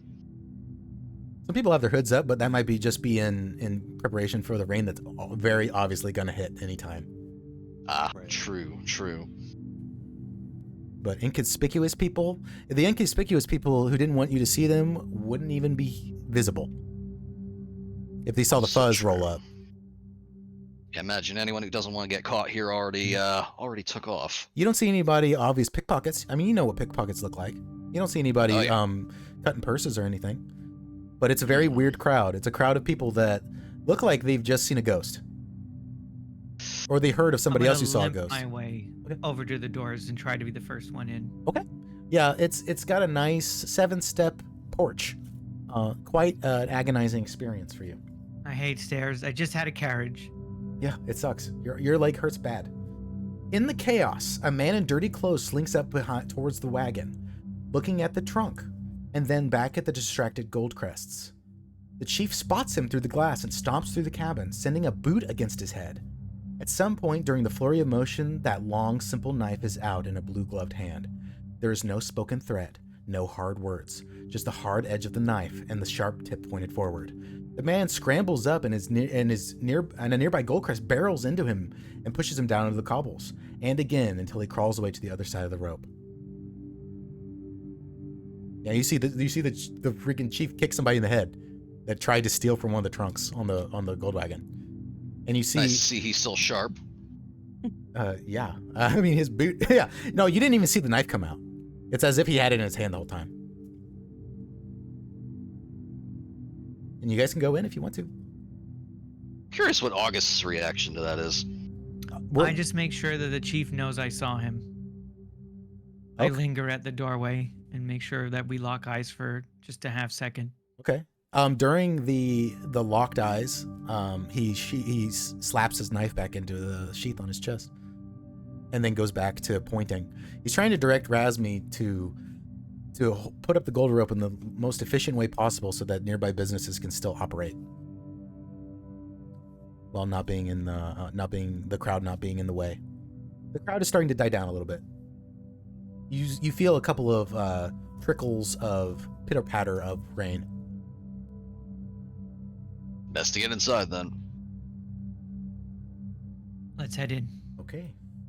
All right. Boone's going, Finn's going, everybody's going. Everybody's down, Going in. Time to rip the band-aid off and see what's going on. Woo! One momento.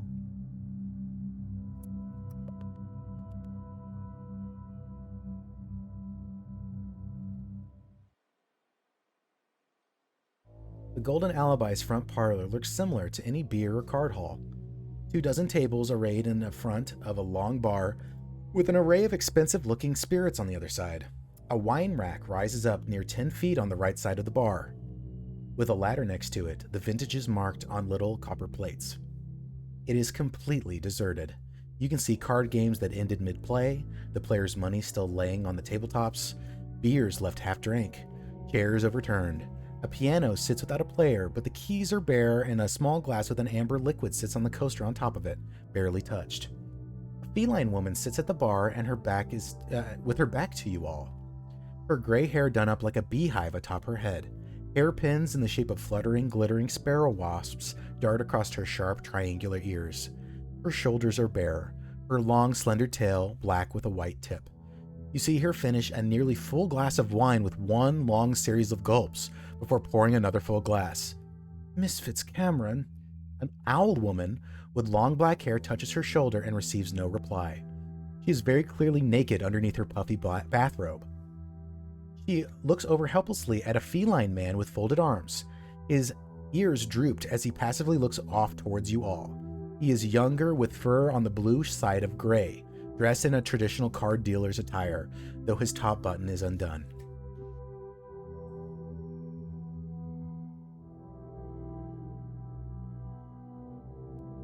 I approach the group and address them. I'm the Lieutenant Inspector, Sergeant Mogsby. I point to Mogsby. I don't bother introducing the other two. Mogsby nods. The woman who is at the bar does not turn to face you, but the owl does completely, position herself so that you have her full attention, and the card player hasn't moved. He's just still looking at you. They're both looking right at you. I look to the owl lady. You have something to show us? I don't think I can go up there. Which room? The third one on the right. I sigh as I on the left. contemplate going On the up left. yet another set of stairs. Yeah. I mean, you've seen an Old West saloon. You know that there's the Yep. exterior stairs that go up to the next level. Yeah, they don't have a dumbwaiter for you, my bad. The card player is watching you guys quietly. And you hear I'll the return gulp, for gulp, question. gulp. I let them know. Yeah, you hear the older woman gulping down her second tall, brimmed glass, all the way up to the brim glass of wine. That was an entire bottle that you've witnessed her drink in the past, minute. Almost an entire bottle. Before heading up, Mogsby's just gonna quickly, as the side, just may want to hold up on that. We'll have questions. The blue feline, the gray blue feline, scoffs at that. That idea is hilarious. Not hilarious, but nice joke.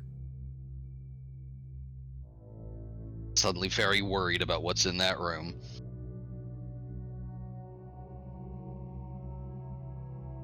But they don't look like they're going anywhere. The owl just keeps rubbing the back of the older woman, and she just is mumbling things to her, consoling. You can't even see the woman's face. You can move around the bar to try and see her face. I think I want to head up to the room. Okay. Yeah, we need to see what Alright. caused this. Okay. Yeah. Boone, you remember you and Tanline and Morley, the table that you guys sat at for the stag party. It jogs your memory. It's over there in the corner, and all of the fun of that night seems very far away. It was just last year. It was for Tanline's cousin got married. Mm-hmm. But you can't even imagine this place with music. It's so dead. It's like a funeral parlor. Completely different vibe. Oh yeah. The vibe doesn't exist. It's a black void. It's like you've walked into a black hole. Ugh. Utterly vibeless. Yes. No vibes. You guys head up the stairs. Correct me if I'm wrong. Going up. Yeah. The stairs up to the second floor creak and groan as you all head upstairs. The walls have various paintings on them, mostly of beautiful men and women in leisure, though there is the odd painting of a pastoral scene, or even some abstract art. It is clear that Miss Fitzcameron is quite the art collector. All the doors you pass are open, and the rooms inside are more or less the same. A bed, a couch, a trunk, and a wash basin. Though they all have different color schemes. A room of blue, a room of purple, a room of red. You come to the third door on the left, and the door is only slightly ajar. The key still in the knob, turned sideways. The coppery smell of blood is evident already, rising up above the scent of incense and perfume. What do you do?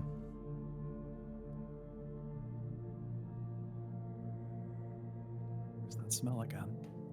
Oh boy. Well, August is at the head of the pack, right? Yes, he is. Out the dog. Yeah, gonna case each room to see if we can't find the one that. Well, no, you know, Has she told our- you the door on the left, and it's Oh, but it's Yep, only that one. slightly ajar. It's got a key in the knob, but it's been opened. okay. I'm not gonna hesitate. I'm just gonna push it open. It creaks, and everyone roll spirit. Oh boy. Oh no. Ooh. Don't forget, you can re-roll if you want to, but we're looking for 4s always. It's Savage World. That means it's Halloween, so it must be 4. You must get a 4. And our wild dice is also a d6, right? Yes, sir. Always. You always roll that wild die. I got a 4 and a 1. You're good. I also got a 4 and a 1. You're good. I got an 8 and a 2. You're good. That explodes. An 8 and a 2. Okay. Everybody keeps their breakfast in. Oh, wait a minute, hang on. I got a 4, and it's a D4, so that explodes. Yes.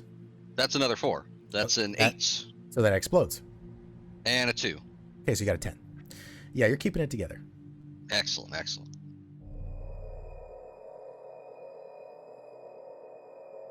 A room of white. The walls, the floor, the bed sheets, even the trunk, all dyed or painted white. It seems so clean and normal. Your eyes wander here and there, a small part of your mind willing you not to look at the horrible red shape on the bed. A part of you trying so very desperately to protect you from what lurks there. On the bed is the body of a nearly naked woman with brown and cream fur, sat up on her back against the headboard. Her species is hard to place at first. Her head is gone. The red cap of her throat glistens, her neck completely soaked by dark, almost black blood. Her head lay on her stomach, inverted, with her chin pointing up towards the ceiling. Delicate fingers lay cupped over her own eyes, mouth slightly parted as if to say a soft word to you. Her legs are crossed around her saucer-like ears. Her long cream hair streaked with red lines of blood streaming from deep cuts that form the shape of an eye on her forehead. The window to her right is open, lifted completely up. The wall on the opposite building outside of has a large mural painted on it of a beautiful woman. Her sparkling, laughing eye peers through the opening at you as if you're standing in a doll's house. There are crumpled pieces of paper in the corner to your right, as well as a few discarded pieces of charcoal. The rain starts coming down hard outside the window, plinking on the windowsill in big droplets.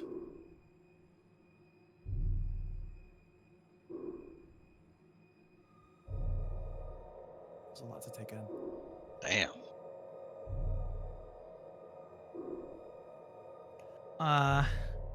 I whisper to the group, "Don't touch anything." And I'll take a ginger step in. My first order of business is I'm going to go to the bed. Okay. And I'm going to try and guess if she looks like she works here or if she's a guest. Is she naked?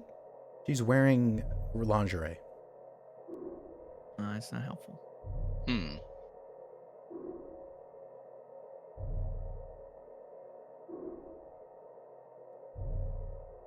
I'll motion for the squad to come in as well.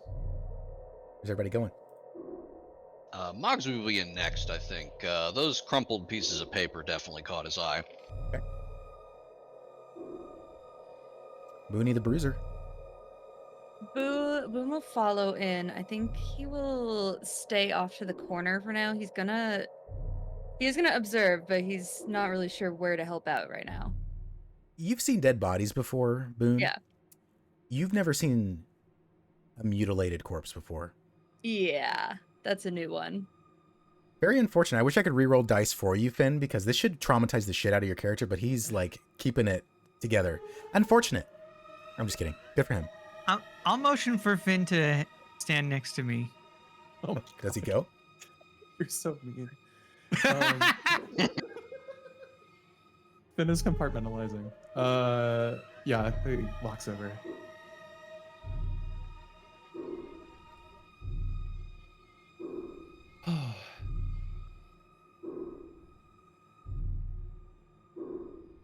I take out my my notebook Okay. and begin to jot down a couple things without looking up to Finn. I said, I told you it would be bloody. That you did, sir. Oh my goodness. He looks around. Are there any obvious? No, it's not dusty like the last place. But are there any like tracks, signs of movement? You get it. Anything he could take note of? Okay. Yeah, signs of movement. Well, you see that the blood that originates, there's some of droplets that head in multiple parts of the room towards the wash basin. You see droplets that are obviously coming up and down. You're not, unlike some of the other people in the room, you're not quite the blood spatter analyst. But I mean, you're not an idiot. You know that blood wasn't like flicked. It wasn't there. Those dropped. Those dripped. And that leads to the wash basin. The wash basin's a mess. And there is no faucets. There's no running water, but this is refilled so that people can have clean water to wash themselves after. I'm sure they just come in here and play Parcheesi or whatever they do in a place like this. I wouldn't know. You know how it is with Parcheesi. You get real sweaty after. Yes, you get terribly sweaty. Yes. So that's just clear water, but the water, it looks like on the red side of red. And there's blood on the windowsill. Oh. Windows open. Can I look outside without Yes. disturbing the crime scene? You can try. I mean, you step over this blood. Yeah. You do a woo and walk over here. Yeah. Okay. Especially after the last crime scene. Yeah.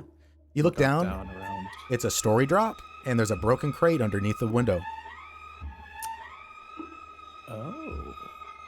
Okay. A story I see. 10, 15 feet, maybe 12 feet. Enough that if you fell, it's like threatening a ankle break if you didn't fall on something or catch yourself, or it would probably be okay if you did the old hang yourself down and then drop. You probably are. Yeah, the old parkour drop. Yes. You're probably okay. But you can tell that somebody landed on that and crunched it right in. Right. There's also something laying next to it, a dark shape. Next to the crate? Yes, I could draw it for you. I'm an artiste. This is a dark shape That'd be helpful. laying next to it. Doesn't look like trash, looks like clothing. Oh, gotcha. Okay. Looks like someone escaped through the window. I turn and tell the group. We're only about a story up, but there's a broken crate at the bottom here. Looks like some fabric or something next to the crate, if anyone else wants to take a look. Whoever might have done this definitely got out of here through the window. Rain's pouring now. Yeah, upon hearing that, Mogsby's gonna let out a sigh. Hell of a day to do it. I don't think we'll be finding any trails. We should check that out. He'll take a step back and let the others look if they want. Maybe we should have Clearwater go check out the alleyway before it becomes too wet and sodden. Right. I could do that. Okay. And Boone will offer to go out there and check it out. Boone will take probably 2 minutes to go out and get down there, but You can somebody else can do a little bit of investigation before we get to that. Yeah, As you pass the parlor, everybody's still there. Somehow the lady at the has stopped drinking, and she has her forehead against the bar. But she's not unconscious. She's staring at the bar. She's like forehead, and you have your teacher say, "Put your heads down," Right. and you stare at your own feet. It's like that. And they watch you as you walk out. Boone will walk by them, and I think in his head he now understands the purpose of drinking. Yes. And kind of wishes he could also have a drink, but he's gonna walk by and go outside. All right. Who else is doing a little sleuthing? While Boone heads out, Mogsby's gonna squat down by these papers here. Yep. Reach out to one, then hesitate. Look over at August. With your permission to disturb this. I make a note that I write it down in my 6. my notebook, and then I nod to Mogsby to continue. I'm gonna grab that closest one, uncrumple it, see what's on it. What's a funny little 6-sided thing that we all have at our desks? Oh. Why, that would be this dice I'm holding here. Maybe you should roll it. Right, maybe I should. That's a 3. A sketch in charcoal of a woman laying on a bed. There are red smudges on the left side of the page and smears of them on her figure. It's being used as a way to highlight the contours of her body. There is a simple smiley face where her head should be. We got an artiste. I will place that one aside and go for the next one.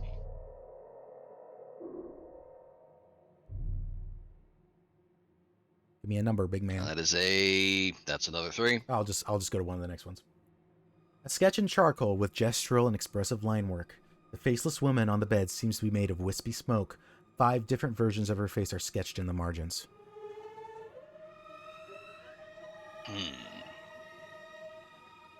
On to the next one. That's a 6. A sketch in charcoal of a beautiful woman laying on a bed. She is beckoning towards the viewer. There is amazing detail in the surroundings, down to the cracks in the plaster on the wall and the number of small studs on the trunk next to the bed. The mural outside the mural outside of the window is also rendered. A finger or thumb has been smeared across the face, dragging it out to the right, smudging it away.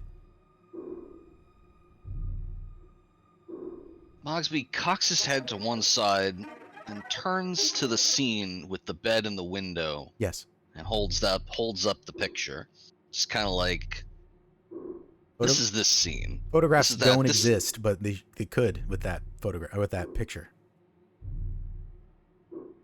Interesting. I'm gonna go through the rest of these, but it seems like, if I were to make a wild guess, it seems like somebody started with the detailed one and things got away from them.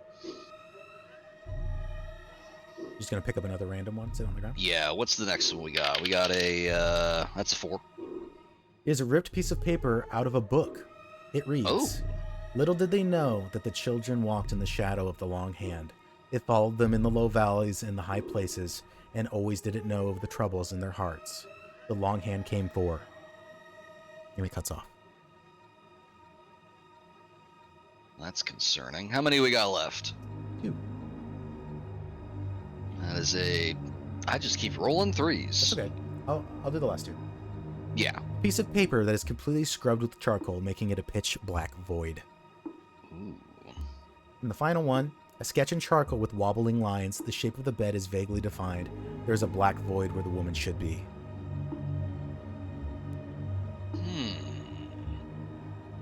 So we've got 5 sketches. One's completely black. One is missing the woman in the center. One is almost photoreal, but has the head smudged out. Mm-hmm. And she's beckoning. Her hand's out. Yeah. Huh. Mogsby's gonna line all these up. Oh, you're gonna try and make a timeline? Yeah, kind of try to put them in chronological order here. Or at least as close as he could guess. Is the style consistent between them? It's hard with sketches, you know. It's hard to define an artist's voice when it's a gestural work. But yes, you can tell with the ones that are further rendered, the ones that have had work pushed into them, like it took time. Yes, this is the same artist. Some of them look like somebody with Parkinson's is like drawing with them. Just really shaky. Yes. Like there's one with that's a couple of them that are very like wobbly. And some of them have blood on them. Yes, the person who drew it used blood as a highlight.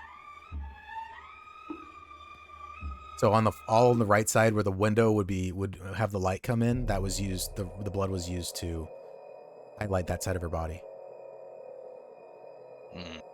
Don't like that. What did you find, Mogsby's Mogsby? finished. Oh yeah. He's gonna point out the sketches here. Looks like, as I said, we got an artiste. Looks like he, this is my guess, started with that one, moved on to there. At some point, the event in question occurred. There's a couple of snapped pieces of charcoal also laying on the ground, on the floor. Charcoal's very fragile, so you could especially assume that Mogsby's not an artist, but if you like sat there and scrubbed an entire piece of paper black, you would break a piece of charcoal. Yeah, just from the grip on there. Boone. What do you make of this? Oh no, go ahead. Sorry. Oh, We'll get to Boone after this. That's fine. Yeah, what do you make of this? I look at the papers and temple my fingers together, looking over them, and I look at the back at the bed, and then I very slowly turn my head to look at Mogsby and say, does this strike you as very meticulous and personal crime? Perhaps reminding you of another we've seen recently?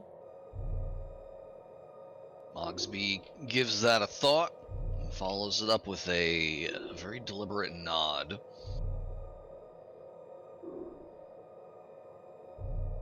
And I think we can probably cut to Boone while I figure out what we're going to do. Okay. Boone, you head outside, and you pass the chief inspector as you go out. It looks like things are getting under control. And you head out into the alleyway, and you see this beautiful mural on the right side of a beautiful, like a snow fox. She is a hottie, and whoever painted her was damn fine. Especially like this is like 17th century, like somebody got up on and hauled their ass down with a winch or something, or got a really big ladder, because it's a giant mural, and it's just a beautiful woman, and she's smiling at you like she want it, she love you. Wow. You head on in, and you do in fact see in much better detail than Finn could that this crate, somebody landed on this bitch. It is snapped in half. Like, there wasn't anything inside. It was just like an old crate somebody didn't want and threw it out here. But you do notice that there is a mark where in the ground, and it hasn't gotten so wet yet, that this crate did not used to be here. It used to be over here. Oh, so it was moved. There's like marks in the mud. Okay. So it was moved over to that window before. Okay. And from the crate and everything that's like the debris from it broken, does it head in any direction? You can't see any tracks. It is so muddy and wet already. Okay. I'm sorry, you see tons of tracks. People have been heading through this bitch all night. There are, this is an alleyway between two whorehouses, homie. Like, people be like cutting through. Walking back there. Yes. Yeah. There are tons of tracks. I'm sorry. There's tons. No, you're good. So it's basically, no, that's not discernible. Besides that it's been dragged. And then what about, there was the cloth that was pointed out as well. Yes. You find a coat. A bloody Interesting. coat. bloody. Does it seem like a high end, or just kind of like any discernible The kids would say that traits to it? the kids would say that it's got a bit of drip on it. It's drippy. Okay. It's a a nice little coat. drippy. It's a nice coat. It ain't some beggar's shawl, piece of shit with it has no patches on it. It's got, it looks like if you are you picking it up? Yeah, Boone's gonna pick it up. It's got silk inlay. Oh. It's a nice coat. Yeah. The next question would be if Boone reaches in, are there any pockets or Yes. anything with anything in them? Yes. Ooh, okay. Inside the breast pocket you find a gold crest whistle. Oh, okay.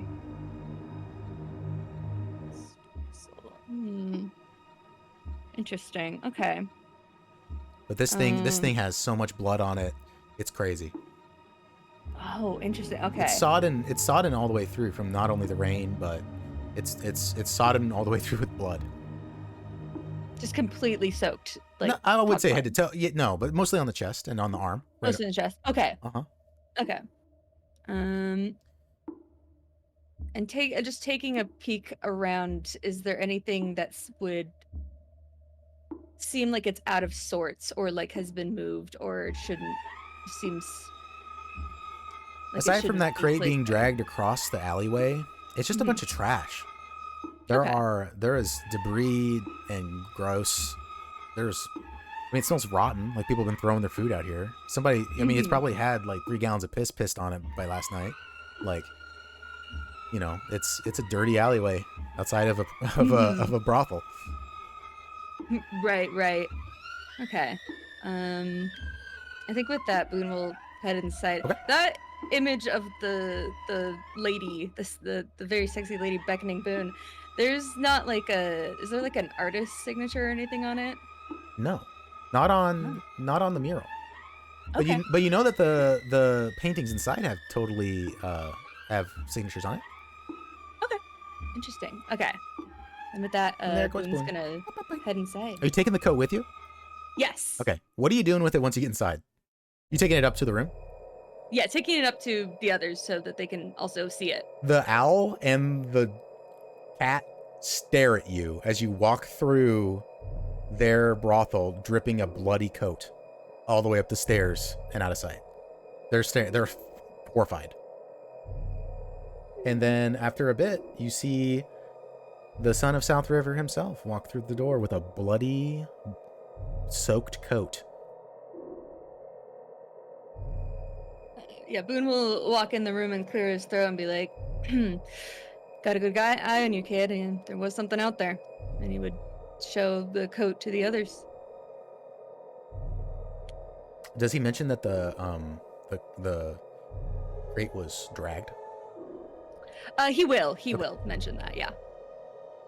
And also that he found the gold crest whistle inside the pocket. Oh yeah, you see Boone hold up a perfectly pristine gold crest's whistle.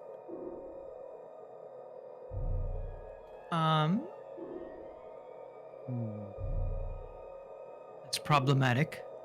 Well, shit.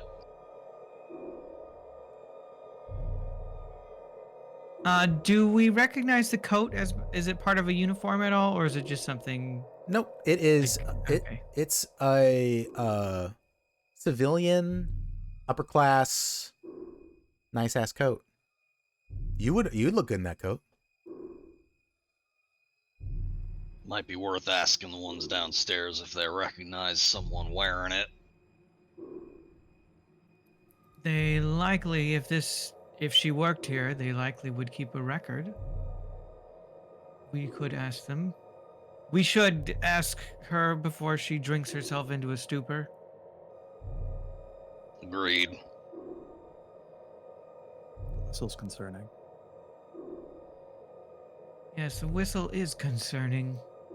I might add that the crime yesterday did not they mention that someone was wearing gold crest armor?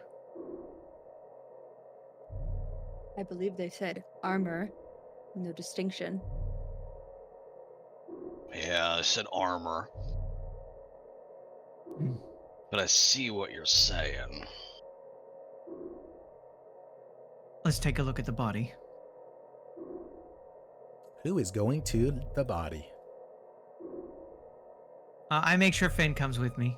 I Still by the I window, like but- hover over him and like slowly or like kind of like guide him Okay. to look at the body. Okay. To reiterate, Deep exhale. this is a decapitated mouse woman with her own head in her hands, covering her own eyes with her fingers, and she has the mark of the Empress carved into her forehead. She has an eye carved into her forehead, just like the woman Yeah, you we've saw seen yesterday. that. Yeah, same, almost exactly. I mean, it's not hard. It's not a hard thing to replicate. It's on the flag of Kana. It's the mark of the Empress because that's what the Empire's symbol is, a golden eye.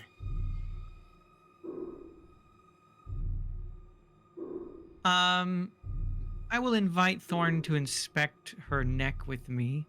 Okay. Does it look like this was done cleanly, or is it messy? Like, does someone have to hack away? You've seen, just in your mandatory military service before the incident with your leg, you've seen people take flatbow bolts and they festered and they had to be hacked off with a saw. Yeah. You're familiar with those types of, none of them would be considered clean. This looks to have been done, actually, Finn would have an actual better. This looks like a butcher did this. Somebody cut a clean slice of ribeye. They weren't in a hurry. And Oh boy. Okay. and you cut up critters out of the woods like this all the time because you sell the meat. Your family can't eat all the meat that you shoot with your bow. You just sell it or trade it with other people in your village. That's kind of how it goes. Like, you need to rethatch the cabin. You go and pay somebody with meat or with hides or with fur to do that for you. So Right. you've bundled up parcels of meat before, all nice and neat. And this was not done in a spur of the moment. Like, you can tell that they circled it, the initial cut, and then pushed through. Other than that, it's hard to tell without modern day techniques. Yeah. But this was not done this wasn't a hacking, sawing. This wasn't a well, you've seen someone executed, August. It's similar to that. Okay. I want to pee really Now that quick, we're- but you guys, I have you in my ear. I'll be right back. But you guys keep going. Okay. I Oh, do so actually then- have something to say to Boone. While those two are investigating the neck stump, Mogsby's gonna show Boone the charcoal drawings and just kind of curtly ask, "I don't suppose you heard nothing about any trouble artists?" Nothing I know of. Hmm.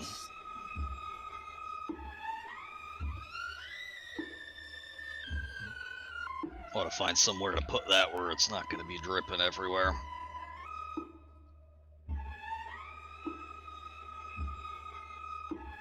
Referring to the coat. Oh, okay, yeah, yeah. He'll he kind of looks around and probably maybe puts Oh. it around the door. Are those little like? Oh wait, no, BB left. I was looking at the little notches on the wall to the left, wondering if those might be coat racks. Oh, that perfect for the coat to go on. Here we go. Goodness. They are coat racks. Oh, excellent. Hang it up there. Serendipity. Putting the bloody coat on the coat racks. Okay. Is Mogsby over at the body by now?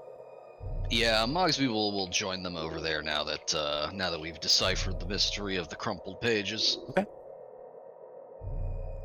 Well, the initial mystery, anyway. I would like to look to see if she has any other injuries, to see if she was killed before this happened. You don't see any contusions. You don't see any signs of struggle. But There is a mass of blood coming from her abdomen, but it's covered by her own head. Hmm. Hard to tell if she was killed beforehand. I'm gonna look at her face to see. You said her mouth was. There's nothing in her mouth, right? Do you look? I do. Gain a Benny. There's a piece of paper in her mouth. Ooh. Someone's left us a message. And I will gingerly take the paper out of her mouth. Okay. It is Oh, my goodness. slobbery, bloody, but it's been folded so many times that the moisture could not penetrate all the way through. I will unfold it in view of Mogsby and Finn. A fully While locked... he's Oh. one sec. While he's unfolding that, Mogsby will look over at the severed neck there, how clean it is. Uh-huh. And since the question of what killed her is in question. I swear I'm good at talking. You're good. He'll just comment. Doesn't look like that was. Don't look like there was much of a struggle there. I would bet something else did that. Yeah, and it strikes you that with all this blood, there would be a lot more smearing if she was killed while standing or anything. Your best guess is that she was sitting just like this when she died. Yeah, there's no way either that it was done in a fight or that she just stood still and let someone cut her head off. Uh-huh. So You said you unfolded the paper? message. Yeah. Okay. A fully lined and shaded pencil drawing of a rodent woman with striking sharp features. She is smiling wide, showing all of her teeth. Her joy reaches up to her eyes to make faint creases beside them. Her body is defined in incredible detail. Every divot and curve of her figure is considered and rendered with a keen eye of how the light would play off of them. Her smile threatens to infect you with its casual confidence. For a falling, whispering moment, she almost gets you to smile back. She attempts to yank joy from deep within you. On the bottom of the page, scrawled in hateful, slashing letters, is, "She laid with wolves." Well, we've got our motive. Mogsby sighs. The sigh of just, oh, I see what's going on here.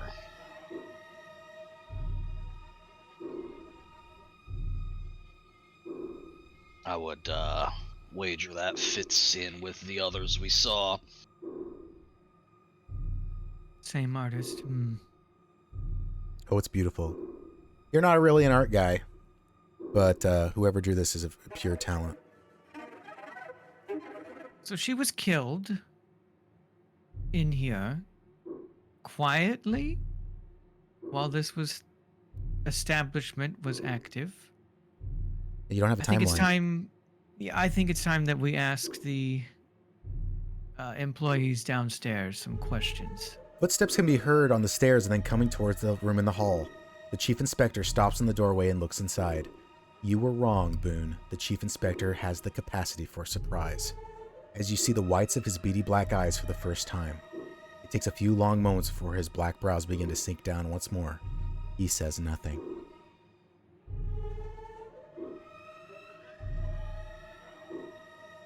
Chief. Sergeant. He doesn't get in your way. He's just standing at the door watching. And he's not watching you, he's staring at the woman. I will walk to the doorway and I won't even acknowledge him. I'm just going to walk out. Okay. Towards the... You move past the little black dog. Yeah, Mogsby will follow along, but he'll comment to the chief, I believe we've gotten what we can from here. We'll get a report later. He nods a little bit, but lets you all pass right by him. You going out, Boone? Big Boone? Big Boone, he'll take a look, one more look around the room from across the bed. Uh-huh. What is the other, like, that kind of box that has blood on it? This? Uh, Do you see my cursor? yes, that. That's the wash basin.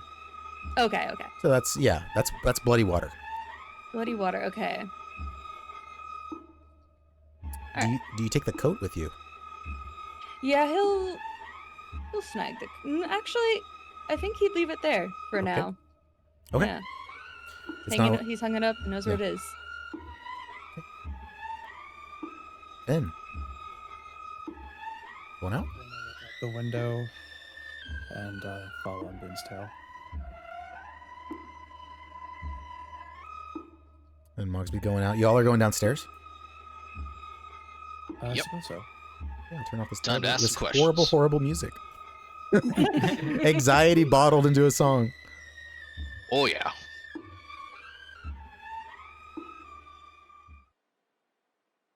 Okay, you head back downstairs. Everything is as it was when you went up. But you see a Khanite man. August, you're very familiar with your countryman's garb. This guy is one step away from being in full armor. There is a tabard worn underneath, pretty much a full suit of. It goes chainmail and then this suit of heavy cloth, and then the plate mail, so that there's like a plenty of buffering, like insulation between the cold hard metal and your skin. So he's one step away from being ready to roll, as they say. He doesn't have a weapon on, but he is talking. He's talking with the cat, and you've never seen a Khanite crying before. Not once in your whole fucking life have you seen a Khanite shed a tear, but his eyes are watery. I will step as loudly with my cane as I can so that he can hear me coming. Okay. To give him the moment of grace to compose himself. Yes, before he'll turn. He'll turn from the stairs and try and get himself together. I will. My squad is here. I'll address him in. I won't address him in our native language. You can. I won't force you to be on Discord if you want to, because I don't think it's going to be the drama of it is not as keen as talking with somebody who's like with the situation yesterday. Okay. Yeah, I'll just quickly introduce myself as Lieutenant Inspector. Well, no, I'll just say Inquirer. Okay. He'll turn back around and you see that he hasn't fully gotten his shit together. But he has the stern. He looks like any other Khanite, he's the epitome of your people. Dark fur, Yeah. dark hair, cropped short because he wears a helmet all the time. And you remember the way that helmets snag on. You used to wear your hair long when you were younger. It's best to cut it short so you don't have to deal with it snagging on your helmet all the time. But it's clear that he's a legionary. Like he is shock troop kind of guy. But his water, it's such a weird contrast to have a man that's, he's a foot taller than you and you're tall. He's a big boy and his eyes are little lake beds. And he gives you the Empress's salute. He puts his fingers to his forehead. He doesn't have an Empress's mark. He doesn't have an eye on his head. Okay. I return it. And then very pointedly bark at him in our native language in front of them. Implying like the group that's surrounding us, non-Khanites. You see August bark in that horrible, horrible language. At this, Mogsby winces a little behind his glasses. The Khanite dips his chin down. It's hard to put his eyes out of to be supplicant towards you because you're shorter than him. And he says, I will take my life if it please you. I tell him that's not necessary, and then I take a moment. I'm going to address you in their language. Make sure that you make them understand who we are. What should I say?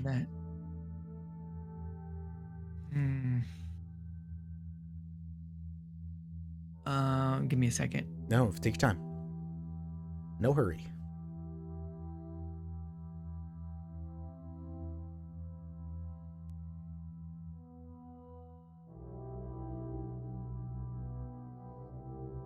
You will tell them the truth, but know the Imperial eyes are watching you. I serve the Empress. Long may she reign. Long may she reign. And then I switch to our shared language. I am Lieutenant Inspector August. It's my squad. I waved to them. We're investigating what happened up above. What is your connection to this establishment? I come here and spend coin. Okay. I'll follow up. What is your name? Esso. Okay. And you knew the girl upstairs? Yes.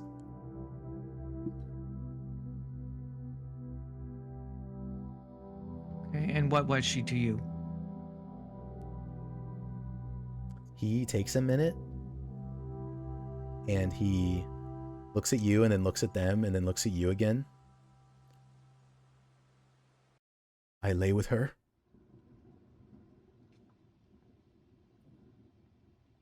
I don't press anymore. I understand his meaning. He finds this tongue is not his first language, so he's not great at it. Yeah.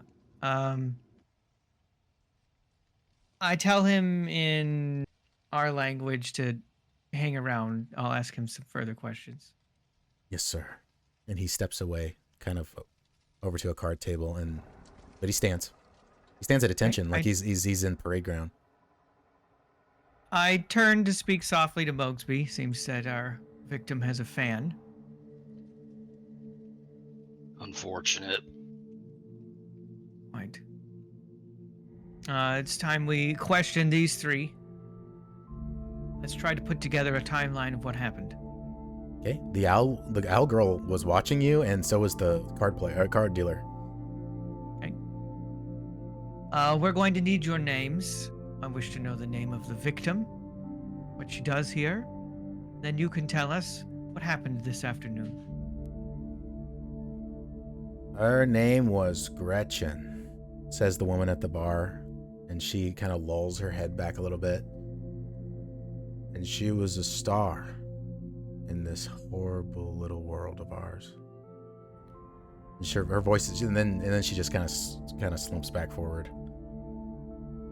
I'm writing this down in my notebook, and when she starts to say she was a star in the horrible little world, I stop writing. Yeah.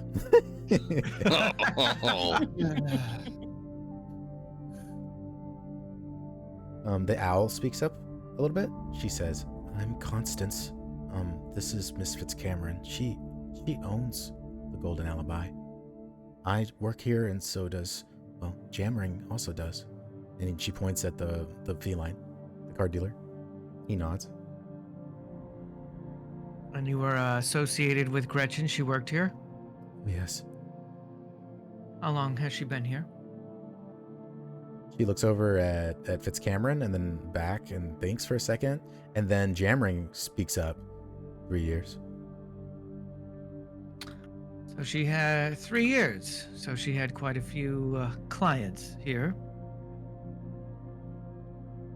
Constance looks at you like, is that a question? No.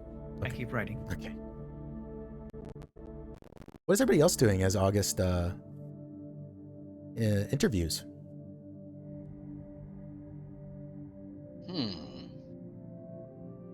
Trying to think if there's anything we haven't checked out yet. It's not really, with the traffic in the alleyway and the rain, there's no way we're going to be finding a blood trail to follow.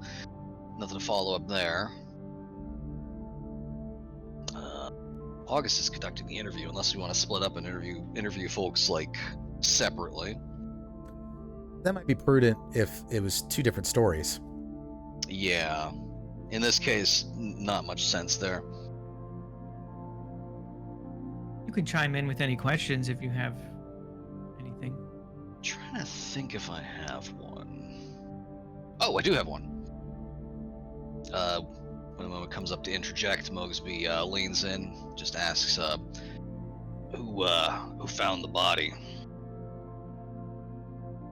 The older woman at the bar puts a floppy, limp-wristed hand up and jiggles it slightly and then puts it back in on the tabletop, the bar top.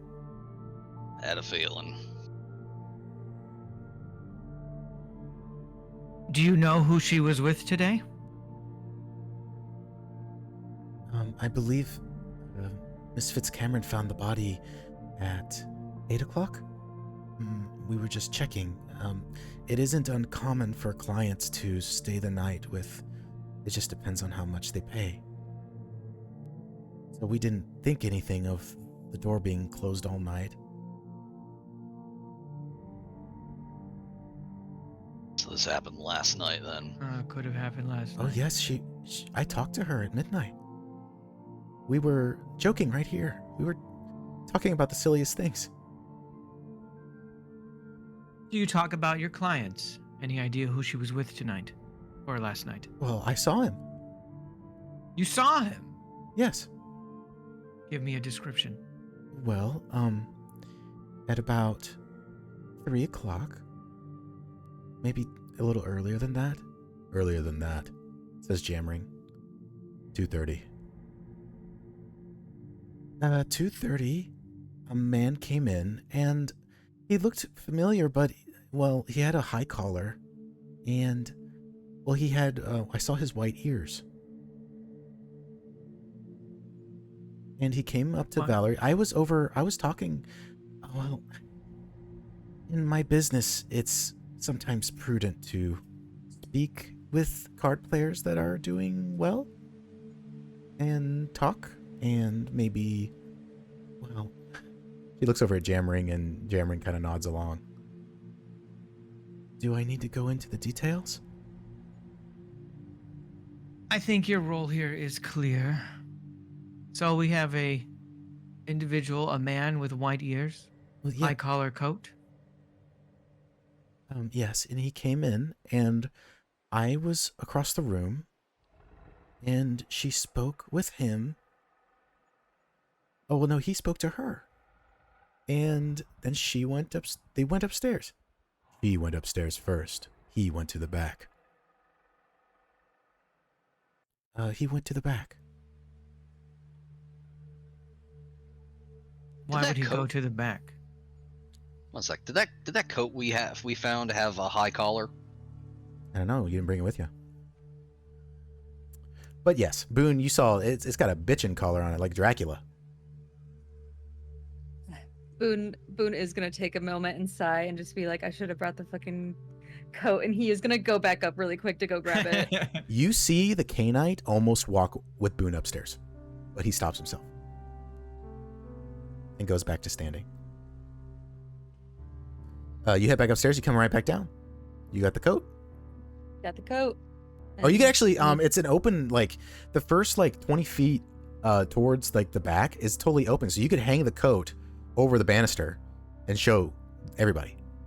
Right, like an old West building. Yeah, that'd be. It's got There an you open go. landing at the top. Yeah, there we go. Boone will come back out and kind of show it off and be like, was it this one? Jammering nods and Constance nods.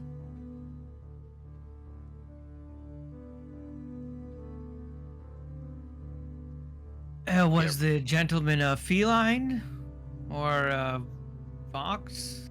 Do you know? He had a long, thin tail. Not like a fox. Short face.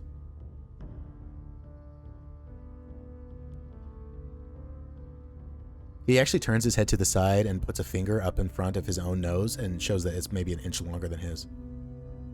Oh, okay. Maybe feline. Was he armed? Not that I could see. We have a policy at the front door. You have to check it. Check any weapons. I didn't see him stop, but then again, I only saw him when he was talking to Gretchen. And you'd never seen him before? No, I think I had, but In my line of work, you see a lot of people. And a lot of people who don't really want anyone to know that they're coming in here. So they have their high collars up. They kind of walk with a hunch. Just comes with the business, I guess. He nods.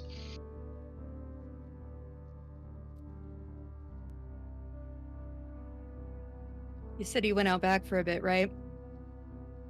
He went into the back. There is a door that leads out to the alleyway, but there's also a washroom back there. How long was he back there for? Oh, might be 5 minutes? 2 minutes. 2 minutes? Did Boone share that the crate was moved? He did, yeah. Okay, long enough to move the crate. So he came in here with intent. Yes, He he already knew had a he was plan. going to kill. Hmm. I'm going to gather the squad, so I'd like us to step away from the witnesses for a moment. Okay. You guys step away. They go back. Constance goes back to talking to the owner, and the card player sits there. He's fiddling some chips in his fingers. So we have a very interesting case here.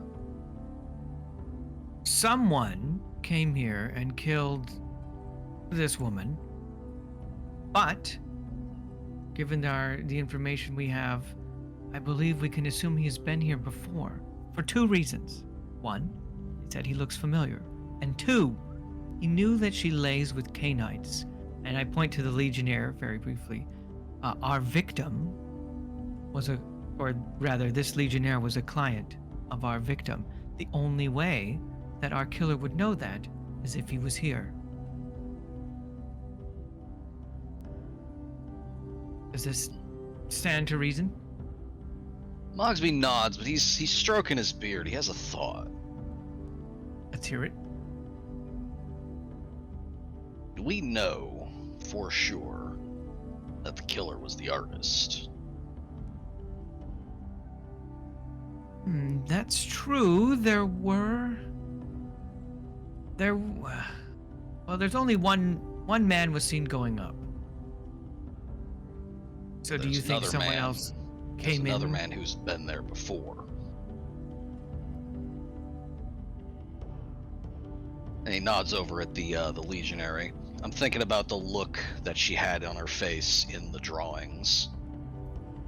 And I'm thinking that someone who's only been in here once or twice is not going to get that kind of look if asked to pose for a sketch. Oh, interesting. Yeah. So you think our Legionnaire is the artist? Interesting.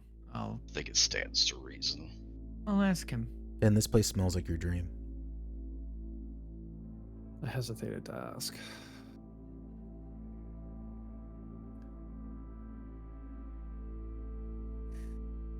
The Canite is at attention. He's gotten his shit together a little bit, but his eyes keep flicking up towards the top of the stairs.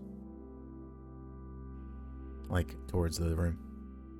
I'm gonna go question him. I'll let the squad know I'm gonna talk to him. Okay. I when- approach. Oh, Sorry, for go one ahead. sec. Once he leaves, Mogsby's gonna sidle over a bit to Thorne. Okay. How you holding up? Oh. I mean, it's never easy saying a dead body. Yeah. It's a really gruesome scene. Well, you've I held still together feel so really uneasy far. about this. Oh, sorry, what was that? I really still feel uneasy about this. I don't know. Hell of a second day. Tell me about it. He cracks a smile for the first time. Boone. Do you get used to it? Sorry. Mogsby thinks for a second and just shakes his head. Nope.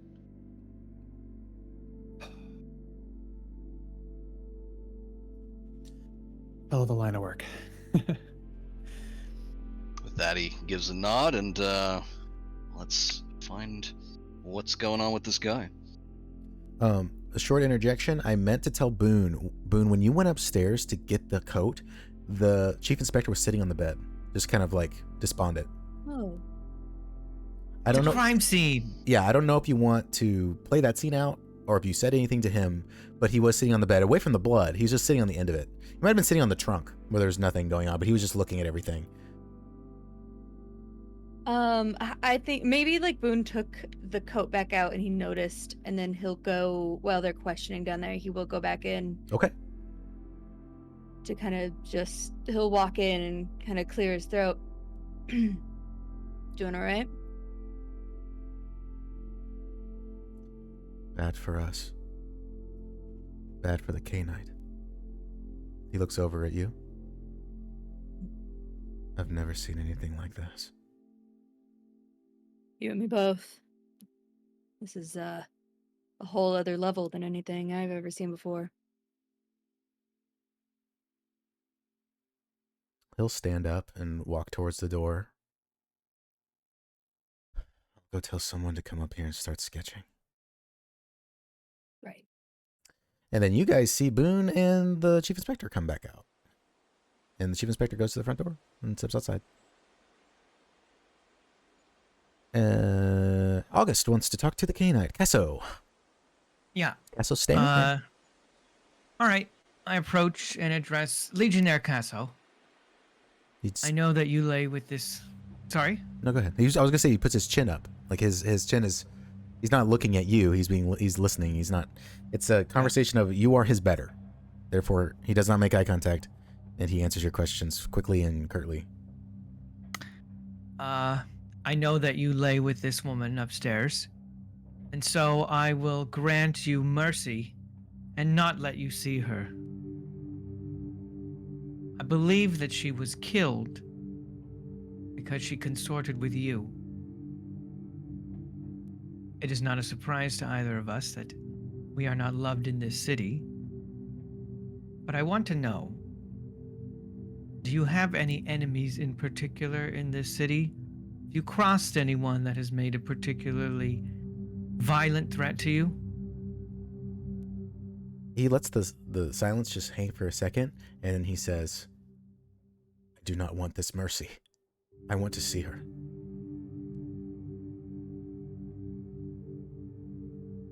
What did they do to her?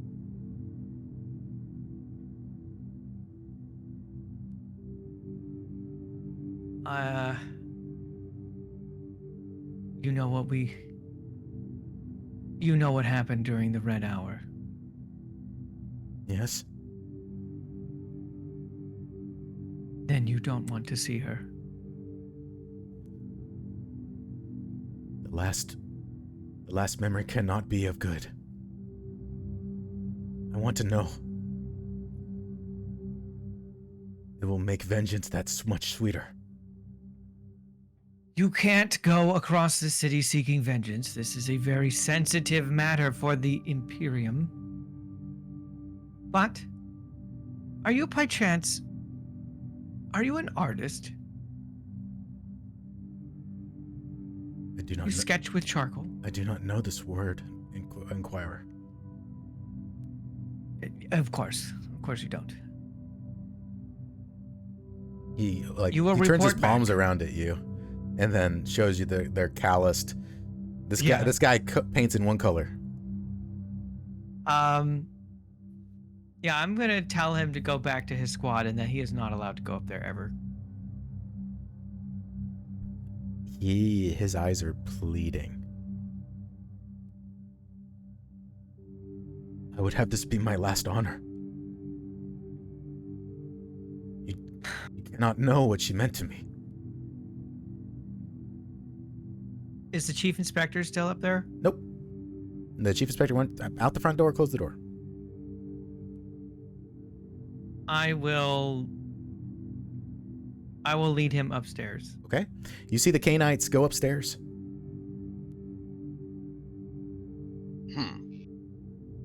You guys walk to the... Just Oh, go ahead. notices that.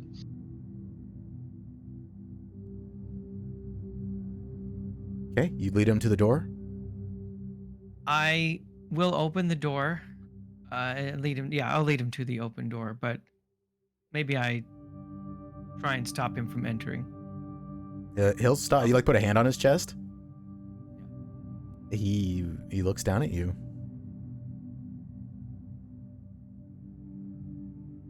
You can see her from here.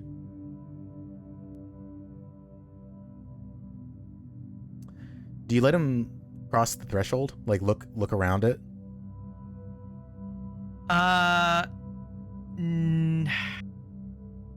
No, I can't. It'll look bad for us. So you're allowing him to see, like he's gonna look over your shoulder? Yeah. Okay. He can loom over me and look, but I won't let him in. I think there's something deep inside us learned from like 100,000 years ago when humans were, I know we're not humans in the game, but there's a tension in somebody's body language that you can see and feel that makes you feel like you're going to have to make that choice between flight or fight. And you can see his hands clench, and you can see his teeth grind, and you can see his nostrils flare, and you can see all the hairs on the back of his big bushy neck rise up. And he looks like a lit grenade about to blow up. I hiss at him in our language. Not here, not in front of them. You don't see the fist. You don't see it fly. You see its impact at the wall. And you see the there's no insulation in this world. Insulation, I think, is like a newer thing. Yeah. So it's more like in the same way that somebody might crack a lobster open. That's the same way that he just snapped both boards, or the board going up and down this wall. It just inverted them completely. Like you could see inside the wall. If there was a mouse, there's no mice. If there was a bug in there just like chilling, you could see into its little house. He just slams the and a painting falls right next to it and slams it. You all hear this from downstairs. You hear a bang, and then a crash. And then you hear stomping sounds as this Canite and all of his 350 pounds of muscle start to leave, and he leaves out the front door. You can see murder on his face. You can see the barely kept back desire to disintegrate someone with his bare hands as he steps out. August. Oof. The painting that fell broke out of its frame, and you can see an inscription on the back. Oh, I'll read it.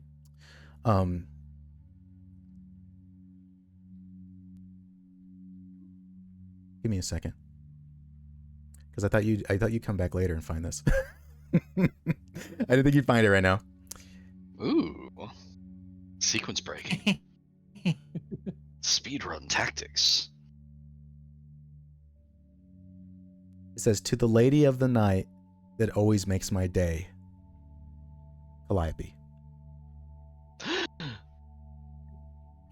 Oh, I have an idea. I have a thought. And then you turn it over. You can turn it over.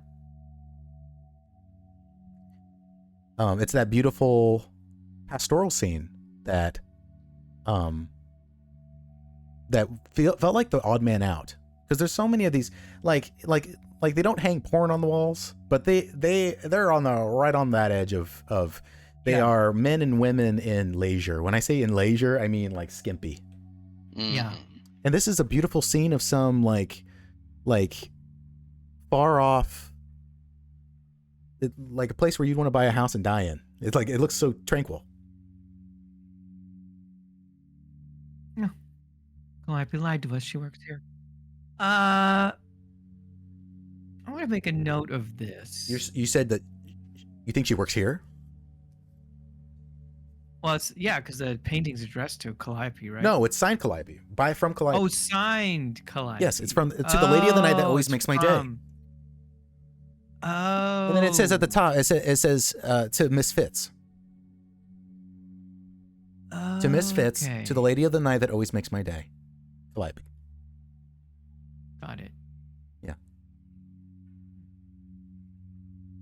Interesting. All right. I head back back down? down to join the group. Okay. Yep. Same old. Oh, same I have old, an interjection. Yeah, go ahead. When August comes down, having Mogsby saw them go up. He heard the wall punch. He saw the other guy run. He's just gonna shake his head at August and say, "That's your responsibility. If he does something."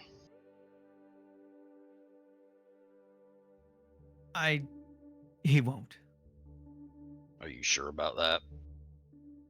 I don't answer. You've been club snubbed, Mogsby. For the 15th time today. Doing anything else in the Golden Alibi? I think we've. Do you guys have any other thoughts? I think we've gathered what we can. Do you share what you found with the painting?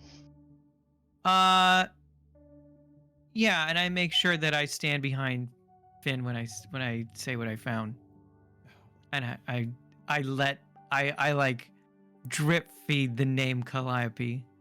Oh, I see. Twisting the knife a little bit. What's so wrong with a painting with an inscription on it? Finn thinks to himself. I'm just kidding. Is that Well, a so bloody what? knife? You just like to come here and play Parcheesi. That was my Finn voice. That's No, good. Finn doesn't sound like that. Okay, but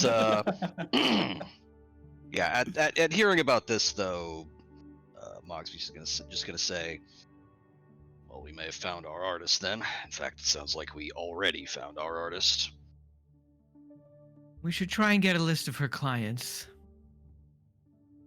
Agreed. Constance is Right. sitting there. Jammering has actually gone over to his table and started to clean up a little bit. Yeah, I'll well, maybe Boone should be the one to ask her for the list of clients. You look like you have frequented an establishment like this once or twice, Boone. See if you can't find a list of her clients. He kind of gives a look like, I don't know what that's supposed to imply, but it's not wrong. So Oh, he will walk over and kind To whom? of excuse me, and ask if they could possibly get a list of clients that used to come for her. okay. Well, this owl woman who comes up to your belt buckle looks up at you and goes, and then looks to the side like, "Well, this isn't a bank. We don't write anything down. It's kind of, it's every girl or guy they work, and they just pay misfits for the rooms. You know, a cut." Mhm. And she repeats. The woman goes, "A cut, all cut up, all cut up." Oh. Right, but no names or anything that stick out. Frequent clients, people been here before. Well, it's sort of a thing where, someone comes in, they say, "Hey, can we go upstairs?" And then you go upstairs, and then you're paid, and that's it. If Gretchen wrote down anything, I'm sure it'd be, well, I don't really know where she even lives. We're just work friends. We never really did anything outside of work.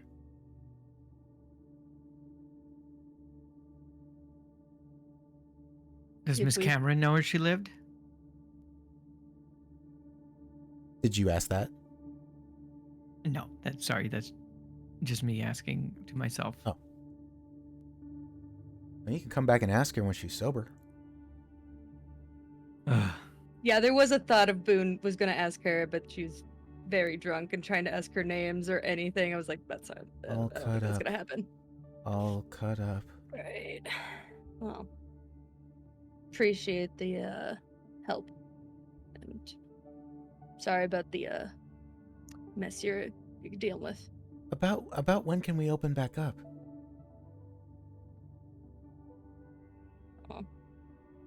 I would say once they get it sketched up there and cleaned out, and you want to open back up. Okay.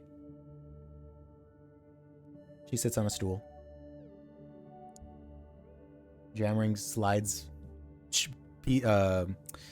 poker chips into the little racks that they sit in. Is there anything else you all want to do? Trying to think if there's anything obvious we're missing. The little worm in your head says that you did a pretty good job. Ah, Oh, thank you, little worm. But anything else that you think you might be able to find, you may not have the information right now to find it. You might not know where to look. Yeah. You could peel every floorboard out of this place if you wanted to, but that could take weeks or a week or, like... Yeah, no, we could tear it apart looking for like a secret floorboard or something where she writes down all of her customers or something, but it could just as likely be at her home, which we Don't know. should also find. Or she could be like any of the other workers and just... It's kind of like a case-by-case basis. You come in, you talk to somebody, you go upstairs. I can't believe even in this medieval setting, they're still doing the contract worker thing. Well, they're not our employees; they're contractors. Oh, you mean how they... Well, think about it this way. Isn't it easier to go to one central place to get your parcheesi than to go to a bunch of different, like, poorly lit, poorly cleaned? Like, this place has a reputation. You come in, and the people, they aren't flea infested, It's better to have everybody working out of a building. Yeah. Is anybody doing anything before we head outside? Like hair salons, yeah. It's like a hair salon. They just rent a spot in the building. Very good. Huh. Then we will move outside. You guys all head out. Yeah, unless somebody else got something.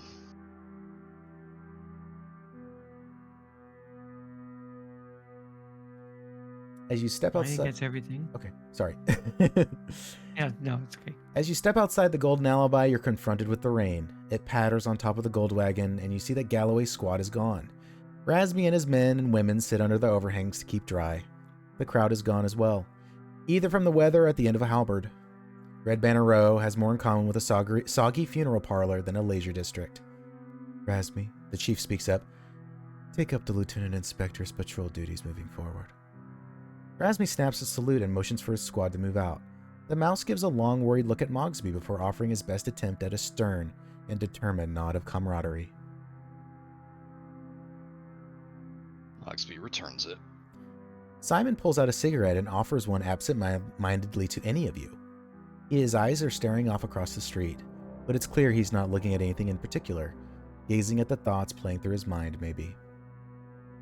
Do any of you take a cigarette from the chief? Boone will take one. Okay.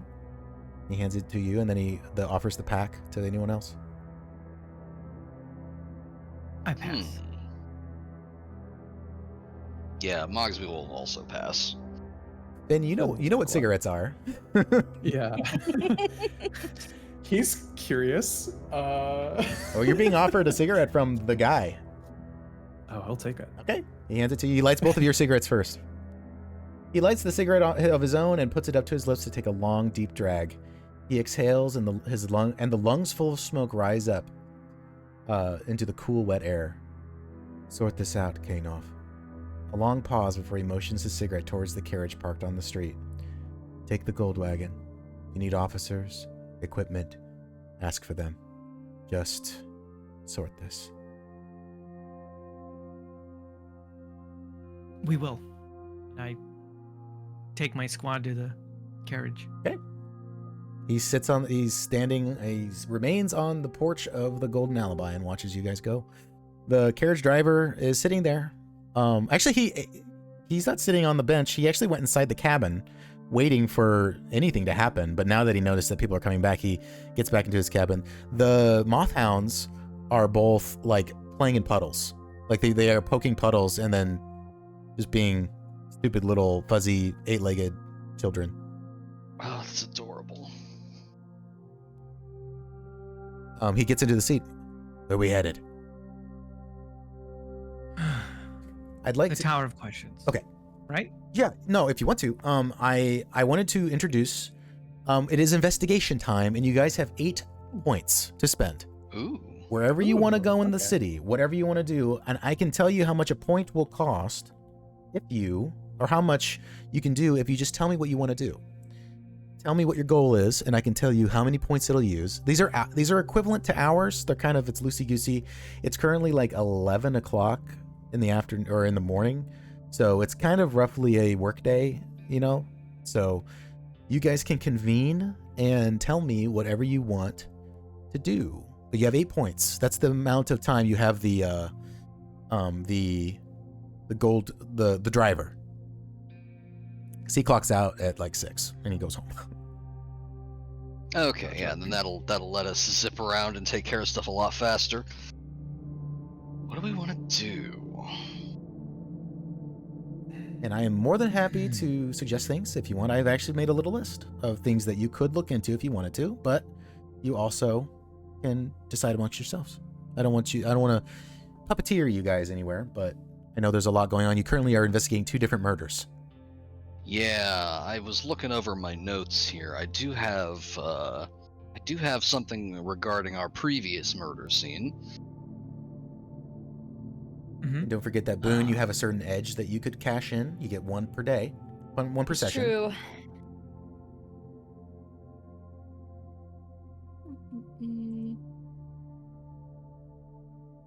I'm just gonna spitball to the group here. Is that okay? Or Yeah, and you can convene and you can just say that whatever decisions you make are, this is a amalgamation of a discussion you had in character.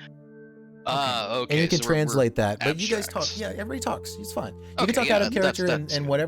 whatever decision you make out of that, we can say that was formed in person, so long as that it's an in-character decision. Yeah. Okay, go for it.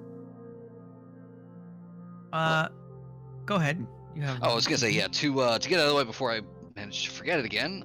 Regarding the crime scene from yesterday, I think I was just falling asleep and didn't put this together, but the blood pattern on the tower suggested that something was dumped over the side to the bottom. We should check and see if there's anything there. That's a good idea. Yeah, I had the same thought. Oh, excellent. Yeah, if there was like another body or potentially the murder weapon, which did not turn up. Right. I'm going to assume it's another set of clothes since we didn't find bloodied clothes. Also a good thought. Yeah, that would be the same MO for both of them, wouldn't it? Mm-hmm. I also have a thought. I'm going to assume that artists are not common in the city. Why would you assume We that? might. Sorry? Why would you assume that? It's like a specific skill, right? Like, I don't know, like, would there be like an art college? There's a university. Or And yes, like Selvasta is well known due to the Duke's funding of the universities. Before he came along, he's been ruling for roughly 20, 30 years. Before, the universities were like a joke, and he rejuvenated them. And now, like, going to Selvasta to get a career in the arts or a career in, or get some sort of certification for something like writing or the esoteric arts or architecture is a huge one there. It's a great architecture. There's a huge community of architects that live in Selvasta. So it's a place to go for higher learning. Same with. And I do know in my notes that Calliope said she was part of an art community. Yes, you have heard Yeah. There that. are. Yeah. my thought is we go there and ask if we can't find anyone that might meet the description of what we're looking for. Okay. Yeah, And that's over in the Duke's View district, if I Yes. recall. But art is big. It's like imagine you just went through like a dark age, and everything's like going Renaissance style. Like art is becoming like people are starting to get so rich that they need something to spend it on, and artists do well in this society. There are patrons. There's a church as well. The church sponsors artists, but private art collections. I mean, you just saw essentially an art gallery in a brothel. Like, Yeah, I was gonna say we should have collected that and see if we can't find anyone in the art district that might recognize that style. you can go back inside, go grab some pieces. You're gonna have to Yeah. walk through and be like, "We're borrowing this." Particularly the one of her face that was really detailed, and the final. Oh, yeah, you actually, could- let's just grab them all. Yeah, you take all of the drawings if you want to. Yeah. Yeah, we'll do those the are paintbrush. evidence. We got those. There are pouches in the gold wagon where evidence can be stored safely.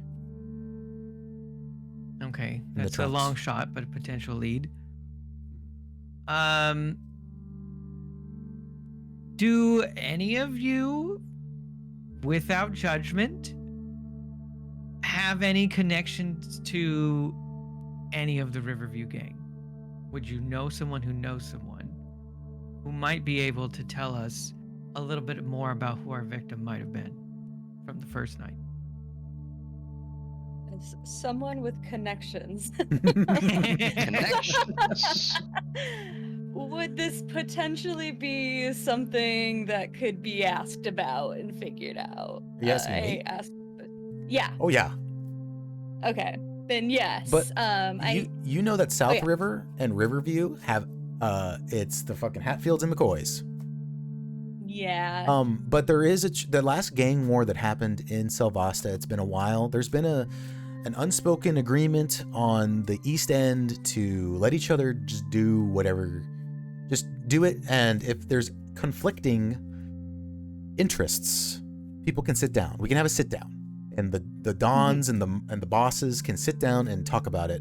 There hasn't been open gang warfare in Selvasta for a while. There's spats, there's suggestions, there's plausible deniability, somebody getting whacked. But, yes. You could spend your connections and ask a question and you'll get an answer. Okay. I was gonna also, I don't know if this one is stretching it or if it's a possibility. So that's one option for connections, but also, since Boone kind of runs in this circle of connections, if anyone possibly went to this establishment many times and knew Gretchen and would have any idea where she resided. Okay, you're going to try and get her address. Yeah, Okay. if that's possible. And Yeah, but you I don't can't know do the one extent or of the what other. my connections can do. You can look into the victim of the observation tower killing, or you can look into. Can't do both today. Yeah, right. You could but you two could use options. it tomorrow, but it's a once per session ability. The connections edge. Right, makes sense. But two possible options for us out of character. It's a good question.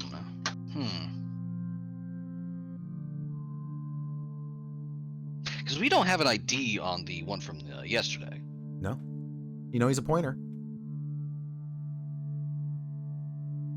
Yeah, we might be able to find out who he is by talking to them. Whereas we tried to get Gretchen's address like through quote-unquote official channels there, but they don't have anything on record. Mogsby, you know more than most that trying to get gangs to talk to the cops is almost impossible. You could walk up to Also them and be like, "Hey, true. what color's the Miracle River?" And they'll say, "Fuck you." Yeah, also true. But you might have somebody in your squad who can. He was born on them streets. It sure was. He belonged to him.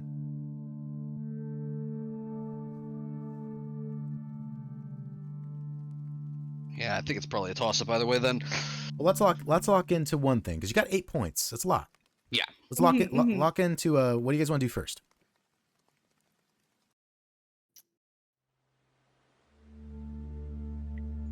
I'm personally keen to use Boone to investigate the Riverview pointers. Okay.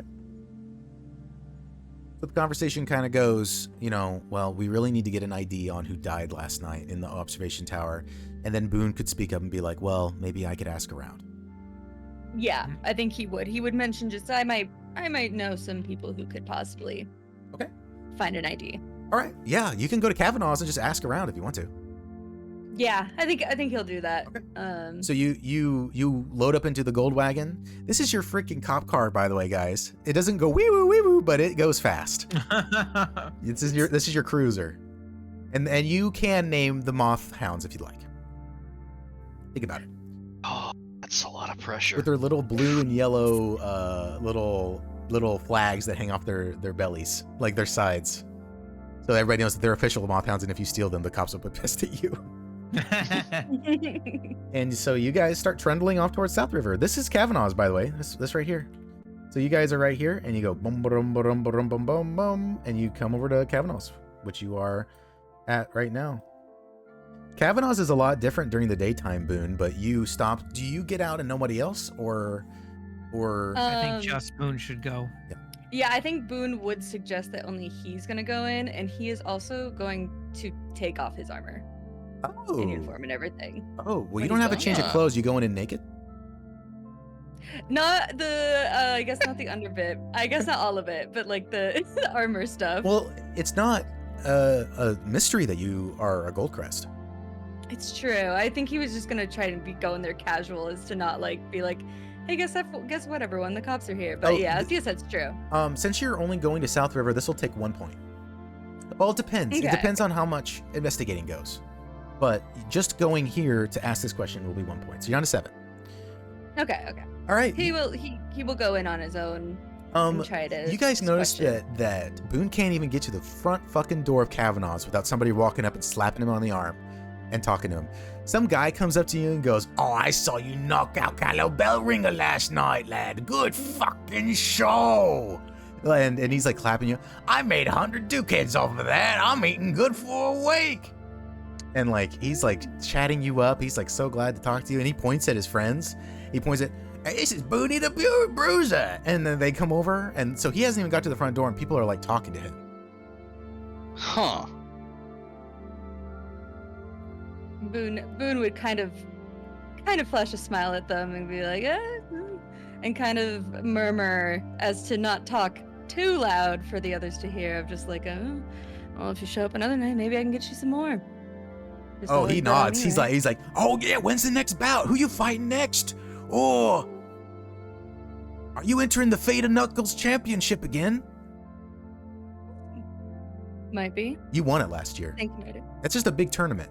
It's a tournament, Yeah. but it's not run in town. It's run out in the woods at a big like clearing in Kaflau Thicket, where everybody goes and people make like temporary stands and stuff. And there's a big Mhm. outdoor. It's like a festival. It's a festival of bare knuckle fighting. That Mhm. and hundreds of people go to that shit. And you won last year. It wasn't exactly a stacked bracket, but you had some tough competition. You lost a tooth. Oh yeah. I mean, that's And he would definitely be like, oh, yeah, I'm gonna be there. yeah. He slaps you on the arm again and goes, and he's just excited. Everybody's excited, and you see that. You see everybody in the car in the carriage. You just see that these people are just so happy to see Boone, and then I guess Boone goes right in. Sure does, Mogsby yeah. is just like taken aback, just like he's no slouch. He's got how much streetwise does Mogsby have? Yeah, D6. He's no slouch, but this is the first he's hearing of Boone putting in any efforts anywhere. Yeah, So he's just like kind of this whole surprised. time Yeah. could have been applying himself. Yeah. All right, you walk into Kavanaugh's. Tisk. It is less crowded than last night. It's only middle of the day. There's a couple of those day drinkers there. You see Morley. Morley works here. He actually keeps the he's security for the bar during the day because he's a big boy. Mhm. And so he's just behind the bar. He's talking to the bartender. And he looks over and says, he kind of looks at you like, "Oh, on duty, you're here." But he's like, he smiles. He's glad to see you. He's your best friend. Mhm. Yeah, and Boone would kind of give a smile back and kind of walk over and be like, "Hey, Am I in trouble, officer?" I've been a naughty boy. What are you doing Watching them, here? yeah. I just might. Well, I had some questions. Oh, not to bring I'm wearing red the trunks today. He shows you his underwear. Not that kind of question. Oh, okay. You can keep that for someone else. Oh, I just had some questions. It's the pointers, right? Is what they're called. yes, they're called the Riverview okay. Pointers. Any idea we might be able to get an ID on someone from there? ID? Oh, I don't know. I don't really talk to many pointers. You talk to pointers? They come in once in a while. Like the bartender, he's an older guy. Come in once in a while, but they do all the drinking up in Riverview. Sometimes I think they get in fights and they don't want to show their faces. They come down here and have a cup of grog. Why? Well, one might have shown up dead recently. Dead? Yeah. Let me. I see. Where you gonna be today? Morley asks you. I'll send some boys out and talking, and I'll get you an answer. You seen missing? Dead? Dead. No ID on him. Fuck did he die? Fall in the river? Seemed like he got in a fight with someone, and they took it personal. Oh, okay. A lot of stab wounds in him. Okay. Oh, well, I will send some people out. Where can I find you? Are you gonna be at the tower all day? That sounds like we might be out and about, but Well, at some point I'll stop back there. You come back here at 4 or 5. I'll give you an answer then. Can do. All right. And you head on out. You head out and you avoid a couple more people that are glad to see you on your way back to the gold wagon and clamber on in. Yeah, Boone will get in as just kind of readjust himself and be like, didn't get an answer, but I can they said if we come back here they're gonna ask some questions around, might be able to get a ID on that guy from yesterday.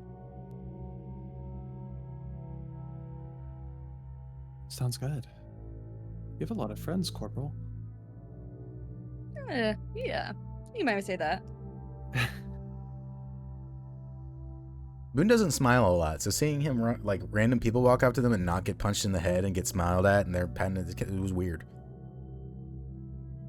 Mogsby's giving him a look like he's reappraising him. Positively or negatively, you're not sure. Boone will acknowledge that he is, in fact, getting judged right now. Where to next, Squad 3? You got 7 points left. I'm gonna have to hold one of those for coming back for later. Yeah, you can come back and talk to Miss Fitzcameron if you want to talk to her when she's not liquored out of her head. Ah, yes. We should also do that. Oh, sorry. I thought that's what you meant. I don't care. Do whatever you want. I'm the driver. Tell the driver where you want to go. Mothhounds are agitated. They're like nipping at each other and they want to go. But you've presented a pooled party resource to people who have been in RPGs before. I shouldn't have said there I'm was a gonna resource. suggest I should just that say where you we- go in. And I should have kept track of the time myself. Don't worry about it. 'cause You now spend them. Now we're all running the numbers like, okay. I don't want to spend this because we might need it later. There's only so many. Time marches on no matter what. You don't make a decision, you'll lose a point. See, I will be docking your HP if you're late to class. Or whatever. No, I'm just kidding. Yeah, just tell me where you want to go. You've got a lot of leads. We're not too far from it. I think we should try the Duke's View district to see if we can't find some artists who might be part of the commune and familiar with either the artist that we're hunting or their artwork. We could talk to Calliope while we're there and see what her connection with the victim was. Too. This guy and his freaking girlfriend, man. Look at her. She's cute. Oh, she's cute. Go talk to her, bro. This is 1 point. You're just going down the road. So you're gonna head to that address? Yeah, I think we should as our best lead, right? Sure. Check it out. The driver goes click click with his mouth and the mothhounds start trundling And people get out of your way pretty quick. You know, they know what the gold wagon looks like. They know that it's serious. They don't know if they have a friend that's in the back or anything, but you hear people like, you see kids along the side of the street making a gesture with their arms, their hands. You see that on the the driver has a bell with a like a rope on it that he could pull. And he looks back at August.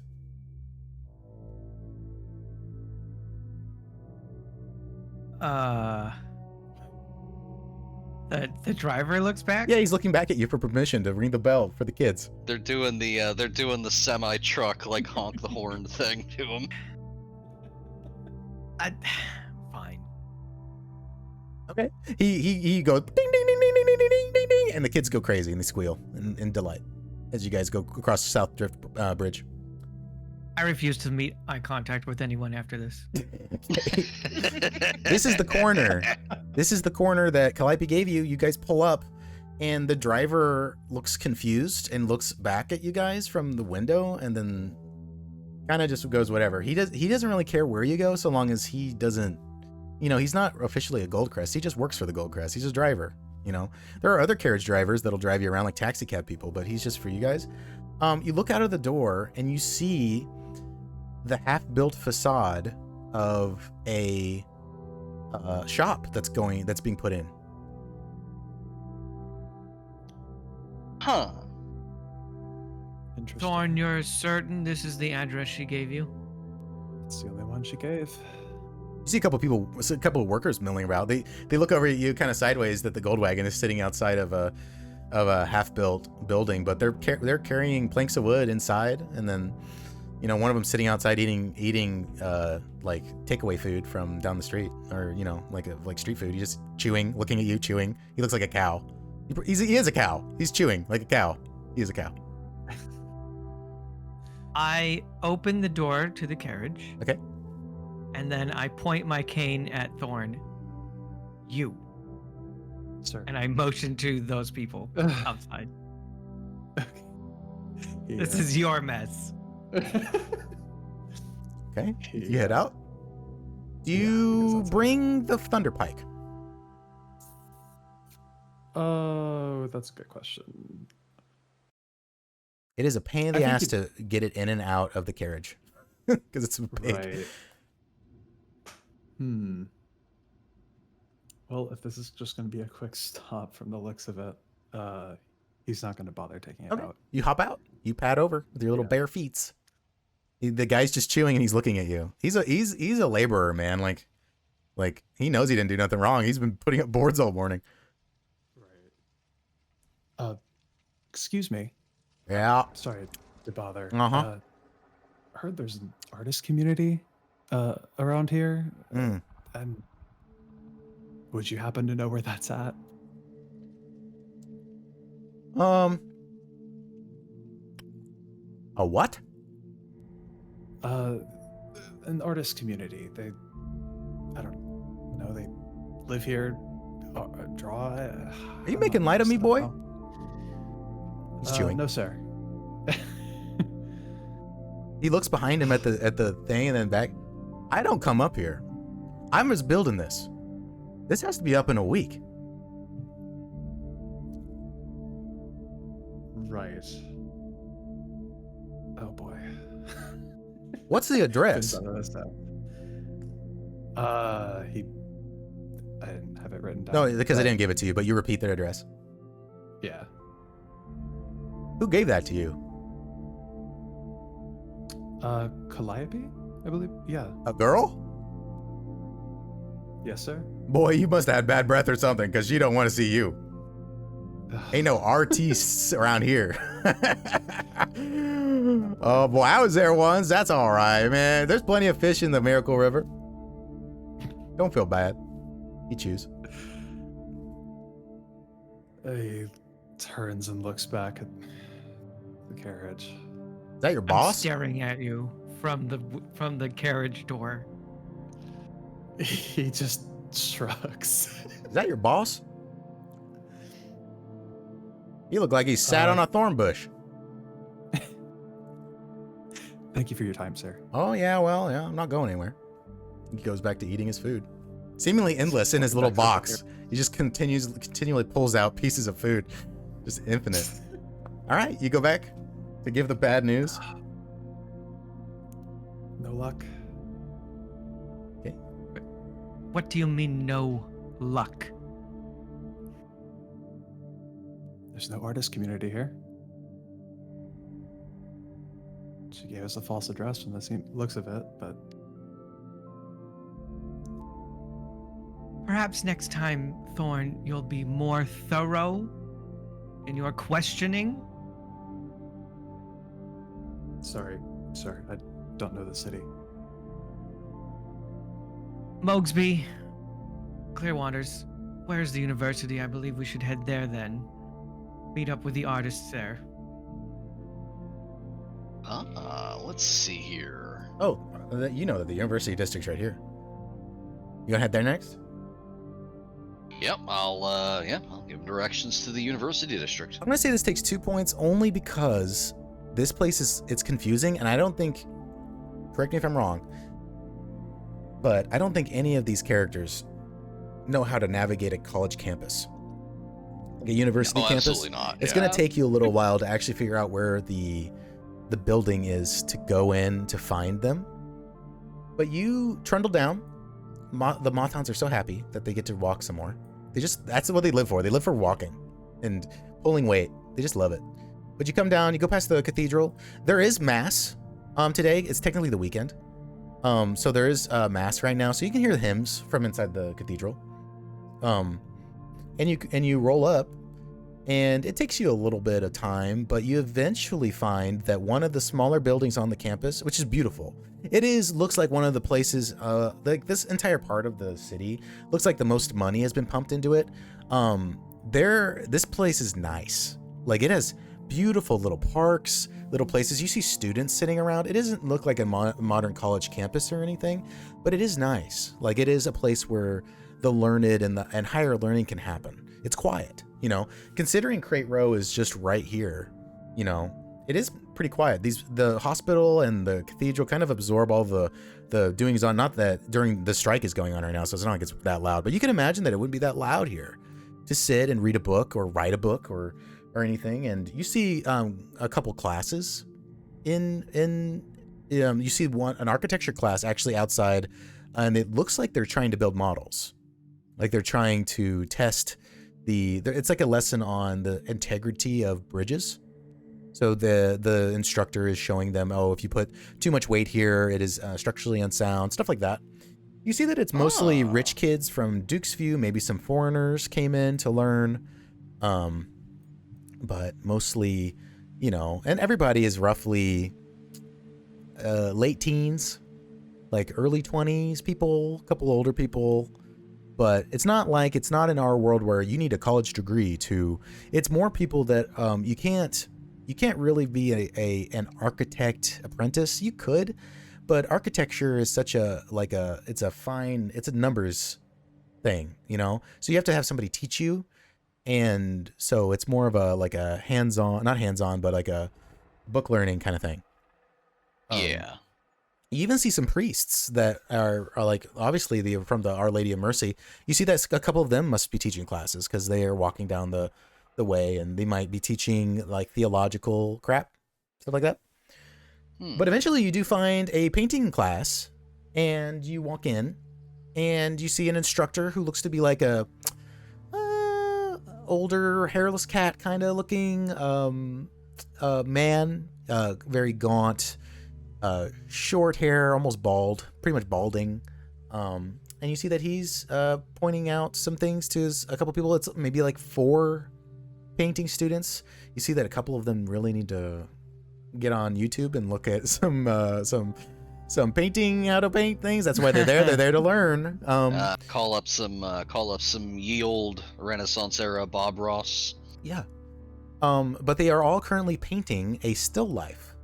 The instructor has sat down and it's a big open room with a bunch of windows. The instructor has set out a bunch of random crap.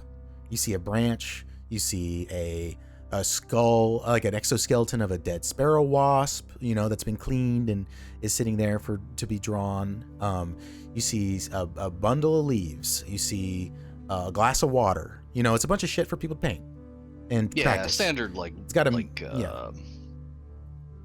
tone practice, like that sort of thing. They're practicing rendering a bunch of different textures all on one canvas so that they don't have to do like waste. Because canvas, unlike this, you can't go down to Joanne Fabrics or Michael's and buy a canvas. It's a laborious process to get canvas material. A lot of them are just painting on planks of wood that have been sanded down and put like a coat of white paint on to like prime them. They still recycle canvases like around this time, I imagine, right? Oh yeah, like if somebody is like doesn't like a painting, you just paint over it and then start again. Yeah, not uncommon. Yeah, nothing to do with the case. I was just interested. No, yeah. All right, but, you see a bunch of people painting. None of these people are Calliope, I assume. No, you do not see Calliope. Okay. Mostly young people. There is an older gentleman painting, but he looks like a fop from Duke's View. It looks like this is what he does. He's like so rich he doesn't know what to do with himself. He took a painting class. But the guy notices you, but I mean it's a quiet room and you walk in and maybe you're just here to. I mean it's an open campus. Anybody can come in. So he's not like, oh good heavens, the cops are here. Like he doesn't care. Like he's pointing out. Oh, right there, you should really just water your paint down a bit more, lad. Get a little bit better there. I know. Oh, very good, smashing. And then, he's going about his work. Yeah. Mogsby will quietly gesture him over to the squad. One moment, Clarence. And then he walks away from them, the guy, and starts walking over. What can I do for you today?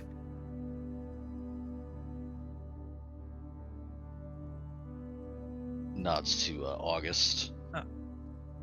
Very well. I am the Lieutenant Inspector Khanov. How do you do? I'm official. I'm Manly Theo. Very nice to meet you. We have a very academic interest in some particular art that we've found. Oh, very good. I imagine you train a lot of students here. Would you say that is true? Well, yes, I am the only painting instructor in Selvasta. I traveled very far to be here. Only instructor. Interesting. We came across some very particular artwork. We might hope you would be able to assist us in identifying who the artist might be. Well, of course. Let me see. I will get from the evidence that we have and show him the portrait, but I'll Which one? try and fold the paper. Oh, yes. The one that we pulled from her mouth. Okay. Yeah, I would like that to one. fold it so it doesn't have the message down below is not visible. You hold it out to him. Are you letting him take it? Yeah. Okay, he takes it and unfolds it. He looks down at the message and pauses, and then looks at the artwork, and he's like looking at it for a long time. For a long time. I'm talking like, have you ever had a long minute with somebody? Yeah. It's a long minute. Ooh. This is quite lovely. Where did you find this? You don't want to know. Hopefully not thrown away. This is lovely. I dare say that the person should be teaching the class instead of me. I could not reproduce this. This is perfect. Quite So you're strange, not the inscription familiar on the with this bottom. particular art. Well, I could. Well, it's so hard to. Do you have any finished work? I find it so much easier to see an artist's inspiration and voice through the pigments and the brush strokes. Ooh. I'll show him the piece with the highlights that were stroked in blood.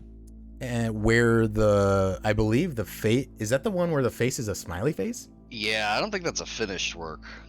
Let me double check. Yes, there is a simple smiley face where the head should be. You're handing that out to him? Yep. That's the one that got me thinking that the artist and murderer might be different. He looks at it, and it's somehow you handed him an even weirder piece of paper. Like, the first one was weird. The second one is even weirder. Oh, well, it seems like our artist has a bit of a...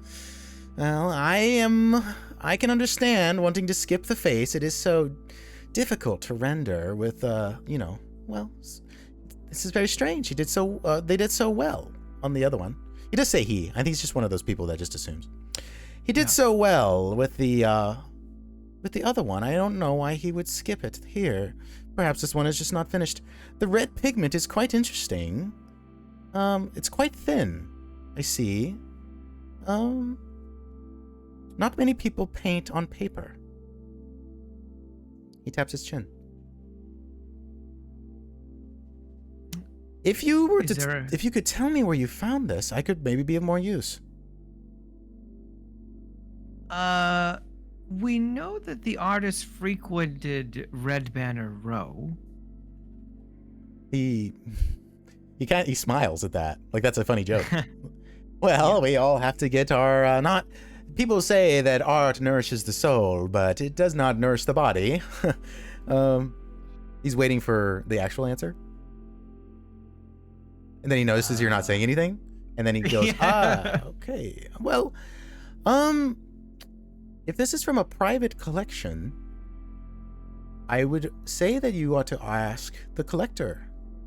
But if you found it, I would say in the street, that is so difficult. I will say this. This is quite an artist. And I believe that, well, anyone who's anyone in this city who has this kind of talent, I believe that... The GM is scrolling. The GM is scrolling. One second. Yeah. Mm-hmm. That Madame Lessolin would know. She is a bit of a, shall we say, a trendsetter in the art world. I believe most of her talents lie in fashion, but she is quite the discerning eye. Oh, thank you. That is quite helpful. Where might we find the Madame? Well, there is a bit of a divide between the art world of the Duke's View and art made to be hung in rich people's mansions, and what we do here. Here we learn, and we discover, and we attempt the unattempted. Unfortunately, the art that is hung up in most of the manors and manses in this city is, shall we say, trite? A bit unprovoking. I believe that this artist wouldn't be around those circles. But Madame Lessolin has fingers in many, many pies. It would be worth asking her. I do not know her address, and she likely does not even probably has never stepped foot on this campus. But I do know that she is a part of the Silkrite Society. Might be worth sending them a letter. Oh, thank you so much for your time. This was very helpful. Of course, you would not mind to stay and pull up an easel. I can teach any hands, even the roughest, most calloused. I think I've given this guy like 3 accents during this conversation. Oh my bad, I can't. He's going through them, seeing which one we react to better. He's eccentric. My bad. At the mention of the hands, Mogsby holds up a hand with the index finger up and just says, one moment. I have one quick question. Oh. Did we ever get Calliope's last name? Swarden. Yes. Calliope Swarden. Swarden, yeah. Does the name Calliope Swarden sound familiar? Is that a student, perhaps? He ain't a Benny. Oh, thank you. He pales and levels a gaze at you. Have you seen her? Why do you ask? He looks off to the side and then back at you. My friend said that she was missing. That I was Missing. I was asked to look out for her 3 days ago. Uh-oh. Any particular reason? She stopped showing up to market day. She stopped showing up to class.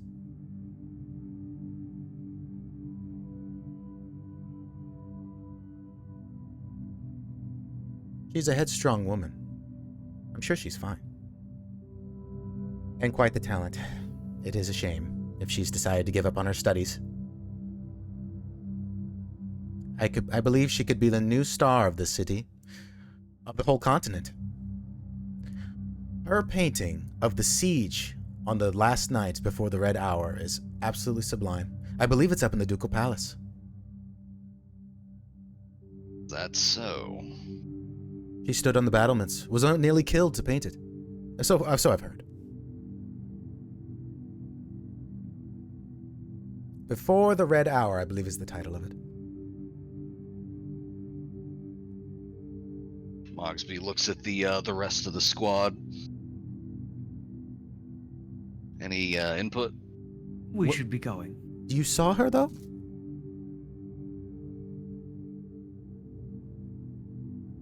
I'm afraid we can't comment on that. Is she alive? Oh man. Mogsby takes a deep breath and just says, "Believe so." He breathes a sigh of relief. It would be a crime to rob the world of her painting so soon. I'm so glad to hear that.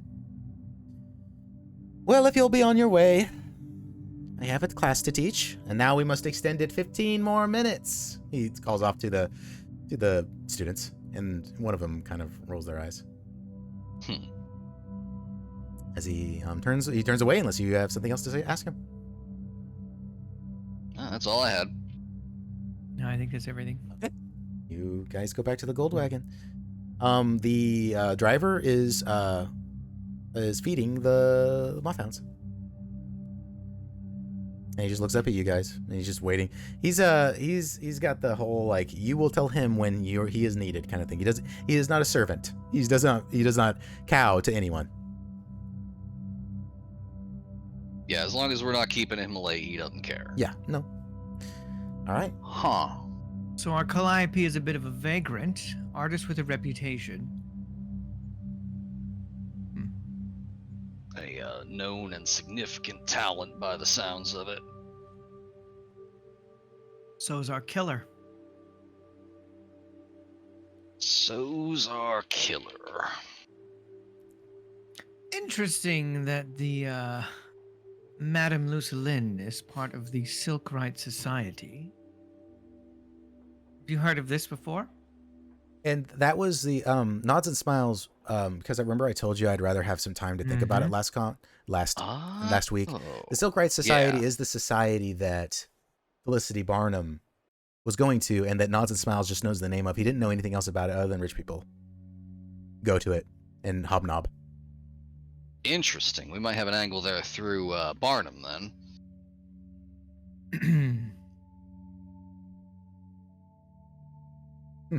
Have you heard about this society? Have I? Yes. Well, do I know anything about them though? Other than we learned from Nods and Smiles that Barnum hangs with them. You know that they throw soirees that are very exclusive, that it's an invitation only, that they have eccentric people that live there. You know the guy that owns all of Crate Row runs the whole thing. Like you know him. Like Wellerby is a name that's just very popular in the city. Wellerby is stamped on almost all the crates in Crate Row, and Dockside. Like Wellerby is the shipping company that runs the outsourcing and not outsourcing, but the ins and outs of trade in Selvasta. You know, he doesn't have a monopoly on it, but he's getting there. Modern economics people would start sweating. Right, doesn't quite own everything, but his name's on almost everything. He almost has all of them railroads. But yeah. But yeah, to August's question then, it's very exclusive. I believe it is run by that Wellerby fella. And recall Nods and Smiles saying that Barnum was Charming lady. yes. A little extra venom behind that one.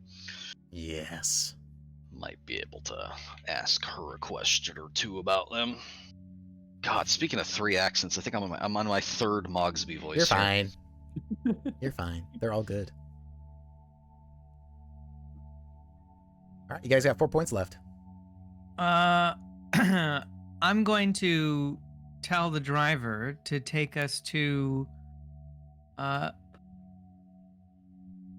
seamster on the row, Hellerex. He looks up from the Mothhounds. Who? Hellerek, seamster on the row. Oh, he nods. Alaric.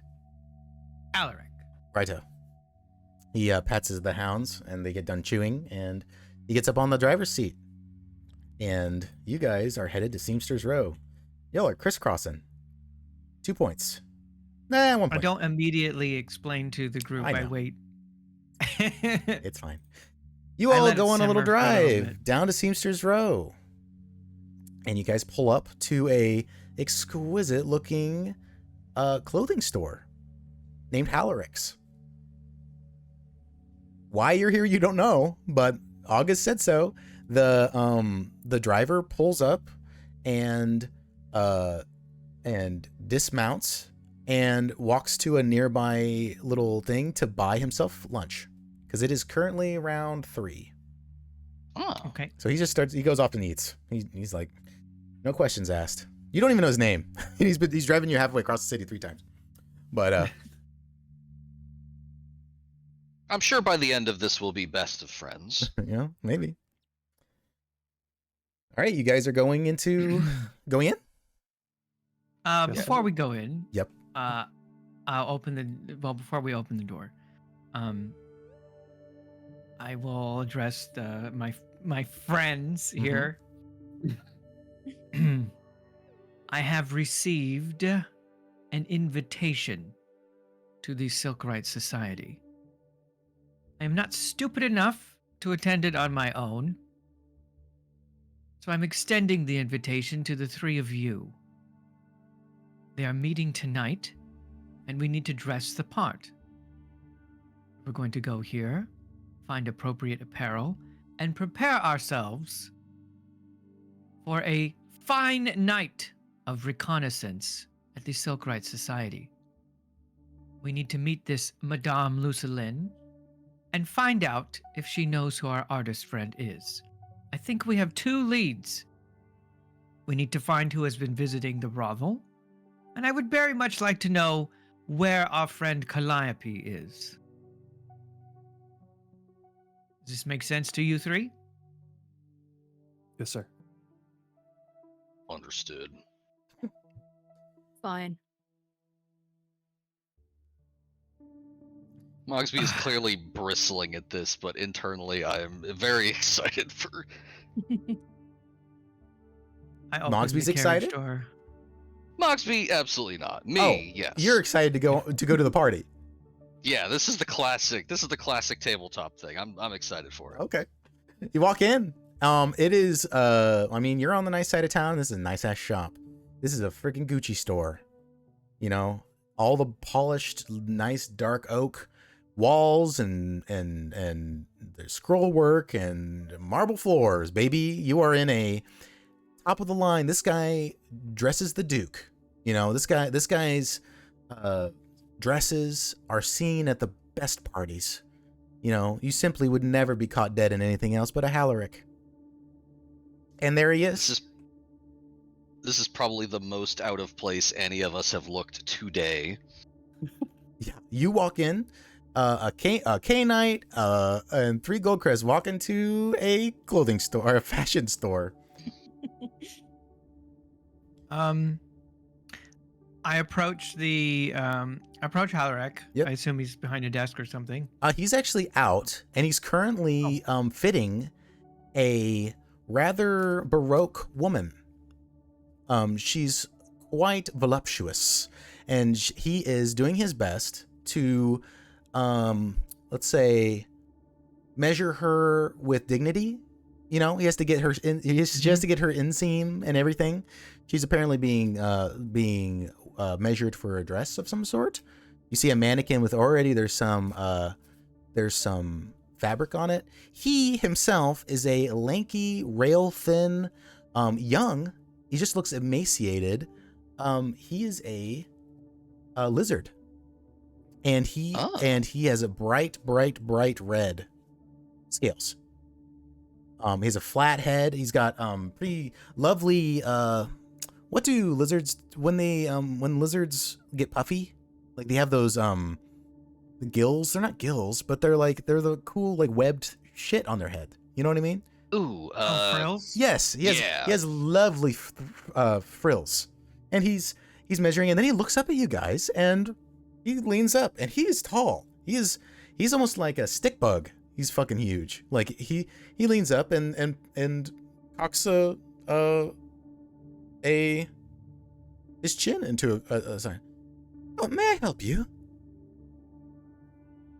I reach into my pocket and produce a letter. I'm still holding it in my hand. Okay. Mr. Alaric, is it? Alaric, yes. Alaric. I purposely say it wrong again. Oh, okay.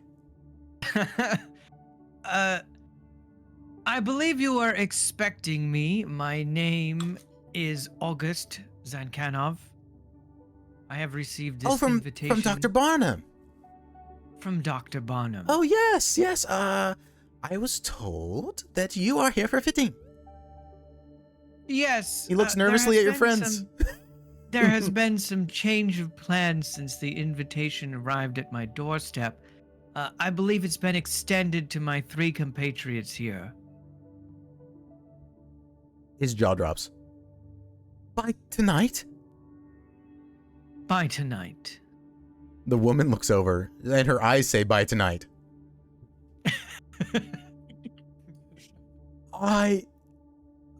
Madame, could you just please, I have novels in the corner. Do you mind sitting down for just a moment? I need to deal with this. And, she does not look pleased, but she also does not look like she has anything better to do today. She's some governess. And she goes and sits down, and he rushes to you guys. I have to measure you now. This will not do. You, the little one, come to me. Yes, and you're the man. And then he grabs Finn and takes him back towards a rack of clothes, of like petticoats and stuff. And he starts going through them. No. Yes, maybe. Here, try this on. Well, he holds it up to you. This one. Yes, that will have to do. Do you know your waist size? No. Obviously an 11. Obviously an 11. Stupid. He looks back at the group. It's just like, help me. I'm trying not to laugh. I'm trying so hard. I will come up Mogsby with... gives him a look of grim determination, like, you gotta weather this one solo, boy. I simply cannot tailor one a custom suit for tonight for all 4 of you, but perhaps for the gentleman. And would it be unsightly for your friends to be dressed as maybe servants? I smile. Oh no. Because that would be I much think that easier. would do just fine. Oh, lovely. You have saved me. Very well. I can put this together. Let me just write down a few measurements. And he goes about measuring you all. And he's... I think it's finally time in this session at seeing what Halaric says and the grin spreading across August's face. Mogsby dies a little more inside. Oh, yes. You have a strange lizard touching around your crotch area to find out how big your thighs are, because they're huge. Tree trunks. And he has to figure out how to fit you in a pant leg. He goes about it. He's writing things down. He's going quick. He works very quick for being essentially a living skeleton. He's going back and forth, evidently never stopping to eat. And he stops at Boone and he leans in to start, making sure that Boone's not going to bite his head off. Looks like he might. He Pretty leans well. back. It would just take a moment, sir. Fine. He reaches around your waist and almost gives you a little hug as he gets your waist size. And he goes back, and then, if you would stand up here on the pedestal, sir, August it was? I oblige him and take my spot. He puts you up there, and he gives you the actual, like, servants don't really need to have the cuffs be the perfect length or anything like that. But, he's doing his best. And doing delicate work. He's being much more delicate than he is with the other three. So, what brings you to Selvasta? I just look. I'm trying to be stoic and look forward as I make conversation. Imperial business. Sounds very official. Quite official. Your leg. Well, he stops and check Discord, Blue. Yeah. He is like trying not to. How much is it okay if I touch? It's fine. Okay. He was worried that he was going to hurt you. He doesn't know how like delicate you are. So he's going and going about getting you nice and sized for your lovely suit. Do you have any preference of color? Black. Yes. And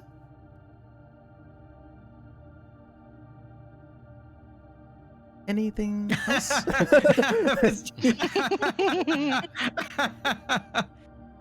Red. Red. Red is such a it's such a color of so many different hues. Do you have a preference? I just look at him. He looks at your collar and your jacket and then just nods along and then starts pointing out things. I'm pretty okay with taking his suggestions. I'll be very business about it. Okay. And it looks like this might take a while as he goes back and forth and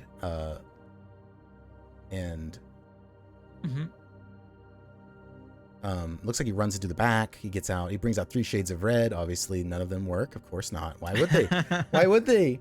Dr. Barnum is definitely going to be judging him tonight and wants his work in the future. And he is such a high standard. And he pretty much, the rest of you don't matter anymore. Like, he's pretty much got you as, you're all going to be dressed up as essentially like the side characters in a masquerade ball that carry the hors d'oeuvres and everything. But, Yep. As Hallerit goes into the back, Finn suddenly just looks sick. Was something supposed to happen in Docker's Row? or Great Row. Crate Row? Something's happening. He walks out of the front door. Just Ben walks suddenly out the fucking dropping front door. I'm like stuck on the podium getting measurements. No, he's gone. You're free to go. I mean, you're Oh. he's in the back. Like, he's like rummaging through his like his all his goodies in the back. I scowl at Boone and Mogsby to figure out what's going on with him. I'm trying to remember. They mentioned during the briefing this morning that there was some kind of action happening, right? They were gonna break it up, I think. Break up. Uh-oh. Then you step outside and you hear the whistles. Oh boy. The carriage is parked just around the corner, right? No, it's parked right outside. But the driver's back up in his seat. He's chilling out. The mothhound, one mothhound is asleep on his back. Kind of panicked. Yeah, he looks over at you, and you look like you're losing your shit. What's the matter? He just goes back into the carriage and starts grabbing his thunder pike. Okay. you guys go outside. Do you listen to August? Yeah, I was about to say, at this Yeah. point, yeah, I think Mogsby's gonna look over at Boone and hawk a thumb over at the entrance. Come on, let's see what's got him riled up. Right. You walk outside and you hear the whistles. They're distant. Poor timing.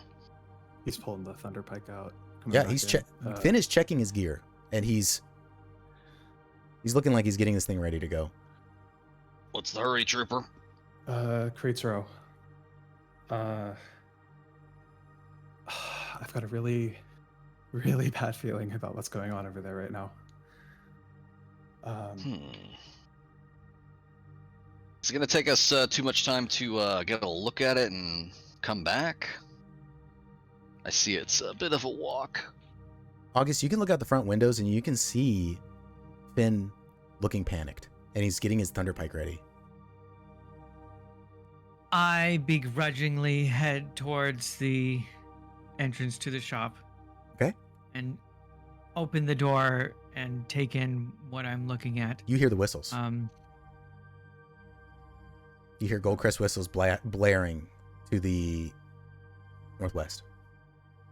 You guys are standing right here. They're coming from this direction.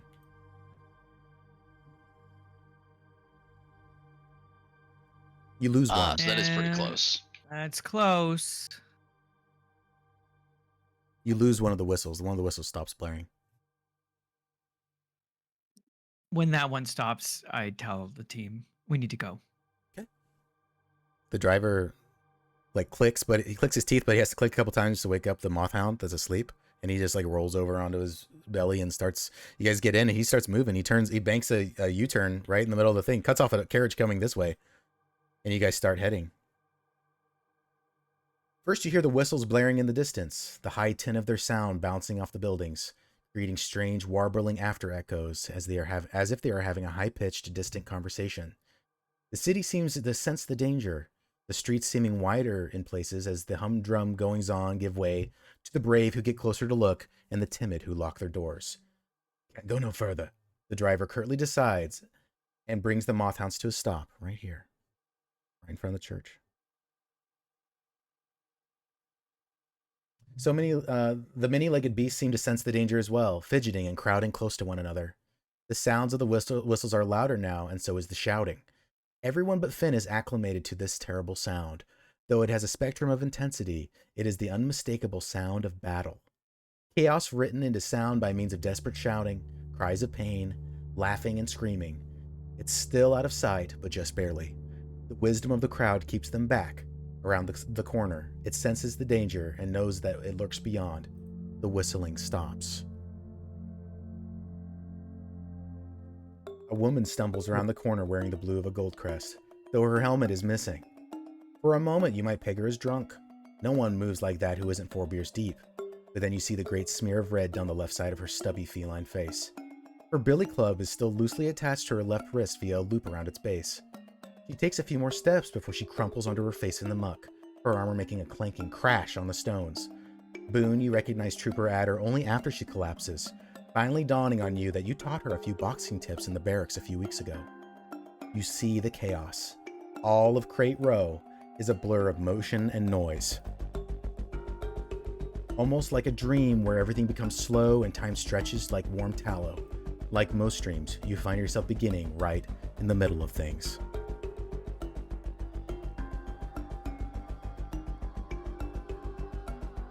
Arrange you guys.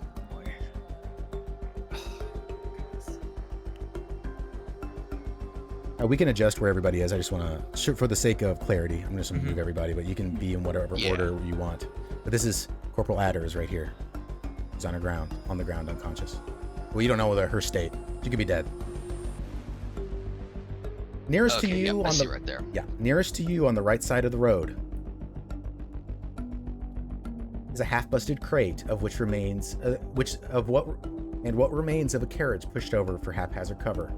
A Goldcrest is huddled there with his knees up to his chest and painted helmet shielding his eyes. He is gently rocking to and fro. There is an abandoned, unloaded flatbow resting on the overturned carriage, likely to have been braced against it for firing. 30 feet beyond is a small melee that looks to be in the twilight of its drama. There are 3 men in street clothes with a smattering of armor here and there, and various bits of cloth wrapped around their faces. The biggest of them strikes down a young man in coveralls who had been brandishing the leg of a squares table to defend himself. The biggest attacker steps on the young man's chest and stomps the air out of his lungs, pointing at another prone dockworker who lay unconscious in the street. The other 2 thugs began rifling through the pockets of the prone worker. The biggest stomps again, laughing. Across the street from them is a masked woman in red clothing from head to toe, a bam brace on her right arm and a wicked-looking knife in her hand. She is threatening an old dock worker, likely some sort of supervisor or clerk, with a knife as he cowers, cornered in an alcove of 2 intersecting crates. She keeps yelling something about dukeheads. You can hear desperate cries for help coming from the water somewhere behind the warehouse. Down the street, you see someone in the process of being hung by her neck. Her legs kick and her arms reach up to try and gain some purchase on the rope above her head, and it's slick from the rain. Her legs kicking helplessly from time to time on the corner of the lamppost. A woman with braids in her hair and a wild look in her eyes ties off the rope and laughs along with 2 other men as Sonya, Salinger, but Boone, you better know her as Splitter, thrashes above, letting out a high-pitched whimpering whine, of which the braided woman repeats mockingly to the jeering of the men with her. Sergeant Galloway limps in a daze down the street near its end. He's holding what looks like the 4th of his squad in his arms. The old cat looks smaller, his usual puffed fur soaked away to reveal the gaunt of his years. His sword is missing from his scabbard and his head is bleeding. The possum in his arms is missing his breastplate and looks to be bleeding from his chest in several places. The masked men and women nearby pay him little mind, caught up in their little sadistic scene. Chaos given form. The madness of this slow dream of details begins to thaw, and time flows once more.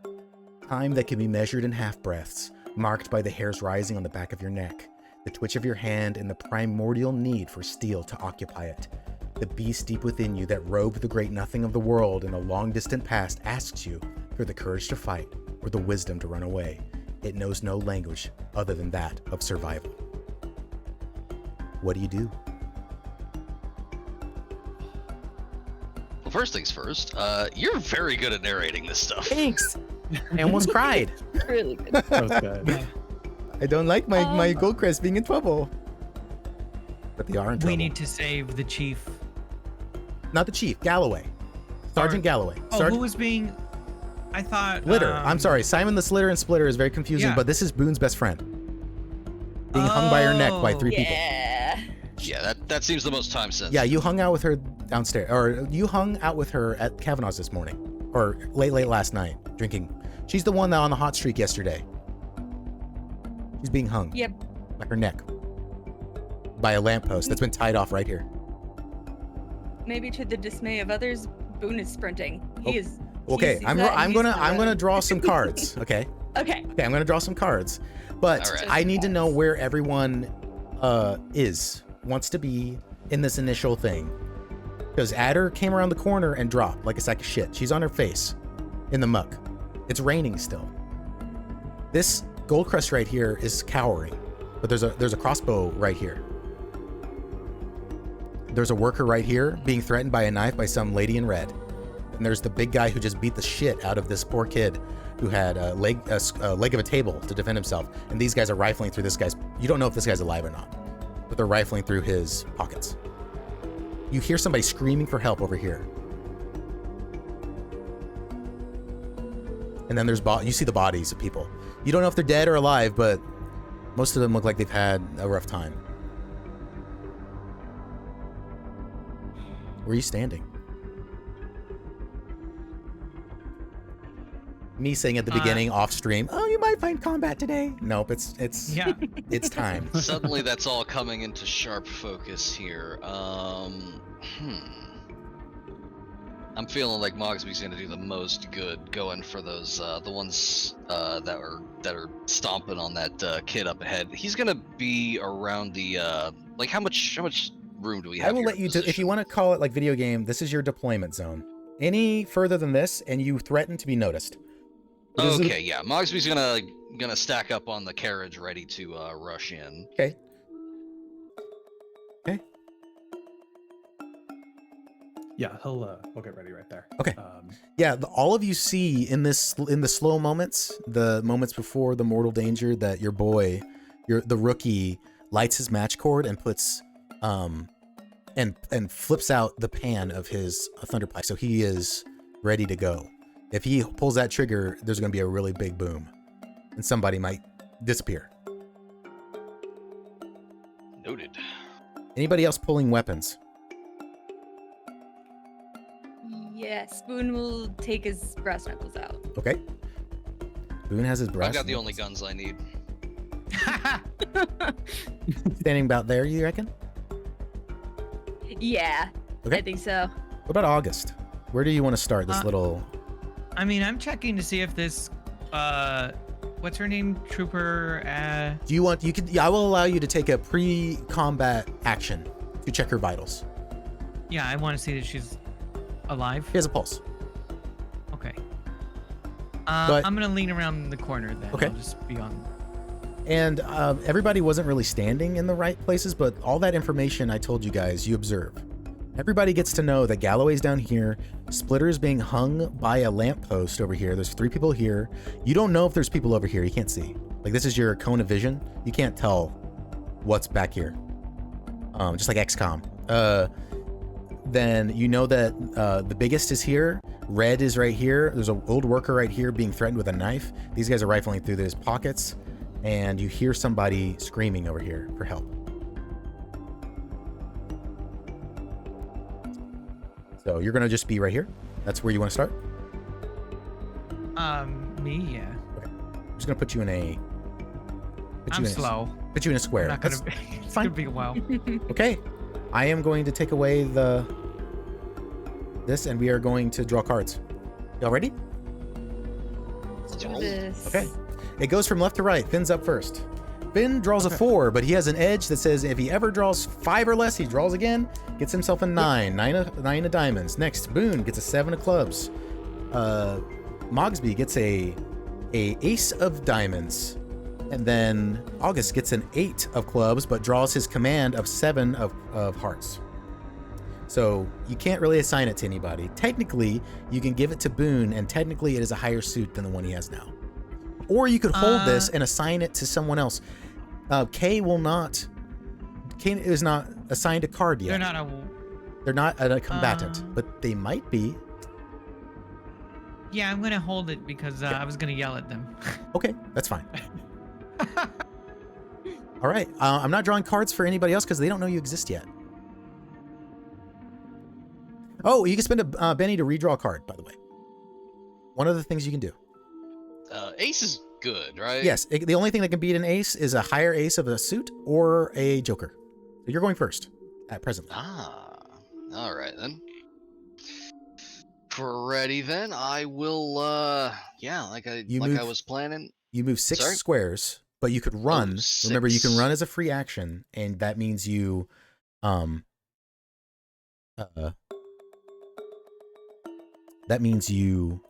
you get -2 to everything, but you get to move double.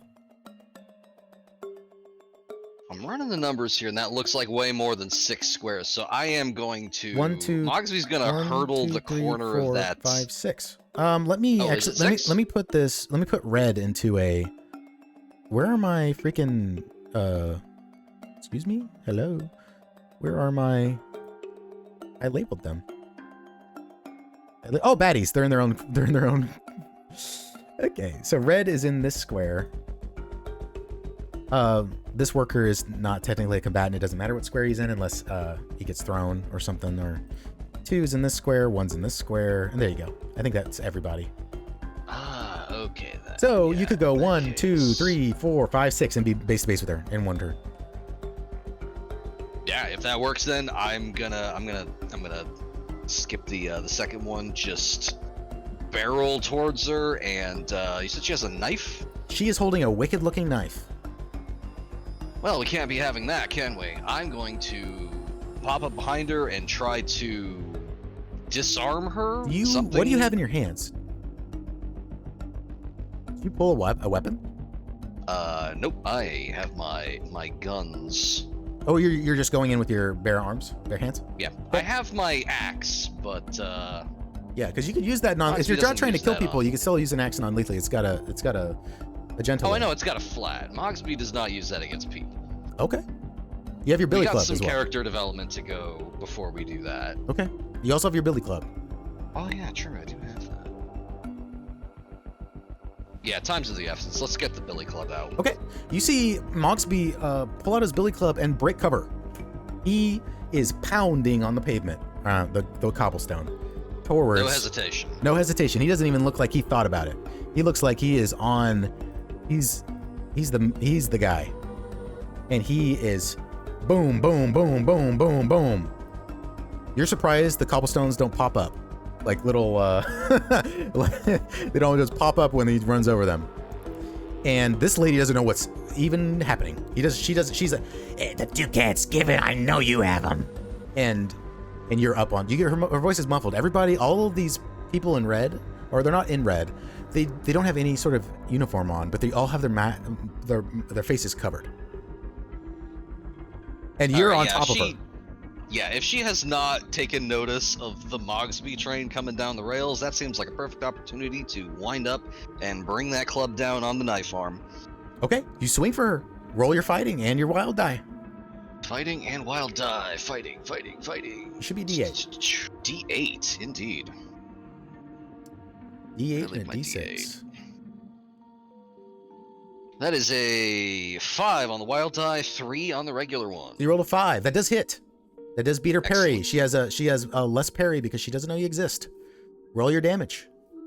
All right. Your damage for your billy Damage. club. You don't roll. Remember, you don't roll the. The wild die, it's just the Nope, it's one just on it's a here. D8 and a D6.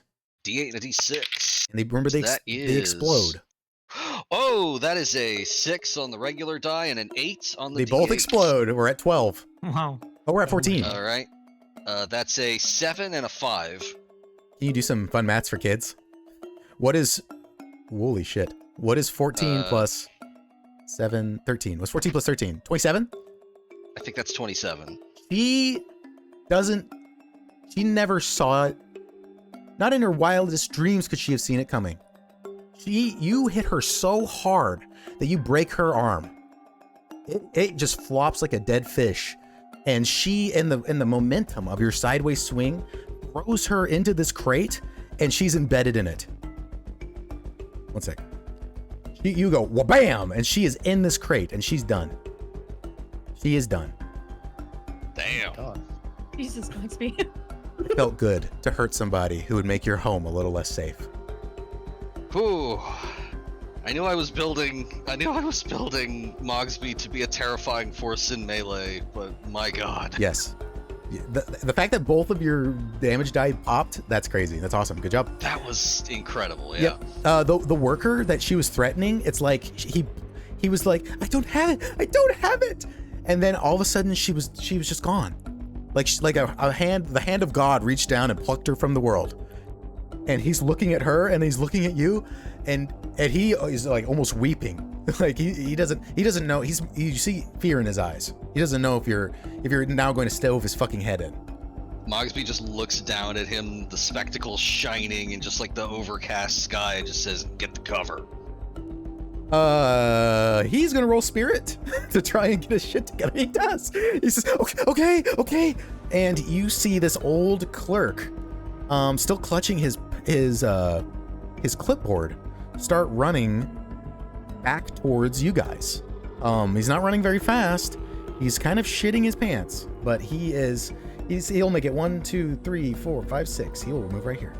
He's running away. As long as he's moving. Yep, he's out of the way. Notice. Oh yes. Biggest turns around. What the fuck? And sees that red has now become a permanent installation into that crate. And these guys are now getting a card. These guys up here.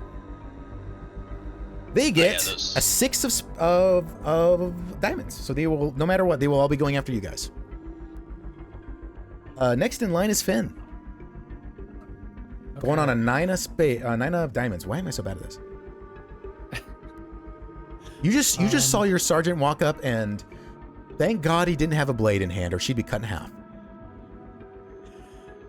I know not to fuck with him. Yeah, good things he's on your side.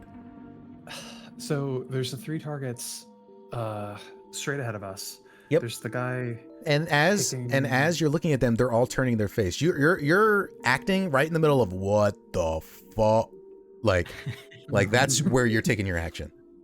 Gotcha. Okay.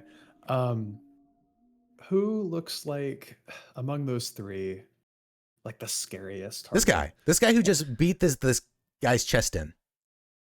Like, you caught him. He was like mid stomp. He's been stomping this guy his entire time. He's huge. He is a huge bastard. You can't even tell what species he is because he's covered head to toe in clothing. It's obvious that these guys don't want any of their markings. Some of them even have their tails covered.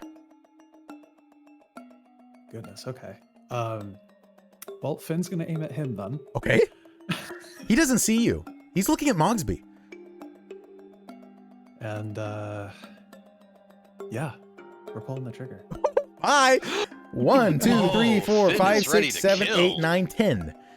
You are in your normal range, and he is a moving target. He has not acted yet. He's not a moving target. He is stationary. You're looking for a 4 on your shooting. What is it called? Yes. Yeah, shooting. Shooting I've gun. got, Yes. That's a D10. for Yes, me. and your D6. Yes. D10. Where you at? There you are. All right, cool. And the D6. You guys hear you guys for a moment hear the hiss of the blasting sugar in the pan ignite.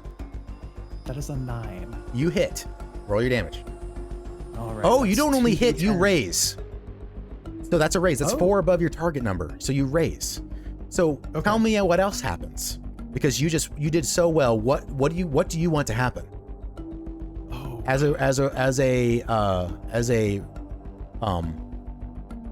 It's very freeform. You raise, so you get bonuses, or you get a positive response further than just shooting a guy. Sorry, am I yelling? I'm excited. No, you're good. I'm excited too. Yeah, Finn just all of its attention goes to that one. You could you're about your called shots. Head is +4 damage. Arm / hand is target roll strength at -2 to keep hold of their weapon. So you could just tell me. You tell me what you want to happen. You want to hit him, and no matter what, you knock him down. You knock one of his buddies over. You shoot him. He pinwheels into somebody and knocks somebody else over. Like, you tell me what happens, but you can't collat, but because he's not in the way. It could, but you get a positive thing that happens from this. I want him on the ground. Okay. After that. How about let's roll your damage and see what your raise could give you. 2d10. Yeah, so it's 2d10. Let's see here. So that's a 9 and 0, so that's a 10. Yeah. That explodes. 19. Okay, great. Oh. Wow. Plus an additional 4. So what is that? 22? 23?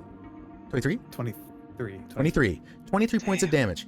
All of a sudden, this little group that is hiding behind the wagon is a white void. You guys go to the nothing realm as smoke explodes right here. It's literally, and I'll keep it for a round. I'll do a different thing because the air isn't moving, so this is going to be a white void blocking line of sight. Finn pulls the trigger and you're all deaf.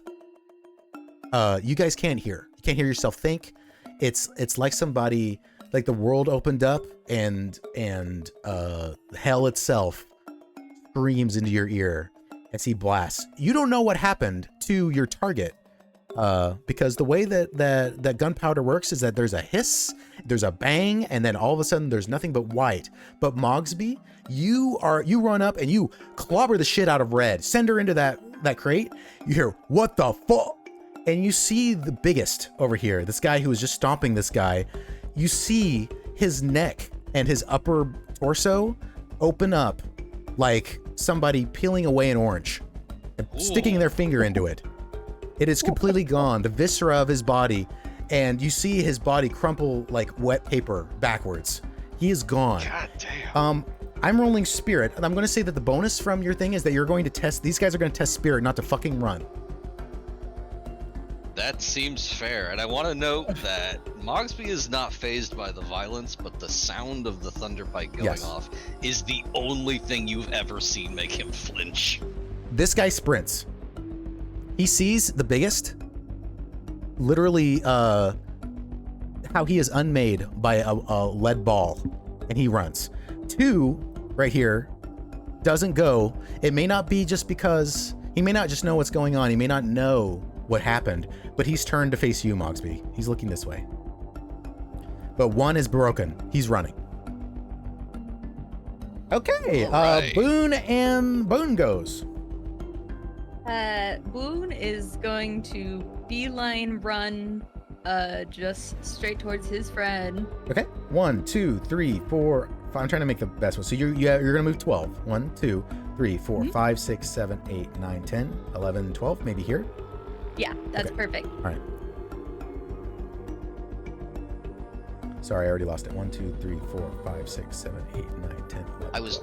I was just about to say, oh, I put my finger on it, and then I'm like, oh no, that's the That's okay. stream. Okay, Mogsby, you feel the wind push by you as Boone is sprinting towards the worker that's being hung by the post. Full tilt. Oh, out I'm of sorry. that I need to white cloud. roll now because now everybody in Selvasta knows that something's going down now because the thunderpike went off. I'm actually not going to roll it. Sue me, but these guys know you're here, and I'm going to give them a card. I'm sorry. All my bad guys go on the same number, so they're all going on 6 this round. All right, Boone's done. All right. August. You see, you don't know if your protege hit anything, but it sure got loud, and you can barely hear yourself. You can barely hear anything. And already the kid has pulled it back, and he's doing his drill. He's already reloading it. Without being told. Hey, an Already Imperial murdering gunner, people. an Imperial gunner would be proud. That's true. But he's not an Imperial gunner, so he'll be reprimanded later. I'm gonna approach the trooper that's on his knees. Yeah. And I'm gonna grab him by his collar and tell him to you're gonna man that crossbow or you're gonna get that trooper to safety. Do your duty. And I will attempt to intimidate him to Go get for him it. into combat. Okay. The only reason I'm having you roll is because every part of him wants to be home with his mother. I'm your mother now. That's a 6 and a 2. A 6? 6 busts, Oh. don't it? Yeah. Because it's a D6. Yep. And a 4. You got a 10. Okay, you pull Trooper Crown up by his bootstraps, and he's looking at you like wide-eyed. He has got that 1,000-yard stare. He watched Trooper Adder get the shit beat out of her. His hands are shaking, and he nods. He's more scared of you now. And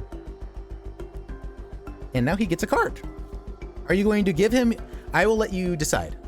You can assign his 8, or do you have him draw? I'm You have a assign the 7. card You have a then. 7 to assign him. Yeah, I'll Okay. just assign him the card. All right. Trooper Crown is in the fight. Trooper Crown, you did not give him a direct order. You said either get Adder, because choosing between the two, he will still choose to flight unless you tell him. I'm okay with him rescuing the other trooper. Okay. So Crown gets up, and then I won't bother pulling him a card Okay. because he's not going to get into active combat. Trooper Crown will rush past you, grab Adder, and head down the street. Okay. Adder is taken care of. And now you have the rest of you spent 1 point of movement of your 4 points of movement going there. Okay, I know there's someone on the other side in trouble. But I'm the slowest, so that's not gonna happen. I'll just look to flank Flynn to protect him in case the second person down the alley tries to approach. What do you protect him with? I have a cane. Yeah, you have a saber as well. You have your dueling saber. I do. I'm not going to draw it though. Okay. You post up right here. Yep. And you're right next to Finn. You notice this worker running away. I mean, just letting you know that you know that. Yeah. And now you can you still can't see anything because of the smoke. It'll clear next round though. Okay. All right, baddies go. 1. Already pretty much did his move. He's running away. I will have him roll to rally maybe somebody who's going to have to rally him if he wants to be in it. 2. Dirty looking guy. He looks like he's the scum of the earth. You could have seen him the other day in Westside for all you know, with how disgusting he looks. He's just as dirty as that bird you pulled out of the alleyway. He produces a blade. It's too small to be a sword, too long to be a knife. But he pulls it. And see, Boone runs by him. He's like, what the? And then he looks at Mogsby and he realizes that now he's the tip of the spear. He is away from his team. So he is going to actually go like this and try and stab Boone. Okay. And here he comes. What is your parry, Boone? It is a 6. You feel the cut of a big knife swipe behind you as this guy swings and misses you. And Braids. God. Braids no longer caring about Splitter. Goes like this and points at the other two. And like, what the fuck? And these guys 1, 2, 3, 4, 5. And then 4 will attempt to rally 1. Where the fuck are you going? Do your job! And he succeeds. One skids, turns around, looks at biggest destroyed body, and then looks back and realizes, wait. Oh, we have numbers. And he pulls his axe. He has a small axe, like a hand axe. Ah. And he's not going to. He used his movement this round, so he's going to stop. But these two are pulled up. And Braids has a crossbow that she is now loading. A flat bow. She's using this turn to load. Galloway is still aimless and hurt, but walk like this, a little closer. He's still out of it. He looks like he took a really bad hit to the head. And that's our first turn. Next, push those puppies aside, and now we're drawing. Finn. 7 of hearts. Boone. Ace of hearts. Ooh. Mogsby. Queen of diamonds. August, 4 of diamonds, but with a command card of a 10 of spades. And the baddies are going on a 7 of diamonds. So you may assign that 10 wherever you'd like. You would. The only person you would assist is Finn, or you could give it to yourself. I will give it to Finn. Okay, Finn goes on a 10. Mogsby's up. All right. Oh, let's see here. So we've got them rallying. We've got Braids ready to fire that crossbow, or getting ready to fire that crossbow anyway. Yep. Boone is just running into trouble at this point. Yeah. I see. Does Boone yell her name? Or is he so laser focused?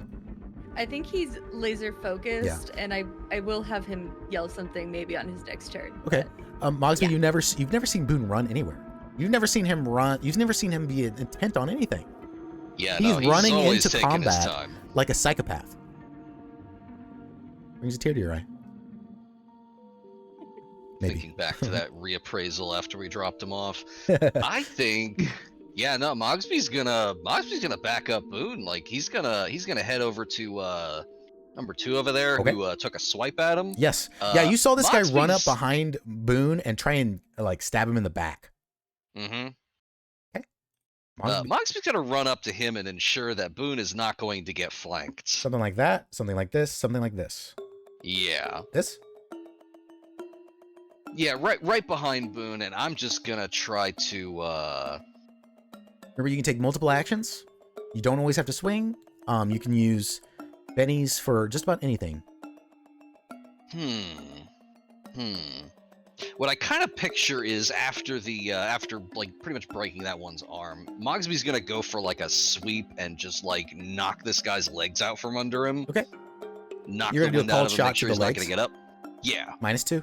Roll it. -2. All right. So let's see here. Fighting is still Still a D8 and a D8. D6. Didn't change.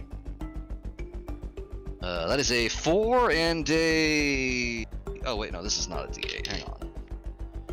That's a D8. That's a 4 and a 5. Okay. Your 5. Let me check their stats real quick. Your 5 is a hit. Oh no, -2 is down to 3. So would you like to reroll that? Yeah, I want to reroll that. Okay, reroll both. 1 Benny to reroll both. Yes. I will put my Benny back in here and let's reroll those. Come on, big money, all whammies. You're looking for 7. 7 and Nice. a 1. All right, you got the 7. Yep. You hit him. Roll them dams. All right, damage is still 1d8 plus 1d6. That is a 3 and an 8. So that's 9, 10, 11, 12, 13, 14. That was a 3, so that's 14 damage total. Who can ever witness this? Witnesses Mogsby take apart yet another poor soul. But this time, instead of a wing, he's going for a thigh. You break this guy's leg, inward. Oh my god. The kneecap is going the opposite direction now. As you take him off his feet and he shrieks in pain. And he is like instant shock. Like the pain goes, ah, and then he's taken away by that merciful overloading of hormones and brain electricity that makes you go to sleep after you get hurt really bad. God damn. 2 turns and we've already broken 2 limbs. What is this, the raid? This is Savage Worlds. It's called it's not called Gentle World, baby. That's true. It is not called Gentle World. That was Auguste. I'm sorry, that was Mogsby. Done. Up next is... Did I actually make Mogsby go first? You had an ace, Boone. I'm sorry. You go first. Oh, no, that's okay. I was gonna have possibly attempt to have Boone intimidate these 2 to split them apart so he can just run past them. Okay, so you're going to do a multi-action. It's just 2 separate intimidations, which is -2 to both of these scores. Okay. Are you trying to hinder or distract them? That's what combat's all about. You can use your intimidation to hinder them, making them take -2, or there's no like mechanical way for you to intimidate them into not playing the game. You know what I mean? But you can make it much less likely for them to swing very well. So you either remember the rule is when you hinder somebody with an out of combat action, meaning you taunt them, you try and slip them up with a spell like grease or whatever, you're either saying, I want to have all my buddies do +2 to them on everything, or have them do -2 when they act. Pick. I will say the -2. So you want to do 2 separate hinder actions to give them both a negative buff, essentially. Okay. Yeah, -2 on 2 separate intimidates. Let's do number 3s first. Go ahead. Okay. And I do have the +2 to intimidation, so would that just be base? That would what be I have for that? yeah. That's Okay. it'll be base for both of them. Perfect. Okay. Where's my 8? There it is. Okay. And your D6. And my D6. That is. Oh, sorry. One of them rolled badly. That is not great. That is a 2 and a 1. Okay. Would you like to Benny that? Yeah, I think I'll Benny it on that one. Go for it. Let's try it again. That is a 5 and a 2. Okay. He is rolling against your 5, and he rolls a 2. So you affect number 3. Number 3 is now -2. Okay. -2 to everything, because he sees you coming, and he's like, "Holy shit!" All right. And then Now the intimidate other for the guy. other one as well. All right. That is a 7 and a 1. Nice. He rolled a 1, so he is also intimidated. Ooh. What do you do to intimidate these people? I think Boone's just running towards them, and he is staring them down, and he is gonna just growl out, "Get the fuck out of my way!" Kills. They can't on their turn. They can't if they. So they will. They are still combatants, but they're not as good. They can't move for you, and you didn't take an action to barrel through. So do you want to go around them? It's a free action to move. You're not allowed to run. 1, 2, 3, Right, but 4, moving, 5, right. 6. So you want to move outside of their zone of influence so that they don't stab you. Yeah. 2, 3, 4, 5, 6 right here. Mm-hmm. Okay. Boone's hauling ass. Very good. They see Boone the Bruiser, and they're like, holy fuck, does he not have a sword? Like, he's just coming at us. Why isn't he stopping? Finn's up. Just full on doing the Terminator 2 run. Finn, your full turn being reloading, perhaps? Yes. Okay. Can't see anything anymore. No, wait, yes you can, because now the wind is passing like this. Ah, okay. And now it's Yeah. smaller, it's like dissipating. Looks like I hit my mark. Yeah, you Cool. see the roll spirit. Did you just killed a man? Yeah. Okay. Oh boy. Let's see. That's, You pulled a trigger and made someone to go away. Finn's compartmentalizing today. That'll come out in therapy, baby. That's a 4 on my d6. You're fine. Cool. You are fine. And your drilling takes over. I described it at the beginning of the game in chapter 1. You start going through all the steps. You know, you clear the pan, you bring it down, you start going. And yeah, you see, and now you see that August standing next to you in a defensive posture. You see Mogsby has yet another person. He's deleted 2 people, and then Boone is just hauling ass. All right. Good to Yeah. go. All right. Finn quickly takes in the situation. He just keeps running through the drills. Okay. Reload, redrill. Yeah. We now have baddies. Baddies go.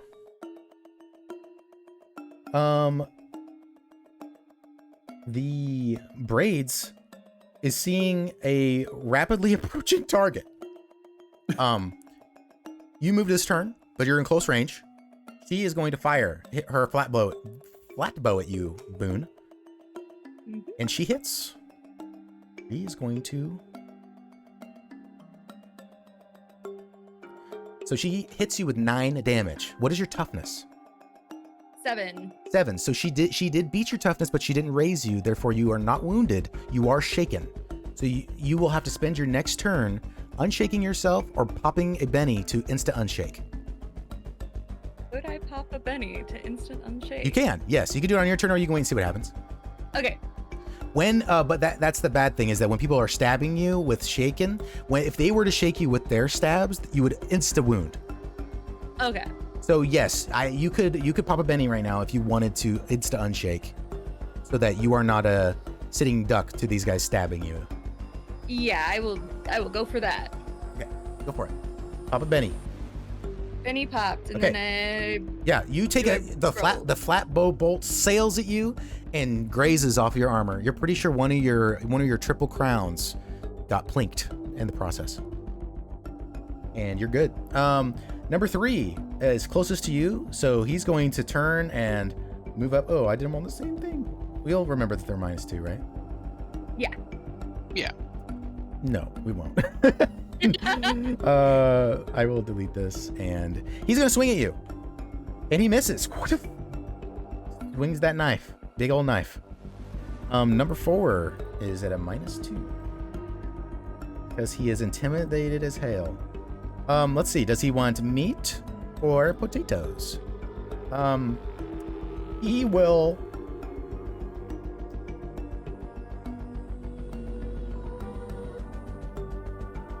He's gonna gang up on you because he just saw this guy break his friend's leg. Or his friends. I don't know if they're friends. Maybe they're not friends. He's getting in your way because it's obvious what you're doing. You're hauling ass. Swinging on Boone. That's a 4. What's your parry? 6. All right, you're good. These guys can't hit nothing. And then 1 saw you. 1 is motivated enough to Pick a fight. 1, 2, 3, 4.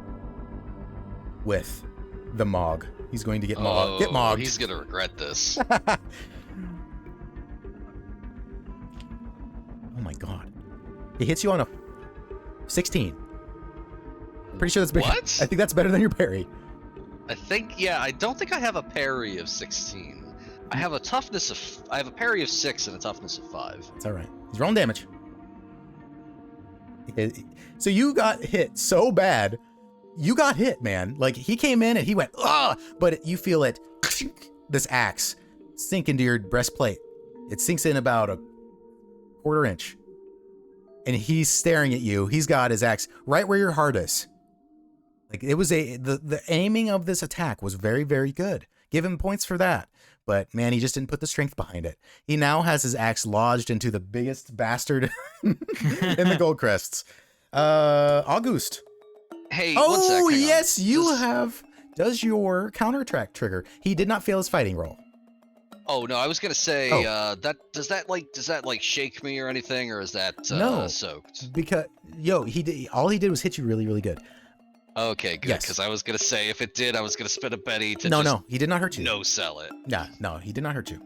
Excellent. That's all the baddies, I believe. Baddies are done. Now it is August. I'm not very good at this part. You're good at the talking. Yeah, I'm the talker. There's always that other person yelling for help. I'm the slowest person on the team. You make a good point. The sounds of help me are getting quieter. I'm about to enlist this dock worker to help me. You can. He's in the smoke right now. He's running through it. You know. Yeah, I'm gonna move towards where. But hey, when I wrote on the frickin' look, I wrote it on the front thing. yeah. I would love to save the drowning individual, but I don't want to be seen as a coward in front of my. And Galloway's at the end, and if I disappear, they'll know. Yeah, how far do I move? Hold on. You have a pace of 4, which could be 8 if you run. You're allowed to run still.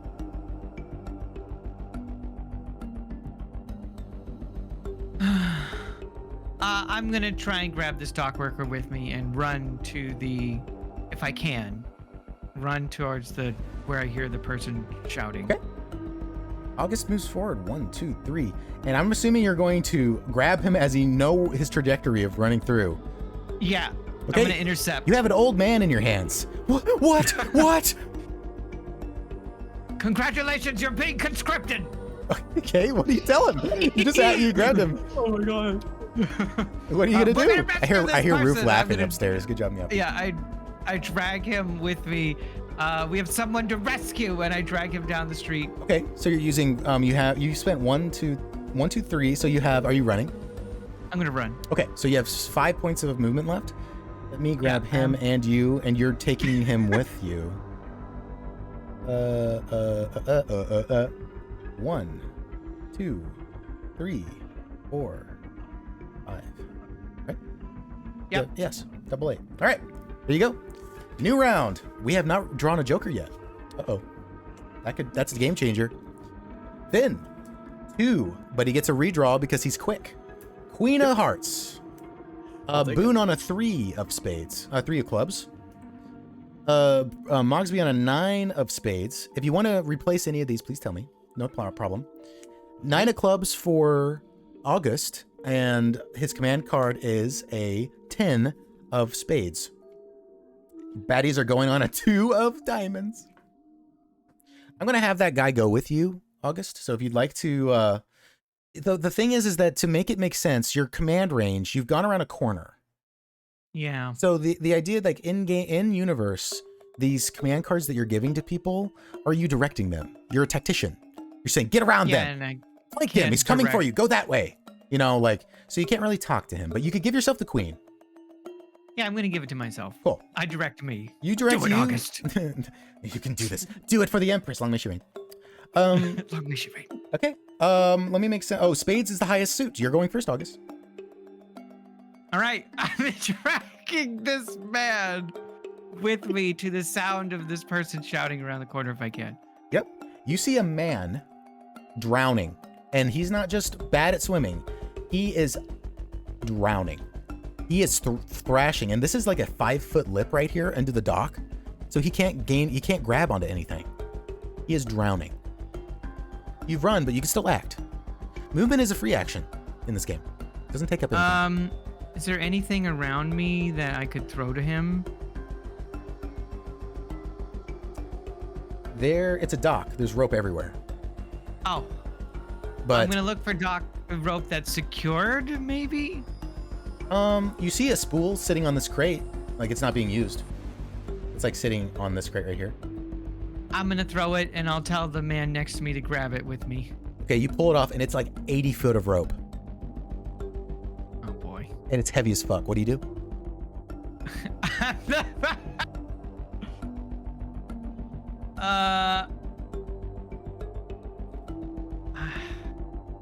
I'm just gonna grab it for now, and I'll wait until next turn when I can get closer and drop it on him. Could I offer a suggestion?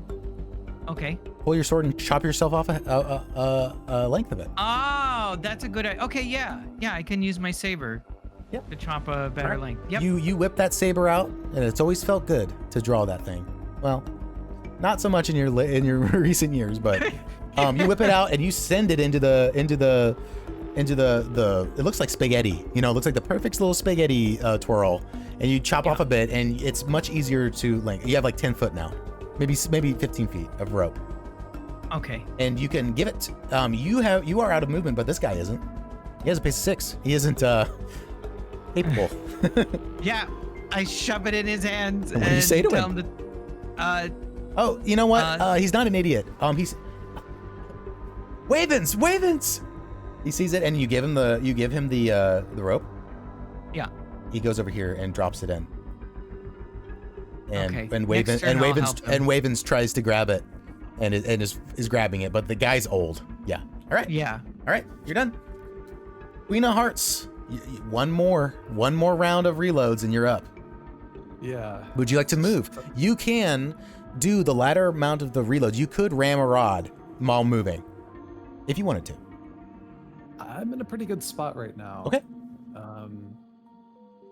Yeah, I think I'm gonna stick here because I mean I've got Okay.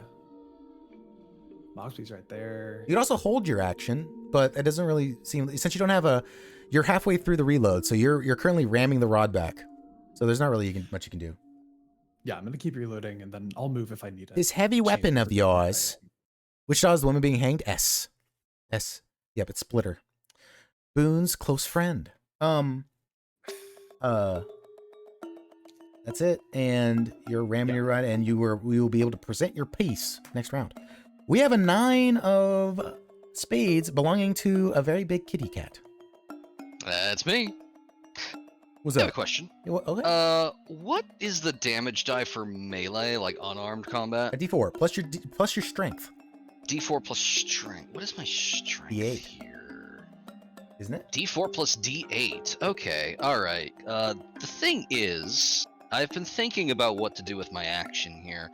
I've already taken out 2 of these guys with my billy club here. Yeah. So, like, I'm just picturing, like, quick, just crack with the arm, throwing that other one, barreling over, kneecapping that other guy, turning around, catching the axe in the chest.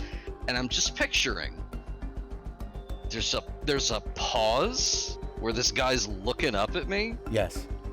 and he's just astonished. There's a moment of silence, and Mogsby just rears back and full-on headbutts him. Beautiful. Roll it. Oh, you have to declare all your actions per round. So you're going to try and headbutt this guy and then move to Boone. Are you going to then Yes. swing again? Is that your goal? I think just tossing myself into the fray will get one of their attentions off so of him, and I you're think he'll still be able to taking handle the one other action. One action, yeah. Okay, cool. Alrighty, go for it. Roll me your fighting. All die. right. Plus your D6. Fighting is still Is it parry of D8 4? has not changed. He is normal. Underscore. Normal.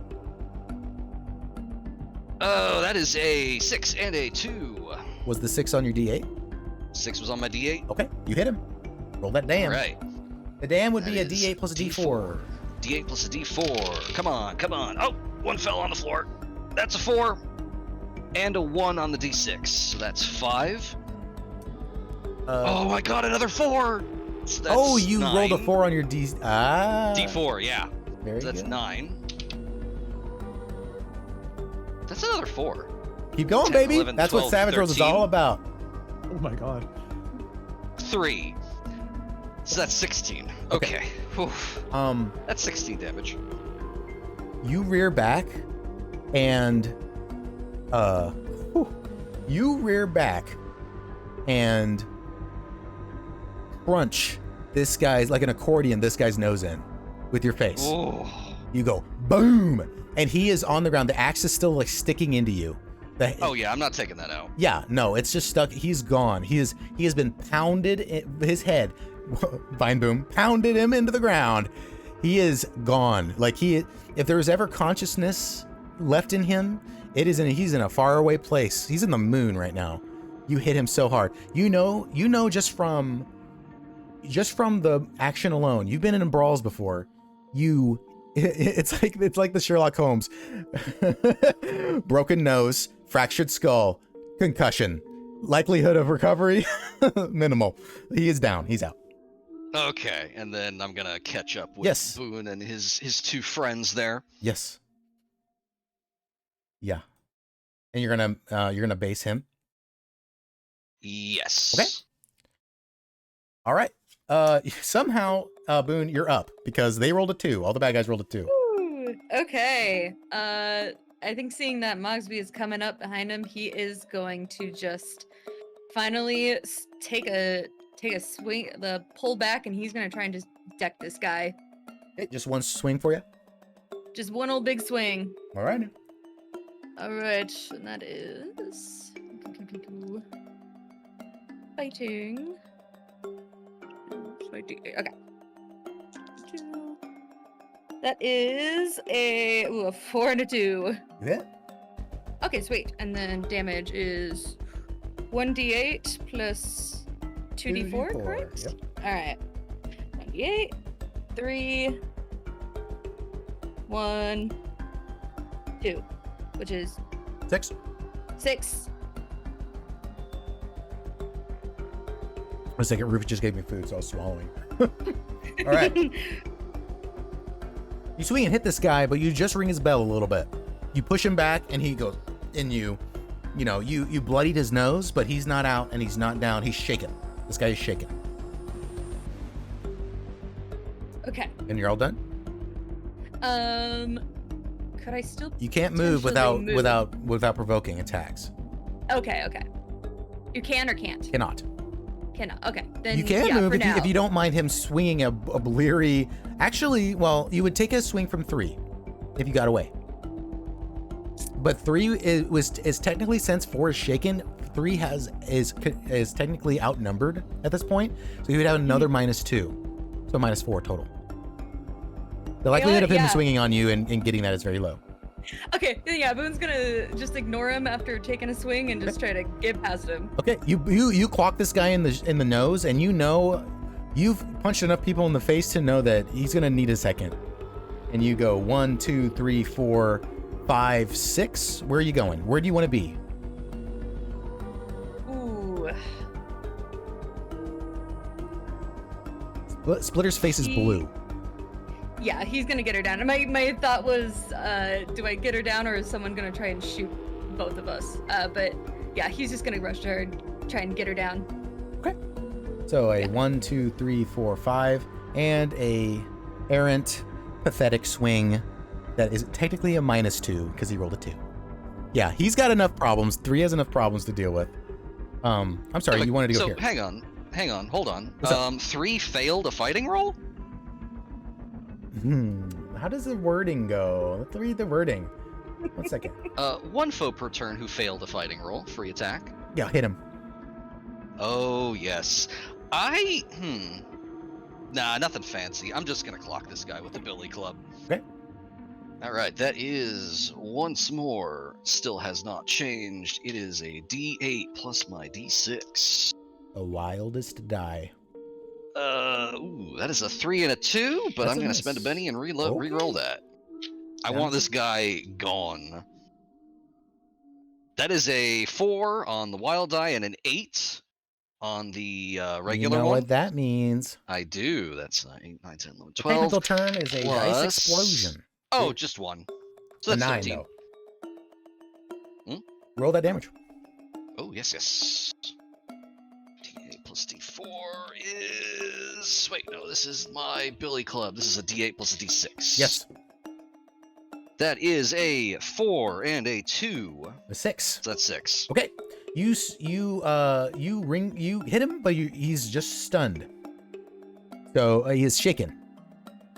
So I'll take it. you get a solid Boone. hit on him. He turns to stab at Boone like as he runs away, and you like hit him on the back of the neck so hard that he has to pull like, I don't know if you've ever like got a kink in your neck, but you just roll, you like grab it, like what the fuck? Like he is currently not battle ready.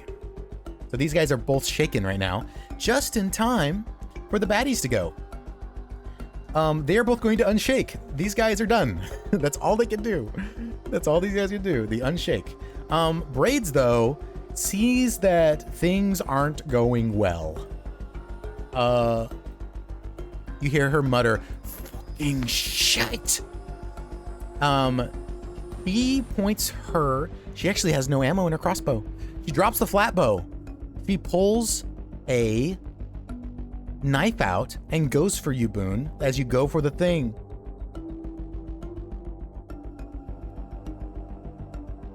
He's running to you and trying to stab you in the back. She's gonna hang you, big ugly brute. She swings. And you're not facing her. What's your parry? 6. He hits. Ooh. She does, what's your toughness? It was 7, right? 7, yeah. Okay, she got an 8. So you're stunned. Would you like to unstun? I would need a Benny to do that, wouldn't I? Oh, are you out? I am out. Oh, man. Okay, yeah, you're stunned. Shaken. So all the actions you can take are movement and, like, insubstantial actions, like yelling at somebody or, you know. But you feel a knife take the wind out of you as it jabs into, like, under your right armpit. It doesn't sink into your flesh, but it's stabbing very uncomfortably in that sweet, sweet spot under your arm. Ooh. Ouch. Next round. We're drawing cards. This deck is fucking thin. I can't believe we haven't hit a Joker yet. Finn, Ace of Spades. Ooh. Boone, 7 of Spades. And then Mogsby rolls the Joker. So the Joker is... baby. everybody gets a Benny instantly. All right. Oh, sweet. Yay. Okay. August on a 4. Command card of a 9. Baddie's going on an 8 of diamonds. And Joker, so Mogsby, you can go anytime you want. You can interrupt any action in the game and move. You can do whatever you want at a +2 on everything. You can move to any square on the map within reason. Could you I tell? want to just get this out of the way first round. Can I pick up 3 and throw him into 4? Yes, it's a strength roll. Oh, hell yeah. I'm Okay. doing that. I'm taking both of these fuckers out. Let's do some math. You are picking up a man who is Yes. of average height, Mhm. and he is at a -2 for everything because he's intimidated, and he is shaken, meaning he cannot Yes. take actions. I'm going to give you a +4 to this. This is a raw strength roll, and this is a post strength roll with him. He rolled a 1. I don't care. He's in your hands. Excellent. Okay. All right. Mogsby problem is we're just about to run grabbing this into- guy the- yeah. The problem we're about to run into is that you don't have any throwing skill. You are on a +2 he's- though. Yeah, he's in the adjacent square. I'm confident. Okay, you're just gonna have to roll at a D4 -2 and a -2 to your wild die to throw something. You're technically throwing something. Okay. But that's do I include the +4 with this? Yeah. So at the end of the day, you are at a -2 for an unskilled check, but you're at a +2 for a Joker. Your Joker is giving you +2, and then you have a +2 for him being shaken, and your target is shaken. So Okay, yes, so it's you're just at a 12. net +2 for this roll.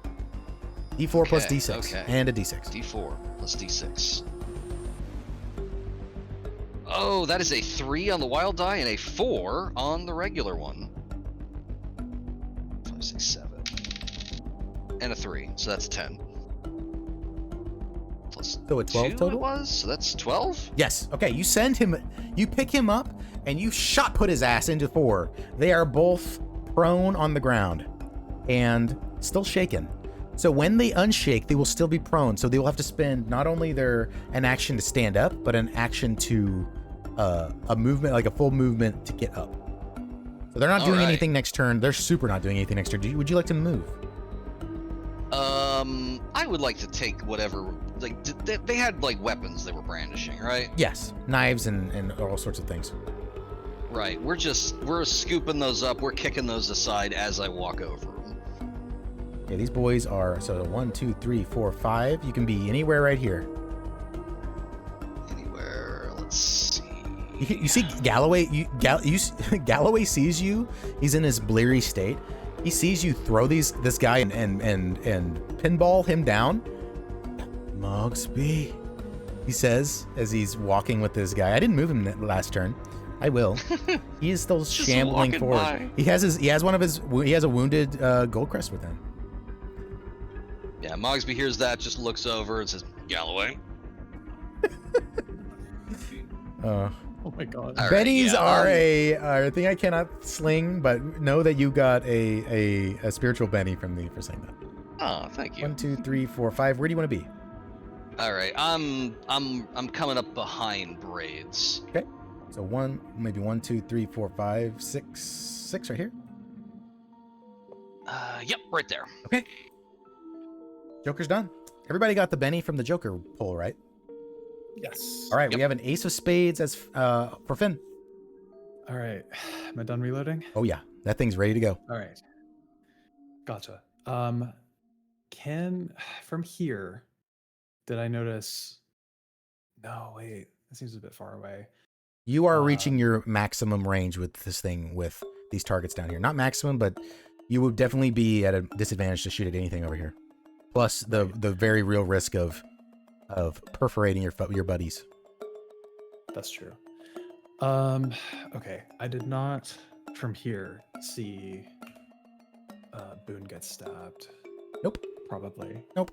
So now that I'm done reloading, I'm gonna push forward. I guess that box, like up and to the left of where my current position. Right here. Do you think I can get there with 6 movement? 1, 2. You could run. 1, 2, 3, 4, 5, 6, 7, 8. We'll put you here.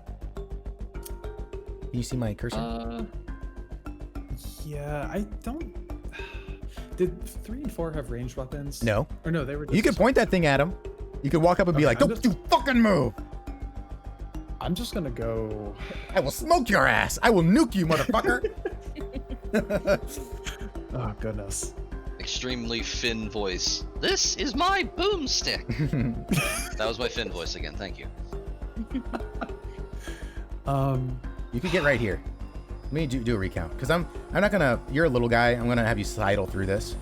1, 2, 3, 4, 5, 6, 7, 8, 9, 10, 11, 12. You get right here. That's brandishing distance. I don't want to get like within attacking range of them though. You see these guys? They don't look like they're even gonna fight. Their weapons have been kicked away. They're both on their asses. Okay. Yeah, I'll Let me get like 7 spaces away from them. 1, 2, 3, 4, 5, 6, 7. Right here. Yeah. Sorry, Mogsby. 1, 2, 3, 4, 5, 6, 7. There we go. Yeah, I'll aim it at them and say, stand down, don't move. And I'll just aim it at them.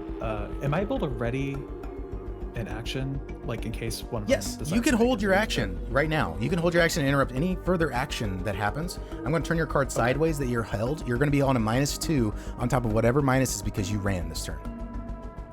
Okay, Okay, that's just don't forget. Don't let me forget. Okay, you're holding it an Ace of Spades. Okay, next, Auguste on a 9. I'm assuming you're giving yourself your 9 because you can't give it to anybody else. Did we lose Meowpie? Meowpie, you there? Oop. Meowpie might have. I forgot I was muted. Oh, that's okay. Oh. I weep at all the funny jokes you told, but I did not hear. I'm gonna move to assist this old man. 1, 2, 3, so that 4. we can pull up the. Hey, you want to take the assist action? Give him a +2. He's got to be stronger. He's an old man. I mean, we're both probably on a D4, so yeah, I'll just help him. Okay. You pull this man out of the water. He is just on this side of being a sopping wet, manic. He knows that him and the Reaper are about to meet. He is gasping and holding on to the docks like it's made out of gold. Thank you. Seeing that he's safe, I won't say anything. I'm gonna spend the rest of my turn if I can to take a step. Do you have any remaining movement? That was what? You took 1 step over there. Yeah, I'll take the other 3 steps to move past them and try to join my squad north. That? Yep. All right, you're done. 7. Oh no, Batty's on an 8. Shaken guy, number 1. Unshakes. He gets his senses, but he's still prone, so he's going to spend an entire movement action to stand up. They are no longer intimidated. They probably should have stopped being intimidated a couple rounds ago, but they stand up. They look at Finn. Finn looks at them. They're pointing the funny stick that deleted one of their compadres, and they are standing there. They're looking at you, Finn. Do you have your hand on the trigger? Yes. Is your match cord lit? I'd assume so. Okay. After a full reload. Yeah. Sure. Is your pan out? In full? Yeah. I mean, if... Okay, so they're not doing anything. Finn might notice that They're staring at you. I'm fire to come. Yes. They're staring at you. They're like looking between you, and they're looking at Braids about to get freaking BTFO'd. Braids doesn't even know Mogsby's there. She's going to be making another attack roll against Boone. She misses. 5. You're just a slippery little bastard. Yeah. I'm pretty sure your parry's 6, ain't it? It sure is. Yeah, that's what I told you. I told you when we were making characters. Having a high parry is obnoxious for your opponents. Okay, now it's a Boone. Hey, BB? Yeah. Hey, BB, it's a new turn, right? Roll it. All right. Counterattack. Here we go. Mogsby has That a edge that is- says free attack against 1 foe per turn who failed a fighting roll. Yep. That's a 3 on my wild die and a 7 on my regular one. Okay, that's a hit. Roll damage. Right. Damage is. Let's see. I'm swinging the. I'm swinging. This the is a Billy Club. person. We're going- Yeah, you know that this is the one that fired a crossbow at Boone. Yeah, we're going for another arm break here. Okay. That is a 3 and a 2. I'm gonna spend a Benny and redo that. Okay. Down to Come on. 2. That is a 3 on the normal and 6 on the. Oh wait, no. Yeah, 3 and a 6. Are you on 2 bennies left or 1? I have 2 left. Oh. It's not updating on my end. Oh, I just forgot to. Oh no, you're good. I thought you already did it. Okay, yeah, you roll a 6. You shake her, so you give her a nice, juicy slap between the shoulder blades with your billy club. Unless you want to re-roll that, you can re-roll that damage if you want to. Do I re-roll again? Yeah, fuck it. Let's go gambling. I'm spending another one. Gambling. I can't stop winning, Mogsby says as he breaks another limb. 5 and a 1. That is actually lower again. That's a 6. I mean, you could roll it. You could spend another penny if you want. You really want to knock her the fuck out? I kind of do, but There's a woman choking to death above you. I'm fine setting it up for Boone to take her out. So she is has shaken. Boone cut the cord for Splitter yet? No, but he's about to move. He's about to go. All right, yeah, shaking her is perfectly fine. I'm gonna save that last Benny. I might need it. Okay, Boone, go. Yep, Boone is going to get Splitter down. How? So she's up on like a rope. Yes. So what they did was they threw a rope over the the ornaments on the lanterns have these little hooks. So they threw it over there pulled her up and tied it off at the corner of the building. So you could undo the loop, or you could cut it with something. You could gnaw it off with your teeth, for all I care. I was gonna say I think he might attempt to undo it and just slowly let her down. Okay. The only reason you're not getting an attack for doing a non-combat action and base to base with somebody else is because she's shaken. She just got her spine readjusted by Mogsby. So, yeah, you unloop it. And how do you like let her down easy, or do you just let her go? Let her down easy. Okay, so you hold her down, and then her legs hit the ground, and you hear her gasp for air. She sounds like a chain smoker breathing. Ooh. She's wheezing like that. And the second that he hears breath in her lungs, he's just gonna turn his attention back to the You're gonna turn around. girl behind him. Yeah, Okay. and he is just staring her down. We technically have an action from Finn if he wants to take it. Would you like to shoot these guys? I don't know. You're crazy. They're standing at attention. Like they are staring at you. Like you're pointing this hell gun at them. These guys are probably from the West End. They probably know all about the Red Hour and these guys and their guns. They know what that thing could do, even if they did see. I don't know if these guys actually saw. They were with braids, so they didn't actually see, but they saw the aftermath of biggest over there. I'm just gonna hold. If they try anything, he's gonna. Even a twitch of one of their nutsacks. I get it. Yeah. All right, reshuffling the deck. You're not moved. Reshuffling the deck because we had a Joker. All right, Finn's on a Ace of Hearts. Boone's on a Queen of Diamonds. We got a 6 of Diamonds for Mogsby. We have a 4 for August, but a command of a king of what is that? Clover. What is that? Club. Club. A king of clubs, and then braids and the boys are going on a 3 of. This couldn't have gone better for you guys. 3 of diamonds. First up is the Ace of Hearts. You can walk up and give them commands. I'm gonna. You could throw your cuffs at them and have them cuff each other. I'm gonna make sure that they really should just stand there. If I try anything, I feel like they're gonna take advantage of the. You want to fact hold that your I'm action being again? with them. Yeah, but I'm gonna kind of walk like in the radius like around them, like I guess whatever the equivalent of 6 spaces would be, just so I have a better view of 4. Okay, so maybe like right here. Still holding if they do anything. Yeah. That trigger's being pulled. Okay. All right, you're on a hold. You're on a hold at you're at a hold at -2 because you moved. Moving as a person, a marksman gives you -2. Next is a king of clubs, or Auguste. Okay, I'm gonna use my action to run, so I'll do double movement down the side there. And I'm gonna say you can peek around. These crates are not that big. You see the action going on. You see that you can see what's going on. You've been here for all of it. You see that only one of the perps is still got any salt left in her. Okay, I can't do anything at range, so that's it for me. Okay.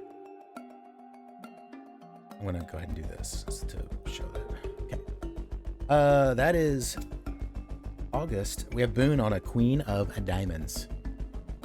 All right, Boone is gonna, because he's turned to this to Braid, and he is going to pull back and try and give her a big swing in the gut. Wait, please. Roll it.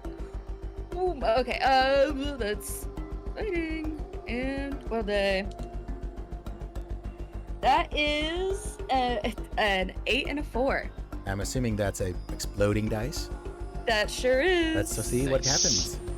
All right, I roll it again, correct? Yes. All right, a 6. Okay, so a 14.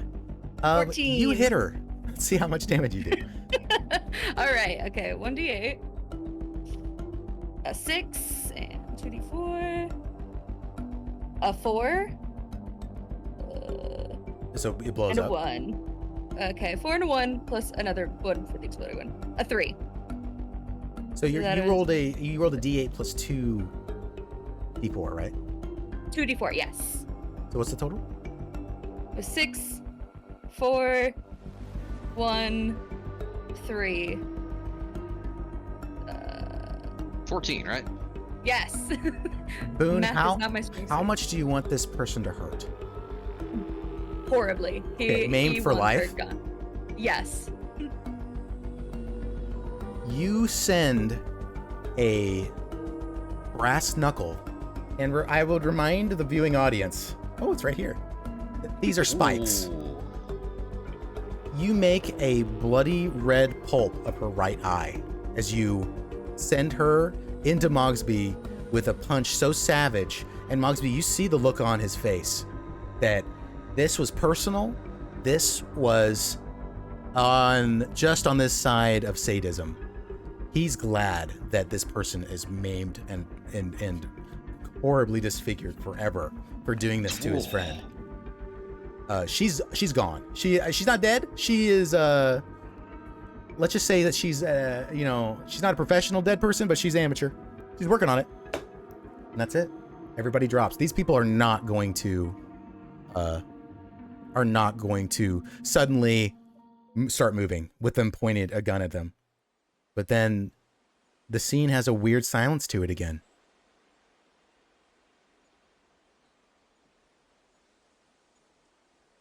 All that's left is most of you panting, the adrenaline probably still surging.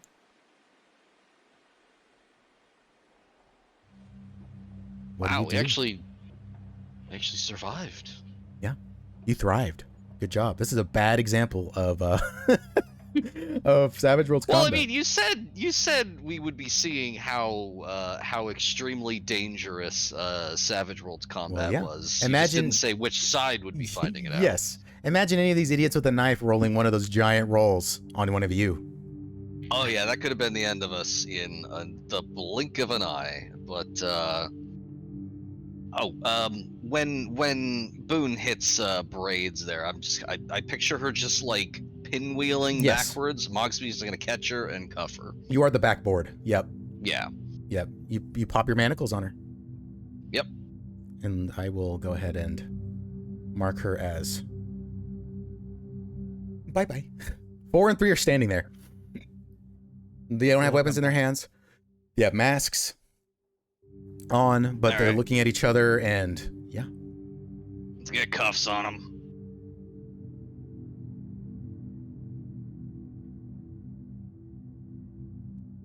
Okay. You guys go to Splitter is still wheezing.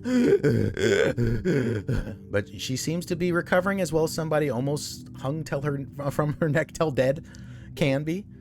Her hair is like a rat's nest on her head.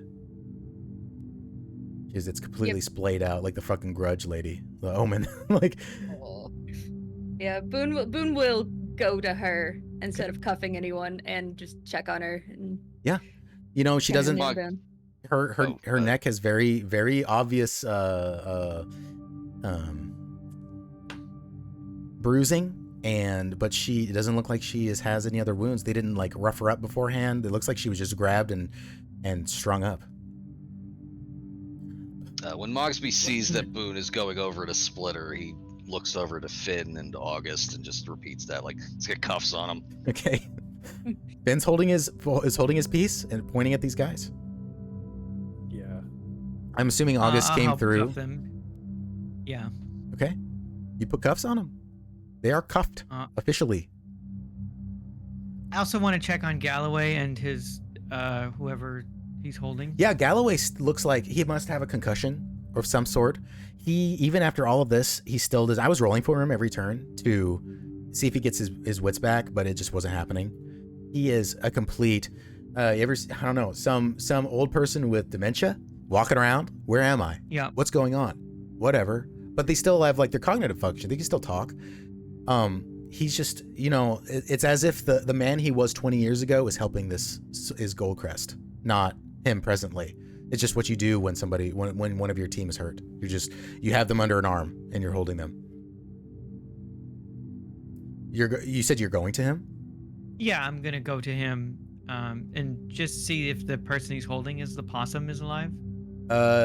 You're gonna like check his vitals? Yeah. faint and erratic. Simon? Okay. That's what Galloway says. Simon. To you, August. He thinks you're the chief inspector. Oh, I yelled to Finn to go to the driver to fetch a medic. Oh, for Finn to go to the gold wagon? Yeah. Okay. All right. 3 and 4 are cuffed now, right? Yes, they Yeah. are officially in custody. Yep, Mogsby will assist in getting everybody restrained here, so we're not gonna have any runners. Yep. Finn running? Yep. All right. Do you put your do you put the safety on? Absolutely. Okay. Yeah. So you lick your fingers and you put it over the match cord, and then you close the pan so that it doesn't ignite. All right, you run off.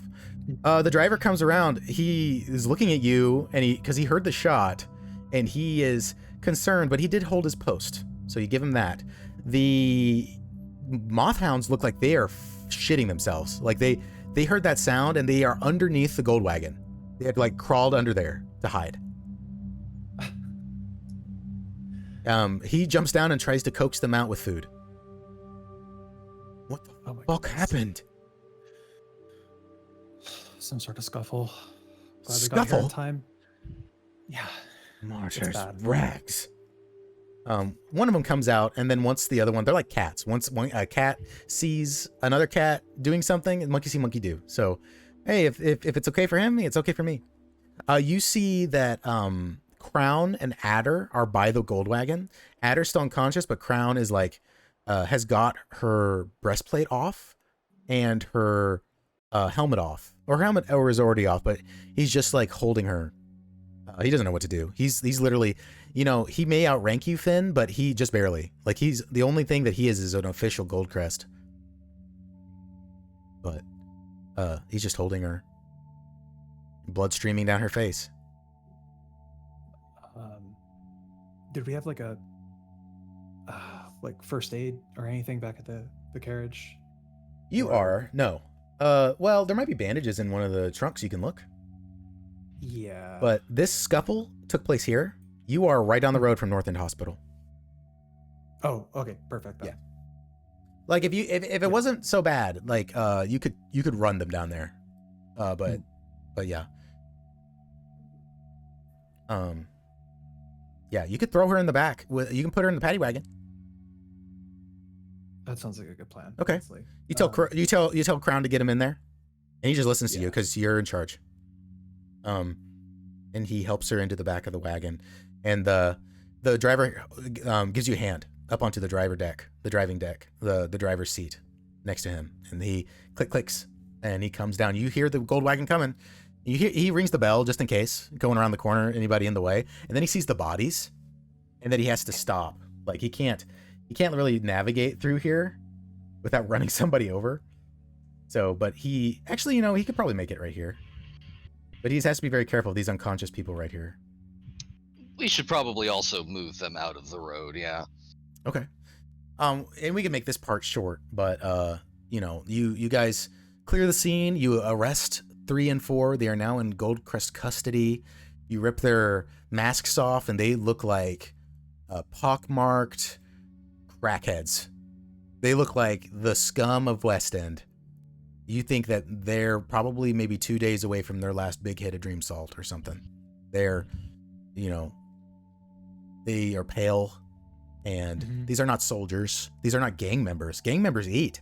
Gang members. I was just about to say, are any of them pointers? No, you don't see a single disintegrated finger. But I'm sure at some point Razmi's group will come up the lance and go to work here. But that's that.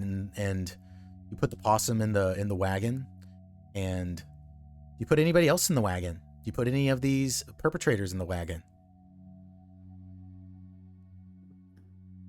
Oh, people in chat have been asking about the guy that was stomped on. We should probably go up and down and make sure if anybody is like, just do triage. Okay. Yeah, you go up and down. The person that biggest was stomping is alive.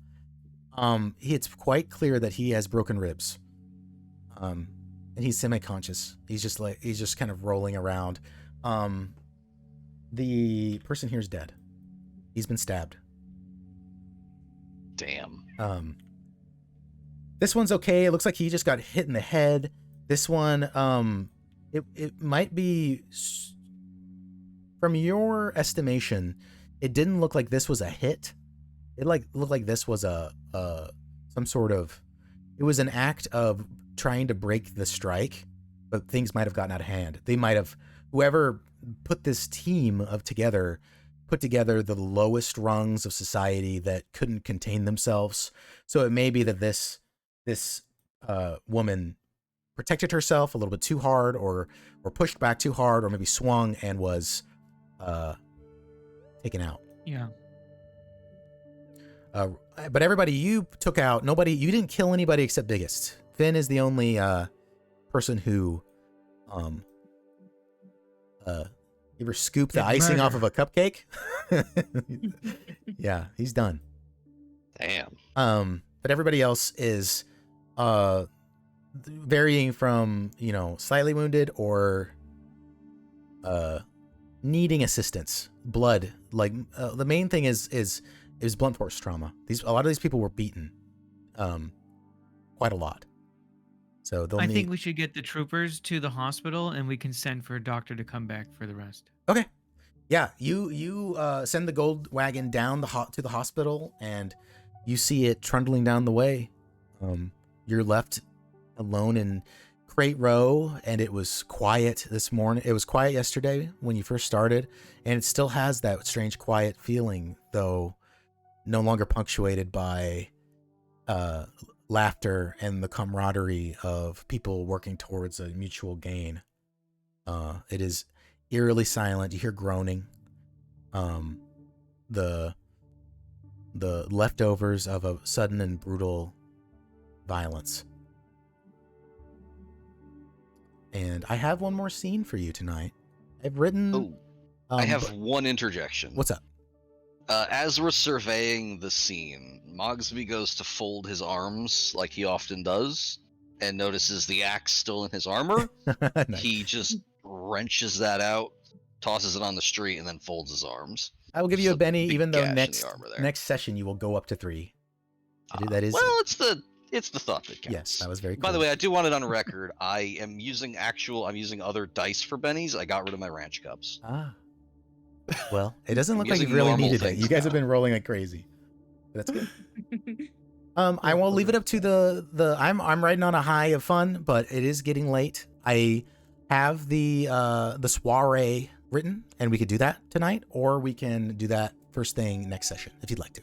I'm kind of getting on time to be trying to be. That's party. perfectly fine. Yep, we'll do the. Yeah, we should do that next session. Yes, that's perfectly fine.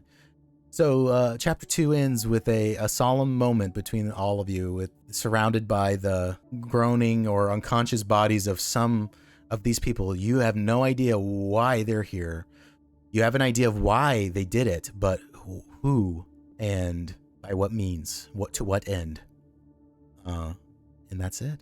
That's it for chapter 2. Very good. Thank you so much, baby. Of course. Oh. Excellent Chapter two. session. Thank That you. was so good. A bit more exciting than last time.